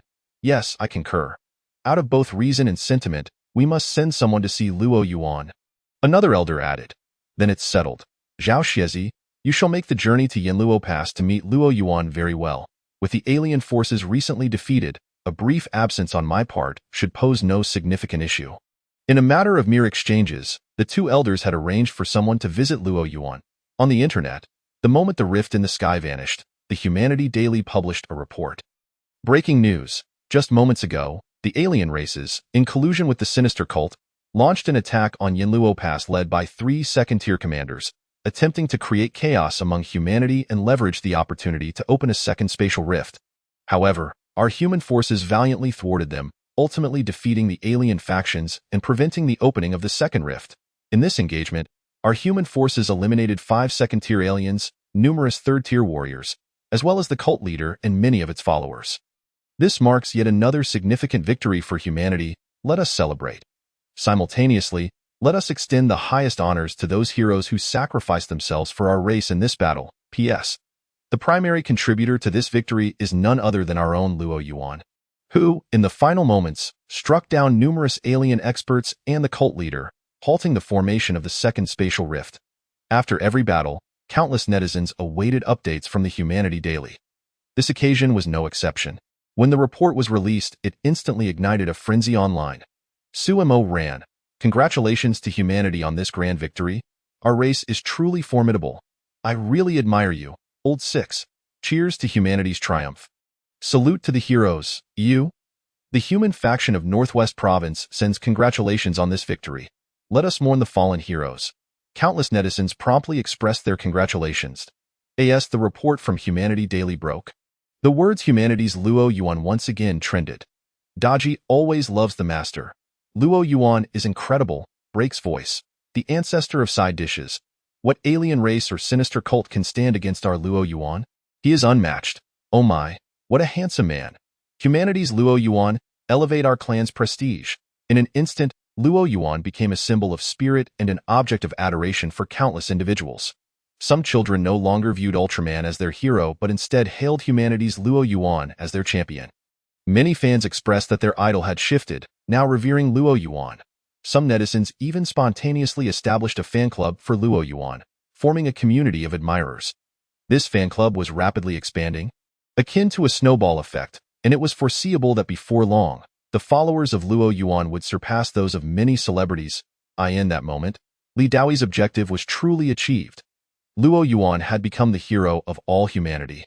People believe that with Yama present, they shall remain untroubled. With Yama in existence, the human race shall not fear foreign tribes. In stark contrast to the jubilant sentiments of the human populace, Yama Pass appeared shrouded in an oppressive atmosphere. Only the soldiers of the human race stationed at Yama Pass, along with numerous skilled warriors, truly comprehended the immense cost of this battle. A second-tier human warrior, Zhou Qing, Nieyuan, countless fallen soldiers, and the lives of 200,000 ordinary souls in Qingshan City. However, none of this would reach the ears of the common folk, nor would it circulate online. Meanwhile, Luo Yuan remained oblivious to the fact that he had become a hero to the entire human race. Even amassing a considerable following, at this moment, he stood alongside Zhang Yushu atop the walls of Yama Pass. War and sacrifice are inescapable. Noticing Luo Yuan's silence, Zhang Yushu offered him a few words of comfort. "I understand," replied Luo Yuan. "It's just that I never anticipated that the reality of war could be so much more brutal than I had witnessed or imagined. Well, one must grow accustomed to it." After a moment of silence, Zhang Yushu finally uttered these words. Hesitating for a moment, he then inquired, "Luo Yuan, I am genuinely curious about your injuries and your strength. Your wounds are evidently severe, and at your strength. As far as I know, you were merely an ordinary soldier before your injuries, correct?" "Well, I can't quite explain it." Upon hearing Zhang Yushu's words, Luo Yuan temporarily suppressed the heavy and complex emotions within him. "What I can assure you is that my enemies have always been the foreign tribes. I only wish to slay them. As for my injuries, I am simply in a phase of temporary recovery, and now the time has come." As Luo Yuan's words fell, Zhang Yushu was momentarily taken aback, several question marks appearing above his head. However, before he could fully process this, he witnessed Luo Yuan's complexion turn ashen, blood trickling from the corner of his mouth as he collapsed to the ground. "Luo Yuan!" Zhang Yushu immediately panicked, rushing forward to assess Luo Yuan's condition. Discovering that he could no longer even perceive Luo Yuan's breath, a chill gripped his heart, as if he had plunged into an icy abyss. "Luo Yuan, he can't be dead, can he?" With this thought, Zhang Yushu shouted at the top of his lungs, "Doctor! Where is the doctor? Something has happened to Luo Yuan." A crowd quickly gathered around. "What happened to Luo Yuan? He can't be in trouble, can he?" Yang Feng also rushed over at the first opportunity. "Step aside, everyone, clear the way. I will examine Luo Yuan." He began to fumble anxiously as he checked Luo Yuan. 2 minutes later, with a tinge of acidity in his nose and reddened eyes, he stated, "Luo Yuan was already severely injured, and now his condition has worsened considerably. I don't know if he can endure this as he did before. What is going on, Dr. Yang? Have you made a mistake?" Upon hearing Yang Feng's words, many in the crowd became frantic. "Yes, Dr. Yang. Wasn't he Luo Yuan just fine a moment ago? How could he suddenly not hold on?" "Indeed, Dr. Yang. Please re-examine Luo Yuan. Surely you must have made an error. I could check several more times, but the results would remain unchanged. There is no mistake." Yang Feng's eyes brimmed with tears as he helplessly replied, "You all know Luo Yuan's condition. He was already severely injured. After the first battle, with the nourishment of numerous treasures, if he had remained inactive, his injuries might not have deteriorated. However, during these 2 battles, he repeatedly engaged in combat, which has led to a further decline in his condition. In fact, after the last battle, his injuries had already intensified somewhat. But not to this extent. Now his situation has truly reached a critical point. Dr. Yang, surely it cannot be as dire as you say. Luo Yuan managed to withstand the previous trials. He should be fine this time as well." Someone said earnestly, "Alas." Yang Feng sighed deeply, "How can I explain this to you? If we were to rate the health of a normal, healthy person's internal organs at 100%, then previously, Luo Yuan's organs would barely score 5.as for now. He could at best score 2, or even 1. I trust you understand what I mean. This means that now, Luo Yuan's internal organs are on the verge of complete failure. Just imagine, can a person whose organs are failing survive?" Instantly, many fell silent. their eyes unwittingly growing moist, their noses tinged with bitterness. Luo Yuan is fighting for our human race. Otherwise, he wouldn't have ended up like this. Indeed, had he not repeatedly fought despite his grave injuries, he would not have been reduced to this state. Zhang Yushu's own eyes felt heavy with emotion, his admiration for Luo Yuan transcending mere words. Suppressing his feelings, he finally spoke. Dr. Yang, since Luo Yuan's internal organs have previously benefited from the nourishment of treasures, we should utilize those treasures again for him. At the very least, as long as Luo Yuan is alive. There remains hope. Perhaps he will awaken once more. Saying this, Zhang Yushu himself was not entirely convinced, yet he recalled Luo Yuan's recent conversation with him. He was convinced that Luo Yuan would not succumb so easily. The treasures Luo Yuan had utilized were all of the 9th tier. If they were to continue administering them, they would need to request them from the central capital. Would the central capital agree? Or would they even have such treasures available? Whether or not they do, they must find a way. Zhang Yushu declared resolutely, "Here is the plan. Dr. Yang, you all take Luo Yuan back to the infirmary. I will contact the central capital and reach out to Li Daoi. If he claims there are none available, I will personally go to the central capital." Very well, Yang Feng nodded. He then called over the 2 nurses, Wang Xiaoke and Xiao Li, who had been attending to Luo Yuan, and they carefully transported him back to the infirmary. Observing their departure and noticing the eager expressions of the surrounding human soldiers, Zhang Yushu quickly reassured them, "Rest assured, we will do everything in our power to heal Luo Yuan." Upon receiving Zhang Yushu's promise, many soldiers reluctantly dispersed, though a number remained gathered outside Luo Yuan's infirmary. Concerned for his condition, Zhang Yushu then made his way toward the office previously occupied by Nie Yuan. With Nie Yuan absent and Luo Yuan gravely injured and unconscious, all matters, large and small, at Yama Pass naturally fell to him. "Zhang, my boy." Just as Zhang Yushu approached the office, a somewhat aged and hoarse voice suddenly reached his ears. Startled, he froze momentarily, his entire being tensing up. Noticing the figure that had appeared beside him, he let out a sigh of relief. This was an elderly man with graying hair, a long sword slung across his back, and a somewhat stooped posture. The most striking feature of the old man was his tightly shut eyes, which were clearly blind. He was one of the first-tier warriors of the human race, commonly referred to as Old Zhao. Of course, he had a more illustrious title, Sword Saint. It is said that his blindness was a result of his dedication to mastering the sword. Zhang Yushu quickly bowed respectfully to the elder before expressing his astonishment. "Old Zhao, what brings you to Yama Pass? Shouldn't you be guarding the spatial rifts?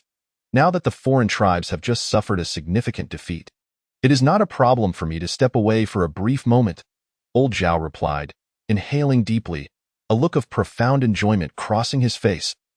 "The air of our ancestral star is so refreshing. Unlike the suffocating void of the cosmos, I had almost forgotten what the air of our ancestral star feels like." After relishing the sensation for a moment, Old Zhao continued, "I came to Yama Pass to see Luo Yuan. His recent consecutive efforts in battle have helped our human race turn the tide and secure a resounding victory over the foreign tribes. We old fellows believe it is only right to meet him. Speaking of which, where is Luo Yuan?" As he spoke, a look of confusion crossed Old Zhao's face. "I sense that among the entire Yama Pass, you are the only second-tier warrior. Is Luo Yuan not present at Yama Pass? Where has he gone?" Zhang Yushu's expression turned complex. "What is that look on your face?" Old Zhao asked, displeased. "Didn't we just achieve a great victory? Why do you look as if Yama Pass has been breached? Where is Luo Yuan?" "Old Zhao, it's not that," Zhang Yushu hastily explained. "Luo Yuan is indeed at Yama Pass, but his condition is quite special. The expression I bear is due to Luo Yuan." Old Zhao furrowed his brow. "You, my boy, can't even lie properly. My senses extend throughout Yama Pass, and I felt no other second-tier warrior aside from you. You tell me Luo Yuan is at Yama Pass?" "Old Zhao, Luo Yuan truly is at Yama Pass. But I must first," Zhang Yushu began. But then he paused, his eyes suddenly lighting up. As one of the first-tier warriors and renowned as the Sword Saint, perhaps Old Zhao would possess the means to heal Luo Yuan? With this thought, Zhang Yushu quickly said, "Old Zhao, since you wish to see Luo Yuan, I will take you to him right now." "Excellent." An elderly smile graced Zhao Lao's weathered face. "Please, lead the way swiftly. This young man is remarkably adept, managing to evade even my perceptive instincts." My curiosity about him only deepens. Zhang Yushu mentioned that Luo Yuan was at Yanluo Pass, yet he could not sense any other formidable figures there besides Zhang Yushu himself. Thus, Zhao Lao naturally concluded that it was indeed Luo Yuan who had eluded his awareness. Zhang Yushu, at a loss for how to communicate this to Zhao Lao, hurriedly guided him towards the logistics area of Yanluo Pass. Chapter 60. The Sword Saint pays homage to Luo Yuan. Can Luo Yuan's injuries be healed? Zhang, what on earth are you doing? Zhao Lao frowned, questioning Zhang Yushu as he found himself unexpectedly in the logistics area of Yanluo Pass. Did you not say you would take me to see Luo Yuan? Why have you brought me to the logistics area? Do not tell me Luo Yuan is gravely injured and near death. Zhao Lao, Luo Yuan. He is indeed gravely injured, and his time may be short. Zhang Yushu replied with a complex expression. He is currently lying in the hospital room. What? Luo Yuan is actually gravely injured, and his time may be short? Zhao Lao furrowed his brow, confusion swirling in his mind. Hadn't Luo Yuan just recently slain several high-ranking members of the Ape Clan, turning the tide for humanity in a critical moment? How could he be so severely wounded? Had he sustained these injuries while dealing with the Ape Clan's elite? In which hospital room is Luo Yuan? A barrage of questions filled Zhao Lao's mind. Hurry, take me to see him. This way, this way. Zhang Yushu quickly pointed to the room where Luo Yuan was located. Zhao Lao, Luo Yuan is in this very room. As they spoke, Zhang Yushu led Zhao Lao into Luo Yuan's hospital room. Inside, Yang Feng and Wang Xiaoka had just carefully transferred Luo Yuan to the hospital bed. Both nurses, Wang Xiaoka and Shaoli, appeared as if they were about to weep.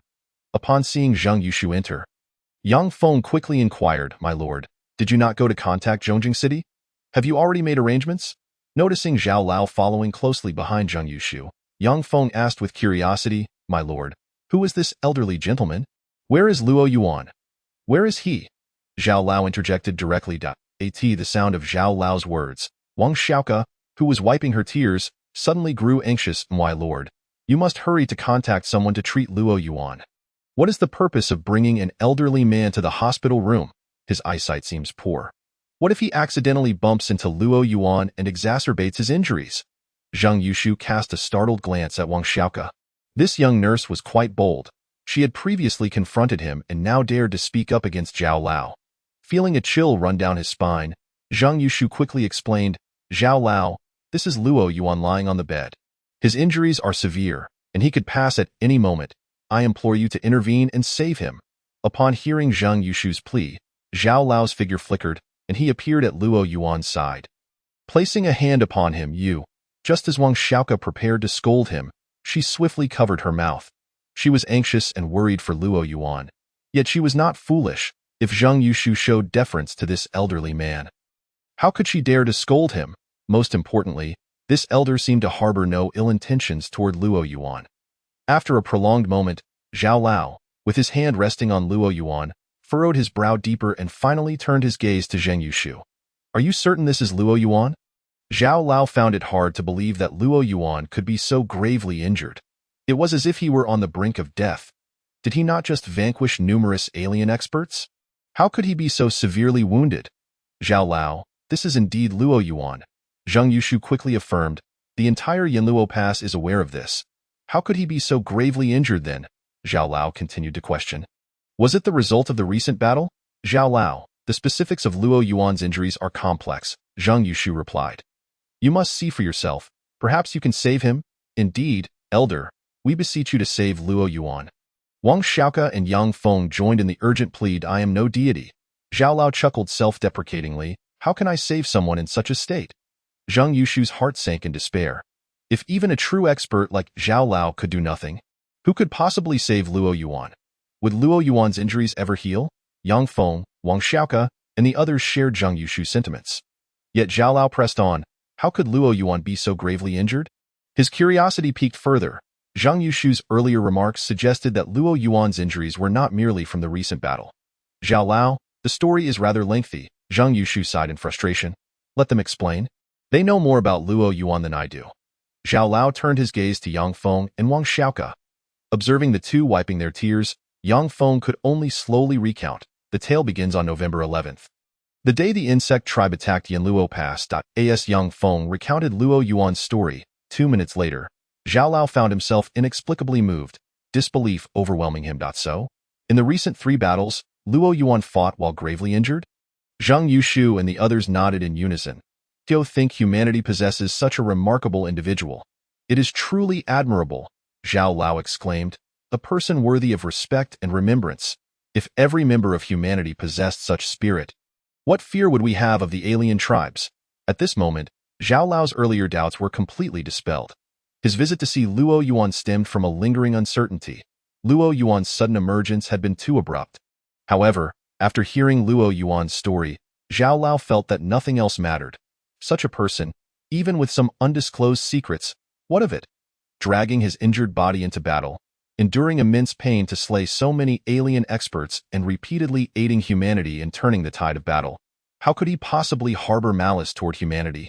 Suppressing his admiration and thoughts, Zhao Lao bowed deeply to Luo Yuan. At his level, no one among humanity could withstand such a bow from him, nor did he require reverence from anyone. Yet now, he bowed to Luo Yuan, honoring him as he would those who sacrificed for humanity. After a lengthy silence, Zhao Lao finally spoke. Though I may not be able to save him, I shall do my utmost to see if I can alleviate his injuries and preserve his life. Really? Zhang Yushu, Yang Feng, and the others were suddenly filled with joy. Yes, Zhao Lao nodded. Then, Zhao Lao, please, I implore you to assist Luo Yuan, Zhang Yushu quickly urged. Those who have already perished are beyond our reach. But we must spare no effort in saving these wounded comrades. Please, step outside. Zhao Lao instructed that I shall see if I can restore some of Luo Yuan's injuries. Understood. Zhang Yushu, Yang Feng, and Wang Xiaoke quickly exited Luo Yuan's hospital room, their faces alight with hope. Meanwhile, an aircraft descended upon Yanluo Pass, from which emerged a woman holding a microphone, accompanied by several individuals carrying cameras. The woman, with a charming and sweet appearance, reminiscent of a lovely neighbor, immediately addressed the camera. Greetings, fellow citizens of humanity. I am Bingbing. We have now arrived at the front line where humanity is resisting the alien tribes, Yanluo Pass. Now, let us follow Bingbing's perspective to witness the situation at Yanluo Pass. Chapter 61. An interview. Bingbing's curiosity. The sweet-voiced woman holding the microphone was none other than the currently popular and beloved host of humanity, Bingbing. With her charming appearance, she had earned the title of National Wife, and many netizens expressed their devotion to her online.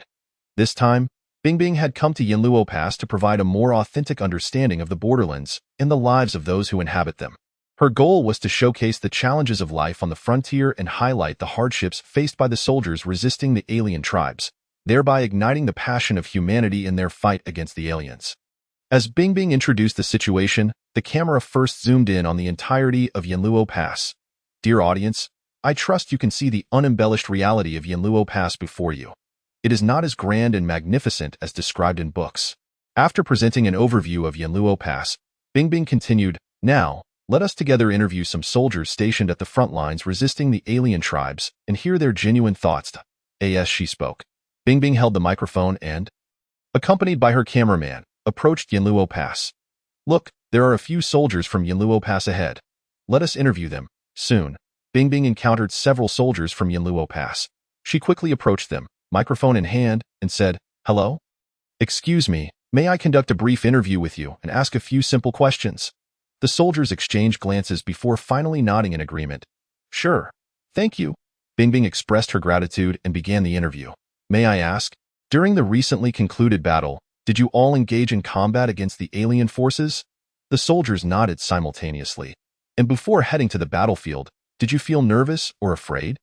The soldiers were momentarily taken aback, and one of them replied, at that time, with the alien army pressing in, all we could think about was fighting the enemy.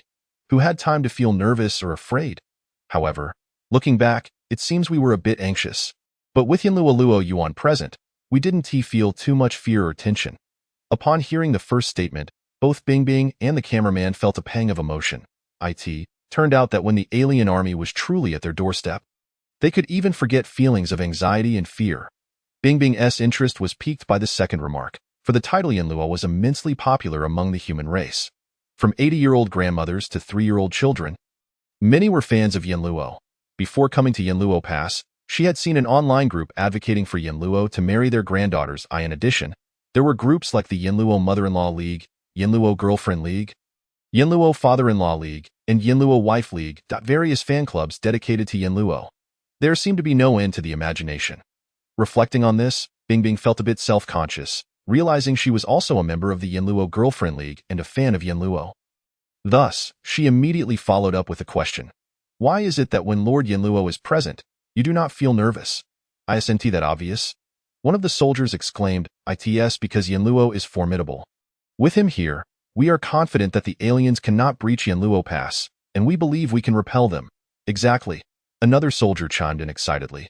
You may not know, but at the very moment the alien army arrived, Luo Yuan wasn't there, and our morale was low. In contrast, the aliens had numerous skilled commanders and high morale. But as soon as Luo Yuan appeared, our spirits soared above theirs. Hearing this, Bingbing's excitement surged. Yet a hint of confusion arose in her mind. You mentioned that when the aliens first arrived, Yinluo was absent. Why was that? Well, that's... The soldier who had been speaking was about to continue but was interrupted by a gentle nudge from a companion, prompting him to quickly amend his words. I'm sorry, but we can't discuss that. They had all received warnings not to divulge information about Luo Yuan. Bingbing felt a twinge of disappointment, but her curiosity only intensified. Nevertheless, she refrained from pressing further, silently resolving to uncover this mystery at the earliest opportunity. During this visit to Yinluo Pass, she hoped to meet Yinluo himself. Bingbing then asked, "It is said that in this battle, Yinluo single-handedly defeated 3 late-stage second-tier alien warriors and 2 mid-stage second-tier warriors. Could you describe the scene of his battle with the alien experts?" Of course. The soldiers eagerly began to recount. You have no idea? When Luo Yuan made his entrance, he looked incredibly cool. He appeared on the city wall of Yinluo Pass in a wheelchair and executed a dramatic drift. I was completely mesmerized. Then he faced off against the 3 late-stage second-tier aliens all by himself. The soldiers animatedly described the events, and soon, both the cameraman and Bingbing were captivated. However, Bingbing felt another wave of confusion arise in her mind, as she had heard the term wheelchair in their descriptions. Why did Luo Yuan need to be in a wheelchair on the battlefield? Having learned from earlier, Bingbing wisely chose not to ask this time, instead listening intently to the soldiers as they continued to share their excitement. They spoke for nearly 10 minutes before finally pausing. Bingbing then directed her questions based on their earlier descriptions and ultimately asked, "Is Lord Yinluo the same in his daily life as he is on the battlefield? Or do they represent 2 different states of being?" In truth, Bingbing knew that their discussion had veered off topic when it came to Luo Yuan. Yet, she chose not to correct them, as this focus on Yinluo might yield unexpected insights. We can't really answer that." The soldiers replied, leaving Bingbing momentarily stunned. Why couldn't they answer? She proceeded to ask several questions about Yinluo's daily life, but the soldiers all maintained that it was inconvenient to respond. This left Bingbing feeling helpless. She had hoped to gather numerous insights about Yinluo, but ended up with nothing. Nevertheless, her curiosity only deepened. Why were the soldiers so reticent about discussing his everyday life? Chapter 62. Luo Yuan Awakens. Bingbing's shock and concern. What is Yinluo's standing in your hearts? Suppressing her doubts, Bingbing had to redirect her questioning. An idol, an invincible god of war, a truly great individual, a genuine hero. The soldiers unanimously provided their answers. Though their responses varied, each one reflected the high esteem in which they held Luo Yuan. This sentiment mirrored his esteemed position in the hearts of many across the human race, where Luo Yuan's name was often mentioned more than that of the Human Alliance leader, Li Daoyi. Those unaware might even assume that Luo Yuan was the true leader of the human race. Just as Bingbing prepared to continue her interview, a voice suddenly rang out from the distance. Luo Yuan has awakened? Instantly, the soldiers at Yinluo Pass erupted with excitement, exclaiming, "Sorry, we must leave now. You can continue your exploration of Yinluo Pass." Before finishing their sentences, they dashed away. Bingbing did not stop them, as she was still processing the news she had just heard. Had someone really shouted that Luo Yuan had awakened? Did that mean he had been injured and was only now regaining consciousness? Suddenly feeling anxious, she glanced at the cameraman beside her and urged, "Let us follow them. If we stick with them, we're sure to see Lord Yinluo. I wonder how serious his injuries are." Time rewound. 1 minute earlier, in the logistics area of Yinluo Pass in a hazy state. Luo Yuan felt warmth enveloping him, as if a comforting energy was flowing through his body. The sensation grew stronger, and his consciousness gradually began to awaken. Once fully aware, Luo Yuan could distinctly sense an energy circulating within him, mending the injuries to his internal organs. To his astonishment, this energy was indeed repairing some of the damage. It was as if a powerful adhesive was forcefully binding his injured, nearly shattered organs together. While this would not fully restore them, it would undoubtedly alleviate his suffering significantly. Who is it? Who is healing me? With this question in mind, Luo Yuan struggled to open his eyes. Before him stood an elderly man with graying hair. His eyes tightly shut, and a long sword strapped to his back. At that moment, the old man's hands were resting on Luo Yuan, radiating a warm yellow light. The sweat trickling down the old man's forehead was clearly visible, and his complexion was gradually turning pale. There was no doubt that this elder was using his energy to heal Luo Yuan. However, aware of his own condition, Luo Yuan quickly spoke. "Thank you for healing me. Elder, I truly appreciate your kindness, but my injuries to the internal organs are difficult to mend through external means." This was the truth. At that moment, he only wished to eliminate the alien forces to gain life energy and swiftly elevate his realm. Only by accumulating enough life energy and promptly enhancing his realm could he hope for a complete recovery of his internal injuries. Hearing Luo Yuan's weak voice, Elder Zhao was filled with delight and excitement. "Luo Yuan, you're awake? How do you feel? Are you feeling better?" "I feel much better, Elder. Thank you, but you don't need to waste any more of your strength on me." Upon hearing Luo Yuan's words, Elder Zhao withdrew his hands, but the moment he did, he stumbled slightly, nearly losing his balance. "Tio, understand? He is indeed a master of the highest caliber." This illustrates the tremendous effort he expended during the brief time he dedicated to healing Luo Yuan. However, old Zhao still felt a twinge of guilt as he said, "Luo Yuan, I truly feel ashamed. My abilities are limited. I cannot fully heal your wounds. I can only alleviate some of your suffering. To achieve complete recovery, it would likely require the intervention of someone who has reached that legendary realm above the highest rank. Unfortunately, no one among our human race has yet attained such a legendary state. Old man, I am already immensely grateful to you. There is no need for you to blame yourself," Luo Yuan replied. "I am well aware of my own condition. Once I reach a rank above the highest, my wounds should heal. Furthermore, you need not worry excessively about me. Although my injuries are severe, I assure you that I will not perish anytime soon." Upon hearing this, old Zhao felt considerably reassured. The topics he had intended to discuss with Luo Yuan now seemed unnecessary. Luo Yuan had his own secrets, but he would undoubtedly not act against the interests of humanity. "Then rest well. I should take my leave," old Zhao declared, preparing to exit. Yet halfway out, he turned back to say, "In many instances, you must also consider your own well-being. Humanity is not as fragile as you may think.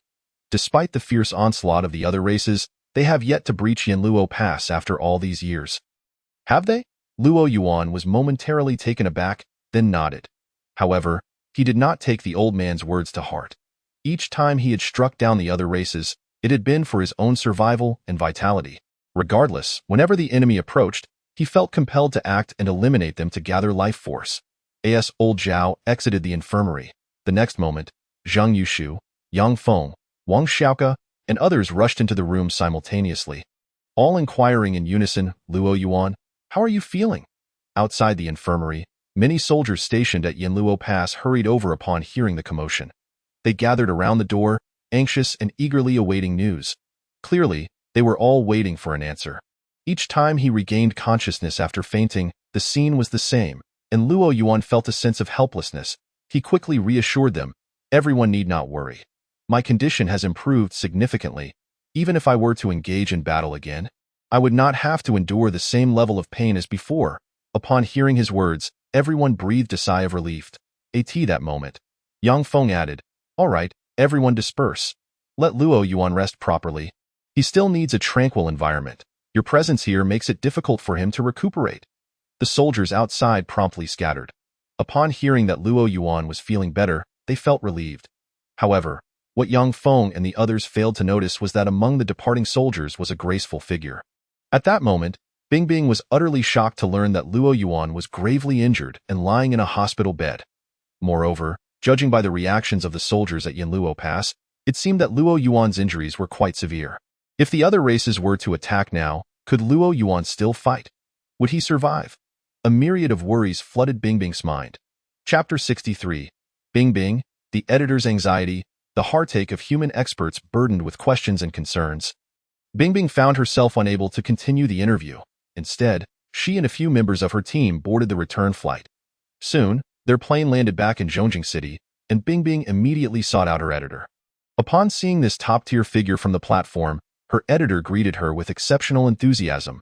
"Bingbing is back. Come, have a seat." Noticing the expression on Bingbing's face, the editor furrowed his brow and asked, "What's wrong? Was your trip to Yinluo Pass not successful?" "Not at all," Bingbing shook her head. "Then why do you look so unhappy?" The editor was even more puzzled. "Boss," Bingbing hesitated before saying, "the interview went smoothly. And I even uncovered some information regarding Luo Yuan. But that's fantastic." Before Bingbing could finish her sentence, the editor interrupted, "You must understand, Luo Yuan is currently a true top-tier figure, eclipsing those celebrities and young stars by several streets. The information you gathered about him will surely make our video go viral." "Boss, please let me finish," Bingbing insisted. "In addition to interviewing some information about Luo Yuan, I also discovered that he seems to have been injured, and his injuries are quite serious. I was wondering if we should—" "Wait, what did you just say?" the editor interrupted, slapping his thigh. "You discovered Luo Yuan was injured. Now that is a truly earth-shattering piece of news. If we release this, we will undoubtedly capture the attention of the entire human race." "Hold on, boss, we can't just release this," Bingbing quickly interjected, "given Luo Yuan's current standing and level of attention within the human race. Should news of his injuries break, it would undoubtedly incite widespread panic among our people. Therefore, I believe we should not only refrain from releasing the news about Luo Yuan's injuries, but also cut out any attention-grabbing points from my interview footage." "Bingbing, listen to me," the editor insisted. "As media professionals, our only concern is traffic. Everything else is irrelevant. I assure you, once this news is out, we will gain massive traffic, and we will both reap the rewards." "Boss, please calm down. This is simply unacceptable." "Absolutely, it is." The editor was wholly unconcerned with Bingbing's objections. His mind was preoccupied with the sensational news of Luo Yuan's injury, and he was already contemplating how to release it.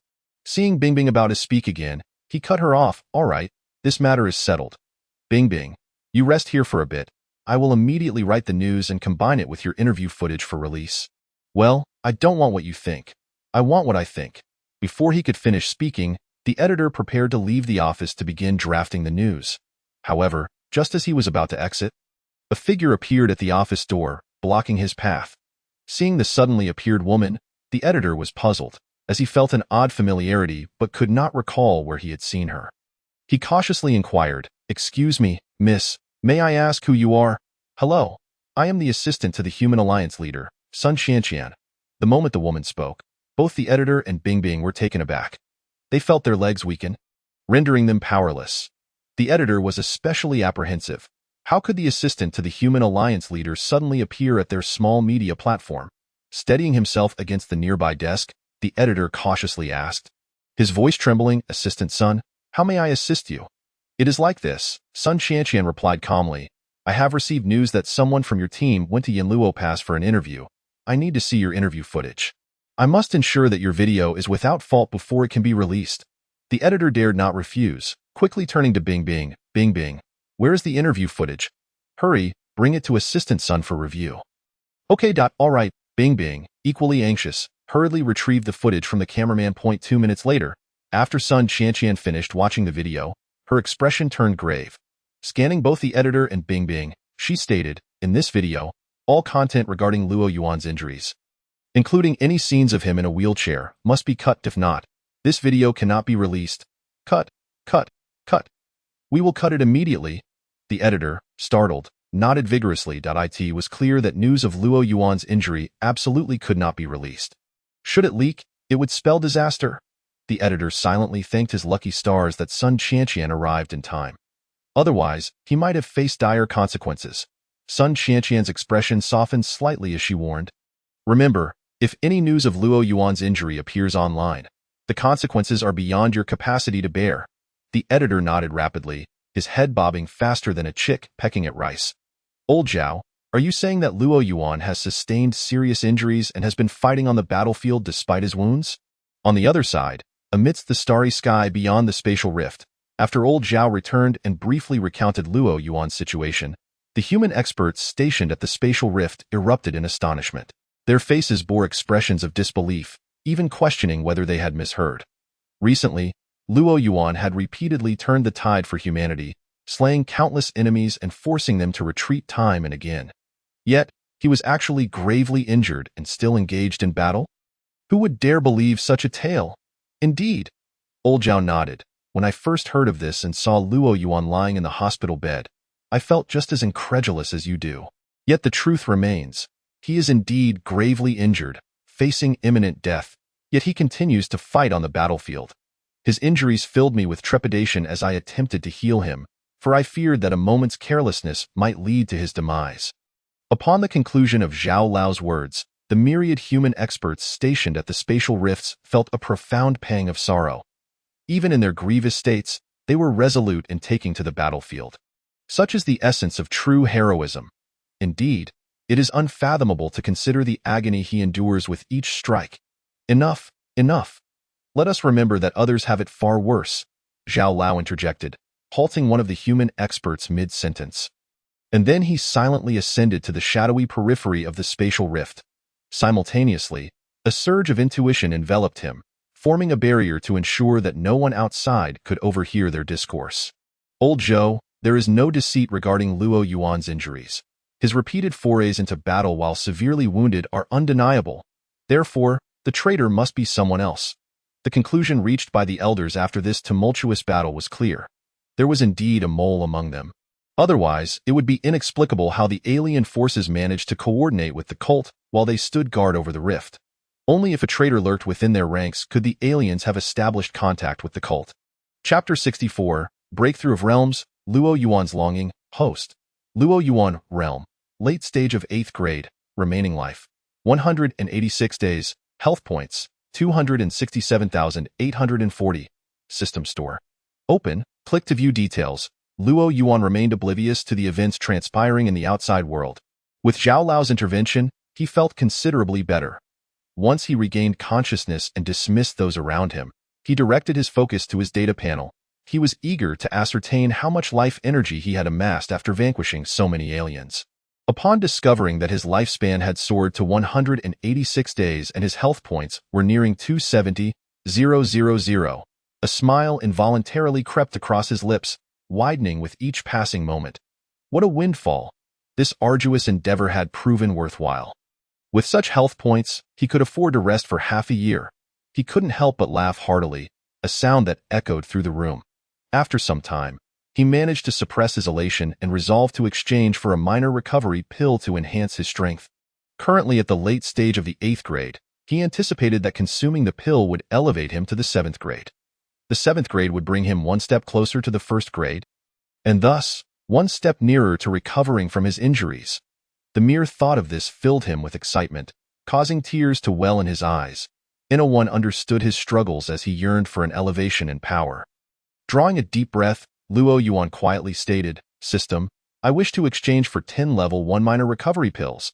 The level 1 minor recovery pill had become ineffective for him. Merely consuming a few had no effect. Warm reminder, given the host's current realm, level 1 minor recovery pills are now entirely ineffective. It is advised that the host exchange for level 2 minor recovery pills instead. Taken aback by the system's notification, Luo Yuan felt a wave of helplessness wash over him. This wretched system. The life energy required for level 2 minor recovery pills was double that of level 1. Was it trying to take his life? Nonetheless, he had no choice but to endure the pain of expenditure and spent 1,000 health points to acquire a single level 2 minor recovery pill. Without hesitation, he consumed it in an instant. A gentle energy erupted within him, coursing through his body. With a resounding pop, Luo Yuan sensed that he had broken through to the early stage of the 7th grade. Sensing the potential for further advancement, he proceeded to exchange for additional level 2 minor recovery pills. With each of the 5 or 6 pills consumed, Luo Yuan ultimately ascended to the late stage of the 7th grade. After reaching this level, any further breakthroughs would require him to consolidate his current realm. Nevertheless, he was immensely satisfied with the speed of his progression. Soon, he would breach the 1st grade and even surpass it. Regaining his strength, Luo Yuan silently encouraged himself. Elevating his realm and recovering from injuries were now his foremost objectives, the very things he yearned for most. Warm reminder. Due to level 1 minor recovery pills being ineffective for the host, the life energy required has been reduced by a factor of 100. From now on, all items in the system store will adhere to this rule. Surprised by the system's sudden announcement, Luo Yuan paused. Are you kidding me? If something becomes ineffective, you simply devalue it? The original level 1 minor recovery pill required 500 health points, and now it was slashed to a mere 5 health points for one. Luo Yuan couldn't help but curse, expressing his disdain for the system in colorful terms. Luo Yuan, Dr. Yang sent me to ask if you'd like something to eat. If you're hungry, we can prepare a meal tailored to your needs. At that moment, Wang Xiaoka's head peeked through the door of the ward. Eat? Luo Yuan replied eagerly. After spending so many days in this world, he had yet to taste a single morsel. Prior to this, he could hardly have imagined eating, but now, thanks to Zhao Lao's intervention, he was ready to indulge. As someone who had grown up in an environment where everything was edible, eating was undoubtedly one of Luo Yuan's greatest pleasures. Who isn't a foodie in their own right? Just hearing Wang Xiaoka mention food caused his mouth to water uncontrollably. Gulping, he swallowed hard.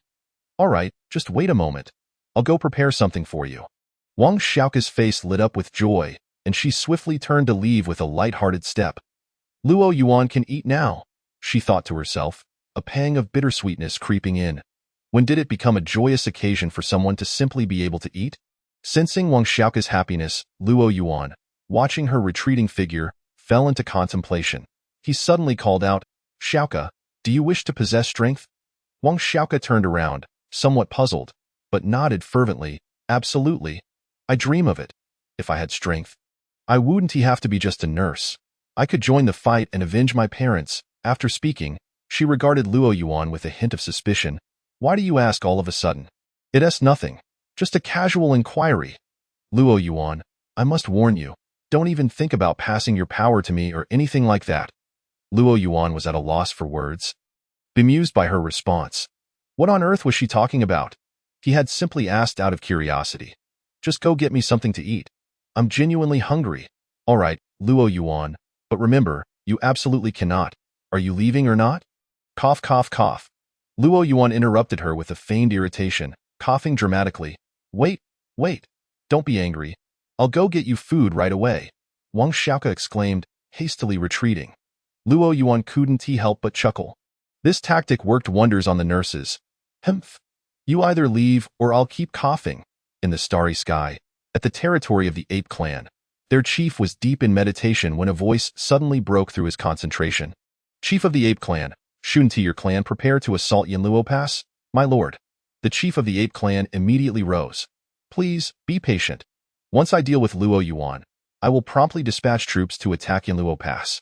Otherwise, as long as Luo Yuan remains, we cannot capture it. I don't care how you feel. You have 10 days. Within 10 days, the ape clan must continue the assault on Yanluo Pass, my lord.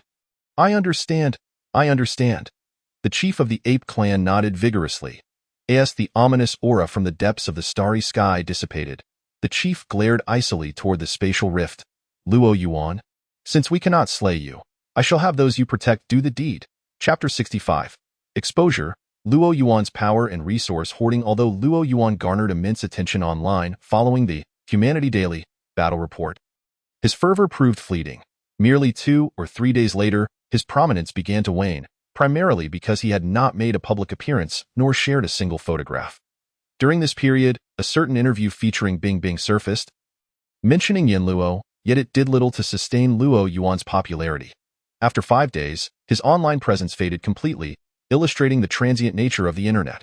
However, on the 6th day, a video emerged on the platform, raising questions and concerns that propelled Luo Yuan back into the spotlight. Yet, in stark contrast to the earlier acclaim, the once adoring audience had turned into a chorus of condemnation. The video featuring the melodious sounds was released by an internet user named Shashueshaloa. It is merely a simple image and text video. The title of the video reads, Yanluo encroaches on human resources, seizes power for influence, suspected to be the son of Human Alliance leader Li Daoi. This title is particularly eye-catching. The first image in the video depicts numerous doctors from the human medical rankings appearing at the scene of Yanluo Pass. The caption beneath this image states, "All the doctors listed in the human medical rankings have come to treat Luo Yuan's injuries." Blood Fiend Shiluo suggests that during Luo Yuan's first battle, he may have sustained some minor injuries, yet there was no need to summon so many doctors. Moreover, all these physicians are renowned figures in the human medical rankings. Hence, there is only one explanation. Luo Yuan merely suffered a trivial wound, yet he exaggerated the situation, seizing power for influence and usurping public resources of the human race. The second image presents a list of various high-grade treasures, including several of level 8 and 9. The caption below this image states, "This is a record of the treasures Luo Yuan has utilized from November 11th to the present." Blood Fiend Shiluo contends that as long as Luo Yuan is not gravely injured and on the brink of death, he should not require such an extensive array of treasures. However, he has chosen to employ so many high-grade items, which further implies he is seizing power for influence, encroaching upon the public resources of humanity. The third image portrays an ordinary person in a state of despair. Blood Fiend Shiluo explains that the individual in the image is a family member of a patient treated by one of the doctors from the first image, who unfortunately could not be saved due to the doctor's presence at Yanluo Pass. The fourth image depicts a severely injured ordinary human soldier at Yanluo Pass. This image is not accompanied by an explanation from Blood Fiend Shiluo, yet it raises a piercing question. Just because Yanluo has rendered service to humanity by vanquishing foreign foes, does that grant him the right to act with impunity, appropriating vast resources and wasting them?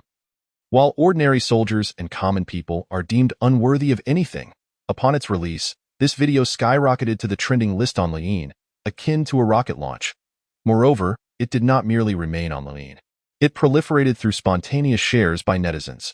Across various media platforms for the human race, titles such as Yanluo encroaches on resources, Yanluo is the illegitimate son of Li Daoyi, should ordinary people die? And how many ordinary injured soldiers could have been healed with so many resources? Swiftly ascended the trending charts.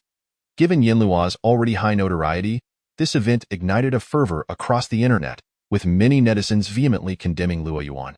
The very individuals who had previously extolled Luo Yuan's virtues now turned to castigate him with equal fervor. It is truly ironic that those who once praised Luo Yuan are now among his harshest critics. Su Moran. I once regarded Yanluo as my idol. Who would have thought he was such a person? Does he even deserve the name Yanluo? Don't stop. What a load of nonsense, Yanluo. Who could have imagined he would turn out to be such a person? Does he truly deserve to be called a hero? I suggest revoking his 9 Dragons medal. Our human race does not need such a so-called hero. Baba. It seems that the so-called hero is merely a powermonger who seizes resources from humanity and endangers ordinary lives. Should such a hero not meet their end? Evening Star is not you. I propose the revocation of Luo Yuan's 9 Dragons medal and Yanluo title. He is unworthy. As the situation escalated, an online surge emerged calling for the revocation of Luo Yuan's 9 Dragons medal and Yanluo title. Even the Human Daily video reports were inundated with denunciations of Luo Yuan. Of course, there were some rational individuals urging netizens not to rush to conclusions before the matter was clarified. Yet, whenever such sentiments were expressed, they were met with swift backlash.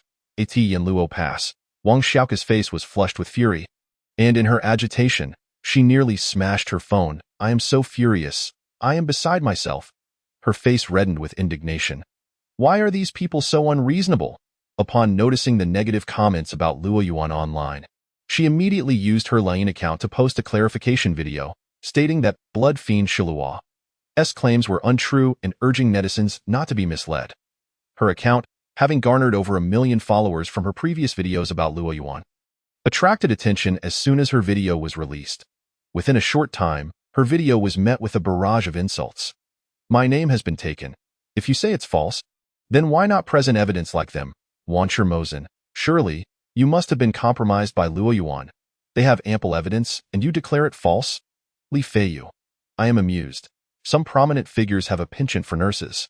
So tell me, how many times have you been with Luo Yuan? Observing the comments from netizens, Xiaoli was equally incensed, having encountered even more unspeakable remarks. These individuals hurled every vile insult imaginable, even disparaging Wang Xiaoka's entire lineage. Xiaoli, in a fit of anger, exclaimed, Xiaoka, how can these people behave this way? They once worshipped Luo Yuan to the heavens, yet now they are all condemning him. It infuriates me, truly. Wang Xiaoke scarcely had time to respond to Xiao Li's question. Instead, she clutched her phone, her fingers flying across the screen as she engaged in a furious back and forth with netizens. In the central capital city of Zhengzhou, Bingbing finished her work and, upon seeing the online comments, was equally enraged. Like Wang Xiaoke, she promptly posted on Weibo, urging netizens to remain rational and not be misled by ill-intentioned individuals. Her Weibo followers even surpassed Wang Xiaoke's Line followers by a considerable margin. So when her post was released, it too was met with a wave of scorn. Dreaming battle god. Unfollowing. Who would have thought that such a pure person would merely be a tool for their amusement? Winter is not cold. Unfollowing as well. Not only did you fail to denounce Luo Yuan during this time, but you also dared to speak on his behalf.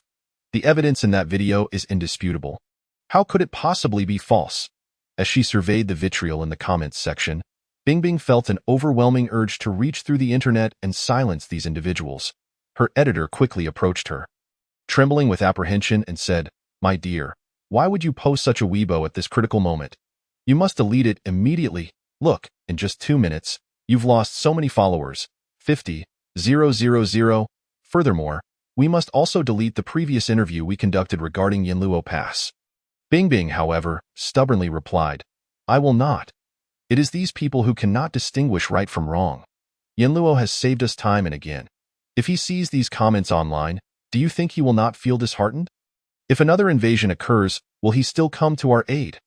For a moment, the editor fell silent. Reflecting on the situation, they realized that if they were in Yanluo's position, witnessing the scorn directed at them online, it would undoubtedly be a heart-wrenching experience. The very individuals they sought to protect were now berating them.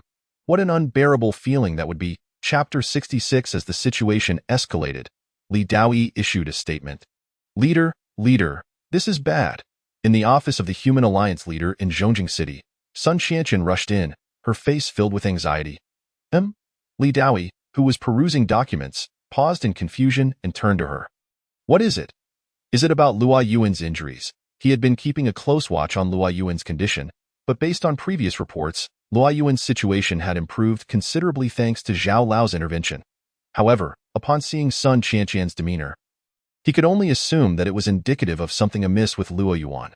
"Leader, Luo Yuan's condition is stable, but many people online are attacking and cursing him," Sun Qianqian declared, her voice laced with fury.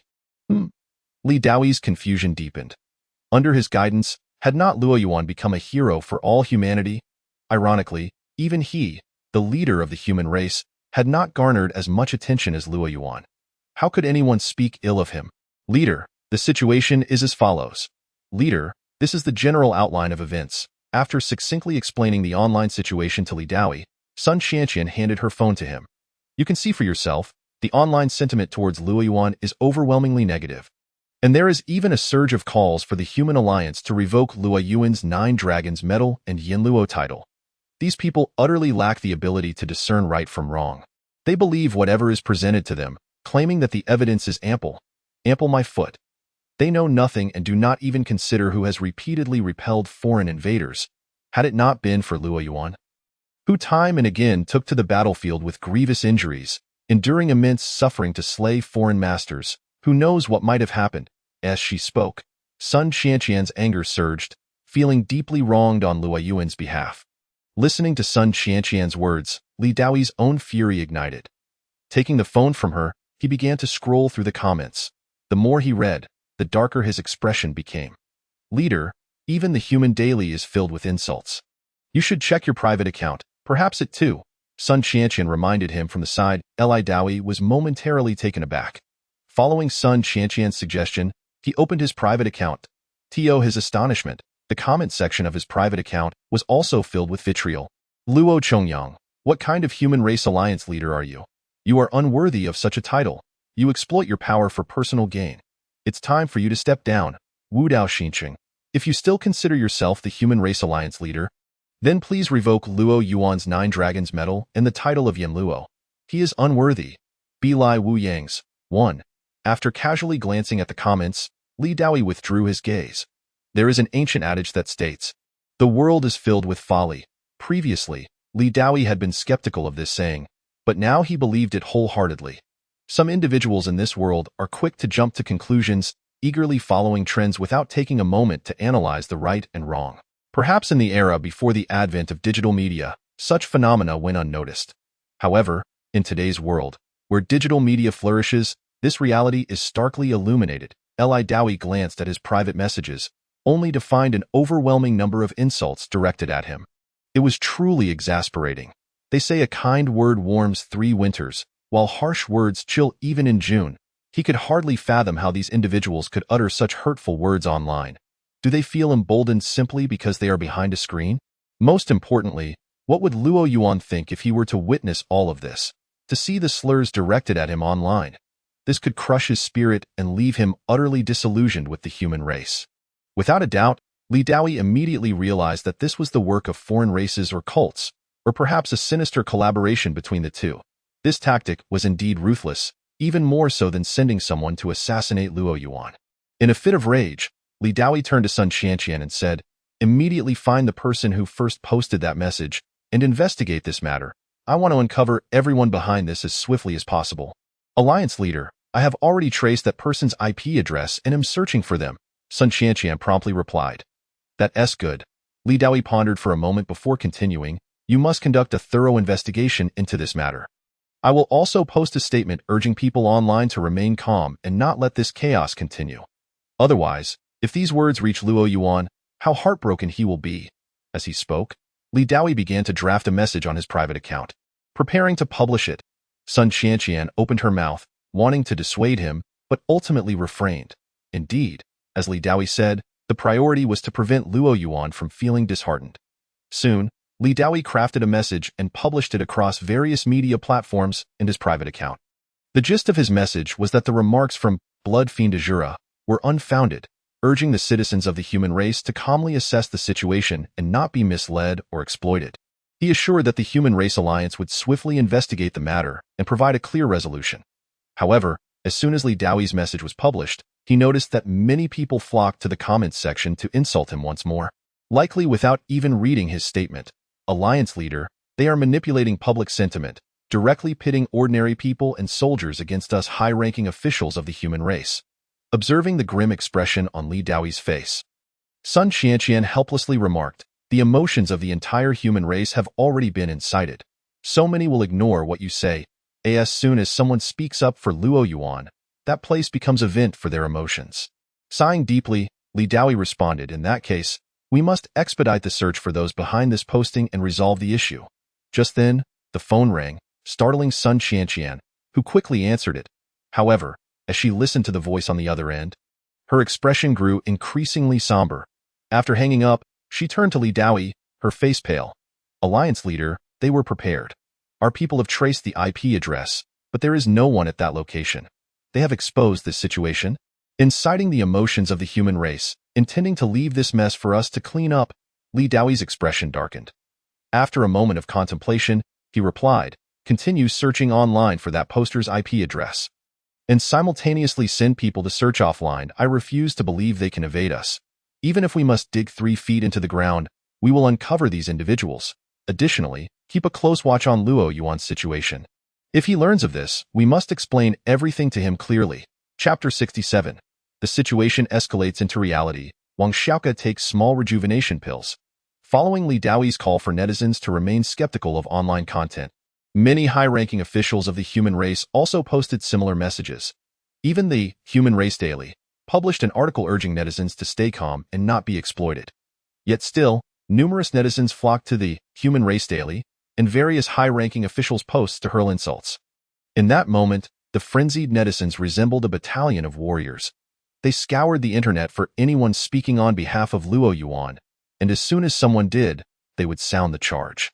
After berating the poster, they felt victorious and began searching for their next battleground, seemingly relishing the chaos. The entire internet became a hunting ground for those who dared to voice support for Luo Yuan. Consequently, even those who initially called for calm among the rational netizens hesitated to speak out. Some even extended this phenomenon into the real world, the central building of the Human Race Alliance. After a long and frantic day, Li Daoi intended to take a moment to rest. However, Just as he stepped out of the building, he was met with a cacophony of noise from outside. He quickened his pace and emerged from the building, only to find a crowd gathered outside, brandishing banners that read, "We demand the revocation of Luo Yuan's 9 Dragons Medal and the title of Yanluo." Upon seeing this, Li Daoi felt a wave of helplessness wash over him, his expression darkening. Spotting Li Daoi, someone in the crowd immediately began to chant, "We demand the revocation of Luo Yuan's 9 Dragons Medal and the title of Yanluo. He is unworthy." The uproar was deafening. Noticing Sun Qianqian in front of the crowd, Li Daoi gestured for her to approach. "Alliance leader, these are ordinary citizens. We cannot forcibly disperse them. Even if we do, they will simply regroup shortly after." Sun Qianqian understood Li Daoi's concern and quickly explained, moving closer to him. Li Daoi, taken aback, realized the truth in her words. Indeed, these individuals were ordinary people, making it unwise to use force against them. If any injuries were to occur among the civilians, the situation would escalate even further. Since becoming the alliance leader, Li Daoi had never felt so cornered.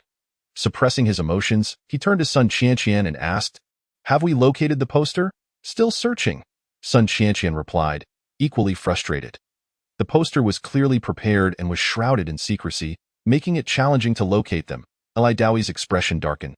"If we can't find them, then increase the intensity of the search." He had lost all desire for rest and instead turned back into the building. "What about the people outside?" Sun Qianqian's voice followed him. "Let them shout. If they have the energy to protest, then let them do so." In a derelict building in Hebei Prefecture, 3 figures clad in black robes sat facing each other. They were remnants of a cult. "With our instigation, the online backlash against Luo Yuan has escalated. What shall we do next?" One of the black-robed figures inquired. "Relay this situation to the higher-ups and continue to mobilize our online forces to amplify the discord. It would be best if we could incite a real-world uproar as well," the figure seated in the center responded. "I refuse to believe that if this reaches Luo Yuan's ears, he will still have the inclination to fight for the human race. Ideally, we can sow seeds of discord in his heart, and if we can bring him into our cult, we will recover from our previous losses. Should we also send some ordinary cult members to instigate the public in the real world?" "Yes, let some ordinary cult members take the lead in stirring up unrest. It would be best if it spread to various locations.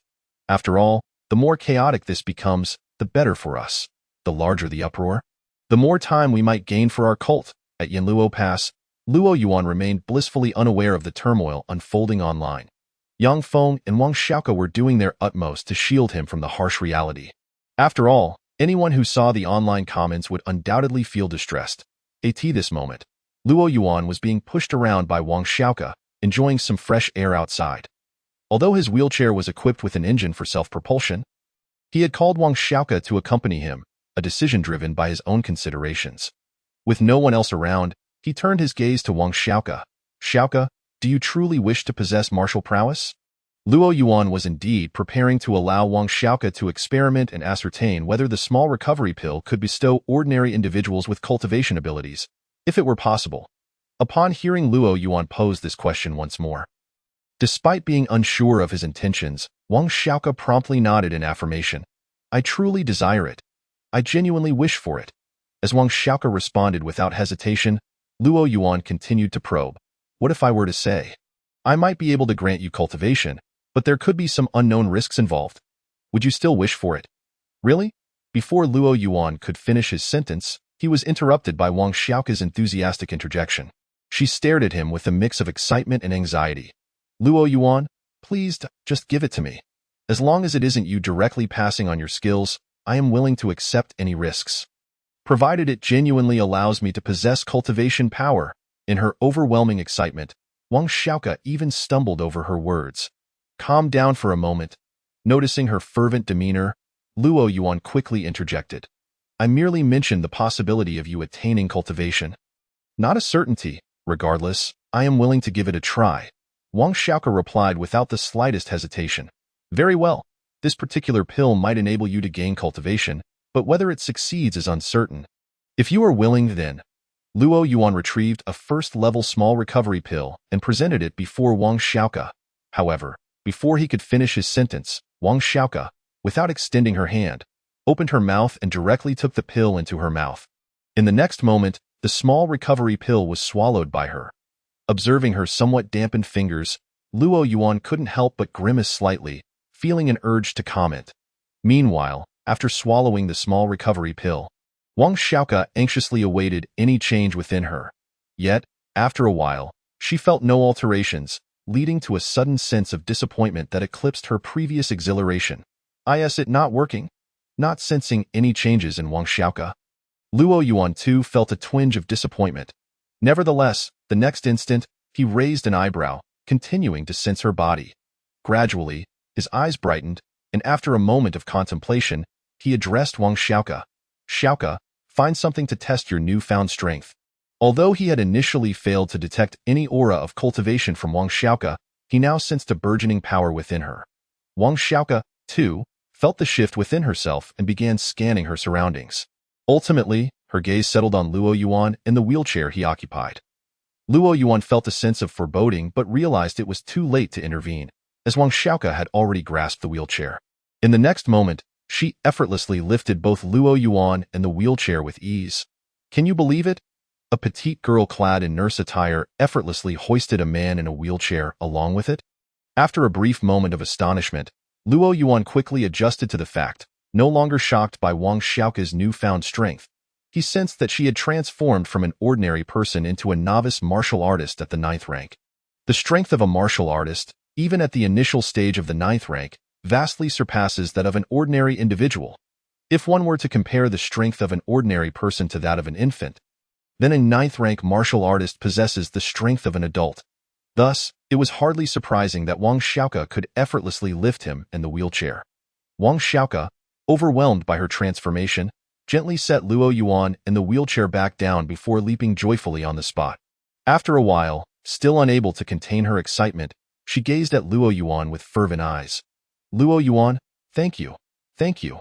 You are truly amazing. Perhaps overwhelmed by her emotions, she even pouted and attempted to kiss him. Fortunately, Luo Yuan reacted swiftly, maneuvering the wheelchair away just in time. That was close. After sidestepping, Luo Yuan felt a wave of relief wash over him. He had narrowly preserved his integrity. Meanwhile, Wang Xiaoke, somewhat disappointed, pursed her lips.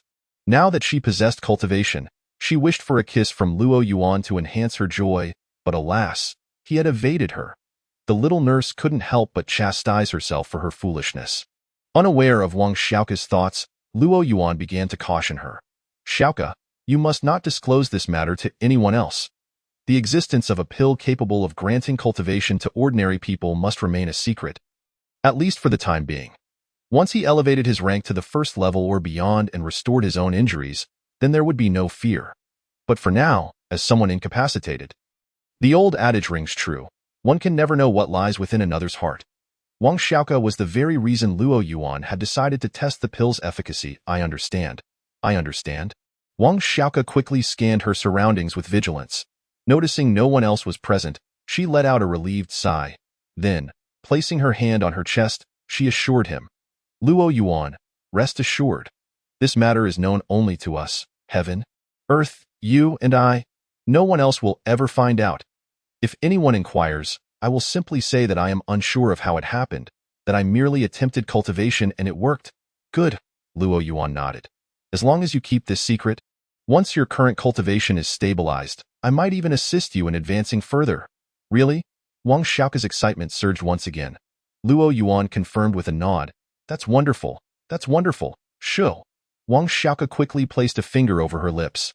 With her heart brimming with joy, she continued to push Luo Yuan as they strolled through Yanluo Pass. Those people are truly despicable. They know nothing, and yet they blindly criticize Luo Yuan based on a single video. I truly wish I could confront them. Indeed, every time Luo Yuan steps onto the battlefield, we are filled with concern, yet they dare to insult him. As they turned a corner, just before they could pass it, 2 voices from the other side reached their ears. Upon hearing the content of the conversation, a look of confusion washed over Luo Yuan. While Wang Xiaoke's expression changed dramatically, her earlier excitement evaporating in an instant. The owners of those voices soon emerged from around the corner, revealing themselves to be 2 ordinary soldiers from Yanluo Pass. Upon spotting Luo Yuan and Wang Xiaoke, they froze momentarily before their expressions shifted to one of fear. Mirroring Wang Xiaoke's trepidation as they stared at Luo Yuan, As Luo Yuan observed their demeanor and expressions, his confusion deepened. He took the initiative to speak. Were you just saying that someone is criticizing me? Who is it, and why are they doing so? This. The two soldiers stammered, struggling to find the right words. Ultimately, it was Wang Xiaoke who grit her teeth and explained. There are people online spreading rumors about Luo Yuan, and some individuals, unable to discern right from wrong, are just complaining incessantly. Online? Luo Yuan was taken aback, realizing the implications. Indeed, this world, while a high martial realm, bore many similarities to his previous life, including the presence of the internet, media, automobiles, and airplanes. Without any foreign tribes invading, he had nearly succumbed to boredom after awakening. How had he not thought of acquiring a smartphone to browse the web and indulge in the amusing antics of netizens? His excitement mounting, he turned to Wang Xiaoke. Xiaoke, let me take a look at your phone. Luo Yuan, please don't be angry. Anger is harmful to your health. Wang Xiaoke expressed her concern, but ultimately relented, reluctantly retrieving her phone from her chest and handing it to him. What is there for me to be angry about? Luo Yuan took the phone from her. It's a bit warm and has a faint scent. The phone was not password protected, and with a swipe, he unlocked it. After some navigation, he quickly located the app called Yuan, which Wang Xiaoke had previously mentioned was akin to the Douyin of his past life. Clicking on it, he was greeted with a notification of over 99 messages. Luo Yuan was momentarily taken aback, instinctively tapping on it. However, the more he read, the darker his expression became. The messages in the background of Wang Xiaoke's Yuan included insults directed at both her and himself, with some particularly offensive in nature. Raising his gaze, he scanned Wang Xiaoke and the two soldiers, asking, "Can you provide me with the details regarding this entire situation?" From the messages in Wang Xiaoke's Yuan, Luo Yuan had already surmised a rough idea of what had transpired, but he still sought clarity. The three of them noticed the change in Luo Yuan's expression. The two soldiers were now utterly reluctant to speak. After a moment of hesitation, Wang Xiaoke finally relayed a simplified account of the events that had unfolded. So, these people online are lambasting me based on a video and some so-called evidence, completely disregarding the fact that I have slain numerous foreign tribes, Luo Yuan remarked with a hint of incredulity. While he understood that someone was deliberately stirring the pot, he couldn't help but feel a surge of anger at the sheer absurdity of so many people failing to discern right from wrong and attacking him. Although I cannot boldly declare that I fight for the human race, I have nonetheless slain numerous formidable foes from other clans and thrice aided our side in repelling their advances. Yet now, an abundance of so-called noble individuals have emerged, pointing fingers at me. Luo Yuan even felt compelled to inquire. If you are so impressive and virtuous, why do you not venture to Yanluo Pass to confront the alien races?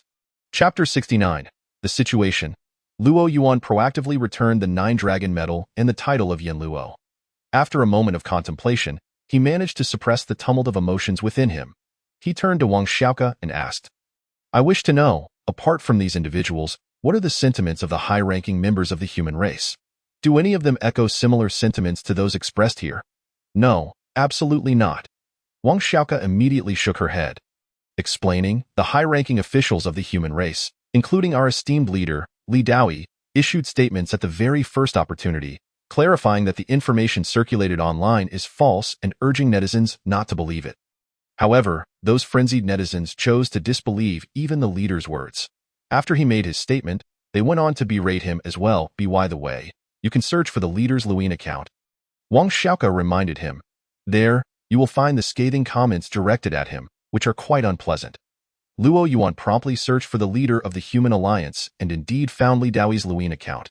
The pinned video featured him addressing the online situation. Upon glancing at the comment section, the most liked comment accused Li Daoyi of exploiting his power for personal gain and demanded his resignation. As Luo Yuan continued to scroll, he noticed that most comments were harsh criticisms or denunciations of Li Daoyi.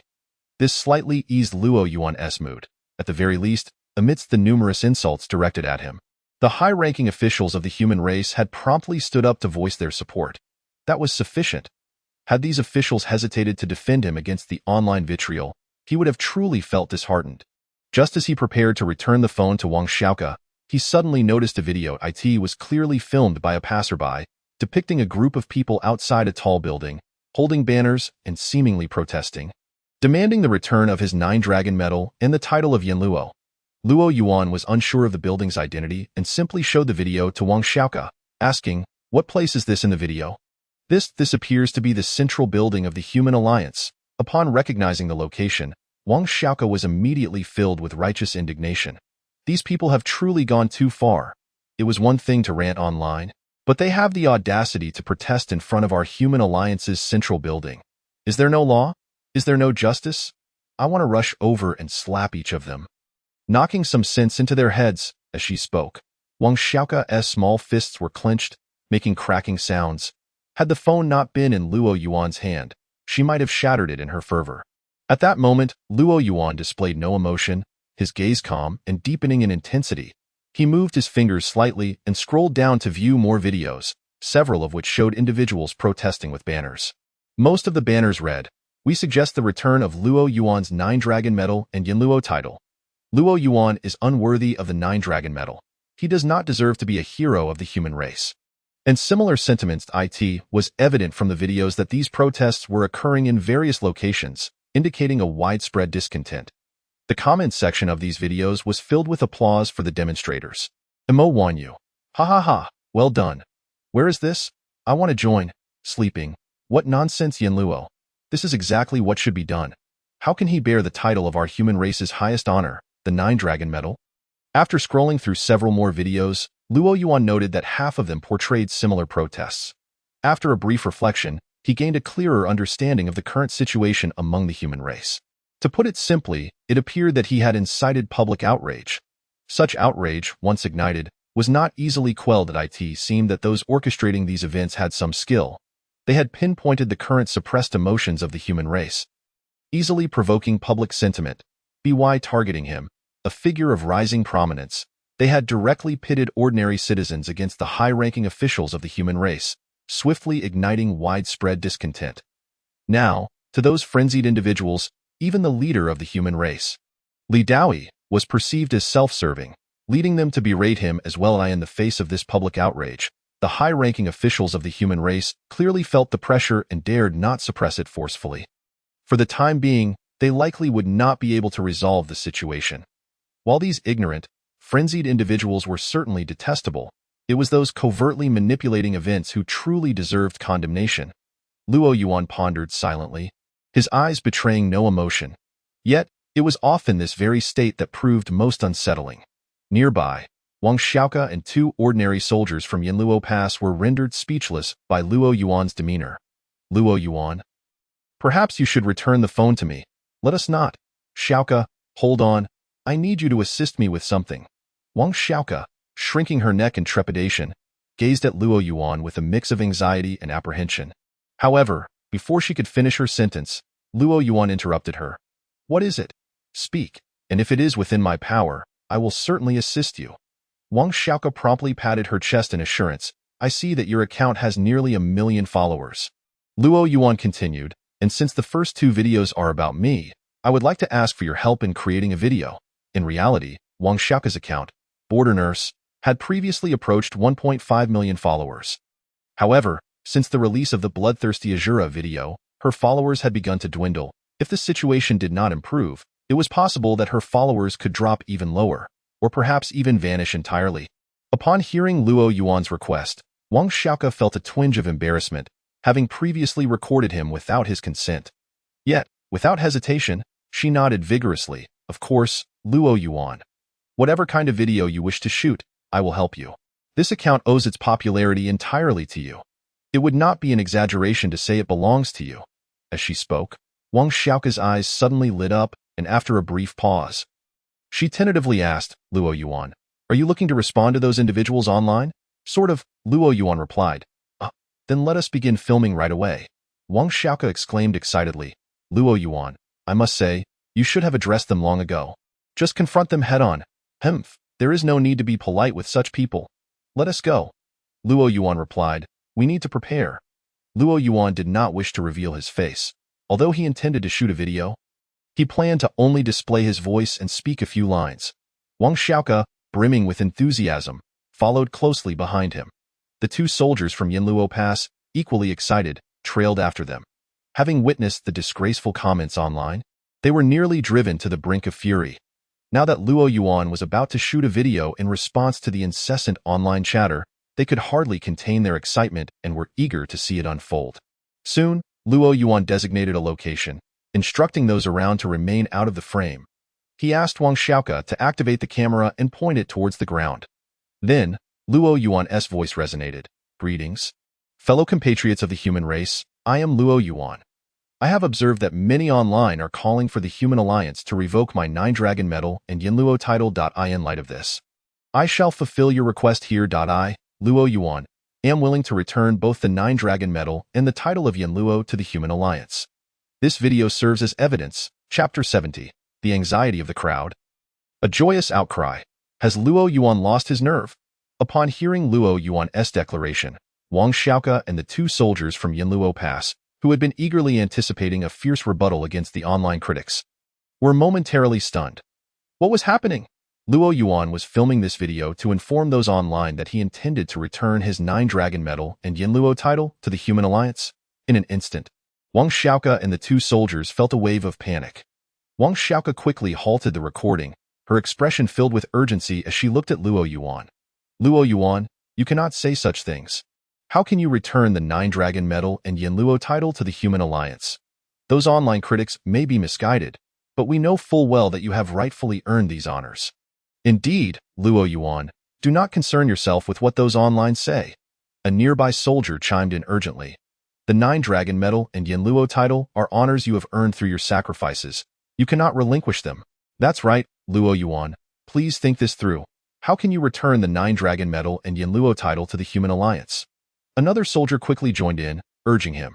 The urgency exhibited by Wang Xiaoke and her companions can be attributed to a singular, paramount reason. Luo Yuan has returned the 9-Dragon Medal and the title of Yanluo to the Human Alliance. Does this not signify his disillusionment with the human race? Does it not imply that in the event of an alien incursion, he would no longer lend his aid to humanity? In the hearts of many soldiers at Yanluo Pass, Luo Yuan now embodies but 2 words, invincible. If he were to cease his efforts, could Yanluo Pass withstand the onslaught of foreign foes? This I have pondered thoroughly, Luo Yuan interjected. Indeed, I feel somewhat unworthy of the 9-Dragon Medal and the title of Yanluo. Thus, I have decided to return them on this occasion. Xiaoke, please hand me your phone. Or alternatively, you may directly publish the video we just recorded. Are we truly unaware of whether Luo Yuan deserves the 9-Dragon Medal? Wang Xiaoke's eyes brimmed with tears. Therefore, this video must not be released. As she spoke, she instinctively concealed the phone behind her. Indeed, the release of this video would be ill-advised. The 2 soldiers from Yanluo Pass hastily reiterated their pleas. However, Luo Yuan's demeanor suddenly grew stern. Wang Xiaoke, I command you to give me your phone or publish that video. Startled, Wang Xiaoke trembled, tears cascading down her cheeks.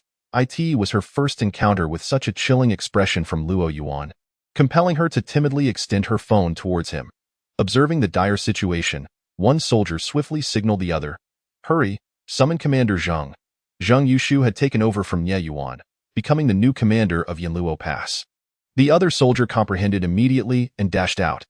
Upon receiving the phone from Wang Xiaoke, Luo Yuan reviewed the freshly recorded video, confirming its integrity before clicking the publish button. In the next instant, Zhang Yushu and several deputy commanders of Yanluo Pass appeared before Luo Yuan and his companions, their expressions fraught with urgency. As soon as he arrived, Zhang Yushu directed a worried gaze at Luo Yuan. Luo Yuan, I have heard that you intend to return your 9-Dragon Medal and Yanluo title to the Human Alliance, and that you recorded a video to announce this online? Luo Yuan nodded. Commander Zhang, I have indeed published the video online. Zhang Yushu's face paled in an instant.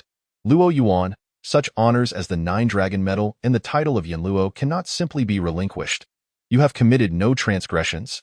Thus you cannot return them. Quickly, delete the video. Indeed, Luo Yuan, you must not act impulsively. These accolades are rightfully yours. How can you forsake them? Urged the deputy commanders nearby, their expressions equally anxious. Commander Zhang, everyone, I have already published the video. And by now, countless people may already be celebrating and sharing it. Luo Yuan spread his arms. It is futile for me to delete the video now. Luo Yuan, if your decision stems from the disparaging remarks online, it is entirely unwarranted, Zhang Yushu interjected. Those are merely the opinions of the ignorant.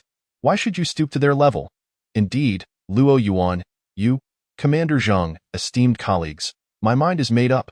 Luo Yuan decisively interrupted the deputy commanders. There is no need for further persuasion. In that moment, Zhang Yushu and the other deputy commanders stood speechless, unsure of how to respond. Ultimately, Zhang Yushu conceded, "Very well, since you have made your decision, perhaps this is for the best." Nevertheless, as Zhang Yushu and the deputy commanders departed, their expressions remained clouded with concern. Their anxiety mirrored that of Wang Xiaoke and her companions. With Luo Yuan returning the Nine-Dragon Medal and the title of Yanluo to the Human Alliance, would he continue to stand for humanity in the future? Yang Feng arrived belatedly and approached Luo Yuan, stating, "This may indeed be for the best. At least you will no longer be burdened by your grievous injuries on the battlefield.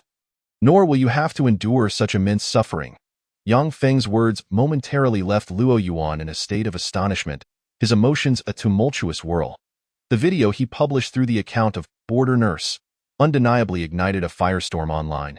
Unbeknownst to many, countless individuals were monitoring the Border Nurse account, eager to unleash another wave of their pent-up sentiments. Upon witnessing the video posted by Border Nurse, they surged forth without hesitation, prepared to make their voices heard. Discovering that this video was allegedly released by Yanluo, countless individuals felt invigorated, akin to warriors who had vanquished a demon, eager to spread the news. 1 comment, 2 comments. 10,000 comments, in a mere few minutes. The video's comment section swelled to hundreds of thousands. Each comment celebrated their perceived victory while deriding Luo Yuan. First kiss given to a lollipop. Nonsense, Yanluo. Feeling guilty? Are we? Acknowledging your unworthiness, perhaps? Cold scholar. This reeks of guilt. You know you are unworthy, at least you possess some self-awareness. Qiao Ran. Joyous celebrations abound.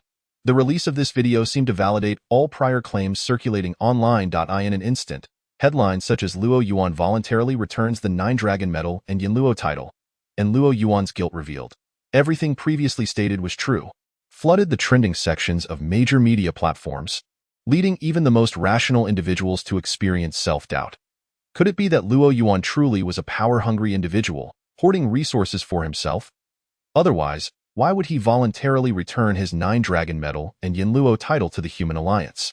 In the capital city of Zhongjing, in Li Daoi's office, Sun Qianqian rushed in, breathless with urgency. "Leader, it's bad, very bad." Before she even crossed the threshold of the office, her anxious, frantic voice had already reached Li Daoi's ears. "What is it?" Li Daoi inquired, irritation evident in his tone as he looked up at her. "Leader, Luo Yuan. Luo Yuan." Sun Qianqian struggled to catch her breath, her words fragmented and disjointed. "What about Luo Yuan?" The mention of Luo Yuan's name heightened Li Daoi's concern. Has his condition worsened? "No, it's not that," Li Daoi exhaled in relief. However, Sun Qianqian's next words propelled him from his seat in alarm. "Leader, Luo Yuan's condition has not deteriorated, but he intends to return his Nine-Dragon Medal and Yanluo title to the Human Alliance." "What? Please repeat that," Li Daoi questioned, incredulous at what he had just heard. "Leader, Luo Yuan has posted a video announcing his intention to return the Nine-Dragon Medal and Yanluo title." Sun Qianqian finally managed to regain her composure. "This matter has already stirred up a frenzy online. Then why are you still standing there? Hurry and contact Yanluo," Li Daoi, realizing the gravity of the situation, swiftly declared, "Forget it. I shall go to Yanluo past myself." Before he finished speaking, he had already stepped out, vanishing from the office. "Leader, wait for me," Sun Qianqian exclaimed as she hurriedly turned and sprinted after him. In the same pitch-black abode of Hebei province, 3 figures cloaked in black gathered. "Surely, you all have seen the news online?" The central figure, brimming with excitement, exclaimed. "Luo Yuan has voluntarily chosen to return the Nine-Dragon Medal and Yanluo title to the Human Alliance. This indicates that he is utterly disillusioned with humanity. Indeed, our plan has succeeded." The other 2 figures echoed, equally elated. "Thus, you must promptly arrange for someone to reach out to Luo Yuan," the central figure continued.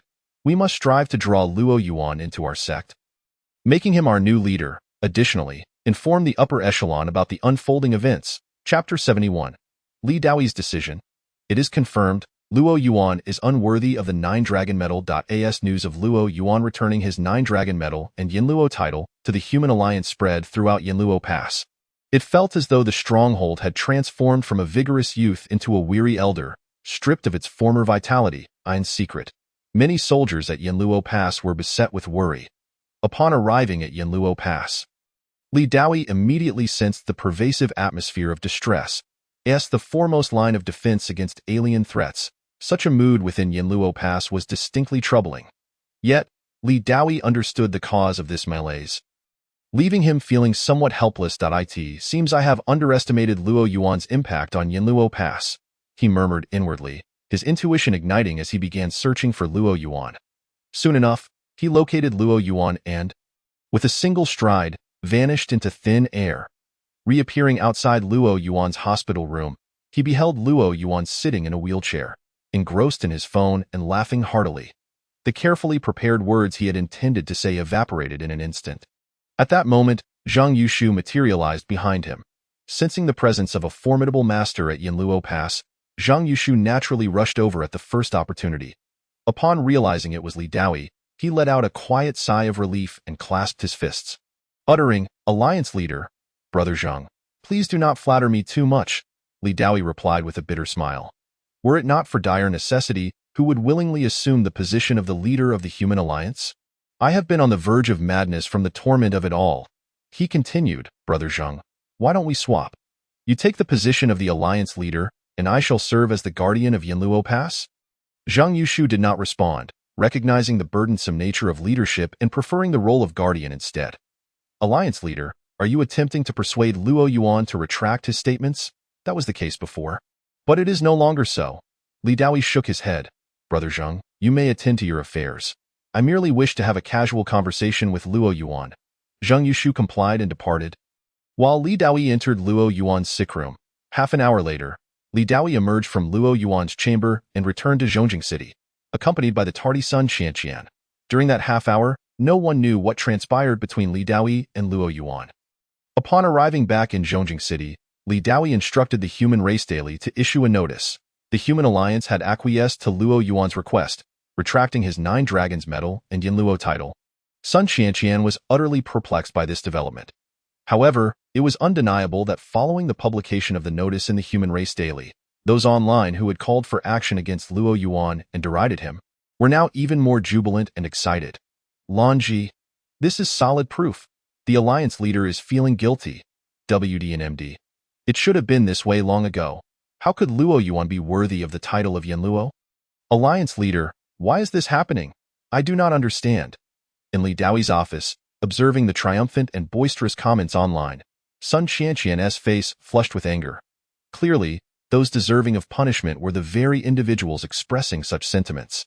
Yet, instead of dissuading Luo Yuan, Li Daoyi had indeed retracted his 9 Dragons medal and Yanluo title. I cannot help it if Luo Yuan insists on relinquishing his 9 Dragons medal and Yanluo title.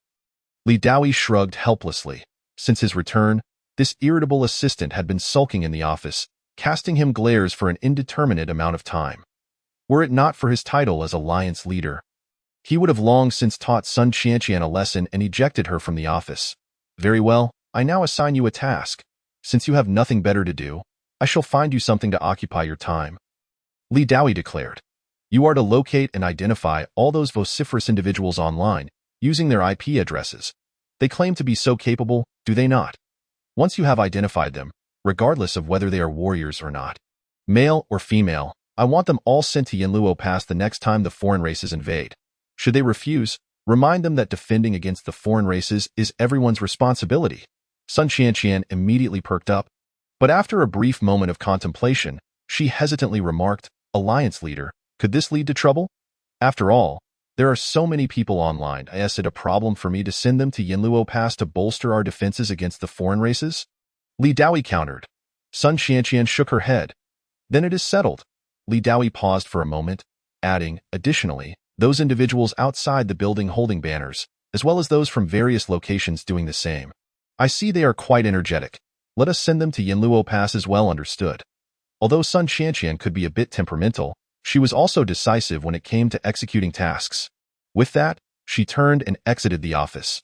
Meanwhile, Li Daoyi moved to the window, gazing outside. Undoubtedly, this somewhat extreme measure would earn him criticism, but what did it matter? As long as he could ultimately safeguard the human race, he would not mind bearing a little blame. not even if every person of the human race were to berate him. He merely hoped that during his lifetime, he could witness the human race repel the foreign invaders. Flourish once more, and hear the joyous laughter echo across the land. As for the online revelry, Luo Yuan noticed the ecstatic comments from netizens while surfing the web. However, he remained indifferent. What surprised him was that Li Daoyi had personally come to Yanluo Pass to seek him out, treating him with the same respect as he did others. After all, Li Daoyi was the leader of the human race, akin to an emperor, and to receive such respect from him brought a subtle satisfaction to Luo Yuan. Time passed swiftly, and soon a day had elapsed. Luo Yuan, wake up, wake up! At midnight, amidst the stillness, when sleep was most inviting, Luo Yuan, in a haze, heard a voice piercing his slumber, struggling to open his eyes. He beheld a pair of bright eyes fixed upon him in the darkness. Upon closer inspection, he recognized it as a lean man clad in the armor of a human soldier. Anticipating this encounter, Luo Yuan yawned and, still bleary-eyed, questioned, "What brings you to my sick room at such an hour?" "Luo Yuan, it is this way." The lean man spoke fervently. "I am a disciple of the divine sect, and I have come as per instructions to invite you to join us." Luo Yuan's gaze turned icy as he fixed his stare on the lean man. Do you not realize I could end your life in an instant?" The lean man instantly stiffened, speaking hastily. "Luo Yuan, please hear me out. You have assisted the human race on numerous occasions, repelling foreign invaders and slaying many of their formidable warriors. Yet what thanks have you received? They neither appreciate your efforts nor express gratitude, but instead, they vilify you. Why continue to protect such foolish people? The upper echelons have stated that if you are willing to join our divine sect, the position of sect leader shall be yours. As our sect leader, you would wield unparalleled power, free to act as you wish." Luo Yuan paused, contemplating for a moment, and as the lean man grew anxious waiting for his response, he finally gritted his teeth and said, "Indeed, those foolish people are despicable, a bunch of ingrates. I risk my life to protect them, yet they turn against me." The lean man's eyes lit up. "So, you are accepting our invitation to the divine sect?" Luo Yuan slowly nodded. "Splendid." The lean man beamed with joy. "Then let us depart immediately. We must leave Yanluo Pass under the cover of night. Let us hurry." In the dead of night, a young man in a wheelchair discreetly followed the lean man as they slipped away from Yanluo Pass. Having been in this world for quite some time, this was Luo Yuan's first departure from Yanluo Pass. However, after the initial thrill, he displayed no further emotion. As dawn approached, Luo Yuan accompanied the lean man to a small town. The early morning streets were sparsely populated. Under the lean man's guidance, Luo Yuan entered a funeral home. He quietly noted the name and location of the establishment. Inside the funeral home, a young man spotted Luo Yuan and the lean man entering, his eyes immediately gleaming with excitement. "Luo Yuan?" The young man regarded Luo Yuan. Then his expression shifted to one of confusion. And he had said that Luo Yuan is a great master, capable of effortlessly slaying foreign warriors. Why then is he in a wheelchair, appearing gravely injured? Indeed, it is Luo Yuan, the lean man confirmed with a nod. Luo Yuan replied nonchalantly, "I sustained some injuries in the last battle." The young man ceased his doubts and said, "The apostle has been awaiting your arrival. Please follow me." As he spoke, he pulled aside a floral arrangement, revealing a concealed mechanism behind it. With a gentle press, a hidden door in the wall slowly opened. Beyond this door lay a room, more accurately described as a secret chamber. As Luo Yuan maneuvered his wheelchair through the entrance, a figure cloaked in black robes came into view. Upon seeing Luo Yuan in the wheelchair, the cloaked figure was momentarily taken aback, then expressed doubt. "You are Luo Yuan?" Luo Yuan repeated his earlier statement. The cloaked figure nodded in understanding and waved for the lean man to exit the chamber.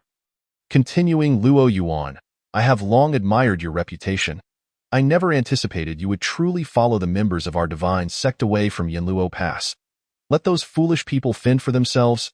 Luo Yuan refrained from elaborating, simply stating, "There is no need for further explanation. To be frank, Luo Yuan, I find it hard to believe that you would accept our invitation to the divine sect." Luo Yuan raised an eyebrow and promptly maneuvered his wheelchair to leave. "If you find it hard to believe, then I shall take my leave."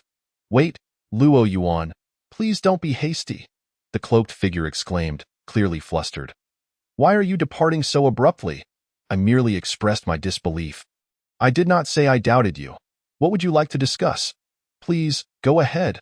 Luo Yuan gazed impassively at the figure clad in black robes. The black-robed individual exhaled deeply. Should Luo Yuan choose to depart without further ado, all their efforts would be in vain. It is worth noting that their cult had invested considerable effort to reach this juncture.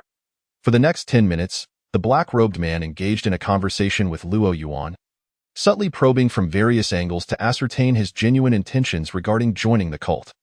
Ultimately, the black-robed man concluded that, while Luo Yuan might not be entirely sincere in his desire to join, he was evidently troubled by the events unfolding online and the derogatory remarks directed at him.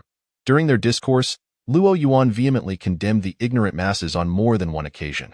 This indicated a promising opportunity to draw him into their cult, and he could facilitate further discussions with the vice leader.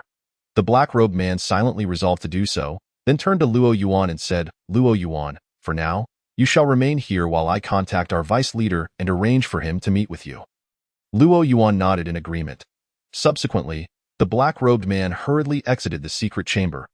Approximately an hour later, a stooped elder entered the funeral parlor.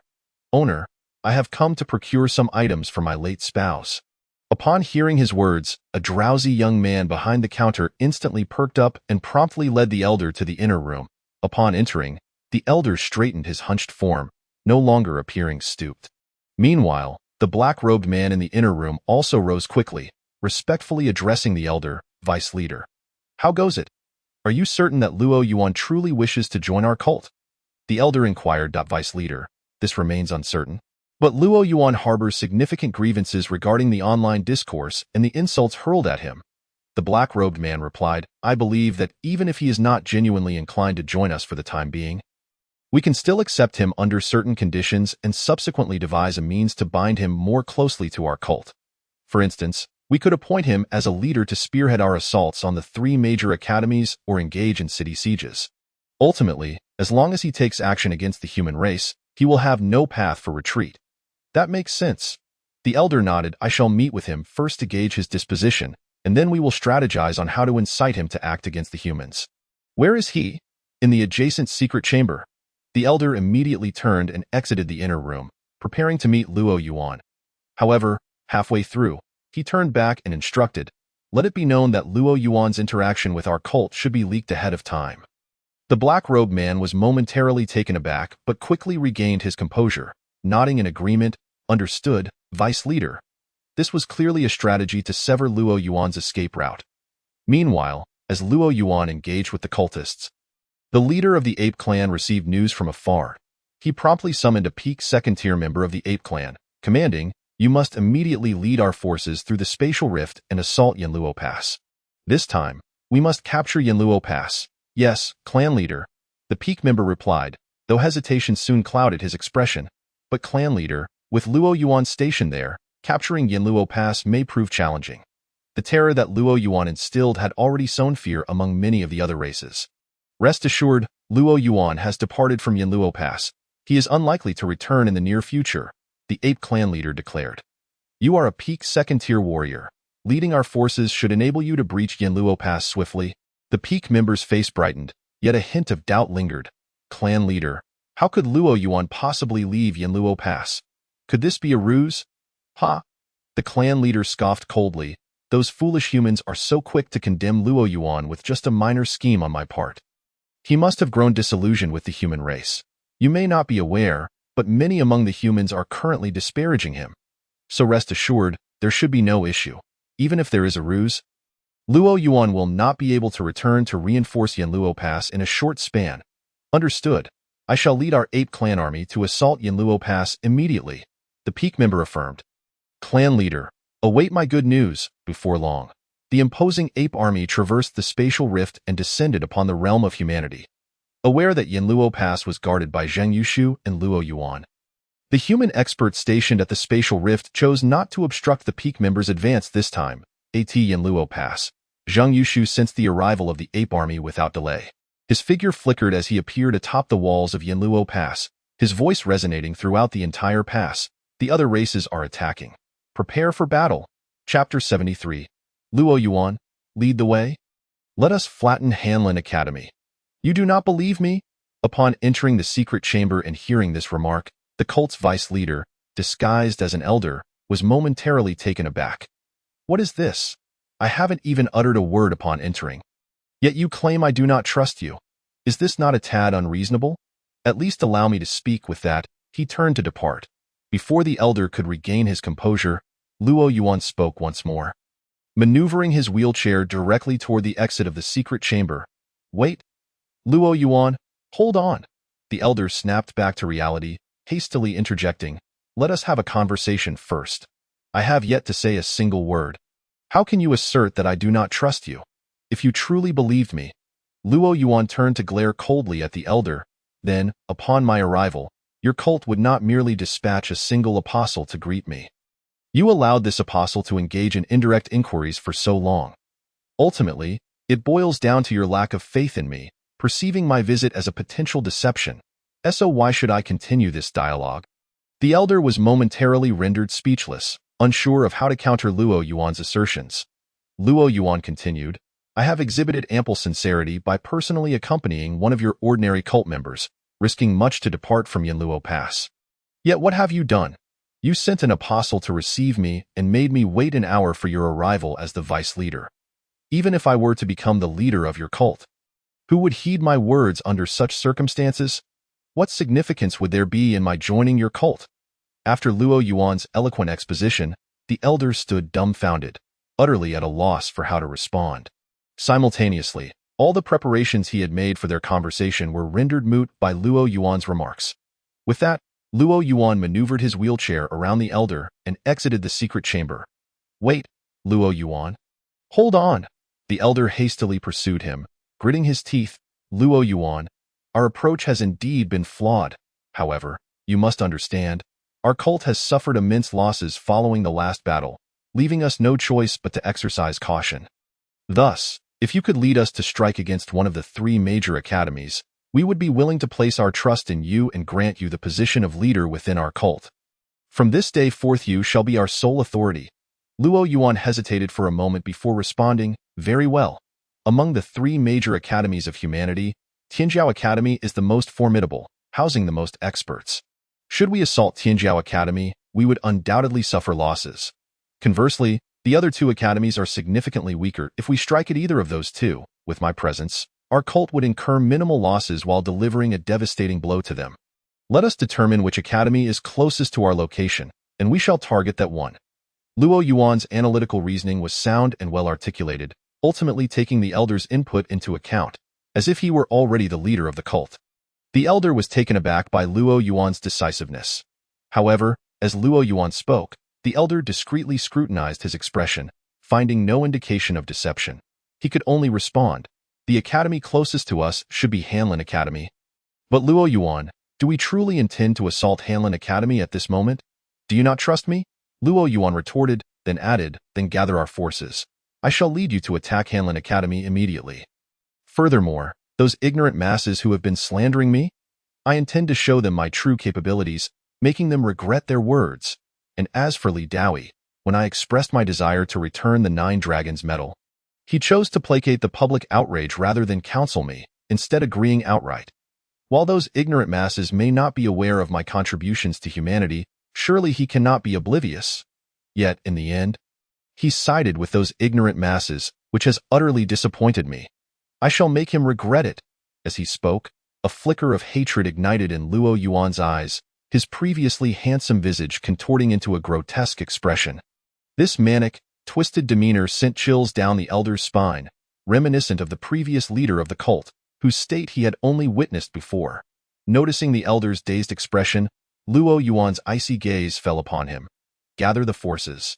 I command you to gather the forces. We shall assault Hanlin Academy without delay. I will make those ignorant masses regret their actions, and I will ensure Li Daoyi regrets it. Understood. Understood. The elder, now drenched in cold sweat, nodded fervently. I shall gather the forces at once. As he spoke, the elder stepped out of the secret chamber, even turning his back to Luo Yuan, yet he still felt the intensity of Luo Yuan's crazed gaze upon him. It was only after he had completely severed his line of sight with Luo Yuan that he let out a sigh of relief. The state Luo Yuan had just exhibited bore an uncanny resemblance to that of the former leader of the divine cult.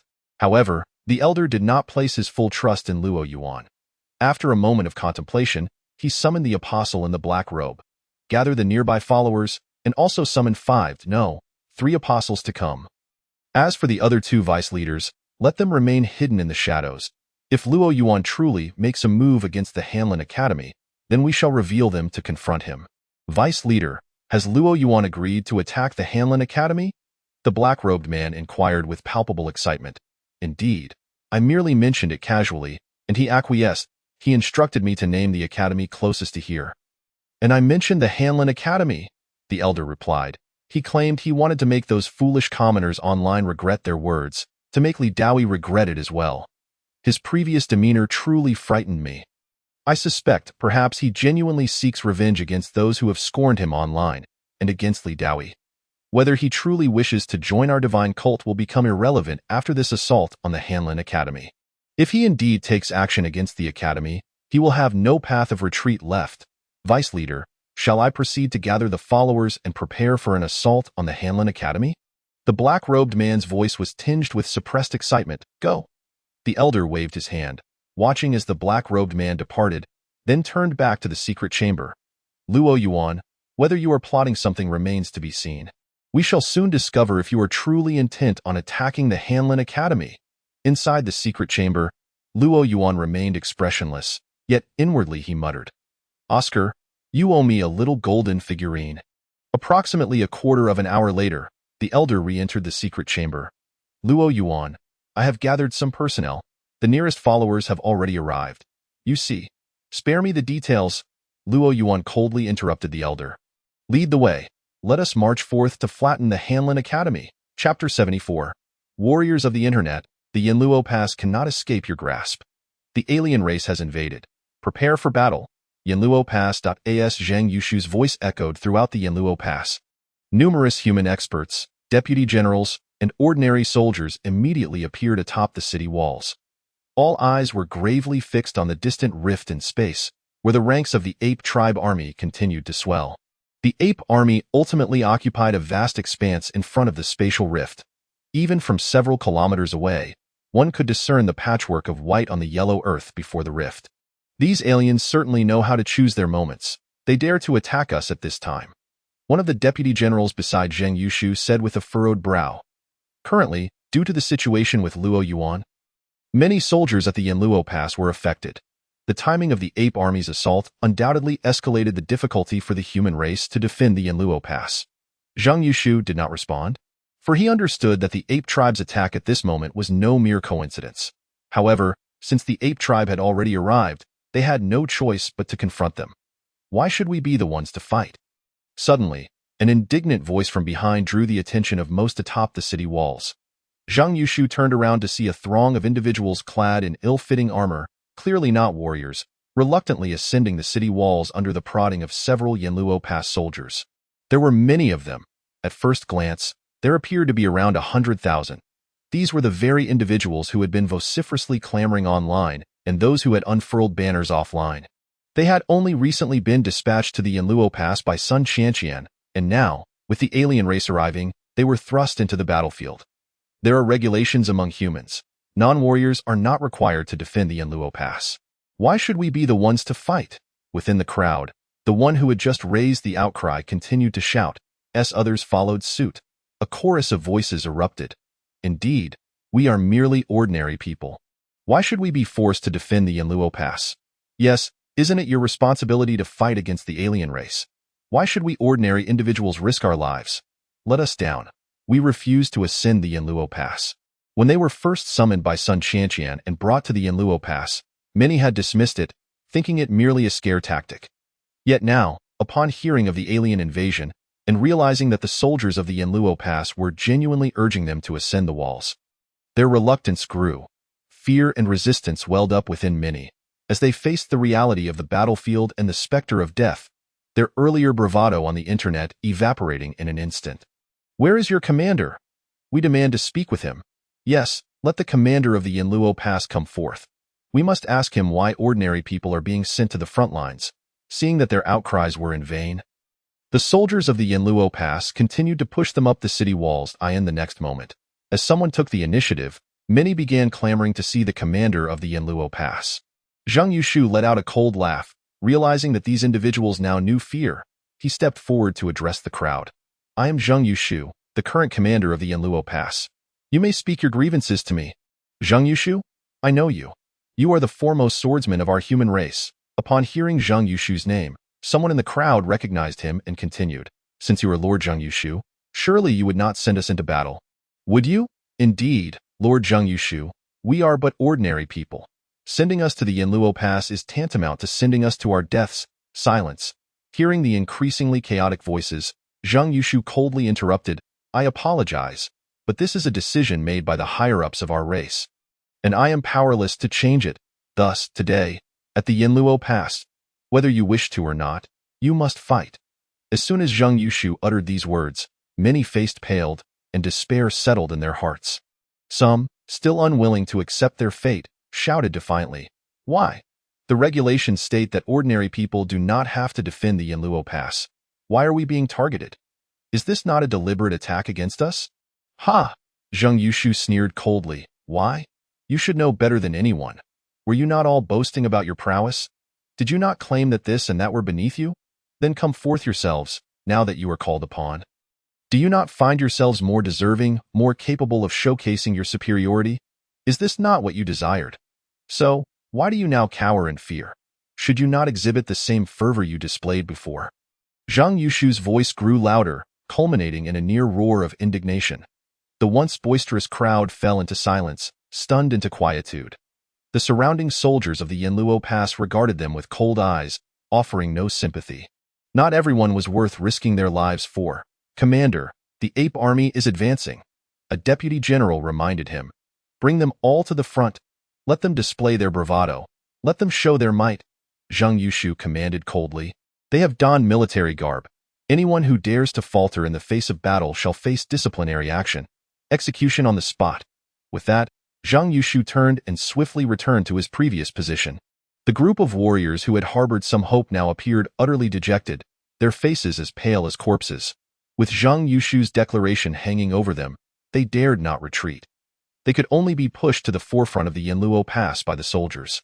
As they gazed upon the approaching tide of the ape army, which surged toward the Yanluo Pass, raising clouds of dust, many trembled uncontrollably, and some even collapsed onto the ground in despair. Lord Zhang Yushu? We realize our mistakes. Please, let us leave. Indeed, Lord Zhang Yushu, we should not have spoken ill of the Yanluo Pass online. We beseech you, allow us to descend. Yes, Lord Zhang Yushu, we understand now. Facing the alien race, we will surely perish. Please, let us go.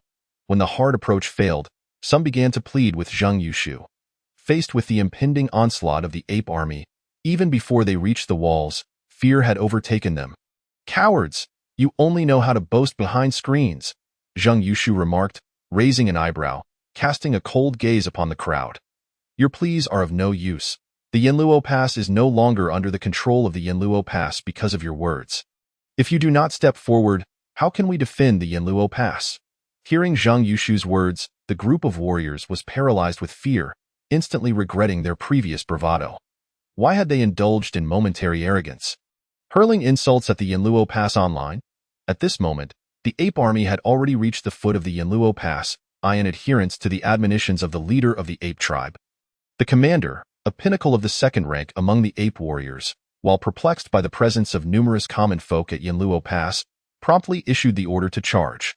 Warriors of the ape tribe, advance with haste and breach Yanluo Pass in the shortest time possible. Meanwhile, on the other side, Luo Yuan, under the guidance of the elderly vice leader of the evil sect, arrived before Hanlin Academy. Simultaneously, a multitude of individuals clad in black robes emerged from various directions, converging behind Luo Yuan and the elder in an instant. An oppressive aura enveloped the vicinity of Hanlin Academy, one of the three great academies of the human race. Dark clouds gradually gathered in the sky, slowly descending upon Hanlin Academy. Observers in the distance, witnessing this scene, promptly turned and fled in terror. Within the confines of Hanlin Academy, the teachers and students felt the arrival of Luo Yuan and his entourage.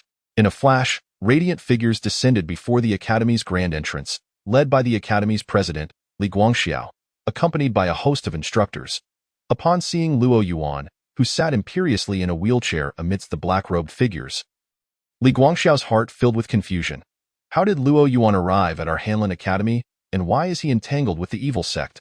Many instructors from Hanlin Academy, who had previously aided Yanluo Pass and encountered Luo Yuan, shared Li Guangxiao's bewilderment. Driven by his curiosity, Li Guangxiao stepped forward, fixing his gaze upon Luo Yuan and inquired, Luo Yuan, what brings you to our Hanlin Academy, and how is it that you find yourself in league with the evil sect? Utilizing the recently exchanged second-rank experience card, Luo Yuan coldly retorted, spare me your prattle. Today, Hanlin Academy shall cease to exist. Mark my words. Luo Yuan, you are the embodiment of our human race's Yanluo, bearing the prestigious Nine Dragons medal that represents our highest honor. How can you utter such words? An instructor behind Li Guangxiao glared at Luo Yuan, indignation etched upon his face. Yanluo, the Nine Dragons medal? A sinister smile crept across Luo Yuan's lips. Those are but relics of my past. I am now the leader of the evil sect. My sole purpose for coming to Hanlin Academy today is to raze it to the ground. Luo Yuan, those are merely the opinions of a few individuals online. Why should you take them to heart? An instructor from Hanlin Academy finally grasped the situation, recalling the recent online discourse. Ha! Luo Yuan scoffed coldly. I have fought tirelessly to protect those ignorant fools, yet in return, they not only express ingratitude but also insult me. If that is the case, why should I continue to safeguard them? Luo Yuan.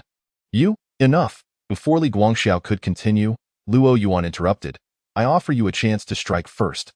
Otherwise, should I take the initiative, you shall have no opportunity to retaliate. Arrogant. An instructor could no longer tolerate Luo Yuan's hubris.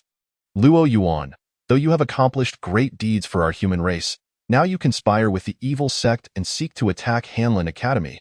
You shall not be spared. President, let us act to eliminate this traitor. He is no longer one of our kin. Li Guangxiao hesitated. Sensing that something was amiss, he could not claim to know Luo Yuan well, yet he believed that Luo Yuan would not turn against the human race merely due to online commentary. Unfortunately, before he could clarify his thoughts, Luo Yuan's voice resounded again. Since you refuse to act, then I shall take my leave. As he spoke, Luo Yuan maneuvered his wheelchair forward, pressing toward Li Guangxiao and the other instructors of Hanlin Academy. All students of Hanlin Academy, remain inside. Li Guangxiao, realizing the urgency, shouted to the academy, unleashing a terrifying energy from his being. All instructors, join me in subduing Luo Yuan. Instantaneously, alongside Li Guangxiao, numerous instructors from Hanlin Academy emanated a formidable pressure. However, even in their collective might, their combined force could not withstand Luo Yuan's singular presence. As Luo Yuan's wheelchair drew closer to Hanlin Academy, a dreadful aura enveloped the premises, while the dark clouds above completely shrouded the academy. Master, we shall assist you. Observing the unfolding scene, the elder behind Luo Yuan immediately spoke. Luo Yuan, however, replied nonchalantly, no need. Against such insignificant foes, I alone am sufficient. Before his words faded, Luo Yuan's figure vanished from the wheelchair. When he reappeared, he stood before one of the instructors of Hanlin Academy, extending his hand to casually press down upon him. The instructor's countenance changed dramatically, but he could not muster a single response before his body was hurled through the gates of Hanlin Academy like a kite severed from its string. Attack! Attack! Let us strike together. The expressions of Li Guangxiao and the other instructors shifted dramatically as they simultaneously directed their efforts toward Luo Yuan. In the distance, the elder observed Luo Yuan single-handedly battling all the instructors of Hanlin Academy, overpowering them and sending them flying into the academy. In that moment, his wariness of Luo Yuan dissipated entirely. From the moment they arrived at Hanlin Academy, he had been keenly observing the reactions of the instructors and Li Guangxiao. Their responses to Luo Yuan were genuine, devoid of any pretense. This indicated that there had been no prior arrangement between Hanlin Academy and Luo Yuan to stage a performance for the evil sect. At this moment, Luo Yuan was indeed attacking Hanlin Academy. Vice Leader, it appears that Luo Yuan is genuinely disillusioned with the human race and truly desires to join us, utilizing our sect to exact revenge. A nearby apostle of the evil sect murmured. Indeed, the elder nodded. Inform the other two vice leaders and the remaining apostles to convene with our new sect leader. As he spoke, Excitement laced his voice. The strength of our new leader is formidable, single-handedly overwhelming Hanlin Academy. Under his leadership, our sect shall undoubtedly flourish and achieve great heights once more, faced with Luo Yuan's pinnacle second-rank prowess. The instructors of Hanlin Academy found it nearly impossible to resist. Among them, the strongest, Li Guangxiao, stood at the pinnacle of the third rank, yet he fell a full realm short of Luo Yuan. Boom, boom! The sound of thunderous explosions echoed, each representing an instructor from Hanlin Academy being sent flying by Luo Yuan into the academy. Soon, only the pale-faced Li Guangxiao remained, struggling to hold his ground. Yet, to Luo Yuan, Li Guangxiao was no different from the others. With a casual strike of his hand, Li Guangxiao coughed up blood. His weakened form also sent crashing into Hanlin Academy. As Luo Yuan vanquished all the instructors of Hanlin Academy, the elder and the rest of the evil sect members were filled with exhilaration. Everyone, charge forth and flatten. The elder immediately commanded, but his words were abruptly cut off by a violent coughing fit. Cough, cough, cough. Luo Yuan's complexion turned ashen, blood trickling from the corner of his mouth. At that moment, the elder disregarded issuing commands and swiftly appeared beside Luo Yuan, asking, "Master, what is wrong? Are you unwell?" "I am fine. Merely a recurrence of my internal injuries due to exertion. Do not concern yourselves with me. I have dealt with the experts of Hanlin Academy. Continue your assault on Hanlin Academy and ensure its complete obliteration." Luo Yuan waved his hand, but his body suddenly slumped to the ground. "This is no time to be concerned about such matters, Master. Your health is of utmost importance," the elder shouted to one of the apostles. "Why are you still standing there? Hurry and bring the Master's wheelchair. We must withdraw for now." "Yes, understood." After a brief interval, the elder and several members of the evil sect escorted the pallid Luo Yuan to an abandoned building not far from Hanlin Academy. Observing Luo Yuan's continued pallor, the elder hastily produced a collection of medicinal pills and treasures, saying, "Master, please examine these items. Which of them can aid your injuries?" Luo Yuan scanned the selection and ultimately reached for a particular pill. Consuming it, gradually, his complexion began to improve. "Master, we have arrived late. We hope for your forgiveness." At that moment, a group of black-robed individuals hurriedly entered the building, coming into view before Luo Yuan. His eyes brightened at the sight. The elder, standing before Luo Yuan, quickly introduced, "Master, these are our sect's other two vice leaders, along with several apostles. They represent all the remaining experts within our sect." "Excellent, excellent, excellent." Observing the formidable individuals of the evil sect, Luo Yuan repeated the word thrice. "May the Master strengthen our evil sect." Hearing the excitement in Luo Yuan's voice, the elder immediately clasped his fists and exclaimed loudly, "May the Master strengthen our evil sect." The other members of the evil sect also quickly followed suit, bowing to Luo Yuan. In that moment, a resounding chorus echoed throughout the abandoned building. "Splendid!" With a grand gesture, Luo Yuan declared loudly, as the leader of the divine cult, "I shall annihilate every member of the divine cult." Chapter 76. The Confession of the Cyber Warriors, the Doom of the Cult Masters. Sons of the Ape Clan, charge forth. Breach the gates of Yama in the shortest time possible. As the voice of the second-tier warrior from the Ape Clan rang out, their army surged towards the gates of Yama. "I will hold back the leading second-tier peak. You must do everything in your power to resist the Ape Clan forces." Zhang Yushu immediately ordered. In an instant, the Ape Clan's army clashed with the human side, at the forefront. Those warriors dispatched by Sun Qianqian found themselves facing the onslaught of the Ape Clan. Yet, confronted with the reality of war, their previous bravado and valor had vanished. In the online realm, they had been fierce and arrogant, but now they were engulfed in sheer terror. The first warrior at the front was swiftly cut down by the Ape Clan. Torn apart. Puff! A light sound echoed as another warrior was shredded by an ape soldier, blood splattering across his face. Feeling the warm spray, the warrior was instantly paralyzed with fear. "Help! Help! Mom! I don't want to die!" As his legs trembled uncontrollably, he turned to flee, but just as he did, a sharp claw pierced through his back, impaling him. Such scenes unfolded everywhere as the Ape Clan charged forward, with the humans offering no resistance whatsoever. Those still at the back, yet to engage the Ape Clan, were paralyzed with fear. They cursed their own foolishness, lamenting their need to seek validation online, to showcase their prowess. Lord Yama, I understand my mistake. Please come forth, I should not have insulted you. Some began to wail in despair. Yes, Lord Yama, we realize our error. We should not have spoken ill of you online. Please, save us. Lord Yama, we were wrong. Just treat us as insignificant. Please come and rescue us. More and more began to cry out in desperation, wishing fervently that Lord Yama would overlook their transgressions and come to their aid. Faced with the ferocity of the ape clan and the specter of death, they thought of Yama, pleading for salvation, a cruel irony indeed. Yet, no matter how much they begged for forgiveness, Yama did not appear. Humph! One soldier from the gates of Yama scoffed at their cries. Had I known it would come to this. Why did you not reconsider earlier? Other soldiers echoed the sentiment, offering no sympathy to the terrified masses. Not all were worthy of compassion. Even warriors had to fight desperately against the ape clan. Soon, in a sea of despair and regret, they all met their demise beneath the claws of the ape clan.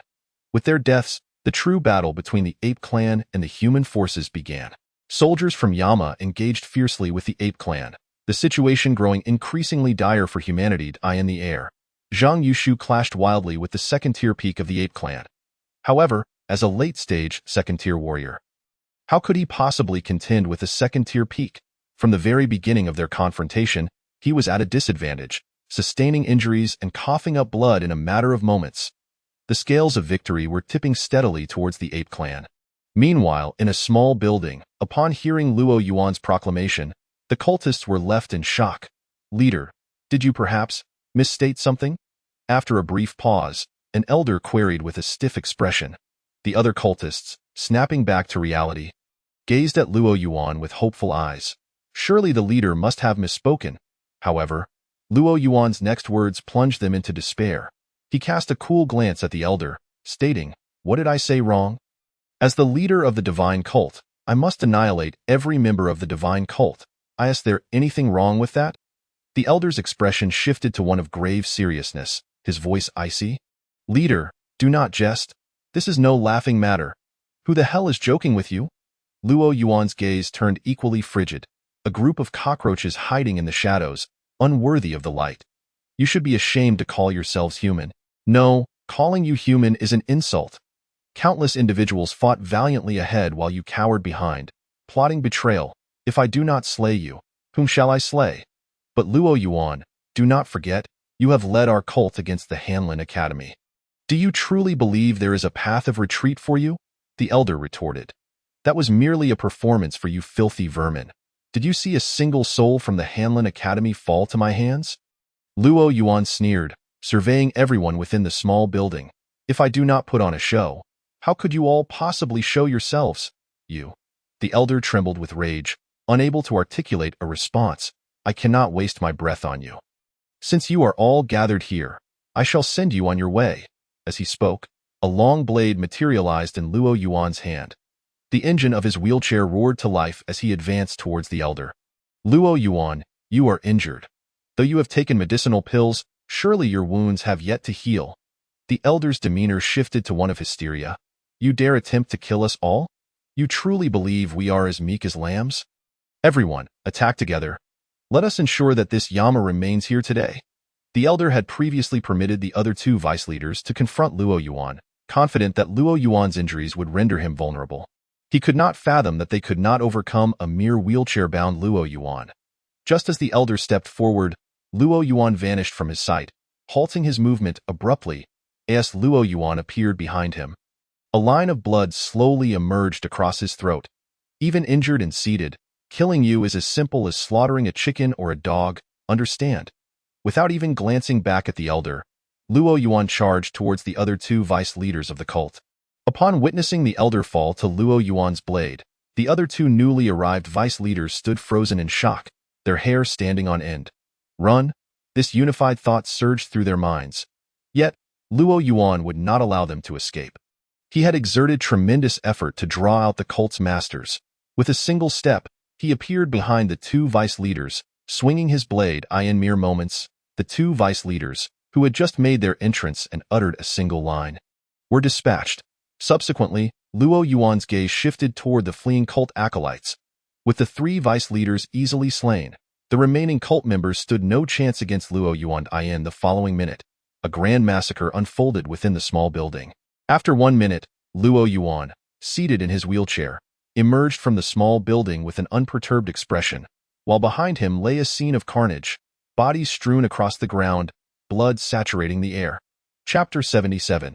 A decade of grinding a sword. Today it shall be unsheathed. Suddenly, a thunderous roar reverberated throughout the gates of Yama, capturing the attention of many.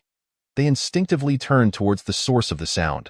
Below the walls of Yama, a mushroom cloud of dust ascended into the sky, while the ground cracked beneath it.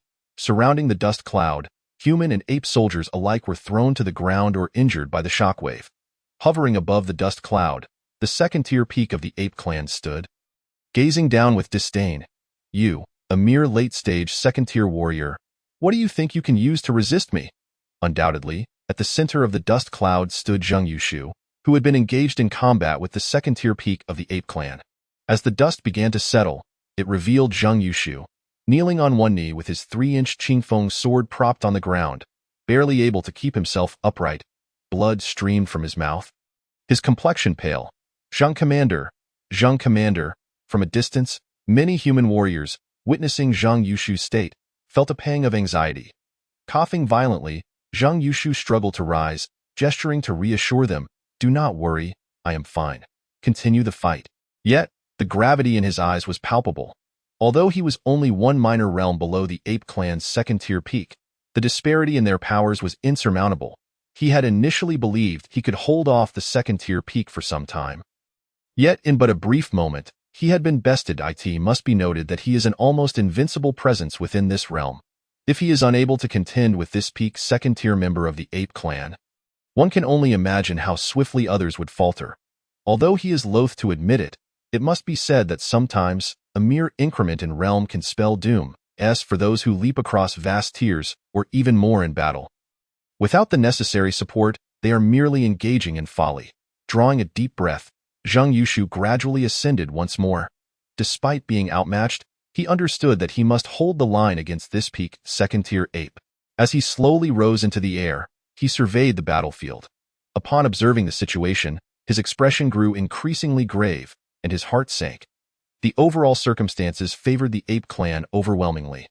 Whether in the mid to high-tier combat zones or among the ranks of the ordinary soldiers, the human side was being thoroughly suppressed. Although the battle had only just begun, human casualties were already severe. Particularly in the ranks of the ordinary soldiers, the events concerning Luo Yuan had taken a toll on many. Though the fighting had commenced, numerous soldiers appeared bereft of fighting spirit. Alas, had Luo Yuan reached such a level that a single individual could influence the entire battlefield? Zheng Yushu was astonished and sighed inwardly. Before raising his voice, "Everyone, rally your spirits at once. Do you wish to concede so easily?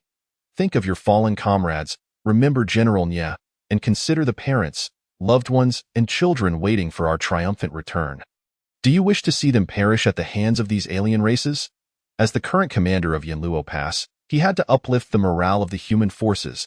If the atmosphere remained as it was, Yanluo Pass would surely fall today. However, upon delivering his words, he noticed they had little effect. The peak second-tier ape, hovering in the air, let out a light chuckle. "What good does this do? With Luo Yuan absent, can you withstand me? Does anyone in Yanluo Pass possess the strength to stop me? What? Luo Yuan is absent." The ape's words sent shockwaves through the ranks of the already demoralized human soldiers, causing a ripple of panic among many mid to high-tier combatants. Even though Luo Yuan was not present at Yanluo Pass, his influence over the entire battlefield was unmistakable in that instant. Zheng Yushu's gaze shifted sharply towards the peak second-tier ape, his eyes filled with icy determination. Since words could not inspire the human side, he would resort to action. The ape was momentarily taken aback. But soon delight flickered within him. He had not anticipated that a mere mention of Luo Yuan's absence could have such a profound impact on the battlefield. Noticing Zheng Yushu's piercing gaze, he narrowed his own, sneering, "What? Do you actually intend to defeat me?" Before his words had fully dissipated, he vanished from sight. Zheng Yushu's pupils constricted sharply as he swung his sword forward with a decisive strike. Bang! Yet, accompanied by a dull thud, He was sent reeling backward once more. Boom! He crashed heavily into the ground. Do you now understand the chasm that lies between us? The peak second-tier ape's figure re-emerged, a condescending smile gracing his features as he continued to look down upon Zhang Yushu. Zhang Shuai. Some human experts felt a surge of urgency. You needn't worry about me, Zhang Yushu gestured dismissively.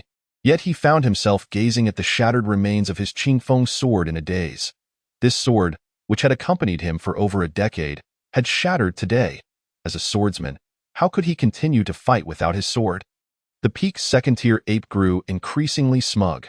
Spitting aside a mouthful of blood, Zhang Yushu wiped the corner of his mouth and looked up at the ape, who says my sword is broken. As he spoke, he summoned a sword enveloped in a pitch-black sheath into his hand. Thank you, Qingfeng sword, for accompanying me for 10 years. Silently stowing away the shattered Qingfeng sword, his hand rested upon the hilt of the newly manifested sword. Old friend, it has been too long. The moment his hand touched the hilt, a familiar sensation surged forth, as if their essences were intertwined, their lifeblood connecting in an instant. Ding! Simultaneously, a resonant sword cry erupted, soaring into the heavens, echoing throughout Yanluo Pass, clearly reaching every ear. The sword itself awakened like a slumbering beast, trembling from a gentle quiver to a violent convulsion, from slow to swift. This was Zhang Yushu's sword, the one he had wielded since embarking on his path of cultivation. However, since stepping into the second tier, he had sealed it away, nurturing it daily with his sword intent. Now, a decade had passed. Today, this sword shall emerge. I am Zhang Yushu of the human race, the foremost swordsman. After sealing it for 10 years, today, my sword shall unsheath, vanquish foes, and safeguard the peace of our people. Chapter 78. The First Sword of Humanity. Zhang Yushu. Today, my sword shall unsheath, vanquish foes, and safeguard the peace of our people. Zhang Yushu's voice was not loud, yet in that moment, it resonated like the earlier sword cry, clearly reaching every ear within Yanluo Pass. Many instinctively turned their gazes toward Zhang Yushu. As he gripped the hilt, he suddenly drew the sword. Clang! A sound even more resounding and clear than before erupted suddenly. The sword's song reverberated for 800 miles, lingering in the air. Following this, an overwhelming sword intent surged forth, piercing the clouds in that instant. Some swordsmen on the battlefield felt their blades tremble slightly, as if they were in awe of this sword intent. In Zhongjing City, Li Daoi appeared in the sky, gazing toward Yanluo Pass and murmuring softly. 10 years in the making, has Brother Zheng finally drawn his sword today? My own blade, when shall it ever be drawn? Beyond the spatial rift, the guardians of the breach felt a stirring in their hearts, glancing toward the void. Is this the sword intent of Yushu? Some human warriors mused in disbelief. Indeed. Alas, others lamented, calculating the time. He still needs a little longer. If he draws his sword today, then his decade-long endeavor will be in vain. Sigh. More lamentations arose. Being part of the human race often means being unable to act freely. At Yanluo Pass, feeling the overwhelming sword intent, the contempt on the peak second-tier ape's face gradually faded. His pupils constricted as he fixed a serious gaze upon Zhang Yushu. Strike! As Zhang Yushu drew his sword, he simultaneously raised his hand, aiming a strike at the airborne peak second-tier ape. In an instant, the air before the sword's tip was obliterated. The space itself seemed to rupture, revealing the dark expanse of the starry sky beyond.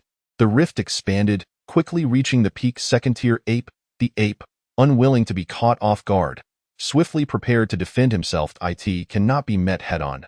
Beast transformation. He silently commanded, his body swelling and enlarging in an instant. The original peak second-tier ape vanished, replaced by a colossal white ape. This white ape towered, reaching for the heavens. Roar! Upon its emergence, it let out a deafening roar, pounding its massive forelimbs against its chest twice before crossing them before it. Layers of faint golden light began to manifest upon its chest. Swoosh! In the next moment, a soft sound resounded as a white streak flashed across the golden light. Boom! With a thunderous crash, the gigantic form of the white ape was sent flying as if struck by a heavy truck. Thud, thud, thud. The enormous body of the white ape crashed to the ground, rolling for over 100 meters before finally coming to a stop. At this moment, Its previously crossed forelimbs were now drenched in blood. Zhang Yushu watched this scene in a daze, his eyes reflecting a sense of disappointment. After sealing my sword for 10 years, to draw it today, yet I cannot even vanquish this beast. Is the chasm between our realms truly so insurmountable? He murmured softly in his mind. He had envisioned this strike as one that would slay the peak second-tier ape. Even if not a killing blow, it should have severely wounded it, rendering it combat ineffective. Yet now, he sensed that aside from the injuries to its arms, the ape had sustained no significant damage. The notions of inflicting heavy harm or slaying it seemed utterly out of reach. In the distance, once the white ape steadied itself, it instantly vanished, reappearing as the peak second-tier ape. Ha ha ha. After a hearty laugh, the peak second-tier ape stepped forward, returning to his previous position. He gazed at Zhang Yushu with amusement. A formidable strike indeed. Alas, do you think you could kill me with such a blow? You are still far from it. You must be yearning to reach the realm of sword and wielder as one, am I right? If you were to seal your sword for a while longer, you might indeed reach that level, making you a formidable adversary among the myriad races. But alas, Zhang Yushu remained silent. The peak second-tier ape's tone shifted, becoming chilling. I take it this is your strongest strike. Since you cannot slay me, allow me to send you on your way. Before his words had fully left his lips, the figure of the peak second-tier ape had vanished once more. Zhang Yushu's complexion changed dramatically as he swiftly unfurled his form, attempting to distance himself from his original position. However, a hand, akin to a malignant growth, relentlessly pursued him in midair, lightly pressing down upon him. In a moment of dire urgency, Zhang Yushu had no choice but to raise the sword in his hand, bracing it against his chest. Bang! Accompanied by a resounding explosion, he felt a tremendous force surging through the sword, brutally colliding with him. Simultaneously, within his field of vision, that hand appeared to recede further away. With a thunderous roar, Zhang Yushu was forcefully smashed to the ground. In that instant, he resembled a puddle of mud. Sprawled upon the cracked earth, utterly immobilized, a clearly visible, concave palm print marred his chest. The excruciating pain surged through him, causing his surroundings to sway in a desperate bid to maintain consciousness. He bit down hard on his tongue. He had sustained severe injuries from that blow. Crack, crack, crack. The sound of shattering filled the air as the sword in his hand splintered once more. This time, his sword was truly shattered. Zhang Yushu's eyes gradually lost focus. The second-tier member of the ape clan loomed beside him, gazing down with a mixture of surprise and disdain. You're still alive. I never expected your life to be so resilient. Zhang Yushu remained silent, utterly devoid of the strength to speak. He had no desire to utter a word. Zhang Shuai, Zhang Shuai. The anxious voices around him grew increasingly indistinct. Zhang Yushu felt as though he was plummeting into an abyss. His body slowly sinking. Memories of his past flashed before him. He had practiced swordsmanship since the age of 8, entered the Tianjiao Academy at 16, outshone his peers at 18, achieved third-tier status at 20, and ascended to second-tier at 25. Was this how his life was destined to end? He pondered quietly. No, I refuse to accept this. I am Zhang Yushu, the foremost swordsman of humanity. With a sudden roar, Zhang Yushu forcefully opened his heavy eyelids, his eyes that were meant to close flung wide open. Yushu, the unity of man and sword cannot be attained merely by sealing your sword. You must comprehend, must observe and perceive with your heart. The words of Elder Zhao echoed in his mind. Yet, as soon as he opened his eyes, they closed once more. In that moment, teetering on the brink of life and death. As his eyes shut, he felt the sword in his hand transform into a fluid state, gradually flowing down his arm and permeating his entire being. The second-tier member of the ape clan prepared to deliver the fatal blow to Zhang Yushu. But suddenly, an even more potent sword intent erupted from Zhang Yushu's being. This sword intent startled him, repelling him and causing him to instinctively retreat. The sword intent intensified, growing stronger and stronger, but then, abruptly, all the sword intent vanished. Zhang Yushu, whose eyes had been tightly shut, now opened them, revealing a look of bewilderment. Why? He had felt so close, yet what was the missing piece? Just a moment ago, he had sensed that he was on the verge of entering the realm of unity between man and sword. Yet, it was this minuscule gap that rendered his efforts futile. Chapter 79. Self-blinding to enter the sacred realm with the sword, unity of man and sword, supplement. What was the missing piece? Zhang Yushu's thoughts raced, grappling with his contemplation. Comprehend, observe, perceive with your heart. Yes, I must perceive with my heart. He recalled Elder Zhao's words, remembering the elder whose eyes had been blinded from practicing the blade. If Elder Zhao could do it, why couldn't I? Zhang Yushu whispered to himself. Elder Zhao, I have comprehended. Murmuring those words, he summoned every last ounce of remaining spiritual energy within him, channeling it all toward his eyes. Bang, bang, two muffled explosions erupted as Zhang Yushu's eyes suddenly exploded. 2 streaks of blinding crimson cascaded down his cheeks, dripping to the ground. The searing pain overwhelmed him, eliciting a muffled groan, yet he gritted his teeth. Enduring the agony, just as Elder Zhao had sacrificed his sight to master the blade, today, Zhang Yushu too would sacrifice his eyes to attain unity with the sword. As everything in his vision faded into darkness, Zhang Yushu once again immersed himself in that transcendent state. The sword intent that had previously dissipated re-emerged, growing ever stronger. Ultimately, a sword intent more potent than that which he had wielded before surged skyward, dispersing the clouds above, leaving the skies over Yanluo Pass clear and unclouded.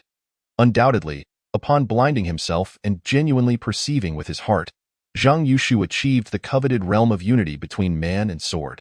At that moment, experts from across the 9 regions and 18 cities of humanity emerged, gazing towards Yanluo Pass. In Zhongjing City, Li Daoyi appeared once more in midair, accompanied by an elderly figure, frail and white-haired. Has that child Yushu truly entered the sacred realm with the sword? The elder regarded the direction of Yanluo Pass with a mix of astonishment and uncertainty. Indeed, this astonishing sword intent must signify it. Li Daoyi exclaimed, excitement coursing through him as he spoke breathlessly. Zhang Shixiang, after a decade of sword sealing, you have finally attained the realm of unity between man and sword today, entering the sacred realm with the sword. Congratulations! In the next instant, he clasped his hands in salute towards Yanluo Pass. Li Daoyi, the leader of the Human Alliance, congratulates the Sword Saint on entering the sacred realm with the sword. His voice, bolstered by his cultivation, resonated throughout the entirety of humanity, echoing across the 9 regions and 18 cities. The head of the Tianjiao Academy congratulates the Sword Saint on entering the sacred realm with the sword. The head of the academy congratulates the Sword Saint on entering the sacred realm with the sword. Following this, an unending stream of voices arose, coalescing into a thunderous chorus that reverberated throughout humanity. Even those within Yanluo Pass could hear this resounding proclamation. Meanwhile, Zhang Yushu, who had been sprawled on the ground, gradually levitated into the air. His face bore 2 stark, shocking streaks of crimson, and his hair danced in an unseen wind. His body stabilized in midair as he respectfully bowed towards Yanluo Pass, a gesture of gratitude. Subsequently, his blood-stained eyes turned towards the distant, terrified second-tier ape clan member. Though Zhang Yushu's eyes had been blinded, the second-tier member felt as though he was being scrutinized by 2 piercing, sword-like gazes. An involuntary shudder coursed through his body, if, just moments ago, he had merely sensed an insurmountable barrier against Zhang Yushu. Now he felt an unmistakable aura of death emanating from him. No. Although your sword has attained the realm of unity between man and sword, your own realm remains at the late second tier. I refuse to believe you can slay me. The second-tier member of the ape clan shook his head vigorously, suppressing the rising dread within him. Beast transformation, he roared, his body swelling and transforming into a colossal white ape once more. With a thunderous roar, the white ape landed, its bloodied forelimbs pounding against its chest before it charged towards Zhang Yushu. Yet, Zhang Yushu stood unfazed, silent and still, his expression hidden from view due to his blindness. I am the Sword Saint of humanity. Today, I shall slay demons. Taking a deep breath, he raised his right hand gracefully, softly uttering 2 words. Sword, come. In an instant, the shattered sword reformed in his palm. In the unity of man and sword, the absence of a sword triumphs over its presence. With a deliberate motion, Zhang Yushu slowly extended his hand, slicing through the air ahead. Unlike before, this stroke made no sound. Yet, the charging white ape abruptly skidded to a halt, its feet carving deep trenches into the earth from the sudden stop. The sunlight reflected in its immense eyes revealed a palpable fear. However, in mere moments, the fear was suppressed. Beast blood boiling, heaven shattering. Almost instinctively, it unleashed its most formidable attack. Indeed, as the saying goes, in a narrow path, the brave prevailed. In that moment, retreat equated to certain death. A colossal fist, eclipsing the sun, materialized and barreled towards Zhang Yushu. Yet, though nothing appeared to obstruct it, the enormous fist met an invisible resistance, as if it were being cut in half by an unseen force. The white ape's massive pupils contracted to the size of needles. Without hesitation, it crossed its forelimbs over its chest once more. Sizzle, sizzle. A pair of faint sounds echoed as its forelimbs shattered in succession. With a splatter, a deep sword mark emerged on its chest, and its enormous frame was sent careening backward like a kite severed from its string. Boom. With a deafening crash, the white ape's body was launched 1,000 meters away. Reverting back into the form of a late second-tier member of the ape clan, this moment, the ape's body was nearly cleaved in two, and its life force rapidly ebbed away under the relentless onslaught of sword intent. Death was now merely a matter of time. Despairing, he glanced up towards Zhang Yushu, incredulous that a late second-tier swordsman could achieve the sacred realm and slay him with a single strike. It was utterly terrifying. Yet, amidst his despair, a glimmer of hope flickered in his eyes. For the suspended Zhang Yushu was now plummeting to the ground. Ha ha ha. The late second-tier member of the ape clan could not help but laugh maniacally. You have entered the sacred realm with the sword? But what does that matter? You are done for, aren't you? Thus, today, Yanluo Pass shall fall. The victor shall be my ape clan. He then shouted with renewed vigor. Ape clan warriors, do not mind me. Continue your assault on Yanluo Pass. I can no longer continue the fight, yet no one from the human side can stand against my kind anymore. Annihilate the human race for my vengeance. As my body fell to the ground, I heard the voice of the second tier from the ape tribe, and a sense of helplessness washed over Zhang Yushu. I have done my utmost. I truly have, he murmured weakly, as if his breath was barely there. Just as the apex of the second-tier ape tribe had said, he indeed felled its peak, but he himself was utterly exhausted. If the ape tribe were to retreat at this moment, the Yanluo Pass might be saved. However, if they continued their assault, leveraging their mid-to-high-tier advantage and the momentum they had built, the human side would likely still be unable to withstand the onslaught, and the Yanluo Pass would probably fall. Revenge? Continue the attack? You are quite ugly, yet your thoughts are rather beautiful. Suddenly, a voice pierced through, leaving Zhang Yushu momentarily stunned before he succumbed to a deep slumber. The spirit of the Yanluo Pass has returned. Chapter 80. The return of Yanluo, slaughtering the alien army upon hearing the almost deranged words of the second-tier ape tribe's peak. All the humans on the battlefield, whether ordinary soldiers or those of higher ranks, shared similar sentiments to Zhang Yushu. With Luo Yuan absent, even though Zhang Yushu had slain the peak of the second-tier ape, the ape army still held the upper hand. Had Zhang Yushu killed the second-tier peak and the apes retreated, they would have emerged victorious. Yet now, if the ape army followed the second-tier peak's orders to continue their assault, they would still be unable to defend the Yanluo Pass. Sigh, must we ultimately face defeat? Many felt a wave of despair wash over them, unable to suppress their sighs. Where is Luo Yuan? Surely he will return. One teehee. When will he come back? Others, however, hoped fervently for Luo Yuan's timely return. In contrast, after the defeat of the second-tier peak, the ape tribe initially displayed signs of panic. Yet, with the orders from their peak, their morale was quickly restored, and they launched an even fiercer assault against the humans. Revenge? Continue the attack? You are quite ugly, yet your thoughts are rather beautiful. But the sudden voice startled many, and soon, joy blossomed in the hearts of numerous humans. It was Luo Yuan. He has returned. Indeed, Luo Yuan has returned. Many soldiers of the Yanluo Pass, including some vice-commanders, were suddenly filled with excitement. Upon hearing Luo Yuan's voice, their demeanor transformed dramatically. Meanwhile, the ape side, after a brief moment of shock, was engulfed in a panic far greater than when their general had been slain. Luo Yuan? He has returned? This harbinger of death. Why must he return at this very moment? With Luo Yuan back, what need is there for an assault? We should flee at once. The deranged smile on the face of the second-tier peak of the ape tribe froze, and he became somewhat hysterical, Fixating his gaze behind the Yanluo Pass, in an instant, a shimmering silver wheelchair appeared in his line of sight. Luo Yuan, why must you return at this moment? Why must you return now? Cough. Seeing the young man in the wheelchair, the second-tier peak of the ape tribe fell into a frenzy. Overcome with rage, he spat a mouthful of blood. He should have been able to endure a while longer. But now, as the blood gushed forth, his spirit faltered, and the light in his eyes dimmed rapidly. He has perished. Whether it was from the fury induced by Luo Yuan or his own rage, it remains uncertain.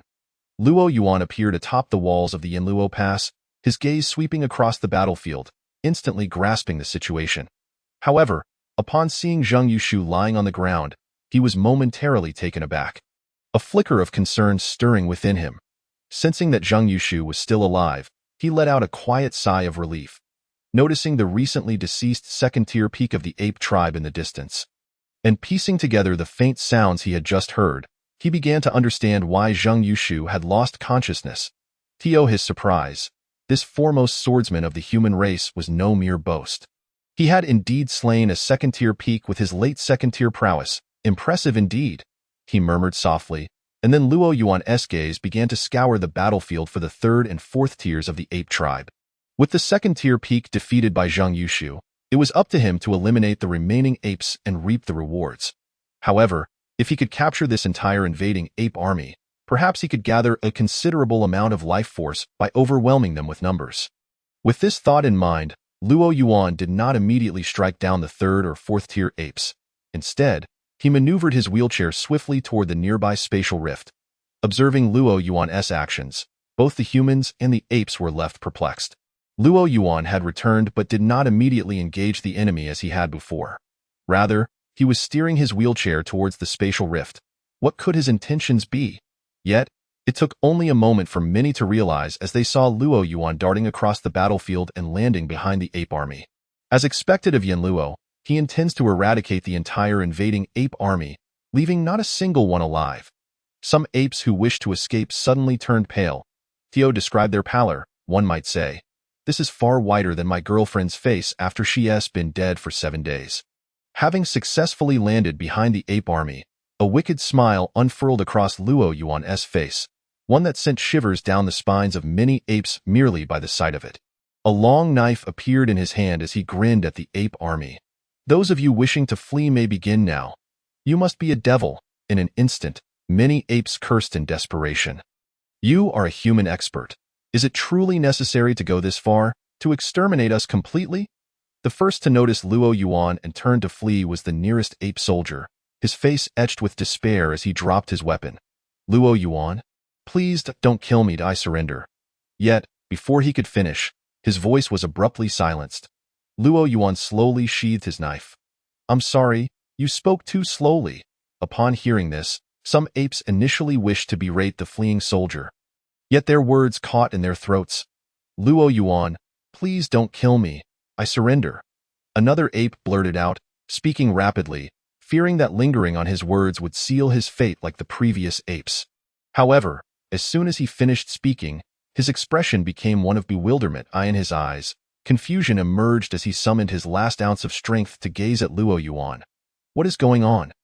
I am sorry, you spoke too quickly. I didn't quite catch that. I suggest you repeat yourself. Luo Yuan, as before, slowly sheathed his knife, a faint smile upon his lips. At this point, the remaining apes were utterly despondent. This truly was a relentless pursuit of their extermination, even rejecting their surrenders. Brothers, let us charge together. We'll fight him. I refuse to believe he can eliminate us all, in the face of despair. Some apes surged towards Luo Yuan, determined to break through his blockade. However, Luo Yuan would not allow their escape. Although killing the 9th and 8th tier aliens would yield only a meager 10 points of life force, even the smallest mosquito still counts as meat. Moreover, with the ape army being so numerous, at least 70 or 80,000, the life force amassed from slaying them all would be substantial. For Luo Yuan, dispatching these apes was as simple as harvesting chives. With a single stroke, he could cleave through swathes of ape soldiers. Even the 3rd and 4th tier apes were no match for him, each of them falling with a single blow. Furthermore, As Luo Yuan maneuvered his wheelchair backwards while attacking, he ensured no ape could slip through his grasp. As for the humans, they could only watch in awe as Luo Yuan wreaked havoc. In that moment, they recalled his title, Yin Luo. Luo Yuan truly resembled a harbinger of death, showing no mercy to any alien foe. Soon, as Luo Yuan retreated to the edge of the spatial rift, a sea of ape corpses lay strewn before his wheelchair, forming a vast expanse. Not a single ape remained standing on the battlefield. All had been utterly slaughtered. Chapter 81. Assessing the gains, the chieftain of the ape tribe's anxiety and agitation Yin Luo. Yin Luo, gazing at the young man in the wheelchair, blocking the spatial rift, with a sea of alien corpses at his feet, some began to unconsciously chant the name Yin Luo. As one person took the lead, more and more voices joined in, echoing through the Yin Luo Pass. In that moment, the only sound resonating through the air was the name Yin Luo. This battle marked the least costly engagement for the human side thus far, and they had completely annihilated the invading ape tribe. How could they not feel exhilaration, listening to the excited and fervent voices surrounding him? A smile crept onto Luo Yuan's lips. He too felt joy, knowing that this battle had yielded a significant amount of life force from the numerous apes slain. With a mere thought, he directed his focus to his data panel. Host, Luo Yuan, Realm, late 7th tier, remaining life, 711 days, life force, 1. 023, 840, system shop, open, click to view details, units, tens, hundreds, thousands. Millions. Upon gazing at the figures displayed behind the health bar on the data panel, Luo Yuan counted them once, and then, in disbelief, counted them again. When he finally confirmed that his health had surged to over 1 million, an exhilarating rush coursed through him. A glance at his remaining lifespan revealed a staggering 711 days.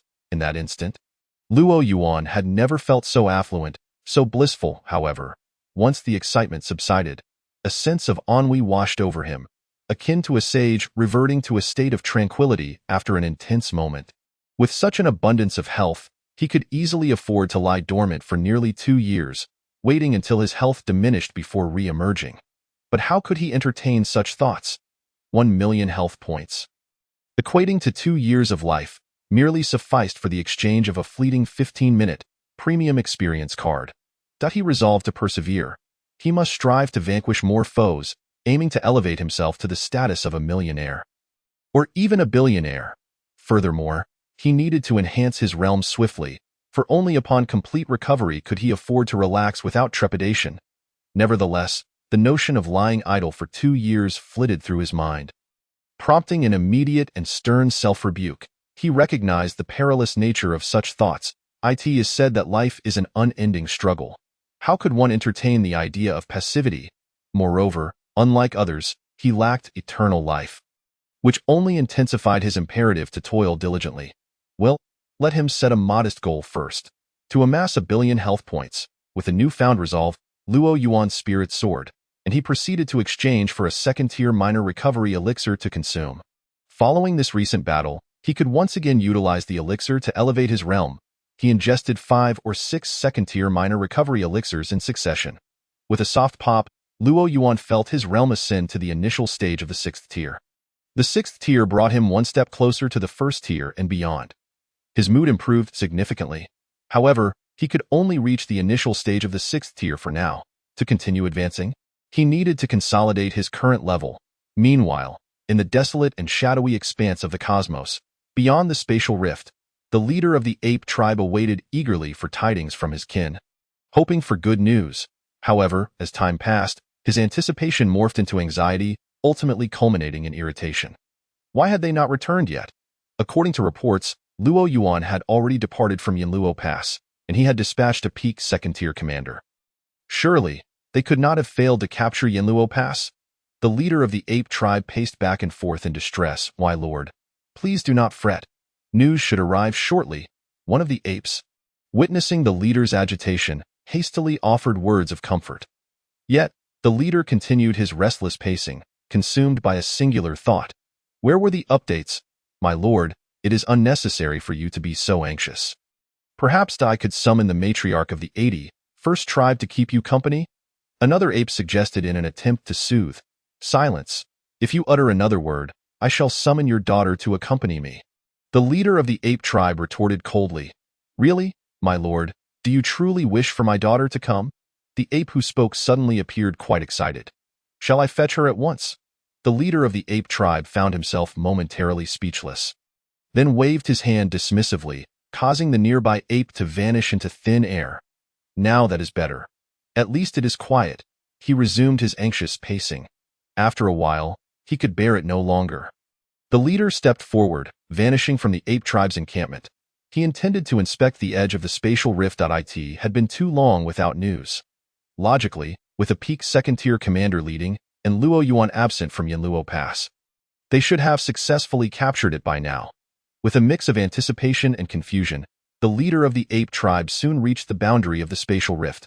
Immediately, the human experts guarding the rift became alert, emanating overwhelming pressure to intimidate the leader of the ape tribe.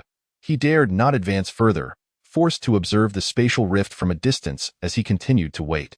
Yet, as time dragged on, still no news arrived. Not a single soldier from the ape tribe appeared beyond the rift. This absence filled the leader with growing anxiety and doubt. After such a long time, regardless of whether the ape tribe had won or lost, surely some of their warriors should have returned? Yet now, not a single member had come back to report good news, nor had any ape fled. Could it be that this time, the entire force sent to assault Yanluo Pass had been annihilated? A thought flickered in the leader's mind, but he quickly dispelled it. From past experiences, even when the human race defeated them, they would not resort to the complete annihilation of their forces. Surely, no one among the humans would commit such a heinous act. Furthermore, the ape army was vast. It seemed improbable that not a single one could escape. As time passed, the human experts on the other side began to share the leader's growing concerns. "Little ape, return. Your tribe's army is surely lost." A mocking voice from a human expert rang out. "You?" The leader of the ape tribe was momentarily rendered speechless with rage. Besides anger, he felt a deep sense of sorrow. Nearly 100,000 warriors of the ape tribe, and a peak second-tier commander at that. None had returned, all perished. The leader's heart bled for his fallen kin. "Little ape, your tribe's army clearly underperformed. Next time, I suggest you send a larger force, or else we shall have no shortage of targets to slay." Another human expert chimed in, dripping with derision. Taking a deep breath, the leader of the ape tribe barely managed to suppress his inner fury and sorrow. He cast a distant glance at the human experts guarding the spatial rift. "Do not be too arrogant. You rely solely on the fact that there is currently only one spatial rift. The planet suppresses our myriad tribes. The stability of its space allows you to be so brazen. But soon, the planet's suppression on our second-tier warriors will vanish. I assure you, it will not be long before this suppression dissipates entirely, and the space surrounding the planet will loosen. At that point, all our tribe's experts will strike together, and I shall relish the opportunity to witness how you maintain your arrogance. Today, you humans have slain so many of our kin. I will ensure that you repay this debt tenfold." "Is he here alone?" As the leader's voice fell, a voice of confusion arose from the human side. "Yes, he seems to have come alone this time." "Damn, why bother listening to his drivel? Let's take him down. Right? Let's go for it. Little ape, prepare to face my invincible wrath." In an instant, shadows imbued with terrifying pressure surged forth from the edge of the spatial rift. Simultaneously, a barrage of attacks was launched at the leader of the ape tribe. Any thoughts he had of continuing to threaten the humans were immediately quelled. Without hesitation, he turned and stepped forward. Vanishing from sight, only a single phrase echoed through the cosmos. "Wait for me. I shall return. Damn it. He talks a big game but runs faster than a rabbit. Little ape, if you have the guts. Don T, run away." The human experts grumbled as they returned to the edge of the spatial rift. After a while, an ancient voice broke the silence. "He speaks the truth. As battles continue on the ancestral star, the suppression it exerts on the alien races is indeed diminishing rapidly. Furthermore, the space surrounding the ancestral star is loosening as well. It is unlikely to be long before, at most 10 years. But as little as 5, the alien races will launch a full-scale offensive against the ancestral star. We must prepare accordingly." Previously, the human experts had refrained from allowing second-tier warriors to engage, partly to alleviate pressure on their side, and partly to slow the rate at which the ancestral star's suppression on the alien races weakened. However, with Luo Yuan's emergence, this agreement had been shattered. On the surface, it appeared that the human race had repeatedly triumphed over the alien races, repelling their advances. Yet, the true experts among the humans understood that the situation was gradually becoming increasingly unfavorable for their side. Should the day come when the Blue Star's suppression over the alien races vanished completely, and the space surrounding it loosened, permitting the alien races to traverse freely, the human race would undoubtedly face catastrophic peril. At that point, one could only ponder how many lives would be lost at the hands of the alien races. Alas, there is naught we can do. From the moment that fissure in space was breached, it was fated that our human race would endure this calamity. A master of our kind sighed in resignation. Regardless of the circumstances, we must not relinquish hope. At the very least, we still possess time, and we can strategize. Indeed, no matter the obstacles, we ought not to be disheartened. I firmly believe that our human race will undoubtedly weather this storm. The word give up does not exist in my lexicon. I am convinced that we shall create miracles within the Blue Star. Following the conclusion of the fierce battle at Yanluo Pass, the Human Race Daily promptly disseminated a report on the conflict. Human Race Daily. Breaking news. Just moments ago, an elite of the alien race, a pinnacle second-tier commander, launched a surprise attack on Yanluo Pass.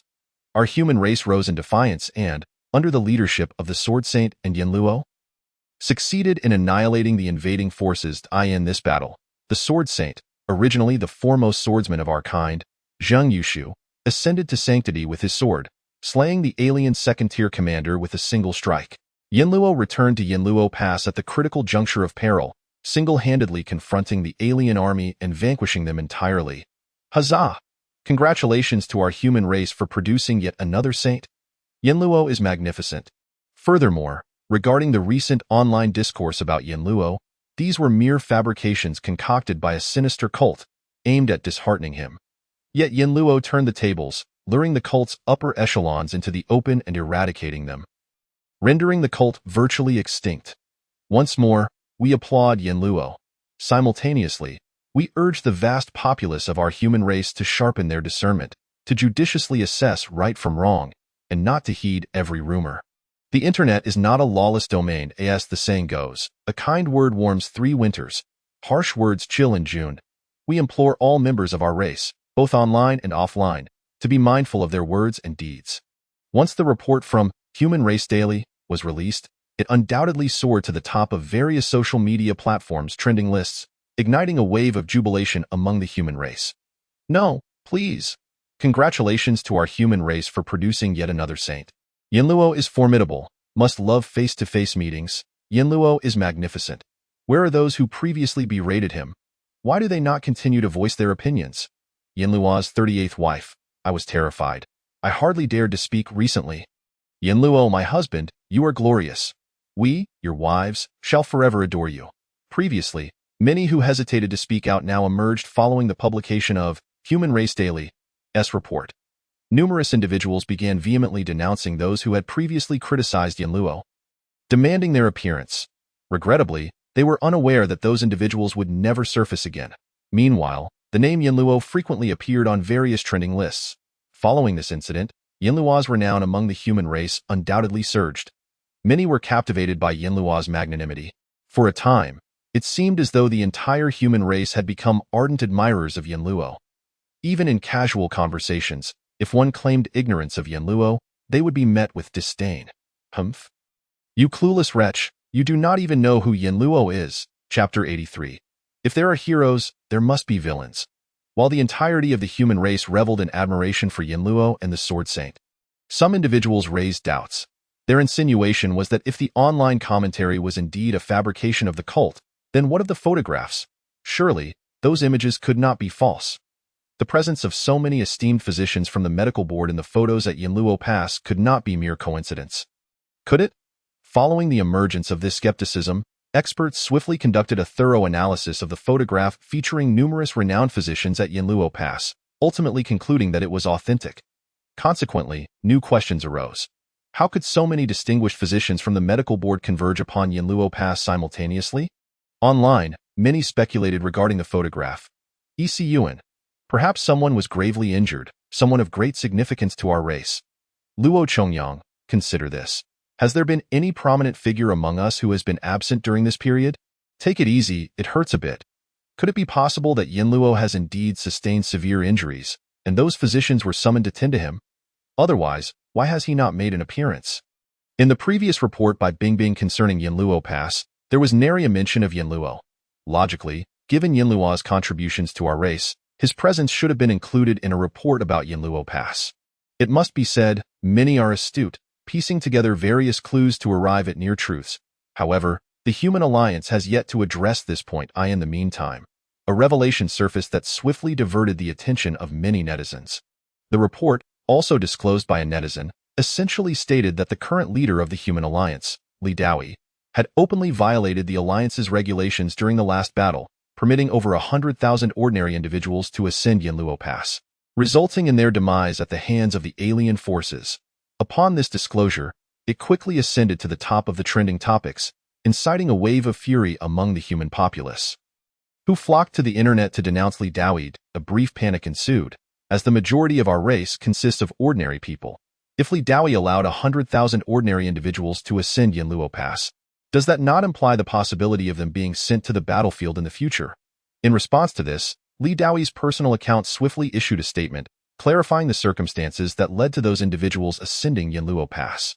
This explanation quelled many, yet numerous individuals still felt that Li Daoyi had overstepped, continuously berating him and clamoring for his resignation. In the capital city, within the office of the leader of the Human Alliance, Sun Qianqian gazed at the online vitriol directed at Li Daoyi with considerable ire. She turned to him and exclaimed, "Leader, shall I track down these individuals and impose some penalties? We have already clarified everything to them. Yet they persist." Li Daoyi, perusing documents, replied, "Let them be. They will tire of their outrage in due time. If there are heroes, there must be villains. It is impossible for everyone to be a hero." However, Sun Qianqian remained unconvinced, and Li Daoyi did not grant her the opportunity to voice her thoughts. There is truly no need to concern ourselves with them, as long as they do not threaten the safety of our race. They may criticize me as they wish. I am indifferent. As long as my conscience is clear, that is sufficient. You may attend to your own matters. However, should you encounter anyone disparaging Yin Luo, the Sword Saint, or the soldiers at the borders, you are to address them in my name, as we did previously. Very well. Sun Qianqian finally acquiesced with a reluctant nod. She believed that Li Daoyi was indeed a hero of the human race, as he consistently contemplated the well-being of the people and bore considerable burdens. She could not fathom why, despite his explanations, individuals continued to pursue him with scorn. Exiting Li Daoyi's office, she contemplated seeking out the individual who had originally leaked the information. Though she could disregard the others who criticized Li Daoyi, the one who had initiated the report needed to be found. Otherwise, she would be unable to contain her frustration. Within the office, after watching Sun Qianqian depart, Li Daoyi retrieved his personal phone and dialed a number. "Well done. Now, promptly deactivate your account to avoid trouble from Sun Qianqian. The leak was orchestrated by me, intended to redirect attention. As for the criticism directed at me, I reiterate, I am untroubled as long as my conscience is clear and I honor the title of leader of the Human Alliance." Unbeknownst to him, Luo Yuan remained entirely unaware of the unfolding events. Following the conclusion of the battle, the second-tier experience card expired, and he found himself, as before, briefly plunged into a state of weakness. However, thanks to Zhao Lao's previous intervention, he did not succumb to unconsciousness as he had before.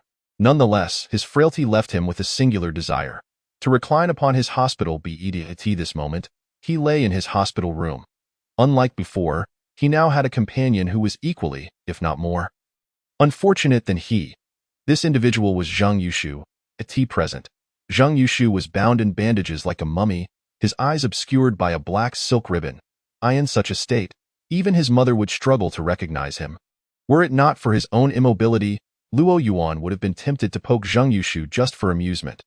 Zhang Yushu remained in a state of unconsciousness. On the first day, he did not awaken, and Luo Yuan kept vigil. On the second day, he did not stir, and Luo Yuan continued his watch. On the third day, when Zhang Yushu still showed no signs of waking, Luo Yuan finally seized the opportunity to approach him and gently prod him. Curious about what it felt like to be entirely ensconced in bandages. "Ouch, that hurts like hell." However, with that prod, a muffled groan escaped Zhang Yushu's lips. Luo Yuan swiftly withdrew his hand and straightened himself in his wheelchair. After a moment's reflection, he deemed it inappropriate to remain silent. Thus he spoke. Zheng Shua, you are awake. How do you feel? It hurts, Zheng Yushu replied. It feels as though my entire body is disassembled. Even the slightest movement causes agony. Just moments ago, for reasons unknown, an intense pain suddenly surged through me, rousing me from slumber. Luo Yuan's lips twitched. Surely it couldn't be the result of his own earlier jab. Could it? He hastily shifted the subject. Zheng Shuai, what has happened to your eyes? Zheng Yushu replied. Oh, this? I merely took a leaf out of Zhao Lao's book. He briefly explained to Luo Yuan. Upon hearing this, Luo Yuan found himself at a loss for words. There had been Ye Yuan, who had sacrificed his life to break through to the second rank, and now Zheng Yushu had voluntarily blinded himself to reach the realm of unity between man and sword. All these actions were undertaken in a bid to repel the foreign races and to safeguard the peace of humanity. Upon arriving in this world, it seemed that everyone around him was fervently fighting to protect their kind, while he felt utterly out of place. Moreover, these individuals regarded him as a hero, which filled Luo Yuan with profound shame and discomfort. Chapter 84. The Rage and Plans of the Ape Clan Leader Returning to the Cosmic Expanse. The leader of the Ape Clan was consumed with fury as he made his way back to their stronghold. Upon his return, the palpable aura of his anger enveloped the entire Ape Clan residence, silencing all its members, who dared not breathe for fear of provoking their leader's wrath and meeting a gruesome fate. Meanwhile, powerful figures from other alien races had already been observing the situation with the Ape Clan, and many of them arrived at the stronghold the moment the leader returned. Sensing his furious demeanor, they surmised that the Ape Clan had once again failed to breach the Yama Pass. However, a question lingered in their minds. Why had none of the Ape Clan warriors returned from the assault on Yama Pass? One of the alien experts voiced this query. All our warriors who ventured to attack Yama Pass have been slaughtered by the humans. The Ape Clan leader replied, struggling to suppress his inner fury. What? The entire Ape Clan army has been annihilated. That cannot be true. With so many of them, not a single one escaped. Upon hearing this, the surrounding alien experts were momentarily stunned, their minds reeling in disbelief. The Ape Clan's forces had been completely wiped out by the humans. This was simply too much to bear. For a fleeting moment, they suspected that the leader of the Ape Clan was deceiving them. Yet, considering the absence of any returning warriors, they had no choice but to accept this grim reality. Such arrogance. This is utterly intolerable. They have decimated our armies without sparing a single soul. Anger began to ripple through the other alien experts as they rallied together. Do you know who is responsible for this? Indeed, this is outrageous. We must ensure he pays the price. Came the chorus of agreement from the others. Not a single warrior returned, and I am still unaware of the specifics of this battle. The Ape Clan leader declared, Please, allow me a moment to contact the Shadow. The Shadow referred to the traitor he had turned within the human ranks. The leader of the Ape Clan formed a hand seal, and shortly thereafter, a small formation materialized before him, within which a hoarse voice emerged. Some human experts have begun to suspect the presence of a traitor. If you continue to contact me so frequently, I fear I may be exposed. Enough of your rambling. The Ape Clan leader retorted angrily, I demand to know the details of this recent battle. Who could be so depraved as to annihilate my Ape Clan army? The specifics of this battle are not entirely clear to me either. However, it seems that the one responsible for the complete annihilation of the Ape Clan forces is none other than Luo Yuan. As this was revealed, the hoarse voice brimmed with fury. Luo Yuan is indeed despicable. Not only has he obliterated the Ape Clan army, but he has also eradicated the upper echelons of the evil cult within the human ranks. This will complicate matters significantly whenever I wish to enlist their services. Their capabilities will now be severely limited. With that, the Ape Clan leader was so incensed that his entire being radiated oppressive energy, shattering the small formation before him. Luo Yuan. Once again, it is Luo Yuan. The other alien experts exchanged astonished glances, their eyes reflecting shock. How many times had this Luo Yuan disrupted their schemes? This time, he had utterly decimated the Ape Clan forces, leaving no survivors. Did he not regard them, the alien races, at all? This cannot continue. Time and again, it is Luo Yuan who foils our plans. after recovering from their shock. One of the alien experts exclaimed in fury, "We must devise a way to eliminate Luo Yuan. Otherwise, I fear that no matter how many troops we dispatch to assault Yama Pass, it will be in vain." However, it seems that Luo Yuan is not so easily slain, another alien expert remarked. Based on recent battles, it can be inferred that Luo Yuan is at the pinnacle of the second rank. In this case, unless we send a peak first-rank warrior to lead, we are unlikely to defeat him. Even without a peak first-rank warrior, we could deploy several peak second-rank warriors to confront him, suggested another alien expert. If the Ape clan lacks sufficient peak second-rank warriors, other clans can also send their peak second-rank fighters to join the Ape clan army in the assault on Yama Pass to deal with Luo Yuan. Our Golden-Winged Rock clan is indeed willing to contribute peak second-rank warriors to assist the Ape clan. However, dissent arose among the alien experts. But if we capture Yama Pass and slay Luo Yuan, how will the credit be divided? Upon hearing this, the assembled alien experts fell silent. Their reason for each clan attacking Yama Pass independently, without external assistance, stemmed primarily from their desire to monopolize the glory. At this moment, the leader of the Ape clan, who had been silent and suppressing his emotions, spoke up. "There is no need for your assistance. The Ape clan will find a way to eliminate Luo Yuan ourselves." "And how do you intend to do that?" an alien expert inquired, intrigued. "You need not concern yourselves with that. You are free to leave." The Ape clan leader issued a dismissal. "How petty. You won't even share that information." Once the alien experts had departed, the leader of the Ape clan once more stifled his seething anger and formed the destroyed communication formation anew. As the formation came to life, the previously hoarse voice returned. "What do you intend to do now?" "Kill Luo Yuan." The Ape clan leader replied coldly, "I do not care what methods you employ, whether you act yourself or enlist others. It is imperative that you find a way to eliminate Luo Yuan." The Ape clan leader reasoned that since the various alien races had proven unable to kill Luo Yuan, and since their earlier attempts to instill fear in him had failed, they would have the Shadow carry out the assassination. Luo Yuan would undoubtedly be on guard against the alien races. However, he would likely be less wary of those within the human ranks, especially those stationed to guard the spatial rifts.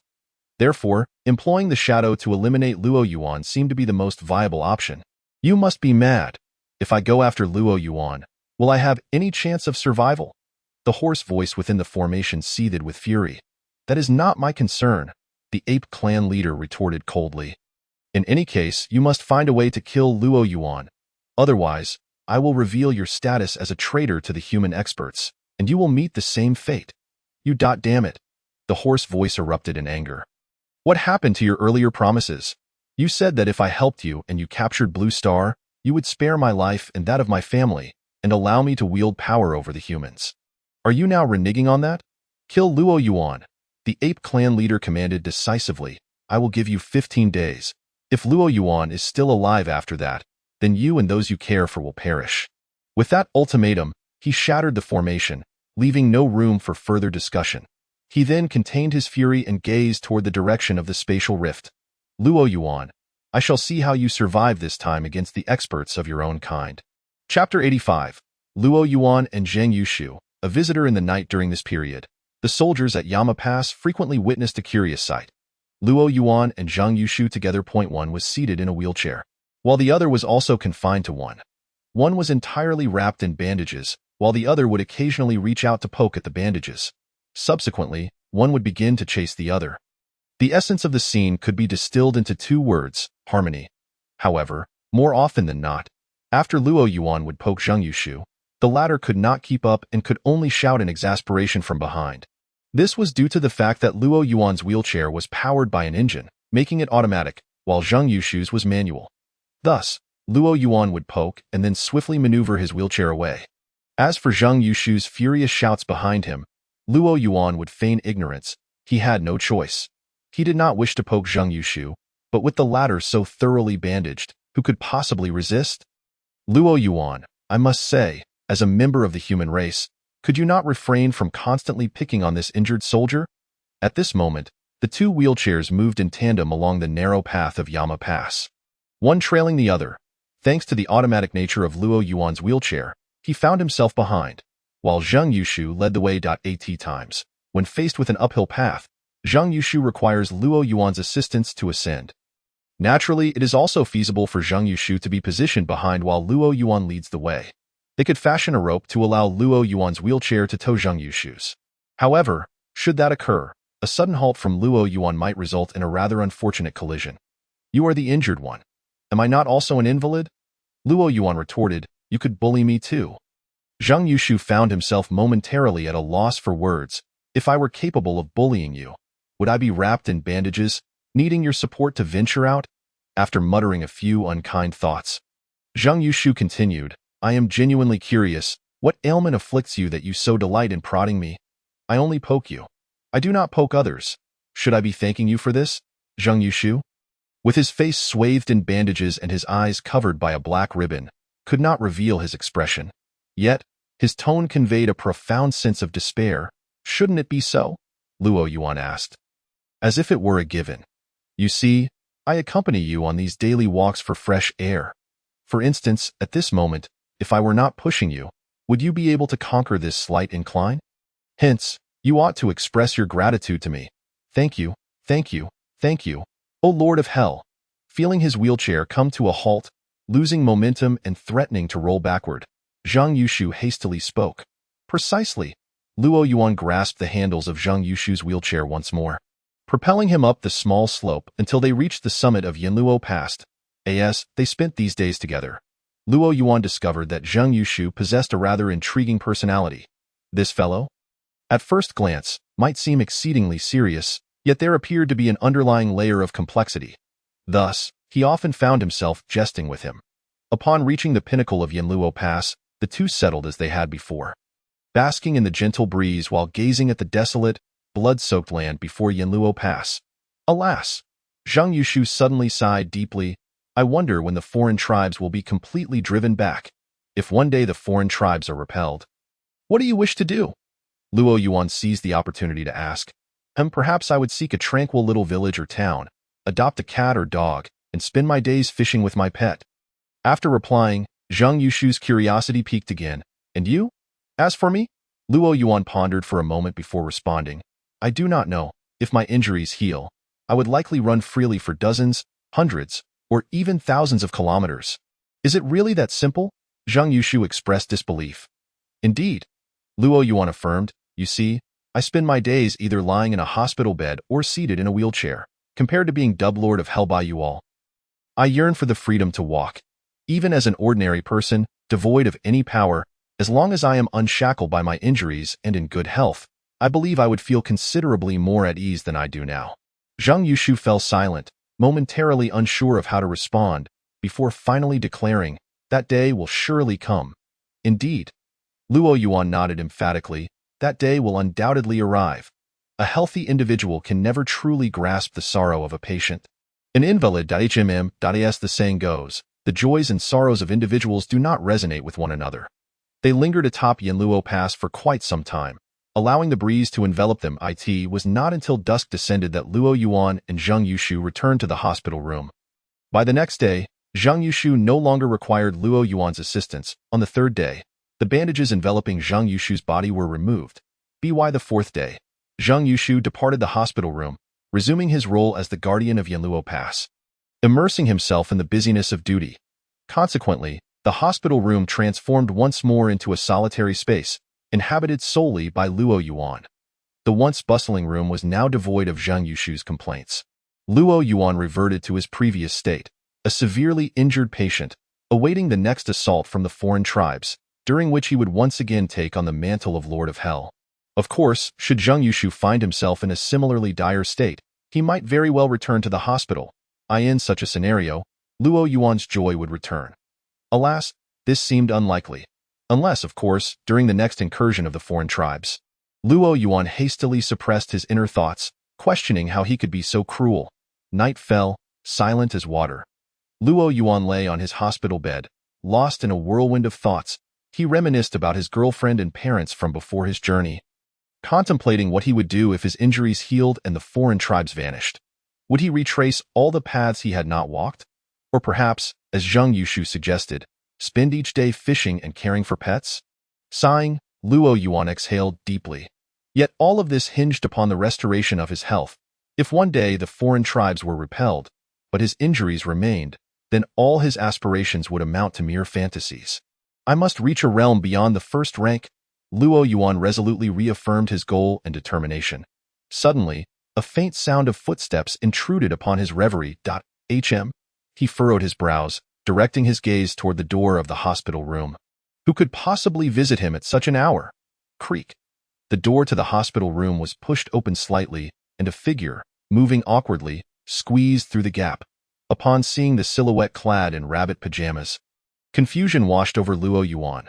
Why was Xiaoku sneaking into his hospital room at such an hour? However, Luo Yuan's pupils constricted as he noticed the terror etched across Wang Xiaoka's face. Her eyes filled with anxiety and worry, her mouth tightly covered by a large hand. Chapter 86. The Frenzied Man in the Dead of Night. Who are you? Luo Yuan's gaze fixated on the doorway. Sure. The figure behind Wang Xiaoka, who held her mouth shut, stepped fully into the room and closed the door. He gestured for silence toward Luo Yuan. What do you intend to do? Luo Yuan's brow furrowed deeper. For he had discerned the identity of the intruder. The man was somewhat gaunt, missing his right ear, with a scar running across his face to his chin. Luo Yuan's frown was not solely due to the man's appearance, but rather because this man was a fourth-rank member of the human race from Yanluo Pass. He still wore the battle attire of the human race. Luo Yuan recalled how this man had displayed remarkable valor during the last battle, fervently shouting Yanluo as he pursued the foreign tribes. He could not fathom why this man would, in the dead of night, take Wang Xiaoka hostage and invade his hospital room. Luo Yuan, let us make a deal. The man's eyes were wild, yet he averted his gaze from Luo Yuan, focusing instead on Wang Xiaoka. What kind of deal? Luo Yuan gradually regained his composure, coldly observing the man. There was no need to contemplate anything else. This man had evidently come for him, a life for a life. The man's voice was hoarse and tremulous as he continued, Use your life in exchange for this young nurse's life. Tonight, either you die, or she dies. The choice is yours. Wang Xiaoka, her mouth covered, writhed in panic, struggling to escape. Rong Yin, don't listen to him, brother. I do not understand why you are doing this, Luo Yuan said, his brow furrowing deeply, his pupils narrowing to mere pinpricks in the dim light. However, I believe you should calm down. If you are facing difficulties, you can share them with me. I can assist you. Enough with the nonsense. The man snapped, If you truly wish to help me, then you must take your own life right now. Rong Yin, don't listen to him. Wang Xiaoka continued to struggle, her words nearly incoherent, her eyes brimming with anxiety. Brother, during the last battle, I witnessed your remarkable bravery against the foreign tribes. Luo Yuan thought quickly, aiming to navigate the precarious situation. I do not know what has led you to this point, but if you tell me your troubles, I will surely help you. You cannot help me. You cannot help me. The man shook his head violently. The greatest assistance you can provide is to end your own life immediately. Brother, please, do not speak any further. I know what you are thinking, the man interrupted, his voice resolute. You had better take your own life now, or I will slit her throat. As he spoke, the dagger in his right hand pressed against Wang Xiaoka's neck, the blade already piercing her skin. Ah! The searing pain and overwhelming fear caused Wang Xiaoka, her mouth covered, to gasp in distress. Brother, please calm down. You must calm down. Luo Yuan urged swiftly. Even if you wish for my death, you need to do it yourself. Do you not? You are well aware that I am gravely injured, and I can scarcely move. How do you expect me to bring about my own demise? Look, I can only lie here on this hospital bed. Confronted by the frenzied man, Luo Yuan could only strive to stabilize him for the time being, as he had yet to devise an effective solution to the immediate predicament. Although unaware of the man's past tribulations, it was evident that he now teetered on the brink of madness, or perhaps collapse. Hearing Luo Yuan's words, the man instinctively moved closer. However, after taking 2 steps, he abruptly halted and retreated to his previous position. No, no. The man fixed his gaze upon Luo Yuan. You are deceiving me. Just moments ago, you were able to push Zheng Shuai around Yanluo Pass. How can you claim to be immobile? Hurry up and end it. Or I shall truly take her life. As he spoke, the man's right hand gripped the dagger tighter, causing it to sink deeper into Wang Xiaoka's flesh. Wail. Blood, like pearls, oozed from her skin, dripping from her neck onto the bunny-themed nightgown that accentuated her chest. Brother, remain calm. Luo Yuan lamented silently. It was a pity that if the man drew any closer, he might have had the opportunity to eliminate him and save Wang Xiaoke. He continued, brother, you must at least provide me with a weapon, for I currently possess nothing. How can I bring about my own end? The man pondered, about to offer the dagger to Luo Yuan, when he suddenly realized, you do not need a weapon. You only need to shatter your own organs completely. Luo Yuan, in his anxiety, found himself at a loss for words. This man appeared quite resistant to persuasion. Hurry, Luo Yuan. You must channel your spiritual energy and shatter your own organs. Upon seeing Luo Yuan's silence, the man immediately threatened and urged, my patience is limited. If you continue to hesitate, I shall kill her. At that moment, the dagger had already plunged halfway into Wang Xiaoke's body. Blood transformed from mere droplets to a continuous flow, soaking her nightgown in an instant. Wail. Wang Xiaoke's complexion turned pale, and she instinctively refrained from struggling. The slightest movement would send excruciating pain radiating from her neck. Very well, Luo Yuan quickly interjected, interrupting the man's actions. Brother, do not act impulsively. I will now summon my spiritual energy to shatter my own organs. You are aware that my organs are injured, and a mere tremor will suffice to break them. Wail. Wang Xiaoke's eyes filled with urgency, tears streaming down her face as she incoherently pleaded. Rong Yuan, you mustn't do it so hastily. Wang Xiaoke could not bear to watch Luo Yuan sacrifice himself for her. If he were to perish by shattering his own organs for her sake, she would never forgive herself in this life or the next. Quiet. The man tightened his grip, pressing down hard on Wang Xiaoke's mouth to silence her. Then, he turned to Luo Yuan, urging, Luo Yuan, hurry. You must shatter your own organs at once. If you do not act now, my dagger will plunge directly into her neck. Brother, do not rush me. I shall act immediately. As Luo Yuan spoke, a surge of violent spiritual energy enveloped him. The man's eyes, filled with madness, sparkled with renewed hope. If Luo Yuan were to die, then his wife and daughter would be spared. Chapter 87. The Passage of Yanluo, Shocking the World. Noticing the tumultuous spiritual energy within Luo Yuan, the man felt a rush of joy. But at that moment, with a soft sound, the man's expression froze. The joy in his eyes gradually morphed into terror as a long sword pierced through his body. Wang Xiaoke, protected by a sudden force, slipped from his grasp.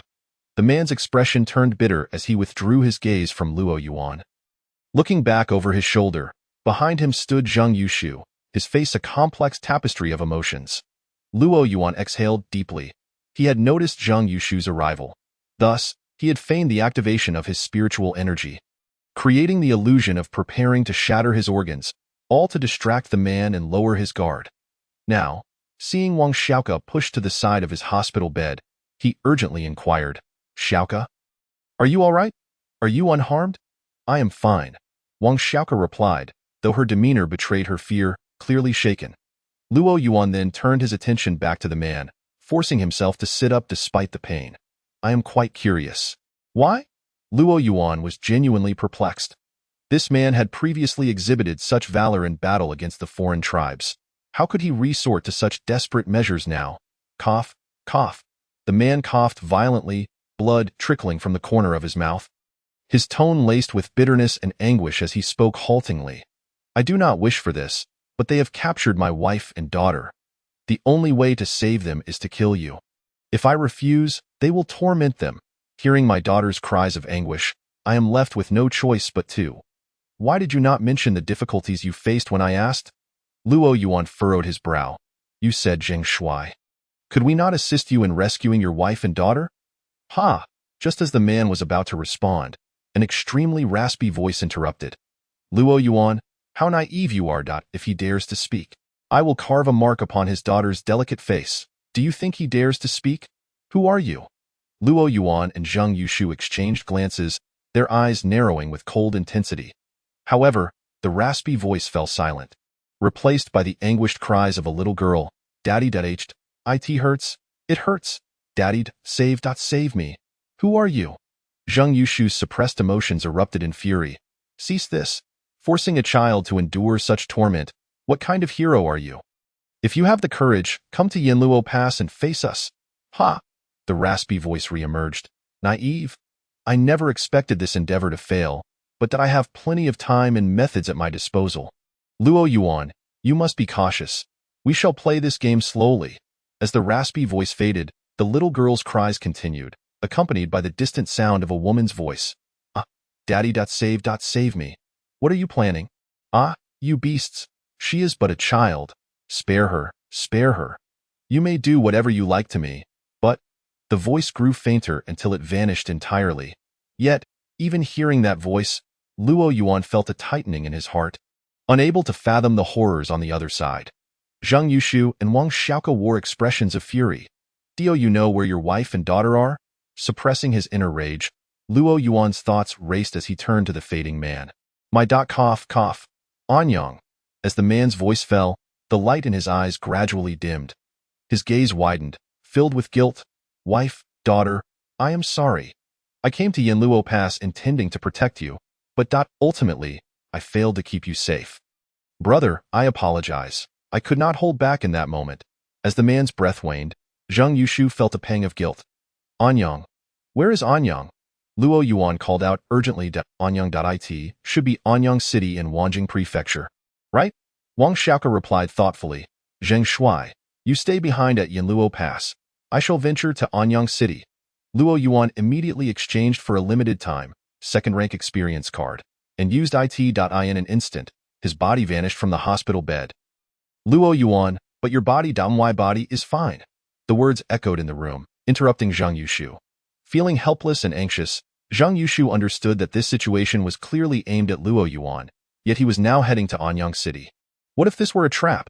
Zheng Shuai, do you think Luo Yuan will be all right? Wang Xiaoke, still shaken, voiced her concern. Luo Yuan's strength surpasses even mine. He should be fine, right? Zhang Yushu replied uncertainly. Subsequently, he approached the man now sprawled on the ground, searching through his belongings until he finally retrieved a square, black electronic communication device. With a quickening mind, he contemplated briefly before looking at Wang Xiaoke. Find someone to handle his body. I have urgent matters to attend to. Before he finished speaking, he had already vanished from Luo Yuan's hospital room, seeking someone to attempt to locate those individuals. On the other side, guided by the memories etched in his mind, Luo Yuan raced forward with fervor. From a distance, his figure remained invisible. Only a streak of luminous light could be seen darting through the night, reminiscent of a meteor streaking across the sky. However, wherever this light traversed, the masters of the human race could not help but change their expressions in alarm. One by one, they appeared in mid-air, gazing with trepidation at the receding light. In just a few minutes, Luo Yuan had entered the territory of Wanjin Prefecture. In an instant, all human masters above the 4th rank in Wanjin Prefecture were struck with dread, appearing in mid-air, their hearts heavy as they watched the radiant light hastening toward Anyang City. What a terrifying aura! Which master of our human race could possess such might? Exclaimed one, astonished at the sight. I do not know. Someone else shook his head, speculating that the fearsome presence must have already reached the early 2nd rank. Early 2nd rank? A voice scoffed. If I am not mistaken, it seems to be the aura of Yanluo. Yanluo is capable of effortlessly slaying those at the late 2nd rank. How can you claim he is merely at the early 2nd rank? Good heavens! Good heavens! Upon hearing this, the masters of the 3rd and 4th ranks in Wanjin Prefecture could not help but exclaim in shock, "Oh, it is Lord Yanluo. Then there is nothing to worry about." However, after the initial astonishment, some adopted a demeanor of nonchalance. After all, this is Lord Yanluo. If he were not terrifying, how could he be so renowned? Yet, why would Lord Yanluo suddenly leave Yanluo Pass to come to our Wanjin Prefecture? One raised a question that remains unknown. Chapter 88, Frantic Madness. The terror of Wanjin Prefecture's masters. After entering Wanjin Prefecture, it took only a few seconds for Luo Yuan to locate Anyang City. Following the map in his memory, nestled at the northwestern edge of Wanjin Prefecture, Anyang City was relatively modest in size, being merely a small to medium-sized town. As soon as he appeared above Anyang City, Luo Yuan's senses expanded outward, enveloping the entire city.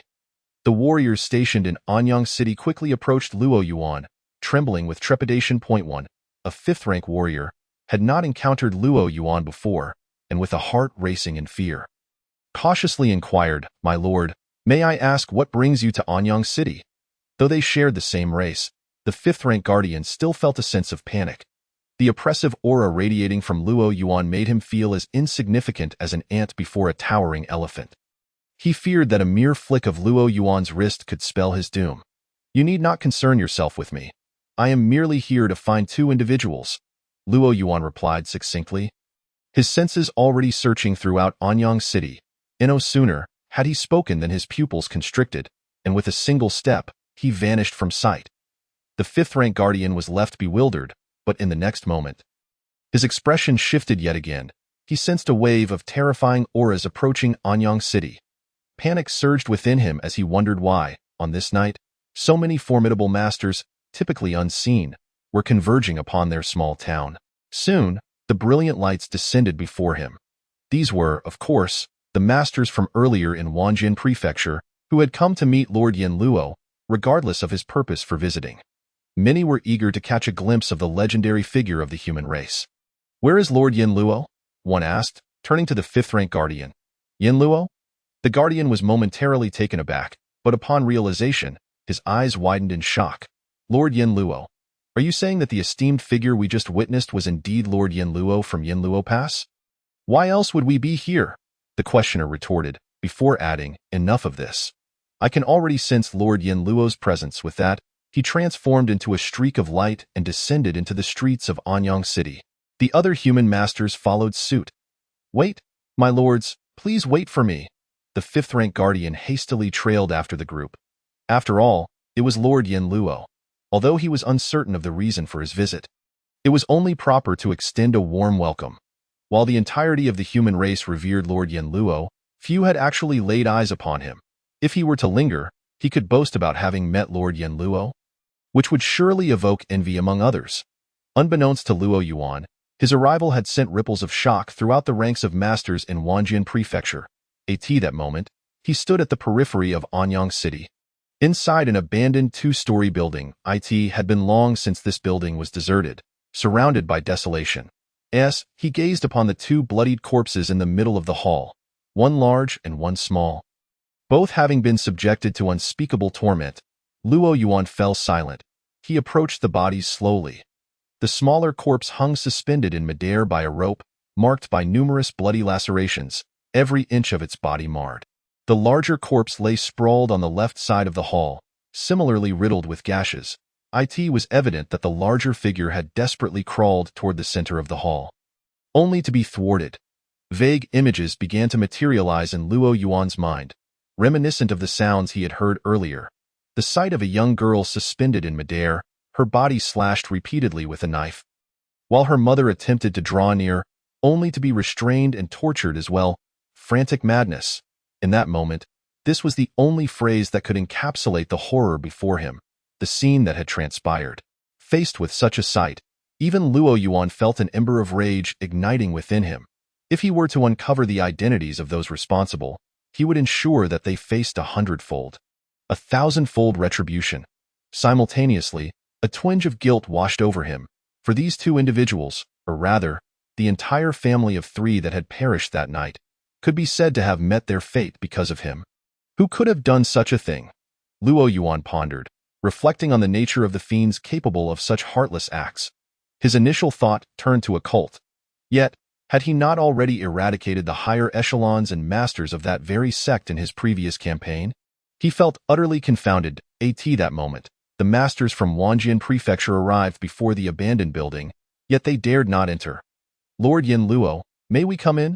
they respectfully inquired, bowing as they spoke. "Please, enter." Upon receiving permission, the masters hesitantly stepped inside, their hearts a mix of apprehension and anticipation. As they beheld the imposing figure standing in the hall, many felt their nerves tighten. How to describe this sensation?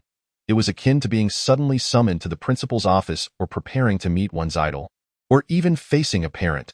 Soon, the human masters found themselves lined up behind Luo Yuan, resembling bashful brides, hesitant to raise their gazes to meet his. It was not until one of them, with eyes lowered, caught sight of the gruesome scene before Luo Yuan that they gasped and hurriedly lifted their head. Gasp! Upon fully comprehending the horror laid out before them, many instinctively inhaled sharply. The visual impact was overwhelming. In unison, thoughts echoed in their minds. mirroring the words that had surfaced in Luo Yuan's own. Frantic madness. The scene before them was aptly described by this term. The fifth-rank guardian, stationed in Anyang City, turned pale, beads of cold sweat forming on his brow.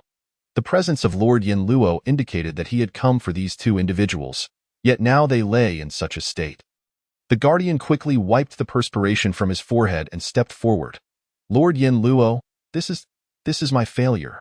Many other masters from Wanjin Prefecture also came to the same realization. Bowing their heads in unison, Lord Yin Luo, we had no idea that such a tragedy could occur in Wanjin Prefecture. This is our oversight. Chapter 89. Gravity. Zhang Yushu's speculation, although they were unaware of Luo Yuan's relationship with the deceased. The fact that these two individuals had met such a tragic end within their jurisdiction placed a measure of responsibility upon Wanjin Prefecture. Who was Luo Yuan? He was none other than the renowned Yin Luo, a figure of immense repute among the human race, and the masters of Wanjin Prefecture could hardly contain their fear. It is said that the wrath of a powerful being can bring ruin to countless lives. And they genuinely feared provoking Luo Yuan's ire. It is not your fault. Luo Yuan gently waved his hand. The masters of Wanjin Prefecture collectively exhaled in relief. Luo Yuan continued, please arrange for someone to handle this situation. Furthermore, you must be vigilant to prevent such occurrences in the future. We understand, Lord Yin Luo. We will certainly enhance our vigilance moving forward. The masters of Wanjin Prefecture replied earnestly, I shall take my leave now. You may attend to the matter at hand. Before his words had fully dissipated, Luo Yuan's figure had already vanished from the building. Phew! The aura of Yin Luo was truly daunting. Standing before him felt akin to facing an insurmountable mountain. Once Luo Yuan had departed, one master from Wanjin Prefecture finally let out a breath of exasperation. This is indeed the cornerstone of our human race's resistance against the alien tribes. An aura forged through bloodshed. How could one not fear it? Another individual interjected, clearly still shaken. You are stationed at Anyang City, and such a tragic incident has occurred there. Did you not sense anything at all? Others immediately turned their gaze towards the fifth rank stationed in Anyang City. Though Yin Luo did not pursue the matter, the severity of the situation demanded their utmost attention. Meanwhile, Luo Yuan, as swift as a flash of light, soared towards the direction of Yin Luo Pass. His heart heavy with dismay. The adversary clearly anticipated his arrival, thus preemptively silencing witnesses before making their exit. He had recently centered his inquiries around that dilapidated building, employing his instincts to search, yet found naught suspicious. Concurrently, a grave sense of foreboding enveloped Luo Yuan. This time, the true enemy lurked in the shadows while he remained in the light. Previously, he had surmised the involvement of a cult, but now he was utterly oblivious to who sought to harm him. Furthermore, the foe exhibited an alarming ruthlessness, which only compounded his troubles. This was their first move, and they had already threatened a formidable expert from Yin Luo Pass to target him. What method would they employ next? The more he pondered, the heavier his heart became. Were they to focus solely on him, he would not be overly concerned. However, if each attack entangled those around him, then, lost in thought, he realized he had returned to Yin Luo Pass and quelled his swirling emotions. He did not return to the infirmary but sought out Zhang Yushu's office, eager to discuss the matter with him. Upon entering, he found Zhang Yushu's expression equally grim. He had already attempted to pinpoint the enemy's location through electronic devices retrieved from the assailant, but alas, it had proven fruitless. Not entirely a failure, as they had identified the corresponding communication tools, yet the enemy had evidently prepared well. While the location was determined, there was no one present. Zhang Yushu was startled when Luo Yuan suddenly appeared in his office. Why did you not knock upon entering? After regaining his composure, he inquired, what news do you bring? Any leads? Luo Yuan shook his head. I merely wish to ask if there are any other organizations within our human race aside from the cult. He felt certain that additional groups existed. Otherwise, who would specifically target him? The cultists should lack the strength and audacity to provoke him again, shouldn't they? Zhang Yushu responded with a shake of his head. Within our human race, the cult is the sole organization that opposes the human alliance. The others are merely minor factions, none of which would dare to undertake such actions. That is indeed perplexing. Luo Yuan expressed, brimming with confusion. Who could possibly wish to take my life with such unrelenting ferocity? Zhang Yushu hesitated momentarily before extending his senses to form a barrier. then continued, Luo Yuan, it appears there may be a traitor among us, colluding with the alien tribes. I suspect this incident was orchestrated by them through an insider. The aliens clearly recognize your threat, hence they employed a traitor to attempt your assassination. Regardless of whether this insider succeeds or ultimately reveals themselves, they would incur no loss. A traitor? Luo Yuan was taken aback. He had not considered this angle. Throughout history, wars have always bred dissenters and traitors. This was to be expected. However, he felt a twinge of doubt and asked, how can you be certain of a traitor's existence? Do you recall the last time the cult leader collaborated with the alien tribes, attempting to open a second spatial rift? Zhang Yushu elaborated. There are human experts guarding the rift. How could the aliens maintain contact with the cult and coordinate efforts? Thus, it must be an insider. Furthermore, this traitor is likely one of the human experts stationed at the rift. Upon hearing this, Luo Yuan quickly deduced the implications. He was now convinced that Zhang Yushu's analysis was strikingly accurate. In other words, the assailants targeting him were likely traitors from within the human ranks. This could merely be their first attempt, and further assaults were anticipated. The weight of this realization bore heavily upon him. Such hidden adversaries lurking in the shadows were the most difficult to confront. Do you have any suspects? Who do you believe to be the traitor? Luo Yuan inquired, looking towards Zhang Yushu. How would I know? Zhang Yushu replied with a sense of resignation. The guardians of the spatial rift are all second and first-rank experts, and there are quite a few of them. Without substantial evidence, who would dare to make unfounded accusations? Moreover, I must emphasize that I would not dare speak of this near the rift, with so many human experts guarding it. If they began to suspect one another, chaos would inevitably ensue. Luo Yuan nodded in agreement. Zhang Yushu's words rang true. The guardianship of the spatial rift was paramount, and the emergence of a traitor among them was alarming. Even suspicion could only remain unvoiced. To openly confront the issue would surely lead to turmoil. Yet this only deepened Luo Yuan's sense of helplessness. If it were indeed an expert among the guardians, how could he possibly defend himself? It was utterly insurmountable. Chapter 90. Luo Yuan's decision to gift Yang Feng and Shaoli with small rejuvenation pills after concluding his discussion with Zhang Yushu. Luo Yuan noted that his second-rank experience card was about to expire and return to his infirmary. It was the most wasteful use of a second-rank experience card, and he felt a pang of regret. Just as he reclined upon the bed, Li Daoi arrived. The gravity of Luo Yuan's situation far surpassed the previous instances when people had criticized him online. How could Li Daoi refrain from seeking out Luo Yuan for a conversation? Upon seeing Luo Yuan, Li Daoi maintained his customary respect, showing no hint of his status as the leader of the human alliance. Luo Yuan, please, lie back and do not rise. Seeing Luo Yuan struggle to sit up, Li Daoi hurriedly intervened. With his efforts to rise rendered moot, Luo Yuan relented but expressed his apologies. My apologies, Alliance Leader. Luo Yuan, what is this? You have done so much for our human race. There is no need for apologies. If anyone should apologize, it is I. Our human race cannot even provide you with the medicine necessary for your recovery, forcing you to endure great pain to combat our enemies. Luo Yuan was at a loss for words and redirected the conversation. Alliance Leader, what brings you here? I heard that you were attacked, and that the assailants were even from Yin Luo Pass, Li Daoi replied. Thus, I came to check on you.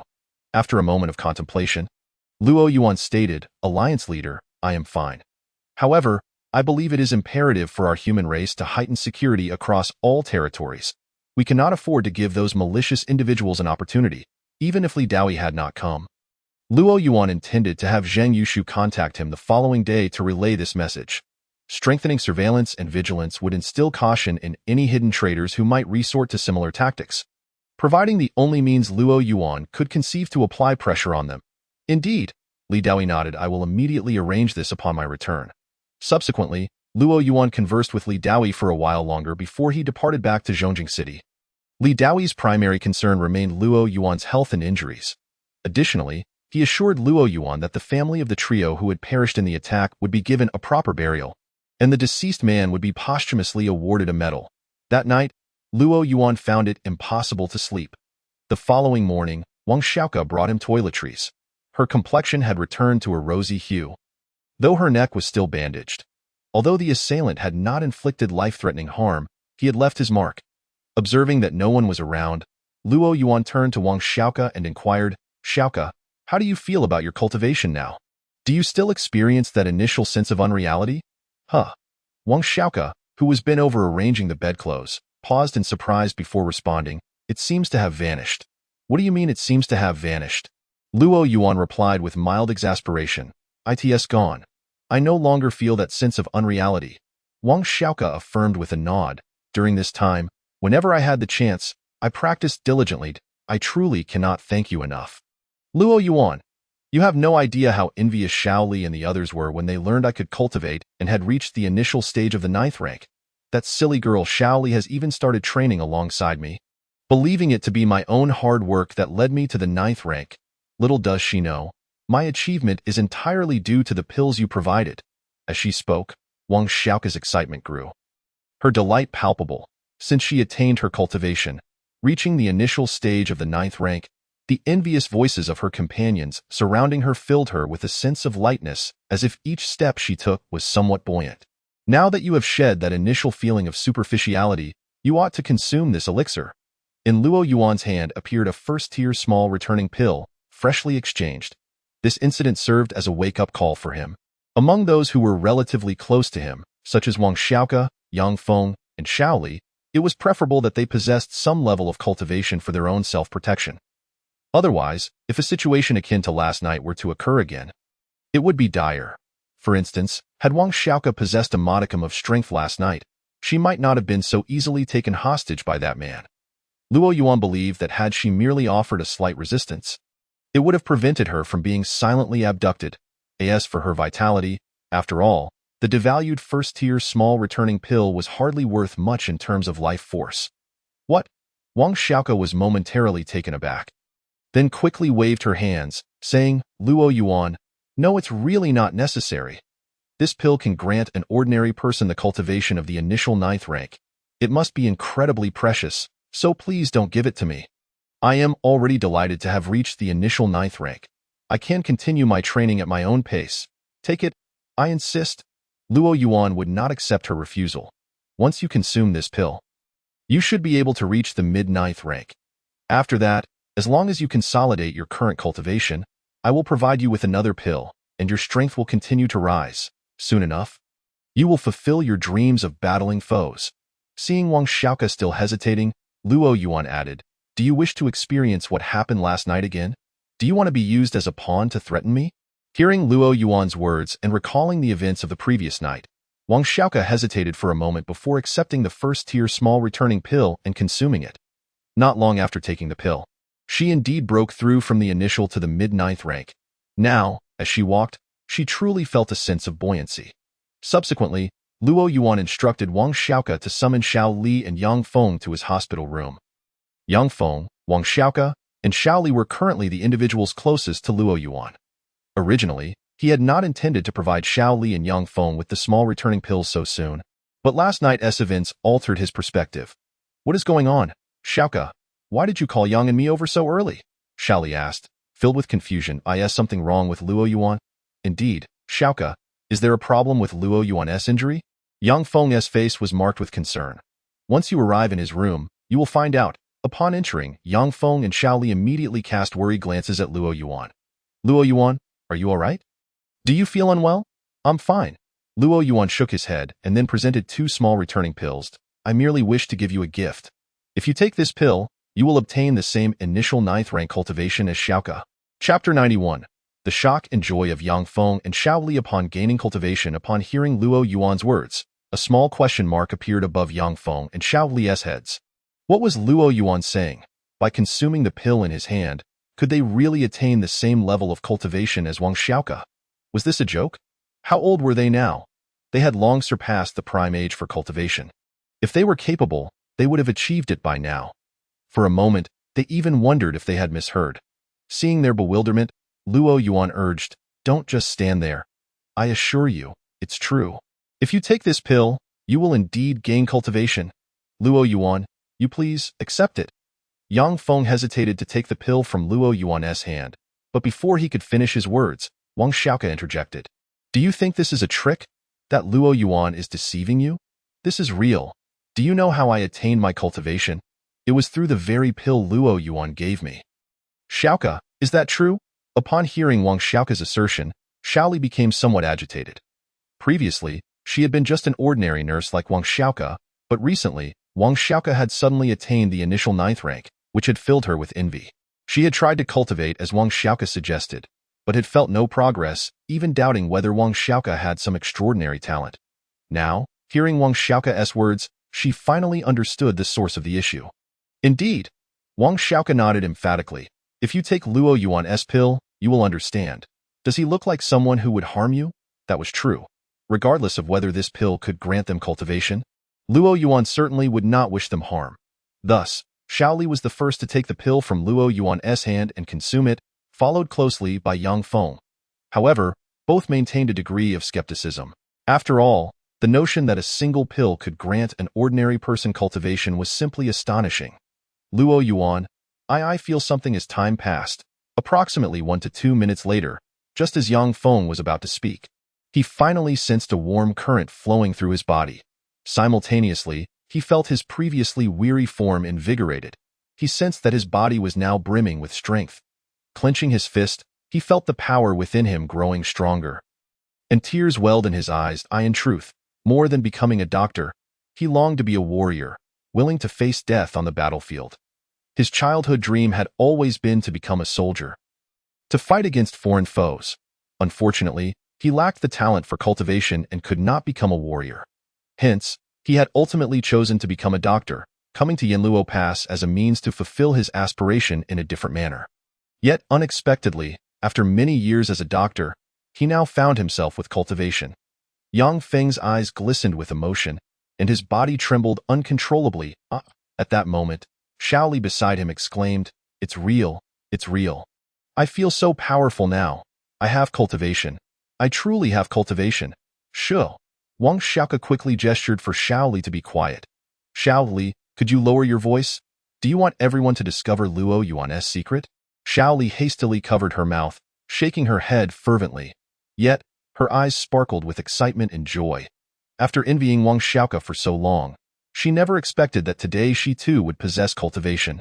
And she would no longer need to envy Wang Xiaoka. In fact, she might soon become an object of envy for other nurses. Just like Wang Xiaoka, Yang Feng was far more composed than Xiaoli. Suppressing his joy, excitement, and shock, he turned to Luo Yuan, who lay on the bed with a gentle smile.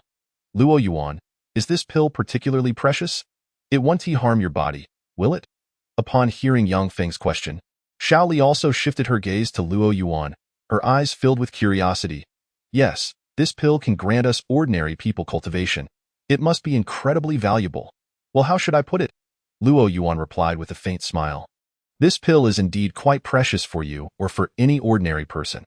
However, for me, it is not particularly valuable." After pausing, he added, "Moreover, giving you this pill will not pose any danger to me. So you need not worry." Hearing that giving them the pills posed no risk to Luo Yuan, Yang Feng felt a weight lift from his heart. Nevertheless, he did not believe Luo Yuan's claim that the pills were not precious. How could a pill that grants cultivation to an ordinary person be anything but valuable? Offering such a pill was tantamount to bestowing a second life.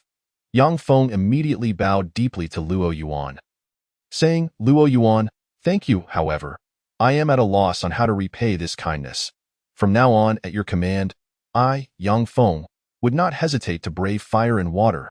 Me too, Xiaoli chimed in eagerly.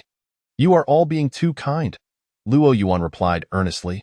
"During this time, you have all taken care of me. I should be the one expressing gratitude. That's different. You are the patient, and caring for you is our duty. However, the pill you have given us is akin to granting us a second life."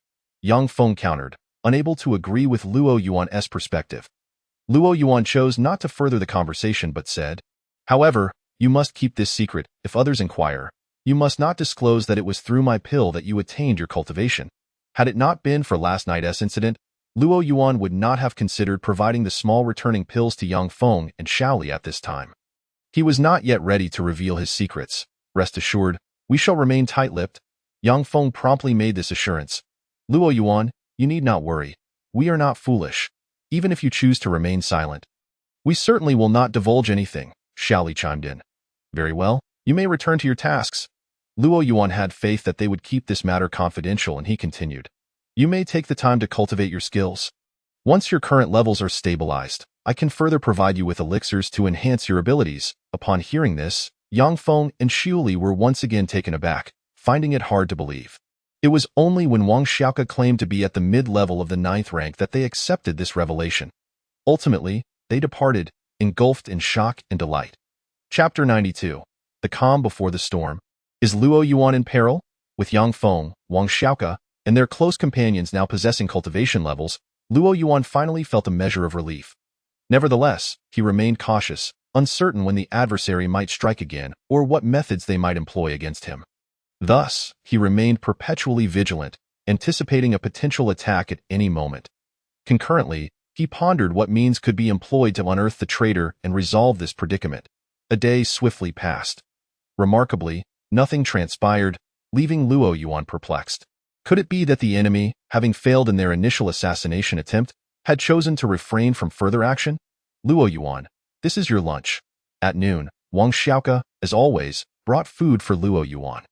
Ever since he expressed a desire to eat, Yanluo Pass had arranged for specially prepared meals for him daily. This was the least they could do for Luo Yuan, and they were determined to fulfill this duty with utmost dedication. Xiaoke, has anything significant occurred in the outside world? Once Wang Xiaoke placed the food on the small table beside the bed, Luo Yuan inquired. He felt that the tranquility of the past day was somewhat unnatural. Nothing of particular note, Wang Xiaoke replied. It has been quite serene. As long as the alien races do not arrive, all remains calm. I rather enjoy this tranquil existence. Do you not? Indeed, Luo Yuan answered casually. Yet he harbored some self-doubt. Could it be that the internal traitor, having failed in their initial attempt, would genuinely cease their actions? Never mind, let us observe the situation. With a long sigh, Luo Yuan suppressed his inner agitation. For now, he could only adopt a strategy of stillness. Luo Yuan, come dine with me. Wang Xiaoke lifted the food from the nearby table. This time, they have prepared spirit ginseng porridge, according to Dr. Yang. This ginseng is of the 7th grade, highly beneficial for your health and capable of nourishing your body. As she spoke, Wang Xiaoke scooped a spoonful of the porridge, blew on it gently, and offered it to Luo Yuan. Initially, being fed in such a manner was quite unfamiliar to Luo Yuan, and he found it somewhat unseemly. However, at this moment, he had begun to relish this way of life. He instinctively opened his mouth and swallowed the spirit ginseng porridge that Wang Xiaoke offered, savoring it as he did so. Yet, as soon as he swallowed this so-called porridge, Luo Yuan's pupils involuntarily constricted, and he looked at Wang Xiaoke. Xiaoke, is today's spirit ginseng porridge still prepared by the same master as before? Indeed, your meals have always been crafted by specialized doctors, Wang Xiaoke replied, somewhat puzzled. Is there an issue? Or does this porridge not suit your palate? This spirit ginseng porridge. Luo Yuan began to speak, but abruptly halted. Wang Xiaoke grew increasingly bewildered. Luo Yuan, is there a problem with this porridge? No. Luo Yuan shook his head. If there is an issue with this spirit ginseng porridge, you must certainly inform me. Wang Xiaoke regarded Luo Yuan with suspicion, sensing something unusual about him. No. I merely meant to say that this spirit ginseng porridge is quite good. Please continue to feed me. Although Wang Xiaoke remained uncertain about Luo Yuan's peculiar behavior, she complied and continued to feed him the porridge. Before long, the entire bowl of spirit ginseng porridge had vanished into Luo Yuan's stomach. Luo Yuan, I shall take my leave now. Do not hesitate to call for me if you require anything. As Wang Xiaoke tidied up the bowls and chopsticks, preparing to exit Luo Yuan's room, he did not respond. Luo Yuan, Wang Xiaoke turned her gaze towards him, as he usually would reply. Upon focusing on Luo Yuan, her brow furrowed in concern. Just moments ago, he had been eating porridge, yet now he had closed his eyes, his face contorted in agony. Luo Yuan, what is wrong? Are you all right? Wang Xiaoke exclaimed in alarm, hastily setting down the bowls and returning to Luo Yuan's bedside. However, before she could assess his condition, her expression turned even graver.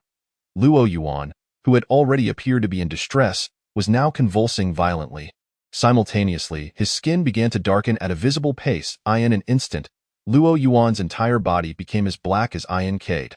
As his body darkened, his convulsions gradually ceased. Yet, Wang Xiaoke was horrified. What had happened to Luo Yuan? Dr. Yang, please come quickly. Without further delay, she rushed towards the door, frantically calling for assistance. Soon, Yang Feng and Xiao Li followed Wang Xiaoke, their faces etched with concern, arriving at Luo Yuan's room. "Dr. Yang, please hurry," Wang Xiaoke urged insistently, trailing closely behind Yang Feng. "Xiaoke, do not panic," Yang Feng replied helplessly. Wang Xiaoke was clearly in a state of distress, unable to articulate what had transpired with Luo Yuan, and merely continued to urge him onward. However, upon entering the room and witnessing Luo Yuan lying on the bed, his body shrouded in darkness, Yang Feng's heart sank instantly. "Luo Yuan, what has happened? Are you all right?" He rushed to Luo Yuan's bedside. Receiving no response, his anxiety deepened, and he began to examine Luo Yuan frantically.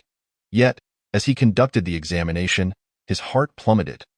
Luo Yuan's once vigorous vital signs had now become alarmingly weak, to the point of being nearly non-existent. Yang Feng found this hard to believe. How could this be? Just yesterday, Luo Yuan's vital signs had been perfectly normal, and aside from not being able to engage in strenuous activity, he had even been able to sit in a wheelchair to take a stroll and breathe fresh air. How could he suddenly have no vital signs? Yang Feng questioned whether he had made an error in his assessment. He quickly repeated the examination, but the results remained unchanged, and Luo Yuan's vital signs seemed to have diminished further. "Dr. Yang, what has happened to Luo Yuan?" Wang Xiaoke and Xiao Li stood by, filled with anxiety. "Indeed, Dr. Yang, what is the status of Luo Yuan? How could his condition have changed so drastically?" "Luo Yuan's vital signs have become alarmingly weak, and they continue to diminish," Yang Feng replied sorrowfully, dejectedly stating. "It appears that Luo Yuan has suddenly fallen victim to a potent poison. This toxin is relentlessly ravaging his body, destroying the life force within him." "What?" Wang Xiaoke and Xiao Li instantly became frantic. "Dr. Yang, please, treat Luo Yuan, detoxify him, and save him. It is futile," Yang Feng lamented, his voice heavy with despair. "The potency of this poison is overwhelming. It has already permeated his entire body. Most critically, it specifically targets his injured internal organs, annihilating their vitality." "Then, what shall we do?" Xiao Li inquired, her voice trembling.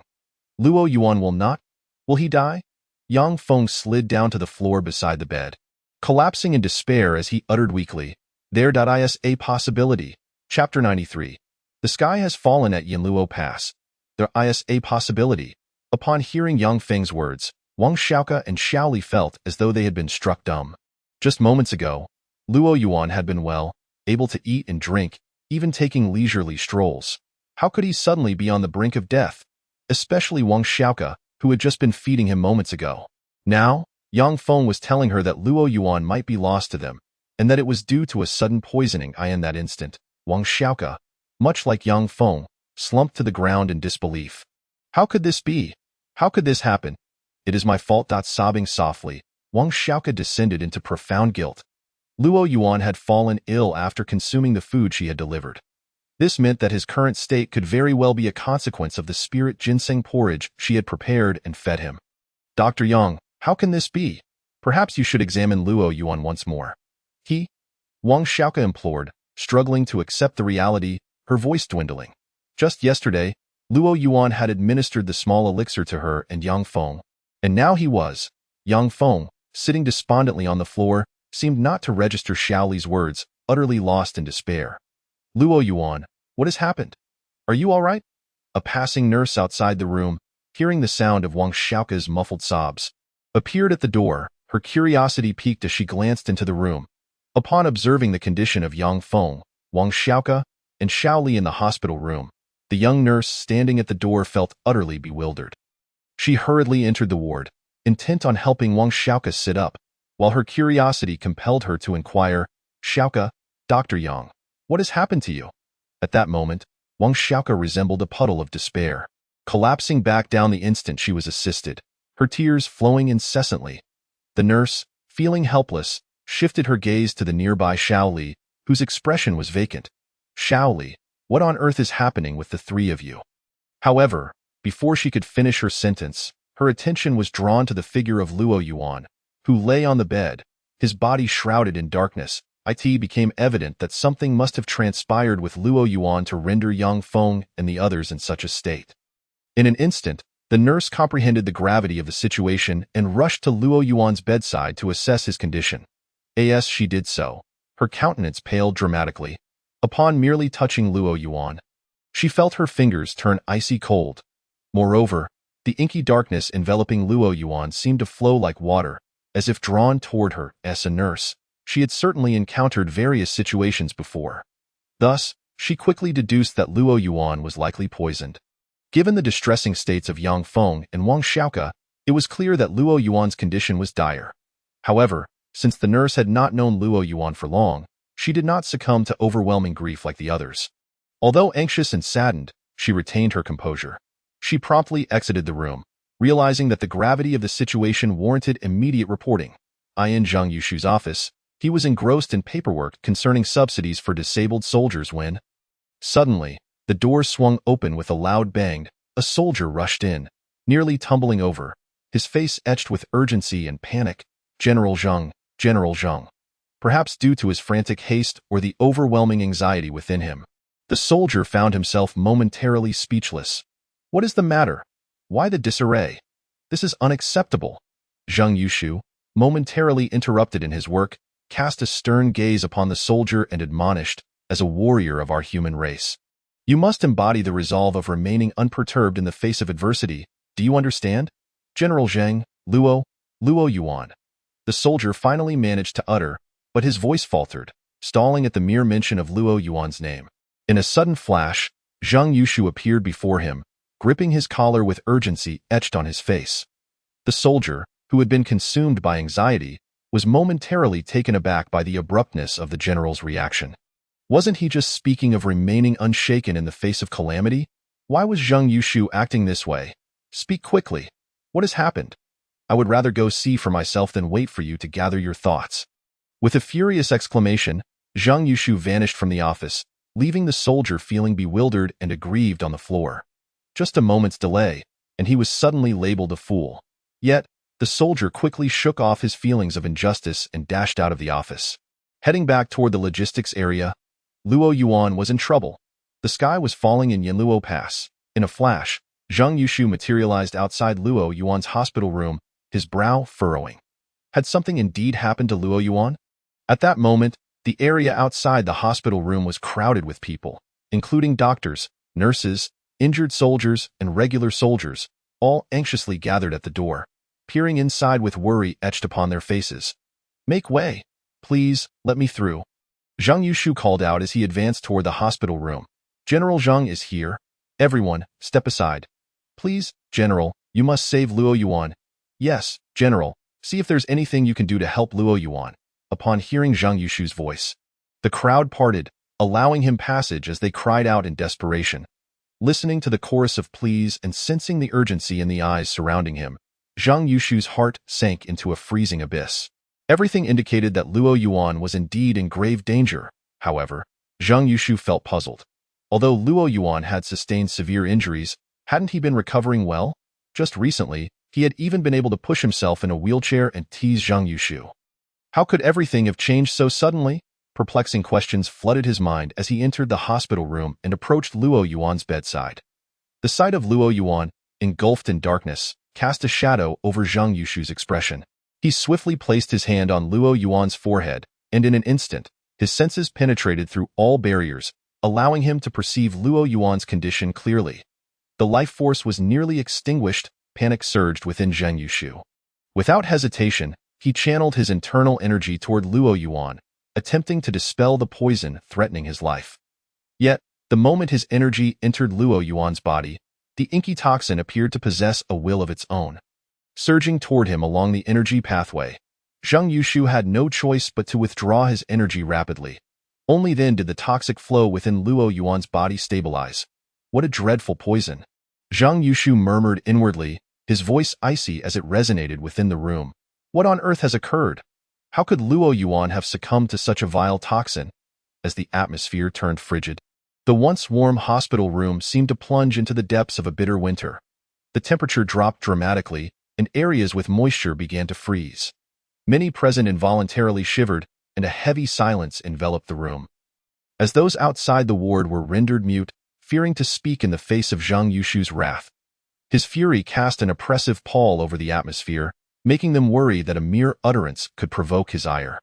General Zhang, Wang Xiaoke, having managed to regain some composure, continued to sob intermittently. I don't know what happened, and I simply went to the kitchen as before to fetch a bowl of spirit ginseng porridge to feed Luo Yuan.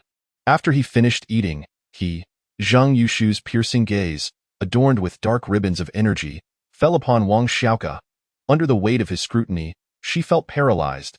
Her sobs stifled. In that moment, she felt utterly exposed, as if every secret had been laid bare before him. Where is the person responsible for preparing Luo Yuan's food? Bring them to me immediately. After what felt like an eternity, Zhang Yushu's voice broke the silence, and Wang Xiaoke's sense of vulnerability receded. General, is there something I am unaware of that has caused harm to Luo Yuan? For now, I cannot ascertain anything. Zhang Yushu's tone was devoid of emotion. Thus, you must remain here for the time being. Unless the situation is completely clarified, I fear you will be unable to leave. Pausing momentarily, Zhang Yushu turned to a hastily arrived deputy general and commanded, immediately inform the capital of this matter, and have them devise a way to see if they can assist Luo Yuan in detoxification. Yes, General. I will attend to it right away. The deputy general, having hurriedly arrived, dashed off again, but this time with a face full of concern. Luo Yuan was in trouble. Could it truly be serious? At that moment, not only the deputy general but many others shared the same worried. As news of Luo Yuan's predicament spread throughout Yanluo Pass, an increasing number of soldiers gathered in the logistics area, anxiously congregating outside his hospital room, their faces marred by concern. Soon, the soldier dispatched to find the individual responsible for preparing Luo Yuan's meals returned to the hospital room. However, he returned alone. He hurriedly approached Zhang Yushu and bowed, General, I have failed in my duty.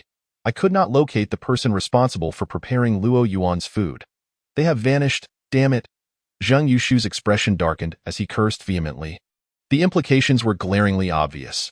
Either the individual who prepared Luo Yuan's food had been coerced just like the previous man, or they had encountered misfortune themselves, and today, the person responsible for Luo Yuan's nourishment was not the same individual as before.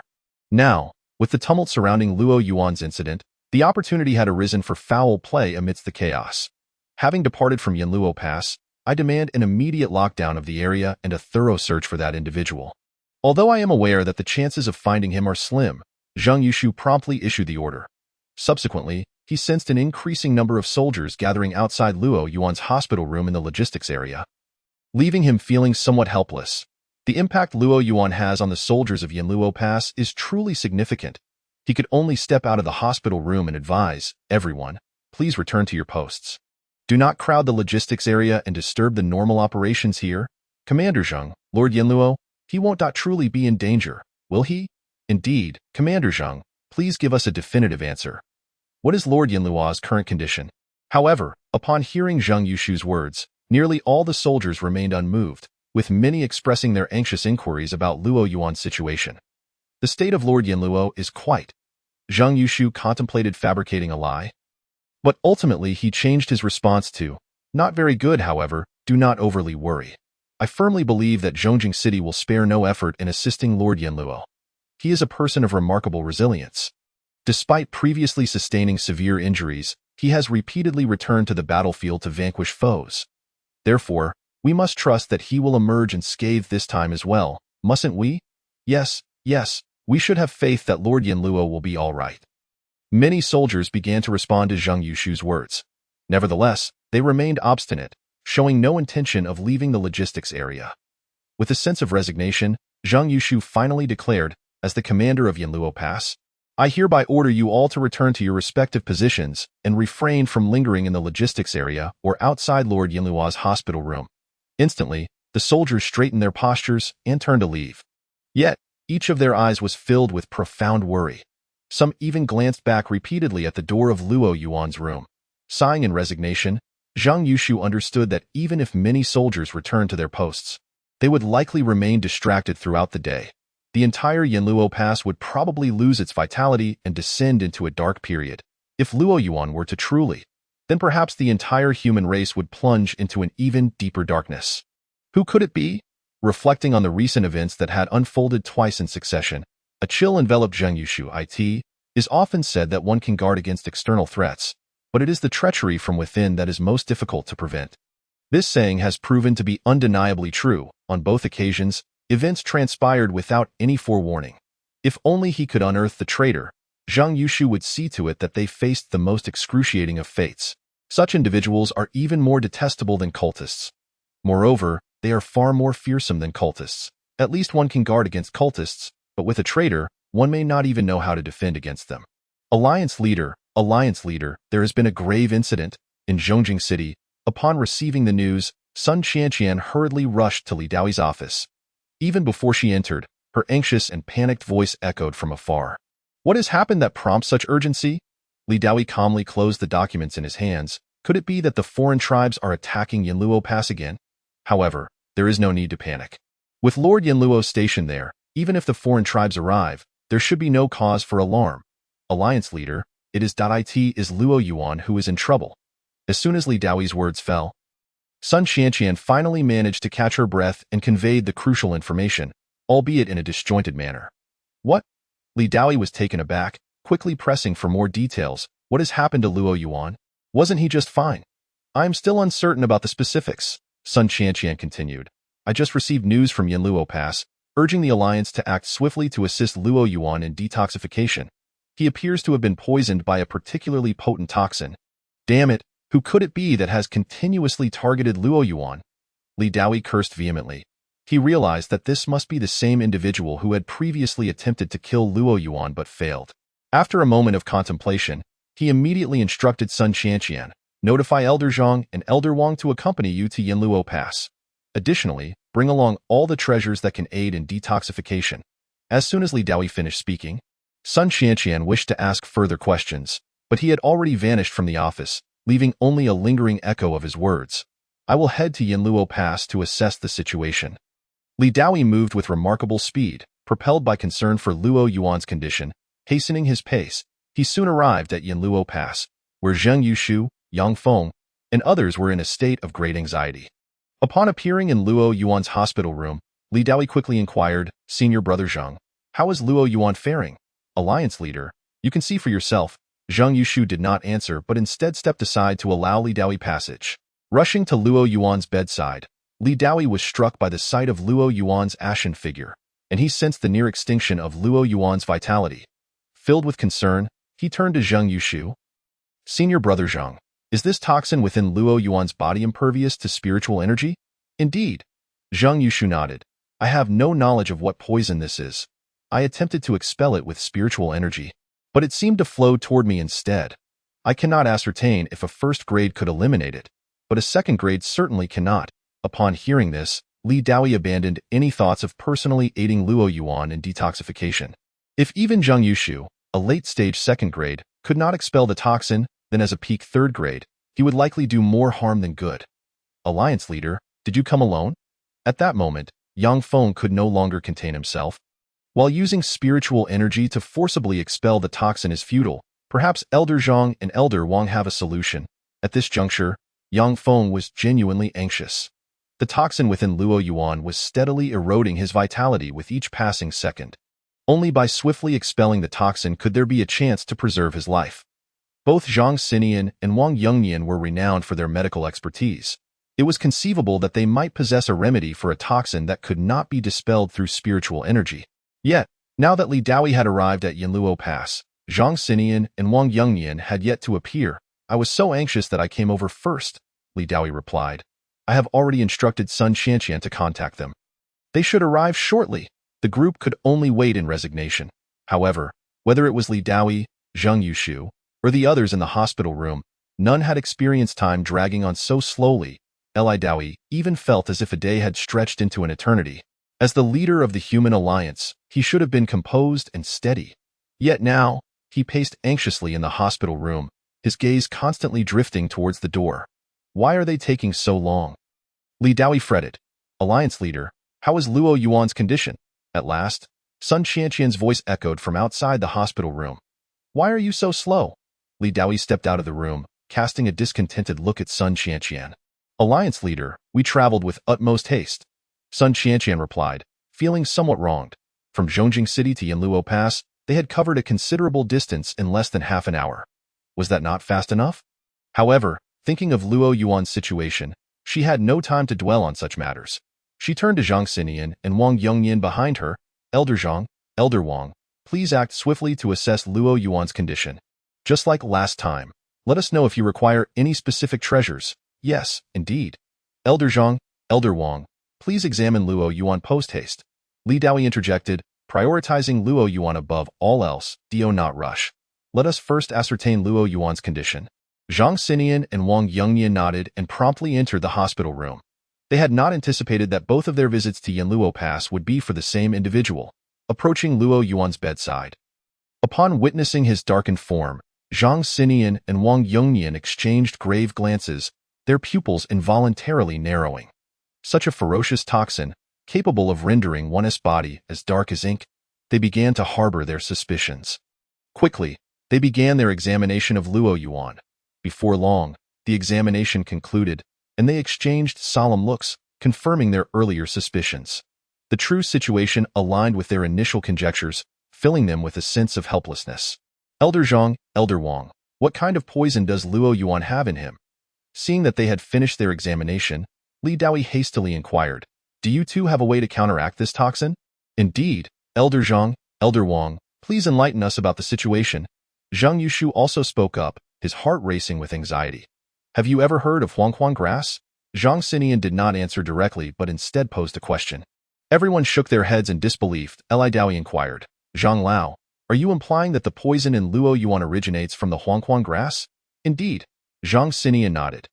This is a highly toxic substance mentioned only in certain texts, said to be capable of effortlessly killing any martial artist below the first rank. Based on the descriptions in these texts, Luo Yuan must have been poisoned by the Huangquan grass. I had thought it was extinct. Yet here we are, but, Zhang Lao, Wang Lao, is there an antidote for this Huangquan grass poison? Li Daoi's heart sank, and he pressed on urgently.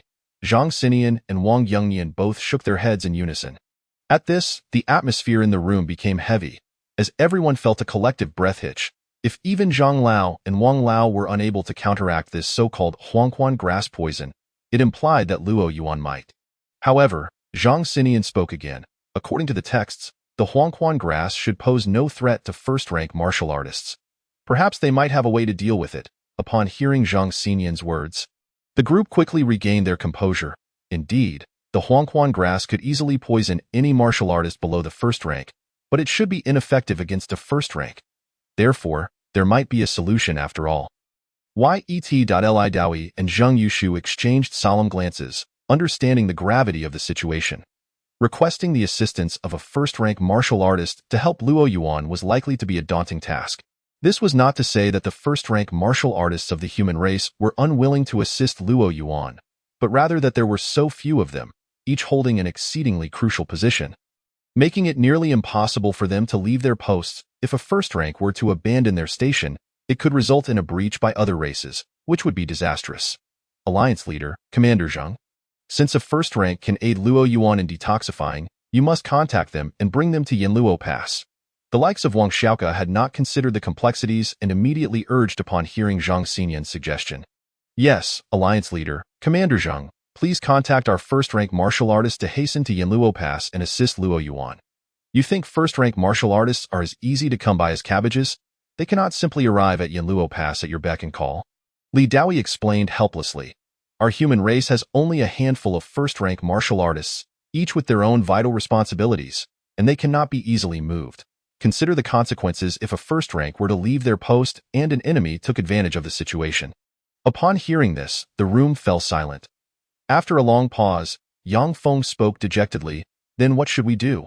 Only a first rank can potentially save Luo Yuan. We cannot simply abandon him. Alliance Leader, Commander Zhang, you must save Luo Yuan. Others chimed in, pleading with Li Daoi. Indeed, Alliance Leader, we entrust Luo Yuan's fate to you. Li Daoi found himself momentarily speechless, merely nodding solemnly.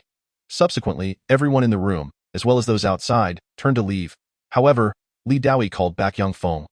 Wang Xiaoke and Xiao Li, Doctors Yang, please do not leave just yet. We need your assistance. Yang Feng, Wang Xiaoke, and Xiao Li paused, surprised. Alliance Leader, whatever you need to help Luo Yuan, just say the word, Yang Feng declared. Yes, Alliance Leader, what do you require of us? Wang Xiaoke echoed. Here is the plan.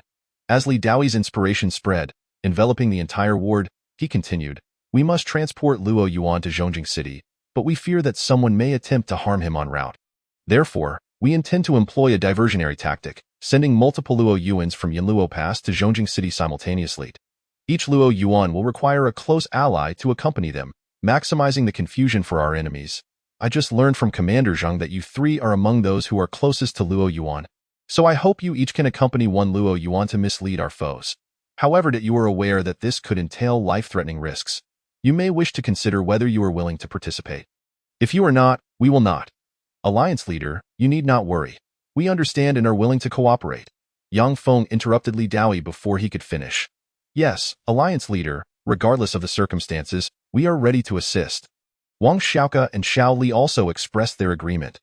"Excellent," Li Daoyi nodded. "Prepare yourselves, and we shall escort Luo Yuan to Zhongjing City together." Meanwhile, beyond the rift in space, in the starry sky, the previously tranquil sword saint abruptly stood. A voice beside him queried, "Lao Zhao, what is the matter?" "Well, Lao Zhao, I've received word that Luo Yuan has been poisoned by the Huangquan grass and requires the intervention of a first rank. I must hasten to Yanluo Pass immediately." Before he could finish speaking, the sword saint had already vanished from sight. The figure beside him hesitated, wanting to intervene but ultimately refrained, recalling the sword saint's urgency. Soon, several stretchers were being carried out from Luo Yuan's hospital room and loaded onto the aircraft that Li Daoyi had urgently arranged. Alongside Yang Feng, Wang Xiaoke, and Xiao Li, each accompanying their respective stretchers, there were also stretchers guarded by Li Daoyi and accompanied by Sun Qianqian, as well as 3 more guarded by 3 fourth-rank experts. In total, 8 stretchers, 8 Luo Yuans, boarded 8 aircraft, departing sequentially from Yanluo Pass to Zhongjing City. As for which of these 8 Luo Yuans was the genuine one, only the accompanying individuals and Li Daoyi were privy to that information.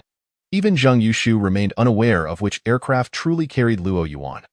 Originally, Zhang Yushu had intended to safeguard one Luo Yuan to Zhongjing City, but given his station as the guardian of Yanluo Pass, he had to forego that idea and remain steadfast in his duties. Watching the final aircraft ascend and gradually fade from view, Zhang Yushu struggled to suppress his mounting anxiety, silently praying, "May all go smoothly." After lingering in place for a while longer, he finally returned to his office, his mind occupied not only with worries for Luo Yuan's safety, but also with thoughts of the lurking traitor and whether they might strike again. The opponent struck twice in quick succession, but this time was the closest he had ever been to ending Luo Yuan's life. He estimated that the adversary would likely attempt another strike, unwilling to let this opportunity slip away. Perhaps, this time, the opponent would even reveal themselves. Just as Zhang Yushu pondered these thoughts, an unexpected surge of energy startled him. Without hesitation, he stepped forward, appearing above Yanluo Pass. Upon seeing the sword saint not far away, Zhang Yushu's panic subsided, and he respectfully cupped his fists in greeting before curiously inquiring, "Old Zhao, shouldn't you be guarding the spatial rift? What brings you to Yanluo Pass?" "Zhang boy, I heard news that Luo Yuan has been poisoned by the Huangquan grass," the sword saint responded, halting his advance upon Zhang Yushu's appearance. He had intended to pass through Yanluo Pass directly, but was astonished by Zhang Yushu's keen perception that had detected him. He continued, "Thus, I came to see if I could assist Luo Yuan in eliminating the poison